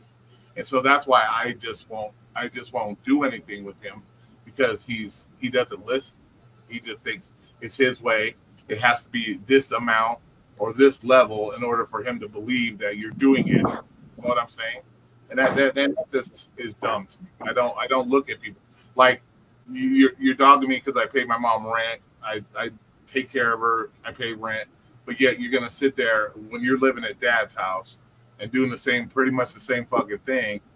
You're gonna sit there and then you're gonna dog a man like, well, wait a minute, you're doing the same thing for the most part, but it doesn't make sense to me. So that's why I just rather not even talk to him and just go stage left with that shit. You know? Yeah, I get what you're saying. I think that how can I put it? Go ahead. Without like, did he make you feel like an emotional response? No, not at all. It's not emotional. I don't get emotional like that. I get to like, how can somebody who pretends to be so intelligent, comes up here, acts so intelligent, be so dumb to simple common sense shit? So it's not emotional. It's more of a frustration. Like how, you come up here, you use these articulate words. You sound like you're very well versed and articulate when you speak, which means you have some kind of education. But then when it comes to just certain common sense shit, you can't comprehend common sense shit. And I come from the world of common sense. Like, I do shit. I've been on the streets. I do the street shit. I'm not about reading. I don't read books and then pretend I'm smart. A book smart person is one of the dumbest people, in my opinion, because they think because they read a paragraph in a book that somehow makes them more intelligent. That's like saying you go to college and let's say you're an electrician. You grew up, your dad's an electrician.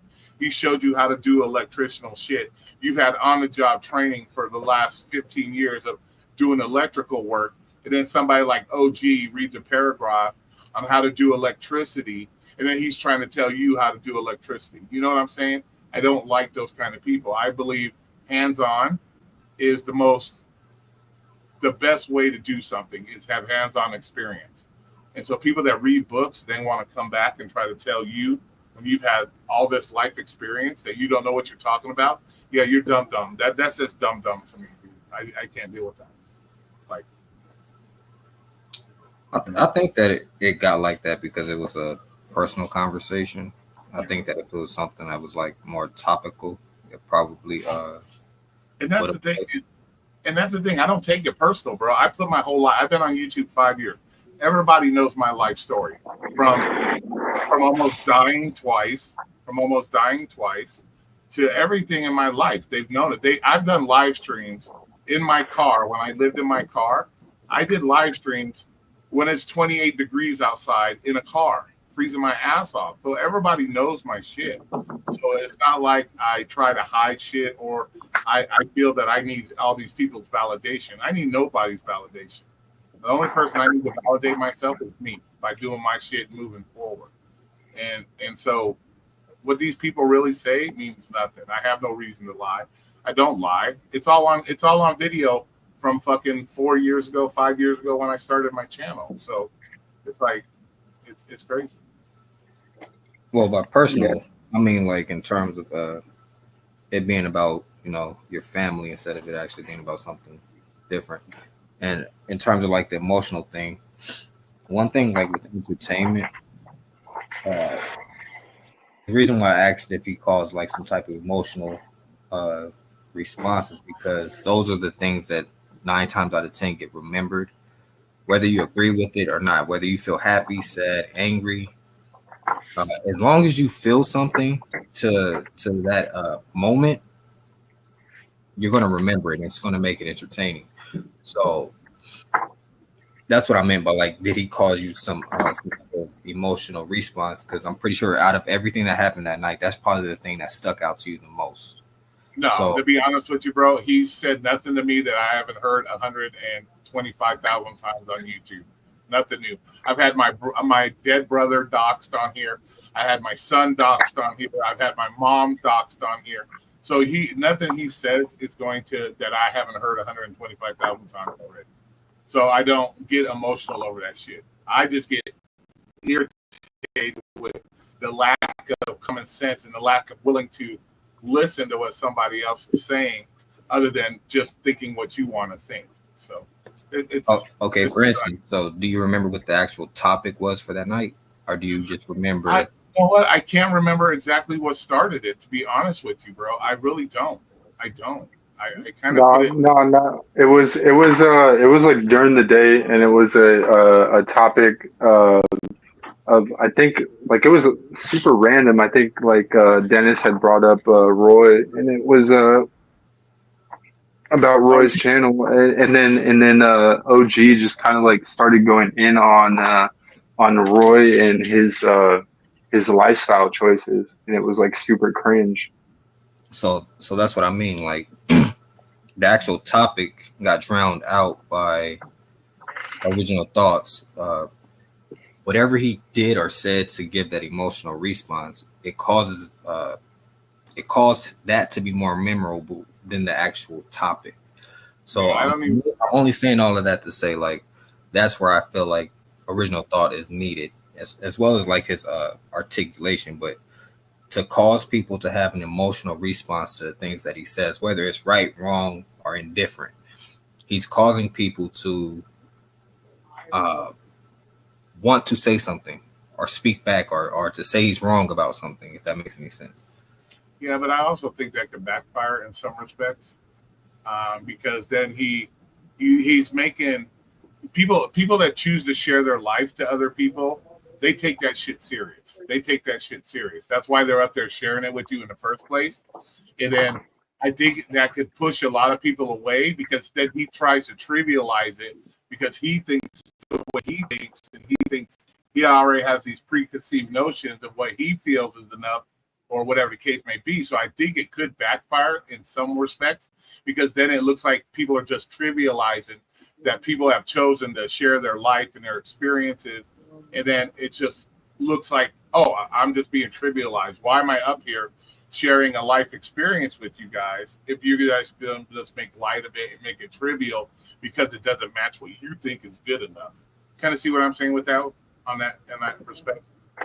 Yeah, and that's what I've been observing. So like the whole goal is to control the chaos at that point. Yeah, So it's and that's I feel I completely get what you're saying, but I think that if he has like a script to stick to and there's an actual topic that, you know, is broken down and is explained to him, he'll be able to stay on topic and on the job versus it being just a random conversation where, you know, people's personal lives get put into it versus it actually being about something. So like the topic that I wanted to bring to the show that I'm going to create, the first thing is going to be, should men have the right to abortion, which is a very controversial topic. And I feel like if he's, you know, what's the word? Not controlled, but like, you know, coached in the right manner, I think that can do a lot of numbers, because just off of the controversy of the topic itself. And then you have controversial figures that are causing emotional responses. It's also going to make it that much more captivating. Yeah, that's a pretty good topic. It's gonna be something for sure. You talking to yourself?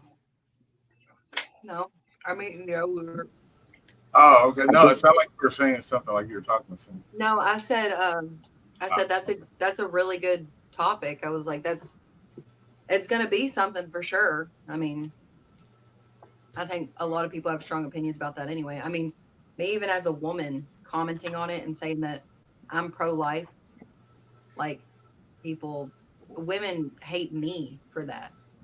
So Yeah, they don't want to be called. It's a sight to see. They don't want to be called baby killers. That's for sure. Yeah, I think I think that's going to be the first debate that's gonna get Dennis canceled for sure. you think? You think so? I do. All of I the think stuff that he's done, all of the bashing, mean, you think that's going to be At the least it won't be. At least it won't be about race, though. I mean, race was brought up again tonight. yeah, that's true. I mean, I think we tried to have some kind of form of that conversation with wordplay, and I think it was with Furby, and that it totally derailed the conversation, and it turned into like this like soliloquy of just like this hour long, like, you know, you're wrong, I'm wrong, you're wrong, and it turned into like just like this. It's wild, though. I mean, it's 2024. I mean, No hate to anybody, live your life. But I mean, there's people chopping off their dicks and turning it into vaginas. There's people growing boobs. Amen. Okay. Like You're there's never so much shit Amen. going on. you're not There's, turning it into a vagina. You're just turning it into a pocket. you're just turning I'm it sorry. into. Yeah, I'm sorry.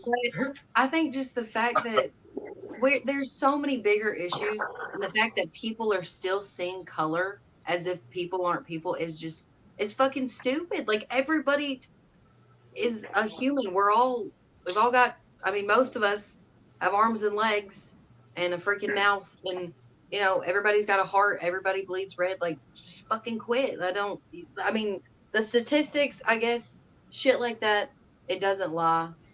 But it's like, why should it even have to be a topic?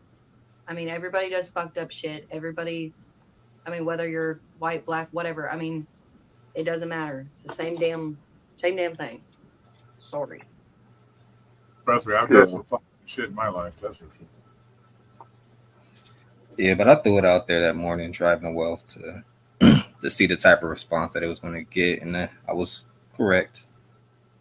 So that's what sparked my interest to be like, okay, this is something that needs to be dug a little deeper, because it's like you said, it was a I'm right, you're wrong, instead of it actually just being a debate of one side's feelings versus the other side's feelings and trying to find some type of middle ground. But to sit up here and I don't want to go too deep into it. I want to keep it for the actual topic. Yeah. Save it for the panel, bro. You know what I mean? I mean, I think that'd be a good discussion, but I think definitely we might get canceled a little bit more faster than we all are. So like it's I mean, I'll probably get canceled for what I said. So, you don't think that, But I it's think- that it will get canceled for advocating for men's rights, or for either advocating for it or against it? Anything that seems to be like, for men nowadays, we can't speak on things. Well, see, what got me the whole issue with Christina is when I said, who's more responsible, or who should be held more responsible for unwanted pregnancies. And my goal was, if the girl never opens her legs, she never has to worry about getting pregnant. And that started a whole shit show, bro. Like, what the fuck? That started a whole shit show. And she was like, oh, it's the guy's responsibility. Oh, well, wait a minute. The guy didn't force your legs open, did he? Or did she can grasp that simple concept of, if you keep your legs closed, you can't get pregnant. She couldn't grasp that, bro. That started the whole shit show, bro. Nah, I remember that conversation. That actually what made me start thinking about this, because it's like, how can a woman say that, but then choose to she wants to say that that the man has responsibility, but then when it's time for like having the child, the man has no responsibility at all. He has no say so on whether the child is to be born or to not be born, which is wild. But you're saying that we're responsible and we shouldn't be impregnating you. I don't know why, like, abortion should even be like, give it away. I don't understand why you have to kill it. That's my thing. Well, it's not the actual topic of abortion. It's more of the men having the right to say whether they want to participate in that or not.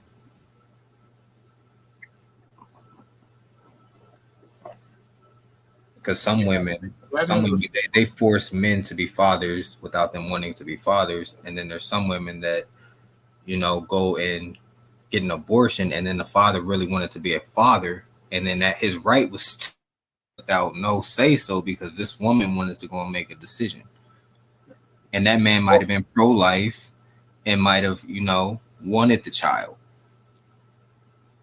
I get that. I think that I had mentioned this in the chat too. I think when this was brought up, I mean, it takes two. I mean, everybody's grown. Everybody knows the proper precautions to take during sex. I mean, sex literally can lead to a human being. You know, it's not that hard. It's either you are celibate, you don't have sex at all, you get on birth control, use condoms, whatever. Sometimes that stuff doesn't work. I understand that. But, you know, it takes two. Nobody's you can keep it inside of you. Like, I know in the heat of the moment she might say some things, but I mean you have the ability to hold back as well. I mean, you can pull out, you can get Well, that's what snipped, you can you anything. unfortunately you were given extra holes. Use them. That's my opinion. Like, you don't have to bust in. You got other holes you can bust in. So, you know what I'm saying? So, you know, use them other holes if you want. If that's the case, that's my personal opinion. So. If she ain't giving you that hot too, then Oh my god. At the end of the especially if you're hitting it from the back, the other hole's right there. If you really need to go there, so the hole's right there. So. there's just so many ways of preventing it, and life happens. You know, God or the universe or whatever people believe in. If you were really supposed to have a baby, then it's going to happen. I mean, you don't have to kill it. I mean, carry it the 9 months, and then both of y'all can agree. You're not going to be a mom. You're not going to be a dad. We're going to give it to somebody that actually can give it a good life. And if you guys change your mind throughout the pregnancy, that's fine too. Keep it. But I don't agree in killing it. I do, like, the whole rape thing. That's a touchy subject. Like, not for me, but I know for most, and I know a lot of women are like, well, how can you even say that as a woman about not wanting to get an abortion and having access to one when you're raped by some old dude, or when you're, you know, raped by an uncle or something like that. And I understand, I get it, that I couldn't imagine. That's probably one of the worst traumas you could be put through. But that baby didn't ask to be there. You didn't ask for that to happen to you. Yeah, but not only that, even in the cases of rape action, if you go to the hospital, they can give you stuff before you have to go sucking them out with vacuums and shit. You know what I'm saying? There's ways they can prevent that from even getting that far in the first place. You know, and that's the other crazy part. You know, it's like, wait a minute. That's the argument I'm trying to bring to the forefront.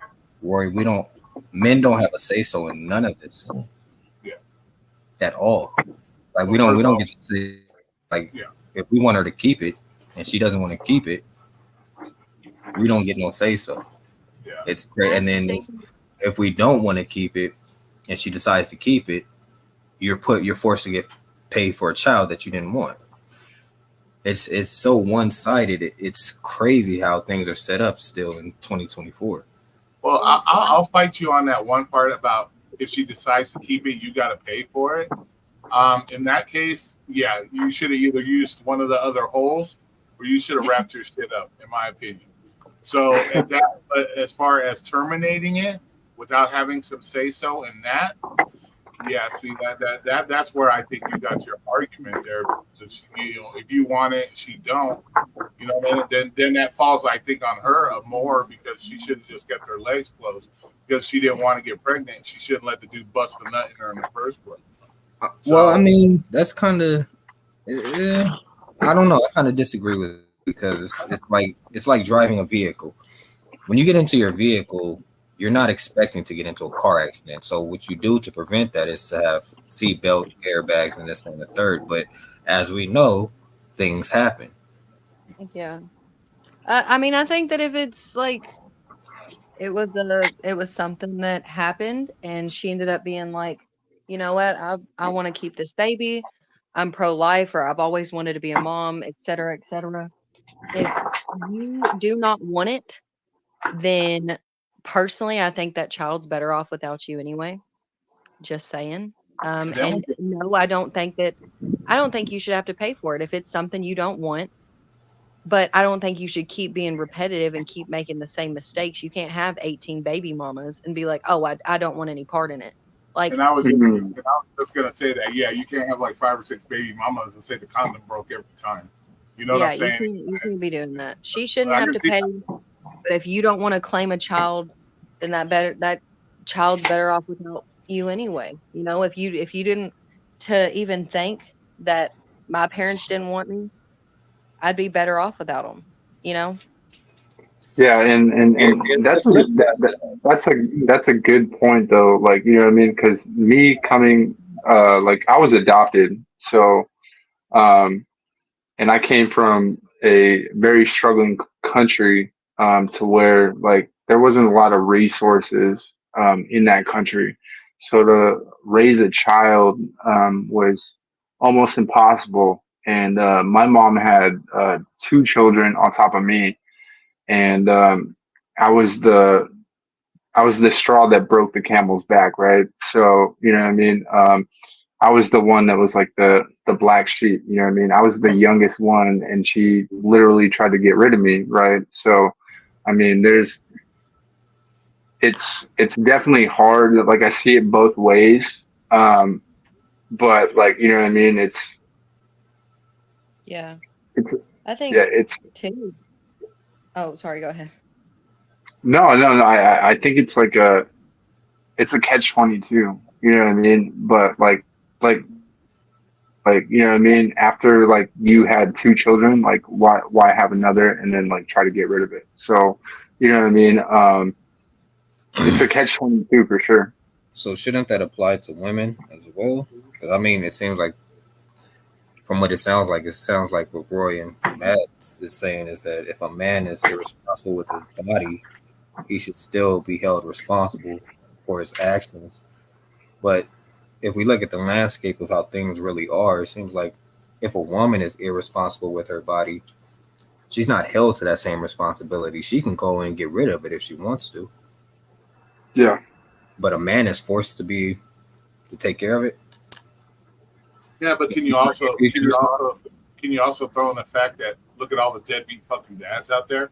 So if these women, you know, the men don't want to take responsibility, you know, if she does choose to have it, you got a bunch of all these extra deadbeat dads, single family homes, kids growing up with no dads, or she has the option to, you know, get rid of it. So you can look at that as a factor as well, is because, well, maybe they have the right to get rid of it more because of all the deadbeat dads, or you can even throw that argument in there if you really wanted to. But and if you're so convinced on not wanting to be a father or wanting to, you know, sleep around your entire life and not settle down, then maybe take it upon yourself to actually get the surgery and just get snipped. I mean, it can be reversed, you know, if you ever decide. I mean, a lot of the time it can be. But I mean, it'll still be the same sensation, the same feeling, but I mean, you'll just be shooting blanks. So, and that with a condom, or that with birth control wouldn't be the worst idea. There's so many things you can do to prevent this. And no, I agree with you. I just think that it's a lot of the responsibility gets put on the men, but then when the actual action is happening, the men have no responsibility or no say so whatsoever. It's up to the woman. I think me personally, I'm pro-life. I'm not for abortion and stuff like that. I'm just thinking about all of the people that are put in these situations. I'm not talking about people that are irresponsible with their bodies, this, that, and the third. I'm talking about like actual people who are, you know, they slept with somebody or they spent time with somebody and they figured out that this was the wrong person, and by the time they figured it out, it was too late. Or there's millions of different situations. It's not just, you know, people that are out here having 6-7 baby mamas, but we never look at all the women that have 6-7 baby daddies. Yeah, I mean, that's definitely. I personally, if I was to meet a chick and she has 5 or 6 kids, I wouldn't be sticking my dick in that in the first place. Dead ass. So that shows her kind of character as a female, and like I said, there's plenty of other holes you can find that I wouldn't even deal with a female like that, to be honest. I mean, you can't say that, Roy, because bro, I don't want to have to fuck a chick in a circle, bro, just for her to feel it. I'm sorry, bro. Well, I'm only saying that because I agree with you, but I'm only saying that to say because Maddie and I think it was DJ, they said that you're supposed to forgive somebody for their past mistakes.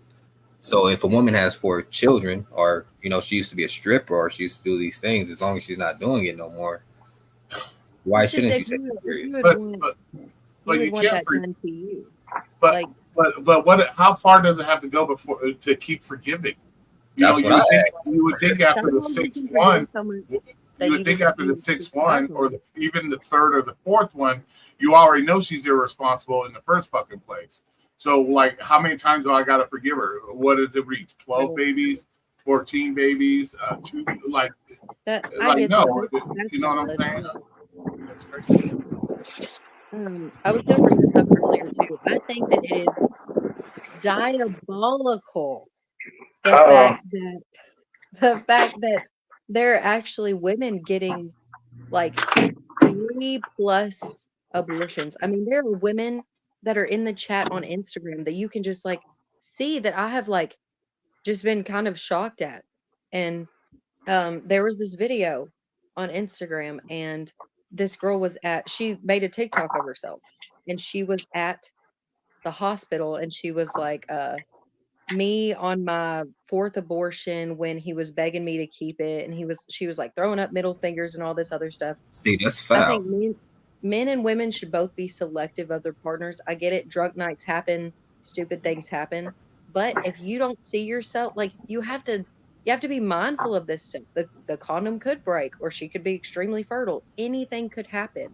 If you do not see this woman being, a potential mother to your child, or if she's doing some nasty shit, why would you even consider it?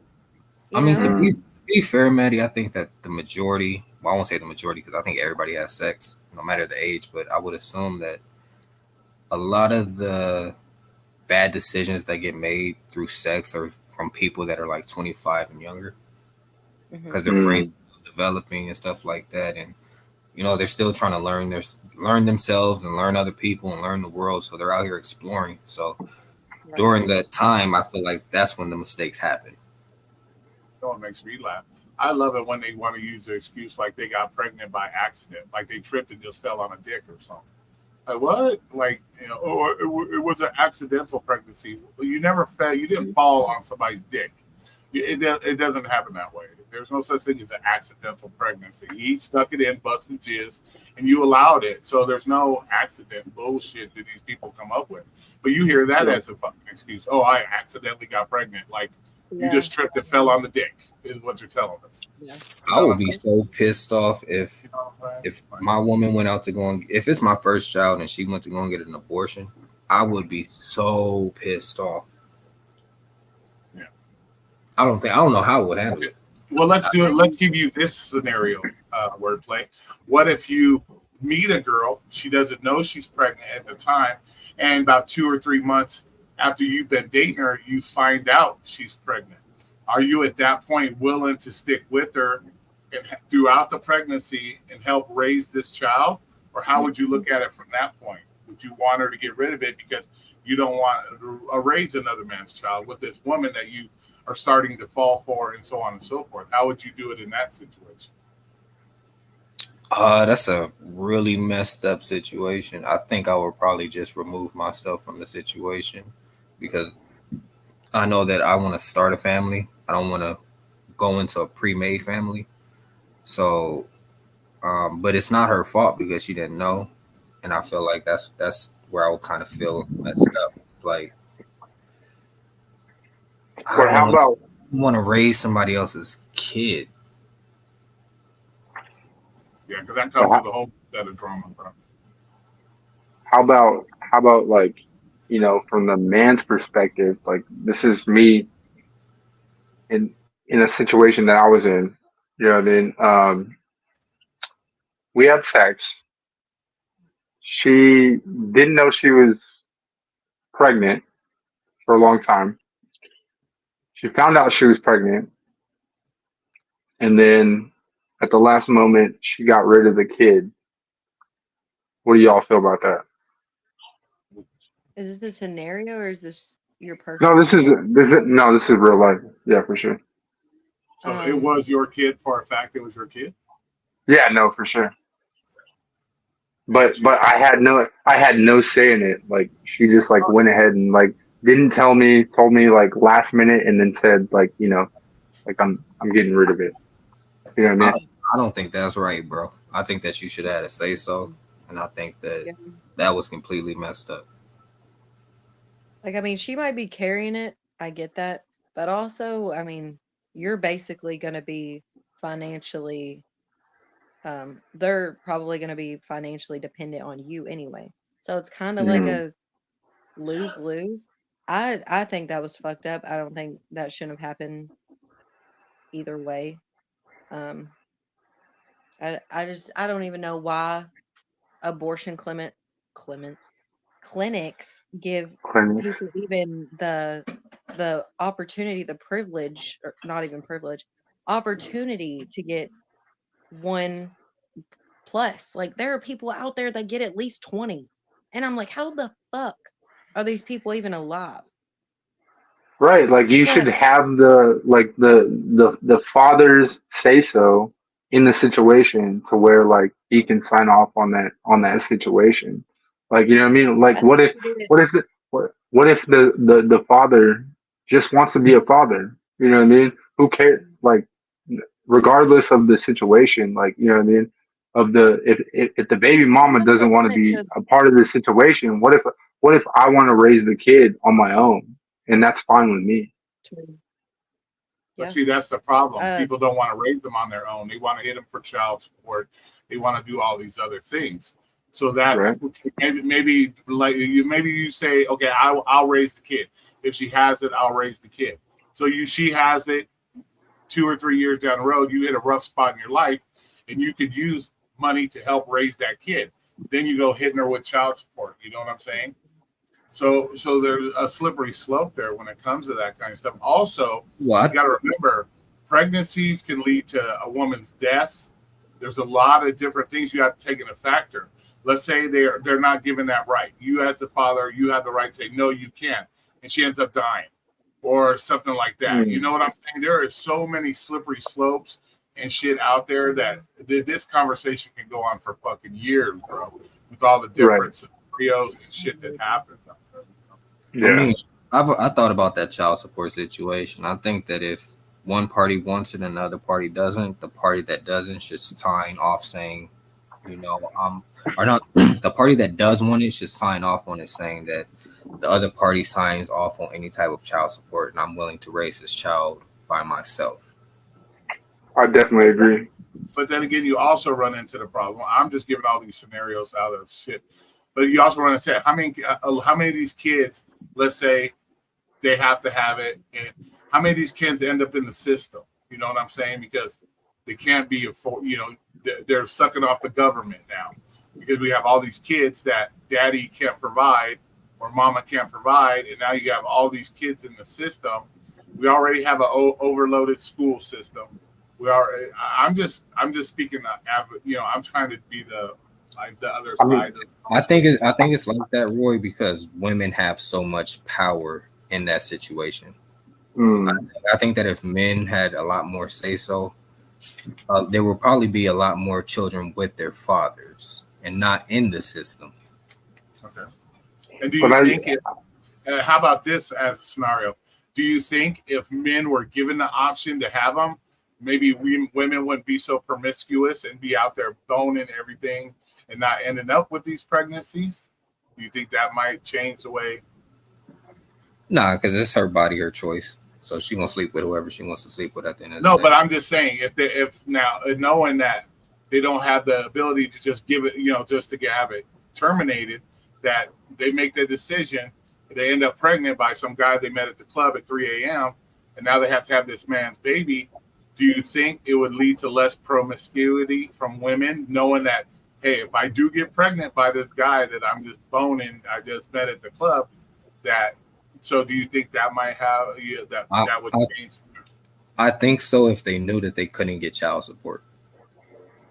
So, now what if there was a contract between every single partner that you had um, before you had sex, and there was a clause like every single time, like you know what I mean, like these are the details, like you know what I mean, the and if and buts, like you know what I mean, like you can like if I want this child, you know, like you have to give it up. Like, do you think there should be a contract before before a sexual interaction, like wouldn't that solve all these problems or no?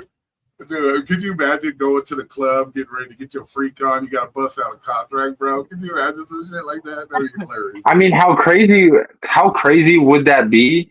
But like, how crazy would that be to like solve all these problems like right away? Like, you know what I mean? Like, you just have like a lawyer sign up like the prenuptial, like, you know what I mean? Like he's like this is what happens. This is what, you know, this is what's going down.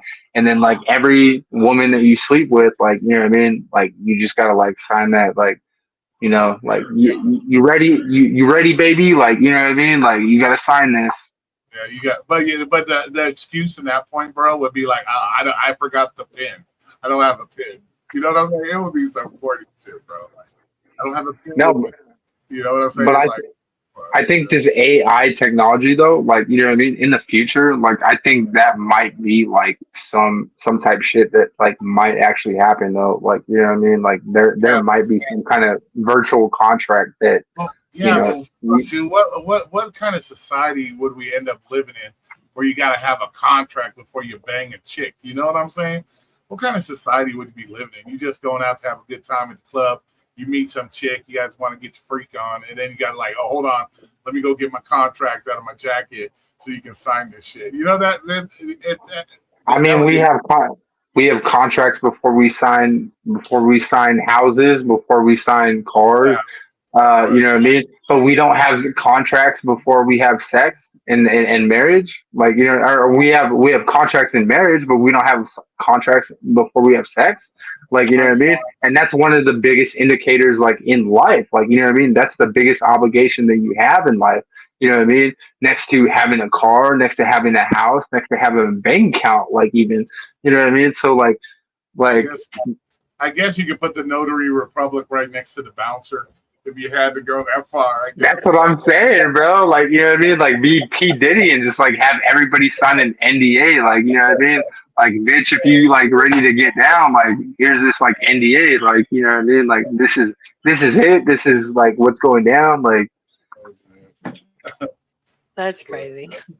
That was funny as fuck.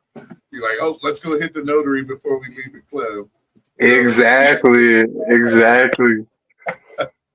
Like, you ready to sign this paperwork?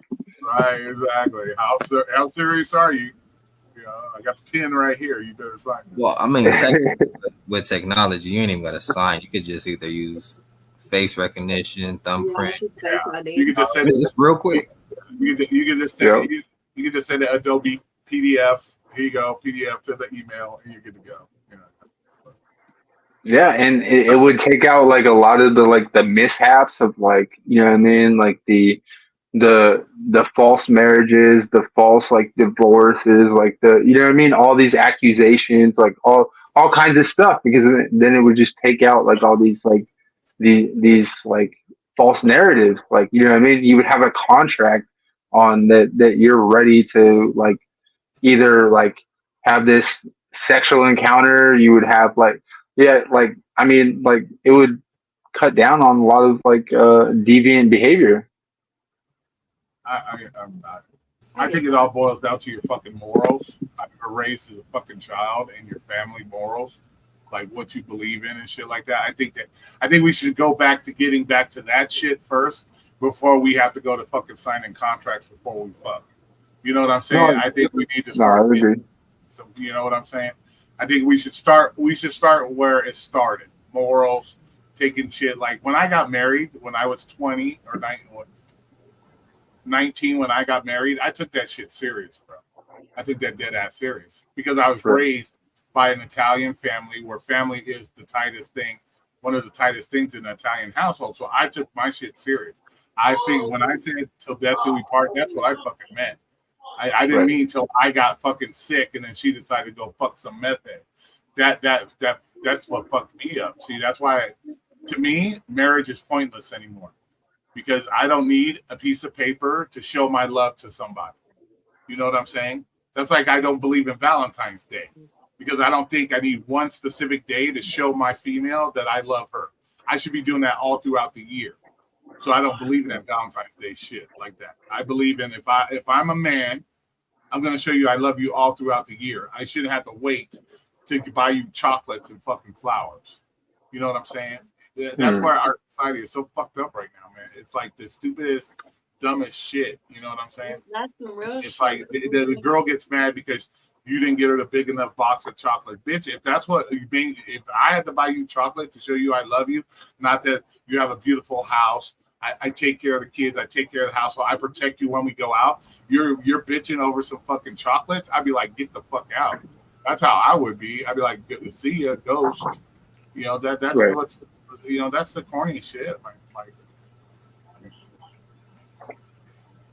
that's why I don't believe in a lot of those holidays, because it's becoming like Christmas.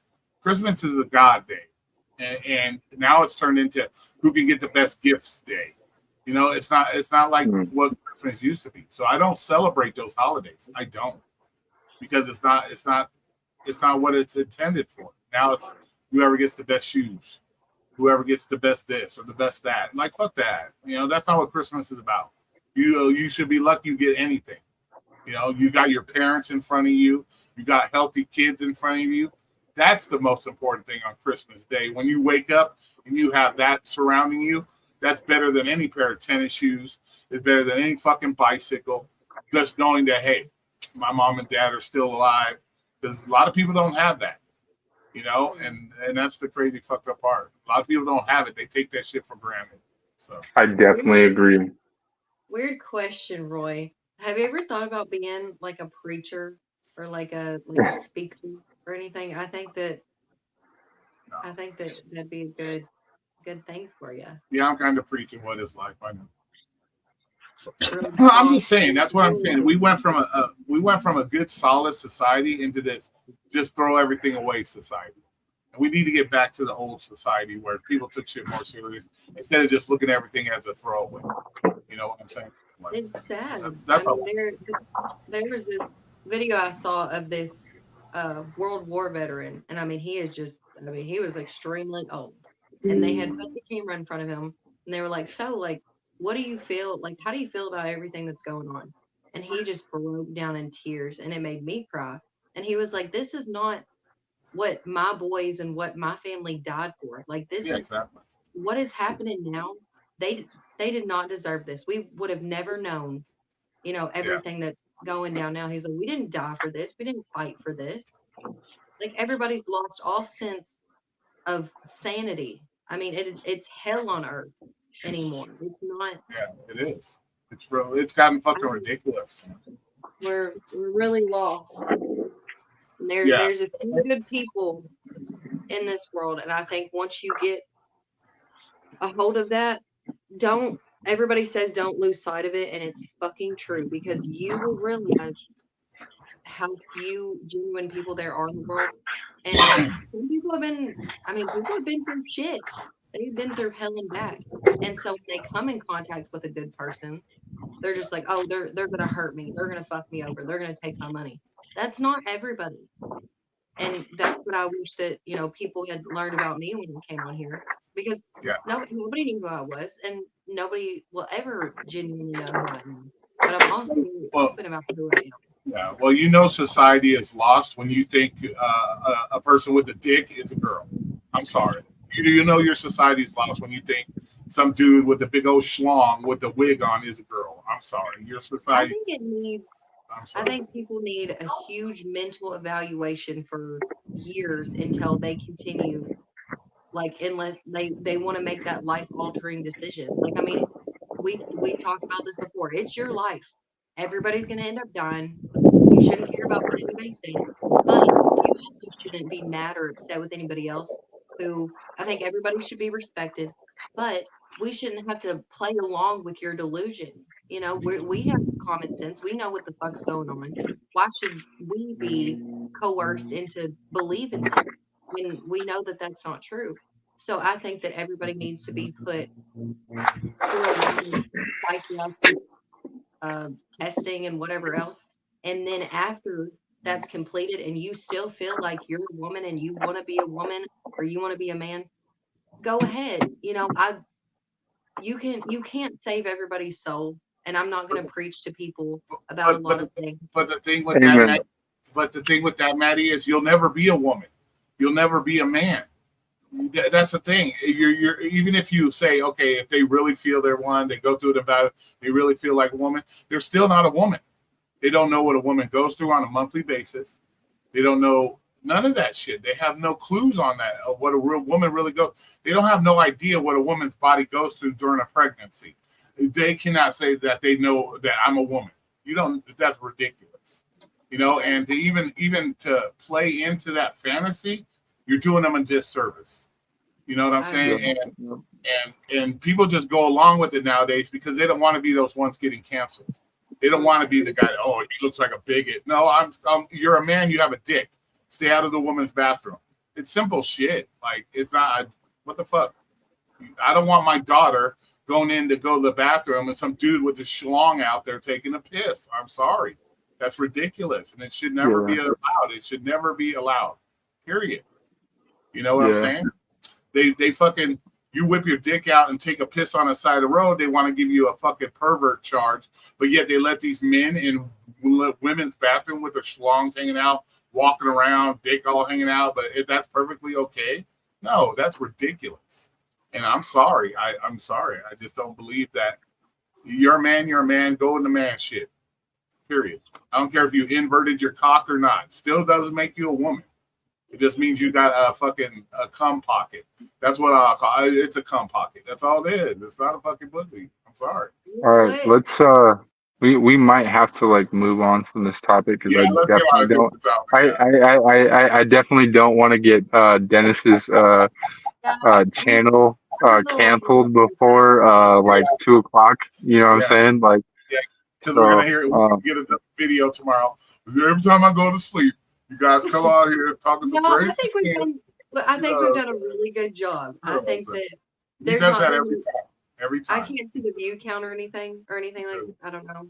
And I'm not. No, we're at 15, but I mean that's usual for this time of night, depending on what topics we're bringing to the panel. So you know what I mean. A lot of times there hasn't been any screaming or name calling or it's all been good shit. It's all been good shit. Look, except for my cussing, probably. I think that we're talking about things that people are too afraid nowadays in this day and age to talk about because nobody wants to get canceled. Nobody wants to be, spammed. Like I literally had somebody, I had mentioned this last time, but I had commented on that video that I had told you about the girl that's had like 4 abortions and the husband was outside the clinic. And she was just clowning his ass and he was begging her like, please don't kill our baby. Please don't do this. And she still did it. And she was just laughing about it, making a TikTok. And I had commented my opinion. I didn't bet. You can give your opinion in a mature fashion without dogging people or bringing up the past or calling people names. And that's exactly what I did. And people came for my throat. I had at least like 46 DMs.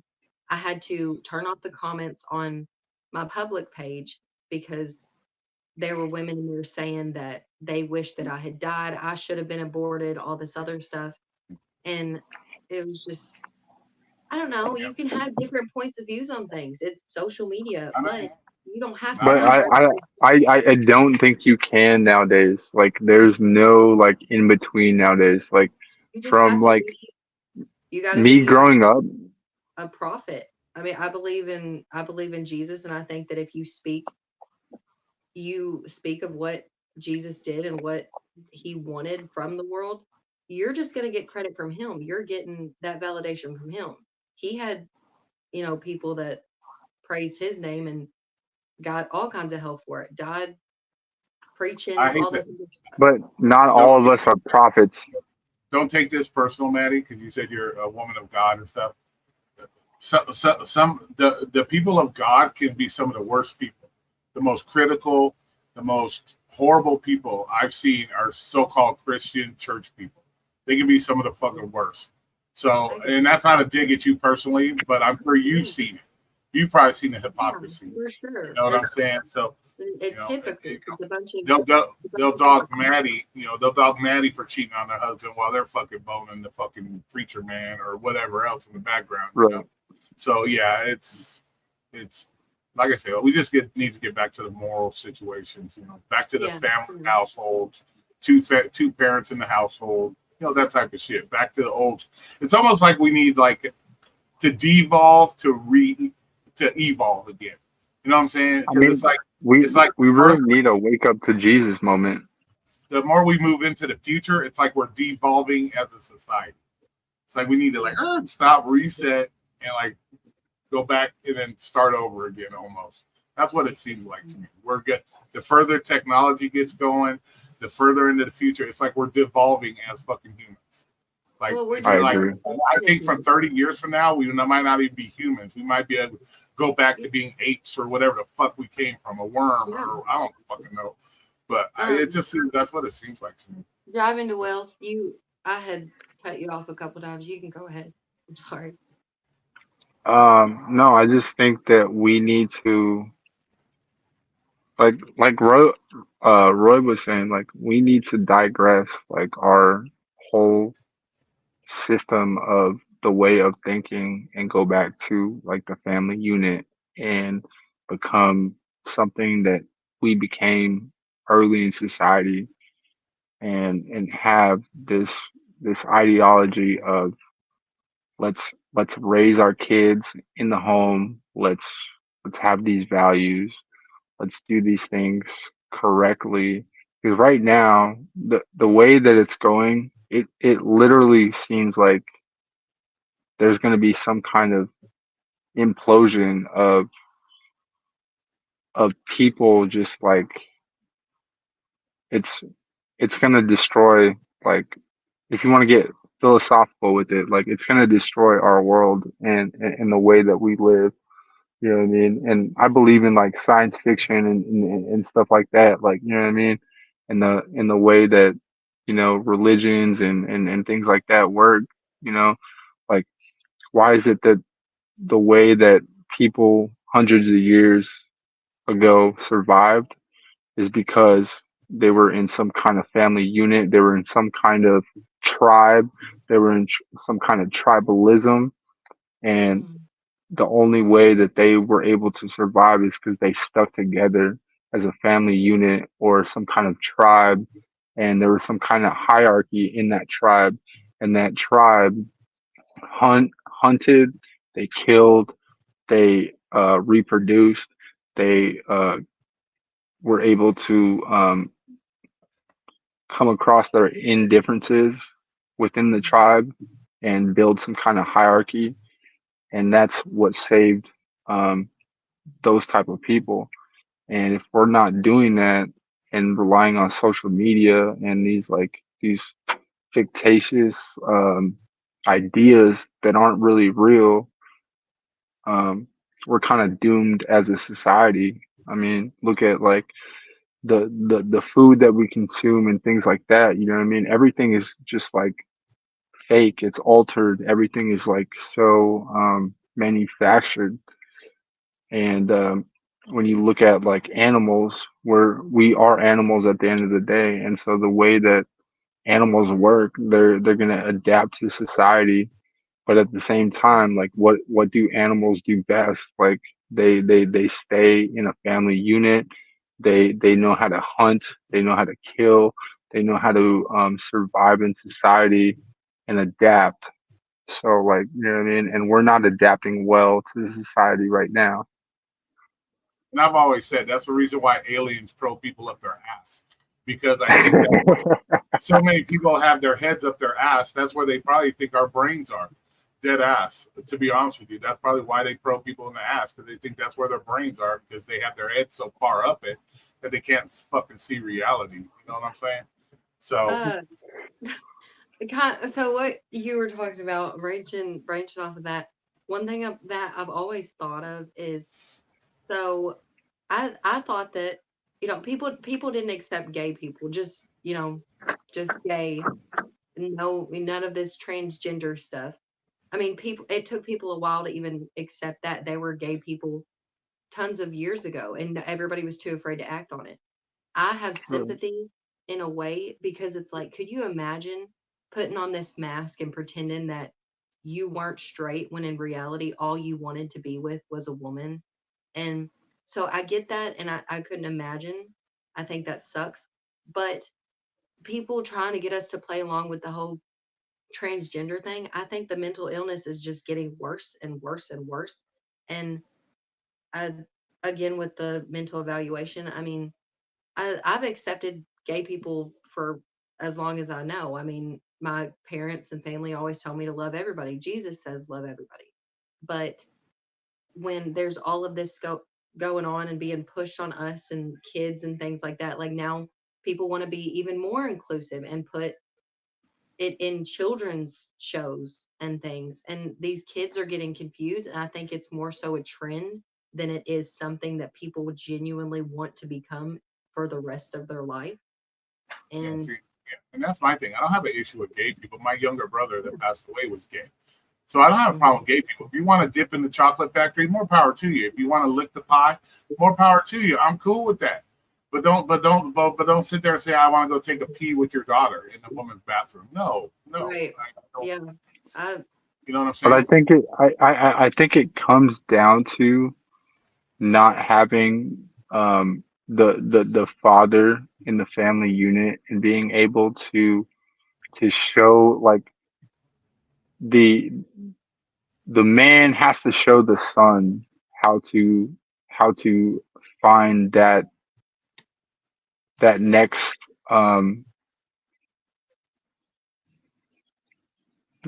woman, you know what I mean? And if that man who is the father cannot show that that son how to find that next partner, then that man has failed in society.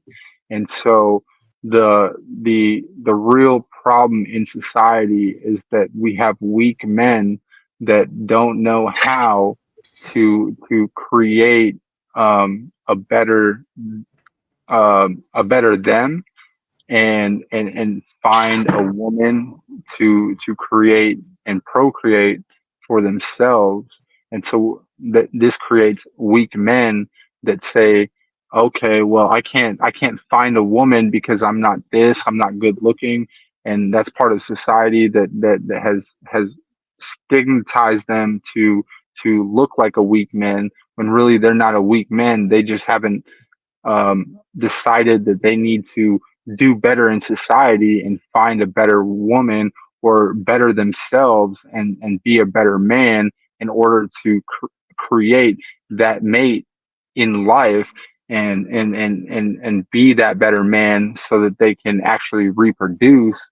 But the men nowadays have decided, okay, well, let me just cop out. You know what I mean? I'm a total loser. I'm a total incel. I guess I'm just gonna give up. I guess I'm gay. I guess I'm a transgender. I guess I'm this and that. And now we have a society of men that have just lost touch with society and said, okay, I just give up. I guess I'm gay. I guess I just give up. I guess I'm just this and that. You know what I mean? When all reality, no, like that stems from your father, and you need to wake up and you need to be a better man, and you need to focus on how to actually divert your manhood into finding the best woman, the best mate to procreate and become that man that you need to be. And we basically, what I'm trying to say is we have a bunch of men that have became losers and decided to have a cop out and decided that they rather be a gay man. No shots at gay men, but you know what I mean. I believe that you. I believe that you have copped out. Nothing you can't teach me is not going to make me want to dip in the chocolate factory, bro. No, that's not happening, bro. I think a lot of it is due to the family structure. The family structure has slowly disappeared because when you were younger, I mean, that's exactly what I said, though, Roy. Like, you know what I mean? You're looking at your mom. You want to find it. So when you say your dad's got to teach your son, all he has to do is show him his mother. Back in the days, look at you'd see your mother taking care of the family, doing the household chores. That's the kind of wife you wanted. So your dad really didn't have to show you anything other than look no further than your own mother. But we don't have that anymore. And yeah, but not being able to, me not finding a girl to date does not make me want to turn gay at all. I'm not sucking no tips just because I haven't been able to find a girl. I'm not sucking no tips. So okay, no, I think you took my realization I took a it little literally. bit wrong.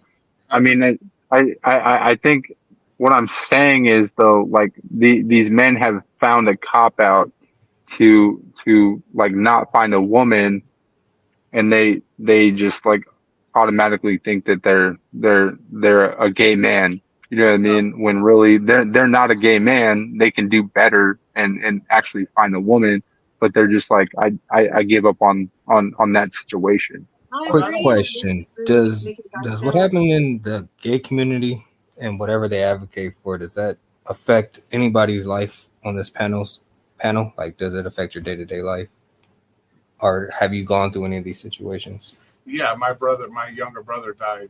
He was gay. Yeah, my brother's a transsexual. And I'll tell you why. Because he was in a relationship with his partner, and his partner decided to cheat on him, and ended up giving him HIV. So my brother had to go for 20 years. I don't think that's a gay thing. I think that's a sex. Because he ended up getting colon cancer because of the HIV, because his body couldn't fight it anymore. So I've been there. I guess what I'm asking, like, in terms of like, even like, because me personally, none of this really affects me. I've never had a transgender in the bathroom with my nieces or my nephews or anything like that. So I like it's to me, it always seems like it's always on the internet.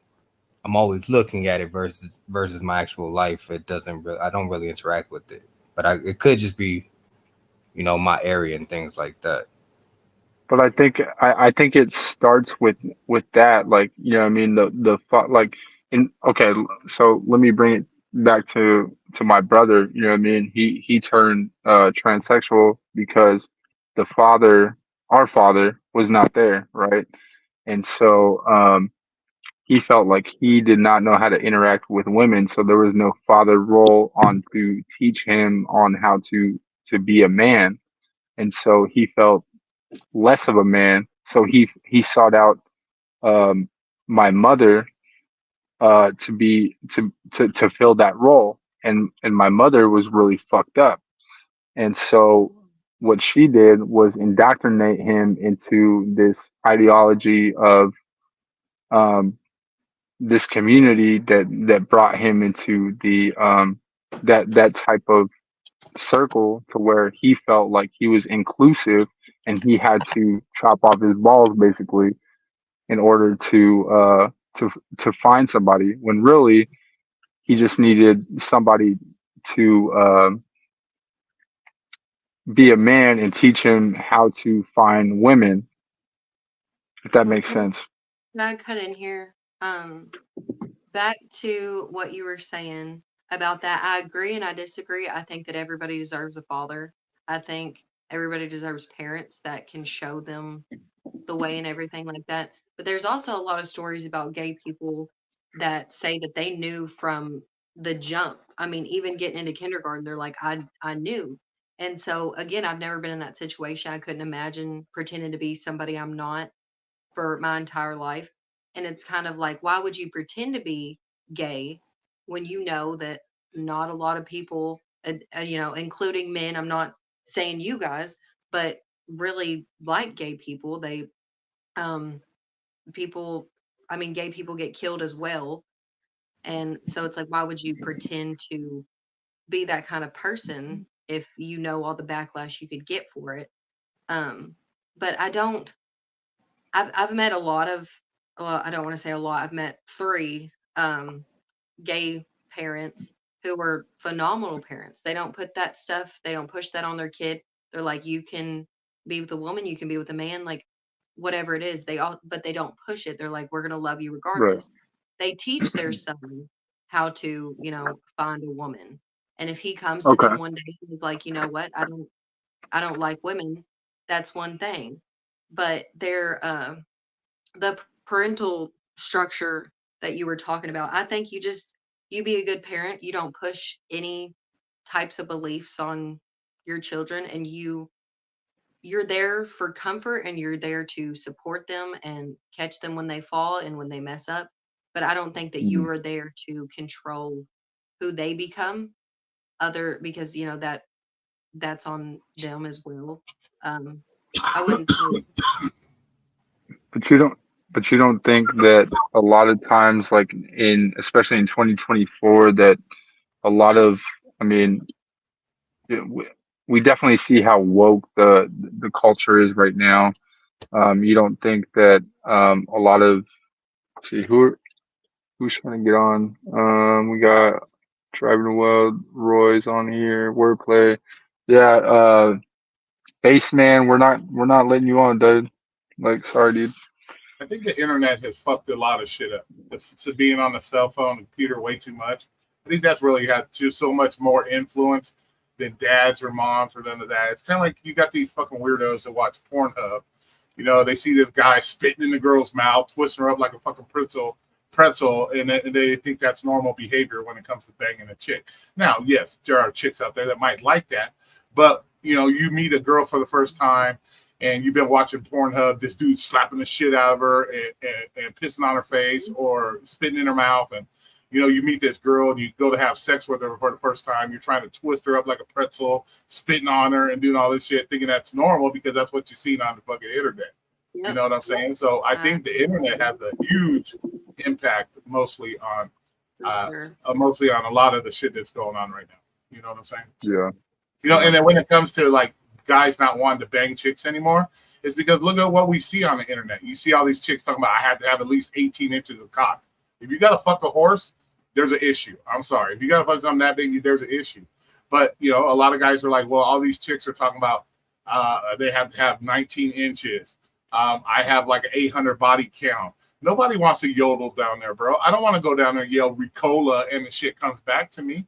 I don't want to do that. So a lot of that has a lot to do with what's going on in society right now. They see this shit on the internet because that's, if they're not working, guess what? They're on the computer or they're on the phone, look, like you said, checking Instagram, checking YouTube, and they see this shit day in, day out. These chicks talking about, oh, I don't see a problem banging 8,000 guys. Like, what? I'm sorry. Yeah, if I got to fuck her in a circle, yeah, there's an issue there. I'm sorry, there's an issue there. But that's So all what the do way you she feel it is because I got to do it like this. Yeah, there's an issue there to me. Sorry. so what do you think? Like, I'm trying to pivot off this topic because I think it was kind of controversial and we only got like 11 viewers. I mean, but so People so are going to bed. People are going to bed, man. We should be in bed right now, actually. What the fuck? no, for sure. But like, so what about dudes like trying to create themselves as like they're falling into the psychosomatic thing of social media, and now they're trying to create themselves taller. So like they're getting like I think it's like these implants in their legs to where they make themselves taller and But ask yourself, why are they doing that? Because you got girls on the internet constantly saying, I got to have a guy that's over 6 foot.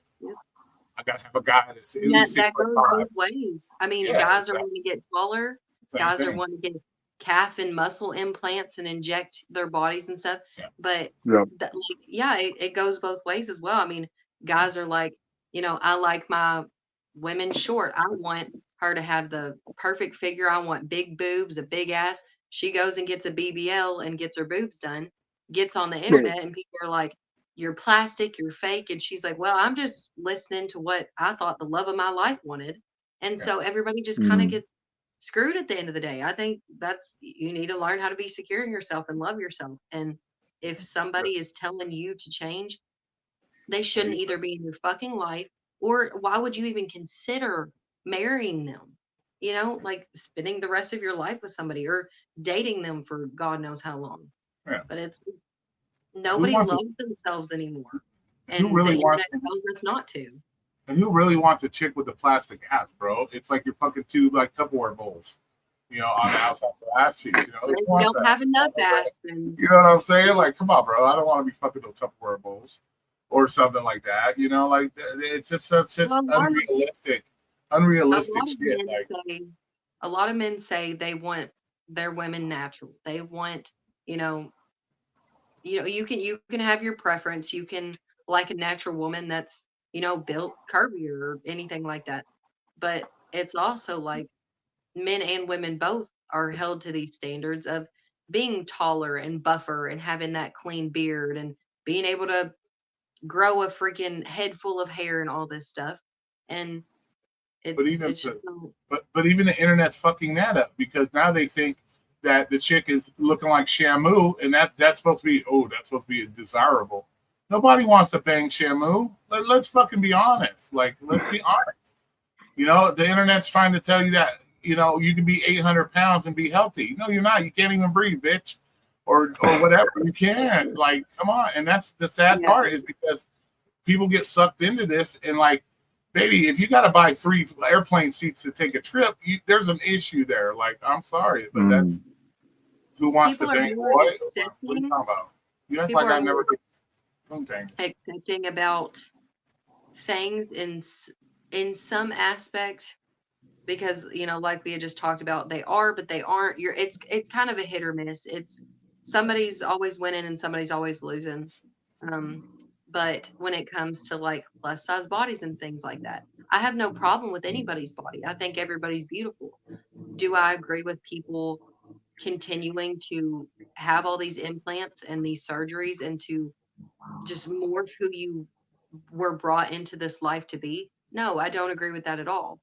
Um, I do think it's nice that people are trying to be more accepting in a way, but it's also bad for your health as well. Like you're telling this person that there's nothing wrong with your face. You can be gorgeous. You know, you can have a beautiful face and be 800 pounds, but it's like you're dying. You were telling this person that they look phenomenal. Everything is great. You know, keep doing what you're doing. Uh, like keep it up, queen. All this other stuff, and it's like you're preying on her downfall. Like she is dying. Like you Yeah, you're feeding into her fucking delusion that she's this and everybody's delusional now. Everybody is too damn sensitive. And I'm not saying I'm not because I'm a big baby. I mean, I'm not gonna cry about the comments or anything, but it's also like when people don't know who the hell you are and they have these assumptions, just like somebody came on here trying to exploit me or whatever, saying that I had an OnlyFans and dropping a fake at, and everybody's like, oh yeah, drop the link, drop the link. And it's like, you can look all you want, you're not gonna find me on there. And that's why I said you know, have your intentions be pure, your heart be pure, and people won't have dirt on you. People won't have shit on you. that's what I'm saying. That's it. People get like that because you're not paying them enough attention. So that's what it is. You know, they get plenty of attention.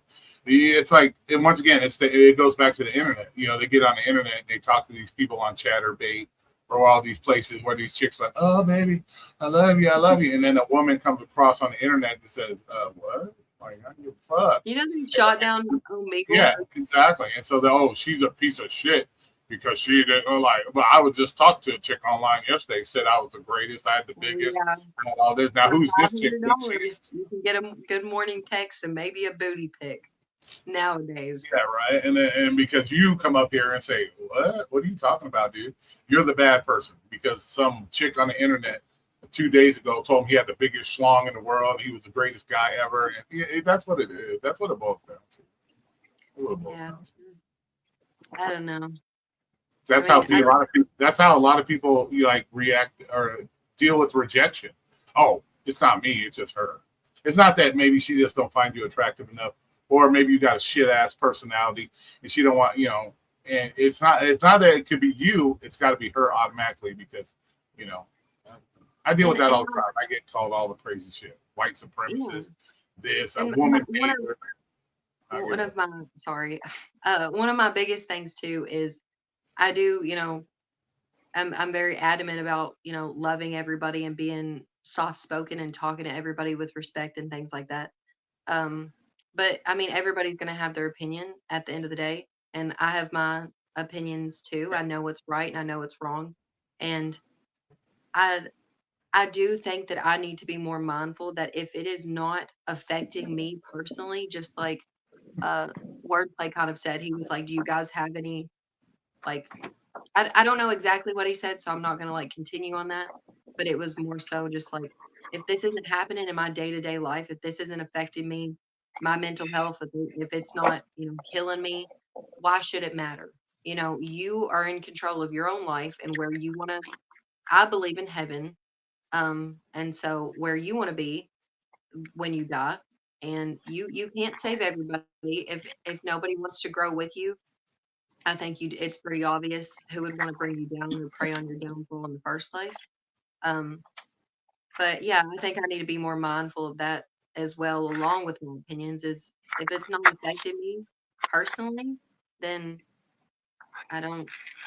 That's why I've never been into, really talking about politics or things like this, because I don't want to make a fool of myself or be completely shit on, because it's like, why people are gonna be like, why do you have an opinion anyway? And Well, well, that's you'll learn real quick that what you see over here has nothing to do with anything. You speak your mind, do your thing. If they don't like it, kiss my ass. They ain't fucking you, feeding you, or financing you. They go fuck themselves. That's the way I look at shit. To be honest with you, if you ain't doing one of those three things, your opinion is probably as important as my butthole. It just shits out and that's it. Okay. So Yeah, I mean, that's what I was telling you earlier, Maddie. Like, you know what I mean? You can't like feed into these comments. You can't feed into the people that are gonna hate on you um on the lives. Like, these people you're never gonna see, you're never gonna interact with, you're never gonna even like. I beg to differ. I've met like 8 or 9 of my subscribers in person. really. Damn, Roy, you're doing better than most people, but I have a couple that have been subscribers of mine for 3 years. Every time they come to Vegas, we go out and hang out and go do shit together while they're here in Vegas. Yeah. That's yeah. awesome. Yeah. But See, I'm talking about purely like. this is what I Go want to ahead. be a part of. Like this right here. Nobody, not once has anybody raised their voice or scream at each other. We've been like, I don't agree with that, but I'm gonna leave it where it is. I'm gonna give my feedback and why I don't agree with it or why I do. Nobody's screaming, nobody's yelling, nobody's trying to cancel or boot people. And I think that this Right. as a whole is a beautiful thing. It's not dramatic, and it may not be the content that a lot of people are looking for, but there's also thousands of channels on YouTube anyway. If you want to watch some people pulling out people's wigs and shit and dragging people on the ground, maybe you shouldn't be here. We're just trying to talk. It'll Yeah. get spicy. There's gonna be some disagreements and heated arguments, and that's fine. But talking over each other and screaming and calling people names is completely irrelevant. And I don't. Well, That's that's what I why I don't. was saying. That's why I was saying with wordplay. Sorry to cut you off, but that's why I was saying if you can get a good panel that all has an opinion and can agree to disagree when it comes to certain shit, this is the bomb type of way. Because, like I said, we're all having a good ass discussion. Nobody's yelling and screaming.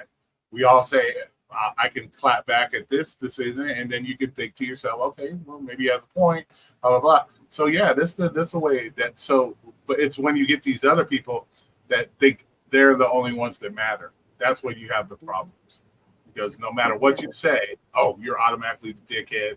Oh, because like you said with your abortion thing, because you said you're pro-life, also now you're this evil fucking person.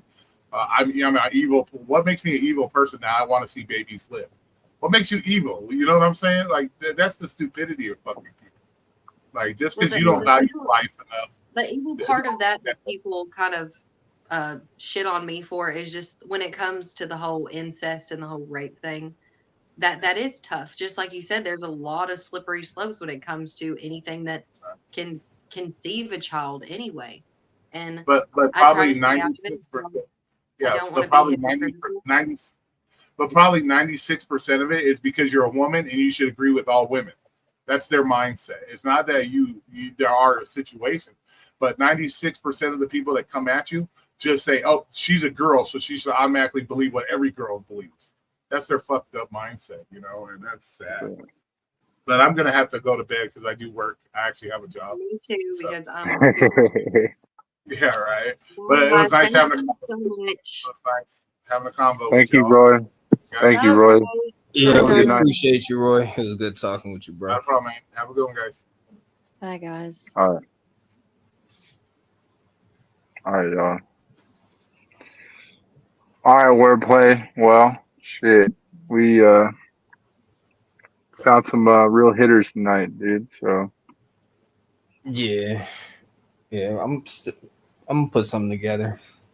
Still writing everything out. yeah, no, I definitely think I don't know. It was a different live tonight. You know what I mean? I think Maddie wasn't um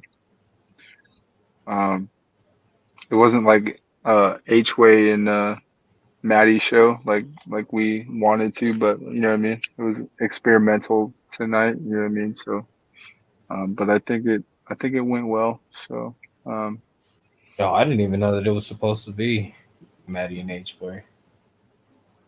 no, it was supposed to be all three of us, but like H-Way like cut through like halfway through like Dennis's live, so we were trying to get him on the live, and then like you know what I mean. So, but I mean, this is like my first show without like controversial Kelly, so you know what I mean. I was trying to like keep the show, you know what I mean, and it wasn't fucking I don't know, you know what I mean. It's usually like drama and like stuff like that, so I don't know, man. You know what I mean. No, I think I did a bad job, but like you know what I mean. I don't know, man. So I mean, I think you do pretty good anytime that you host. I think you should have your own show, stuff like that. I'm trying to get into my producer bag, so I mean, if you want some help with like producing a show out, that's what I'm trying to get into right now.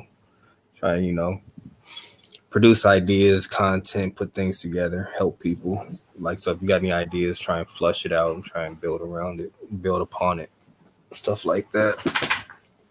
so what do you think? Like you know what I mean. I know you're probably like on a different time schedule, but what do you think I could do better? You know what I mean, as a late night host, like you know what I mean. I'm trying to like trying to do this like a little bit better, a little bit more professional. I know it wasn't very curated, but what do you think I could do better? I think you're doing what you need to do. I don't think that there is no need for improvement. I think the improvement is going to come from you being consistent. I think once you get your legs up under you, and you actually get an understanding of like momentum, tempo, and things like that, and that's where you're gonna see your improvement. But yeah, there's really nothing I can tell you to improve just yet, because I mean, I would say just focus on that aspect first, like building the character or the personality, in other words, instead of like, don't focus on like the equipment and stuff like that. Not just yet. That's not what's important. What's important is like, becoming that personality that either people want to align themselves with or align themselves against. The key thing is, to make them feel something. It doesn't matter what it is. Yeah, for sure. I think it's definitely different. Like you know what I mean. Like having like a late night panel. Like you definitely have to like be ready for it, but it takes a lot out of you. You know what I mean? Because like you know what I mean. Like I'm out here like you know like doing late night panels and like I have to like have like you know topics and like you know what I mean, just kind of like bullshit with people and shit. So you know what I mean. It's definitely different. Or one thing But you could do, like just in terms of like content, is like while you're doing the late nights, is like walking around. You're in San Francisco, right? no, I'm in Vallejo. Well, you know, walking around Vallejo and just having the camera on, showing people the scenery. You know, even if it's you know, as long as it's not something that's too crazy, but like even like homelessness and you know, just showing people the scenery while you're talking. I think Yeah, that might you know give some people some things to look at. yeah. I mean, it's kind of different in Vallejo. It's definitely like a different like scene out here. I definitely didn't expect Vallejo to be what it was. It's kind of more Albuquerque vibes than anything. You know what I mean? It's like definitely like a lot of ghetto-ness and you know what I mean. You got your prostitutes out here, and you know what I mean. Like it's not like a party scene. Like you know what I mean. You definitely ain't going to the downtown to find a fucking um like a like you know what I mean, like a nightclub out here. Like there ain't no nightclubs out here, bro. Like you know what I mean. Like you're straight like you know either buying drugs or you're finding like some prostitution out here. So you know Yeah, what I man, mean. Like you'll be surprised. People would like to see that type of stuff. You know, they want to see. You know, as long as the women ain't like butt ass naked and stuff like that, but people are interested in you know how people are living their lives, and you know, it's you'll be surprised at how interesting people find them types of things. right. So next question I was gonna ask you, like last question I was gonna ask you was, so I'm thinking about getting some Death Row T-shirts. What do you think about that? It could work, man. It could work. You just gotta have catchy logo, and some cool color designs, color schemes. I think that's. Nah, I I mean, Death mean, Row is already a staple in the chat, so I mean, that's you what I'm know, saying, bro. Like, I think like next chat, like, you know what I mean? Like, I already got somebody who can like produce on that. Um, I just think that, shit, like, honestly, I didn't want to take over, like, you know what I mean? The whole idea, because that was like me and yours, like, idea. Like, you know what I mean? We kind of like brought that to the forefront, bro. Like, you know what I mean? yeah, Like, you know what I mean? Like exactly. we kind of like brought that like to the chat, bro. And then like, you know what I mean? People are like, what the fuck? Oh, it's Death Row. You know what I mean? But Yeah, no, it's like it's fucking Death Row. You know what I mean? And there's yeah, like a reasoning behind that. You know what I mean? Because like, you know what I mean? Death Row was like really like because like people weren't hearing the words that were coming out of our mouth. You know what I mean? So I felt like it was like, man, crazy, bro. Go to bed, dude. Go to bed, bro. This guy, bro. no, but you 100% with that, man. Death Row wouldn't be where it's at without Driving the Wealth. That's for sure. I felt like we built that culture, bro, on this channel. You know what I mean? Because like as soon as like you know what I mean? Because like it was like everybody was like Death Row. You know what I mean? And it was like no, it was like Death Row because like you know what I mean?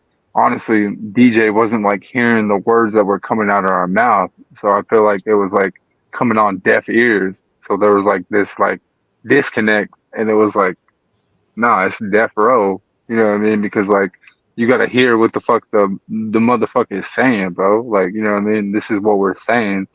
So, you know what I mean? That's how that culture started, you know what I mean? Yeah, you know, and it's you know, it's for everybody that's you know that on the outside, the ones that like you saying they don't get hurt, and you know, it's to embrace that. It's like shit, you ain't gonna hear us. All right, we're gonna make enough noise for you to hear us. Then if That's what that's the I'm saying, case, bro.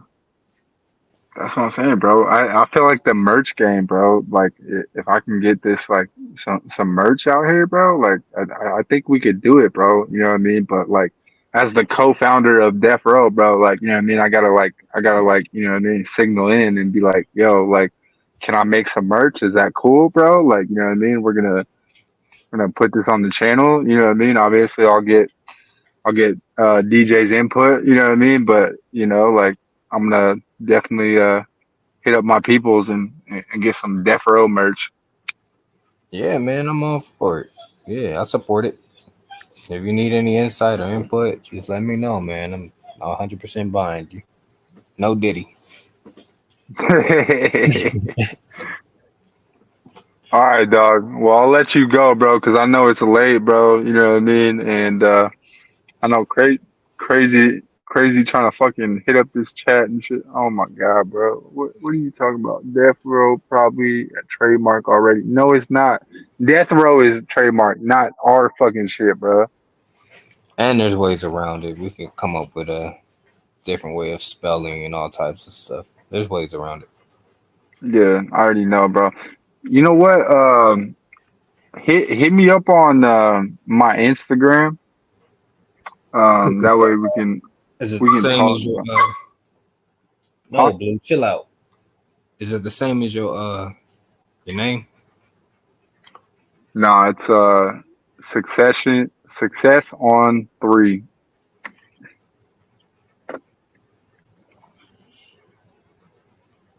Hit me up with like I got you. I just followed you. yeah, for sure. Okay, so we'll talk because I got a dude that'll do the shirts for free. He ain't gonna charge me nothing until we sell some shit. So you know what I'm saying. Yeah, let's make it happen. I'll try and think of different ways of promoting it too. The only thing I don't have is like a website, like you know what I mean, like a Teespring or a fucking like a whatnot, like a website, like to actually like promote it. So I don't know how to like actually put it on the channel. So I think DJ might be able to know how to do all that. But I mean, it's real easy to set up. Just what is it, like an it's Etsy? like I'm not trying to pay like a company to like promote this shit. So like you know what I mean. Well, we I would might have to- promote it through the chat. Okay. Then if it takes a life of its own, then you know that's when like the merch gets promoted through like IG, Facebook, stuff like that. Okay. But Yeah. the best bet is to, you know, start with the people that actually understand the concept and that might have built up some type of emotional connection to it. That's what's gonna make it sell. Okay. Okay. And I even got some like you know what I mean, like you know what I mean. I'll hit you up, bro. Like you know what I mean. I got some ideas. So All right, yeah, just let me know, bro. all right, dude. You have a good night, dog. All right, man. It was great talking to you. You did a great time. Well, you did a great job hosting. Shout out to all the panel members that came on. DJ. Yeah. Shout out to everybody. I'm not sure how many people got in the chat, but it's probably not that many. But y'all keep getting money. Stay out the way. Don't let nobody trick you out your bag. Yeah, for sure. Death Row till we Death die. Row. All right, dog. Peace. Have a good night.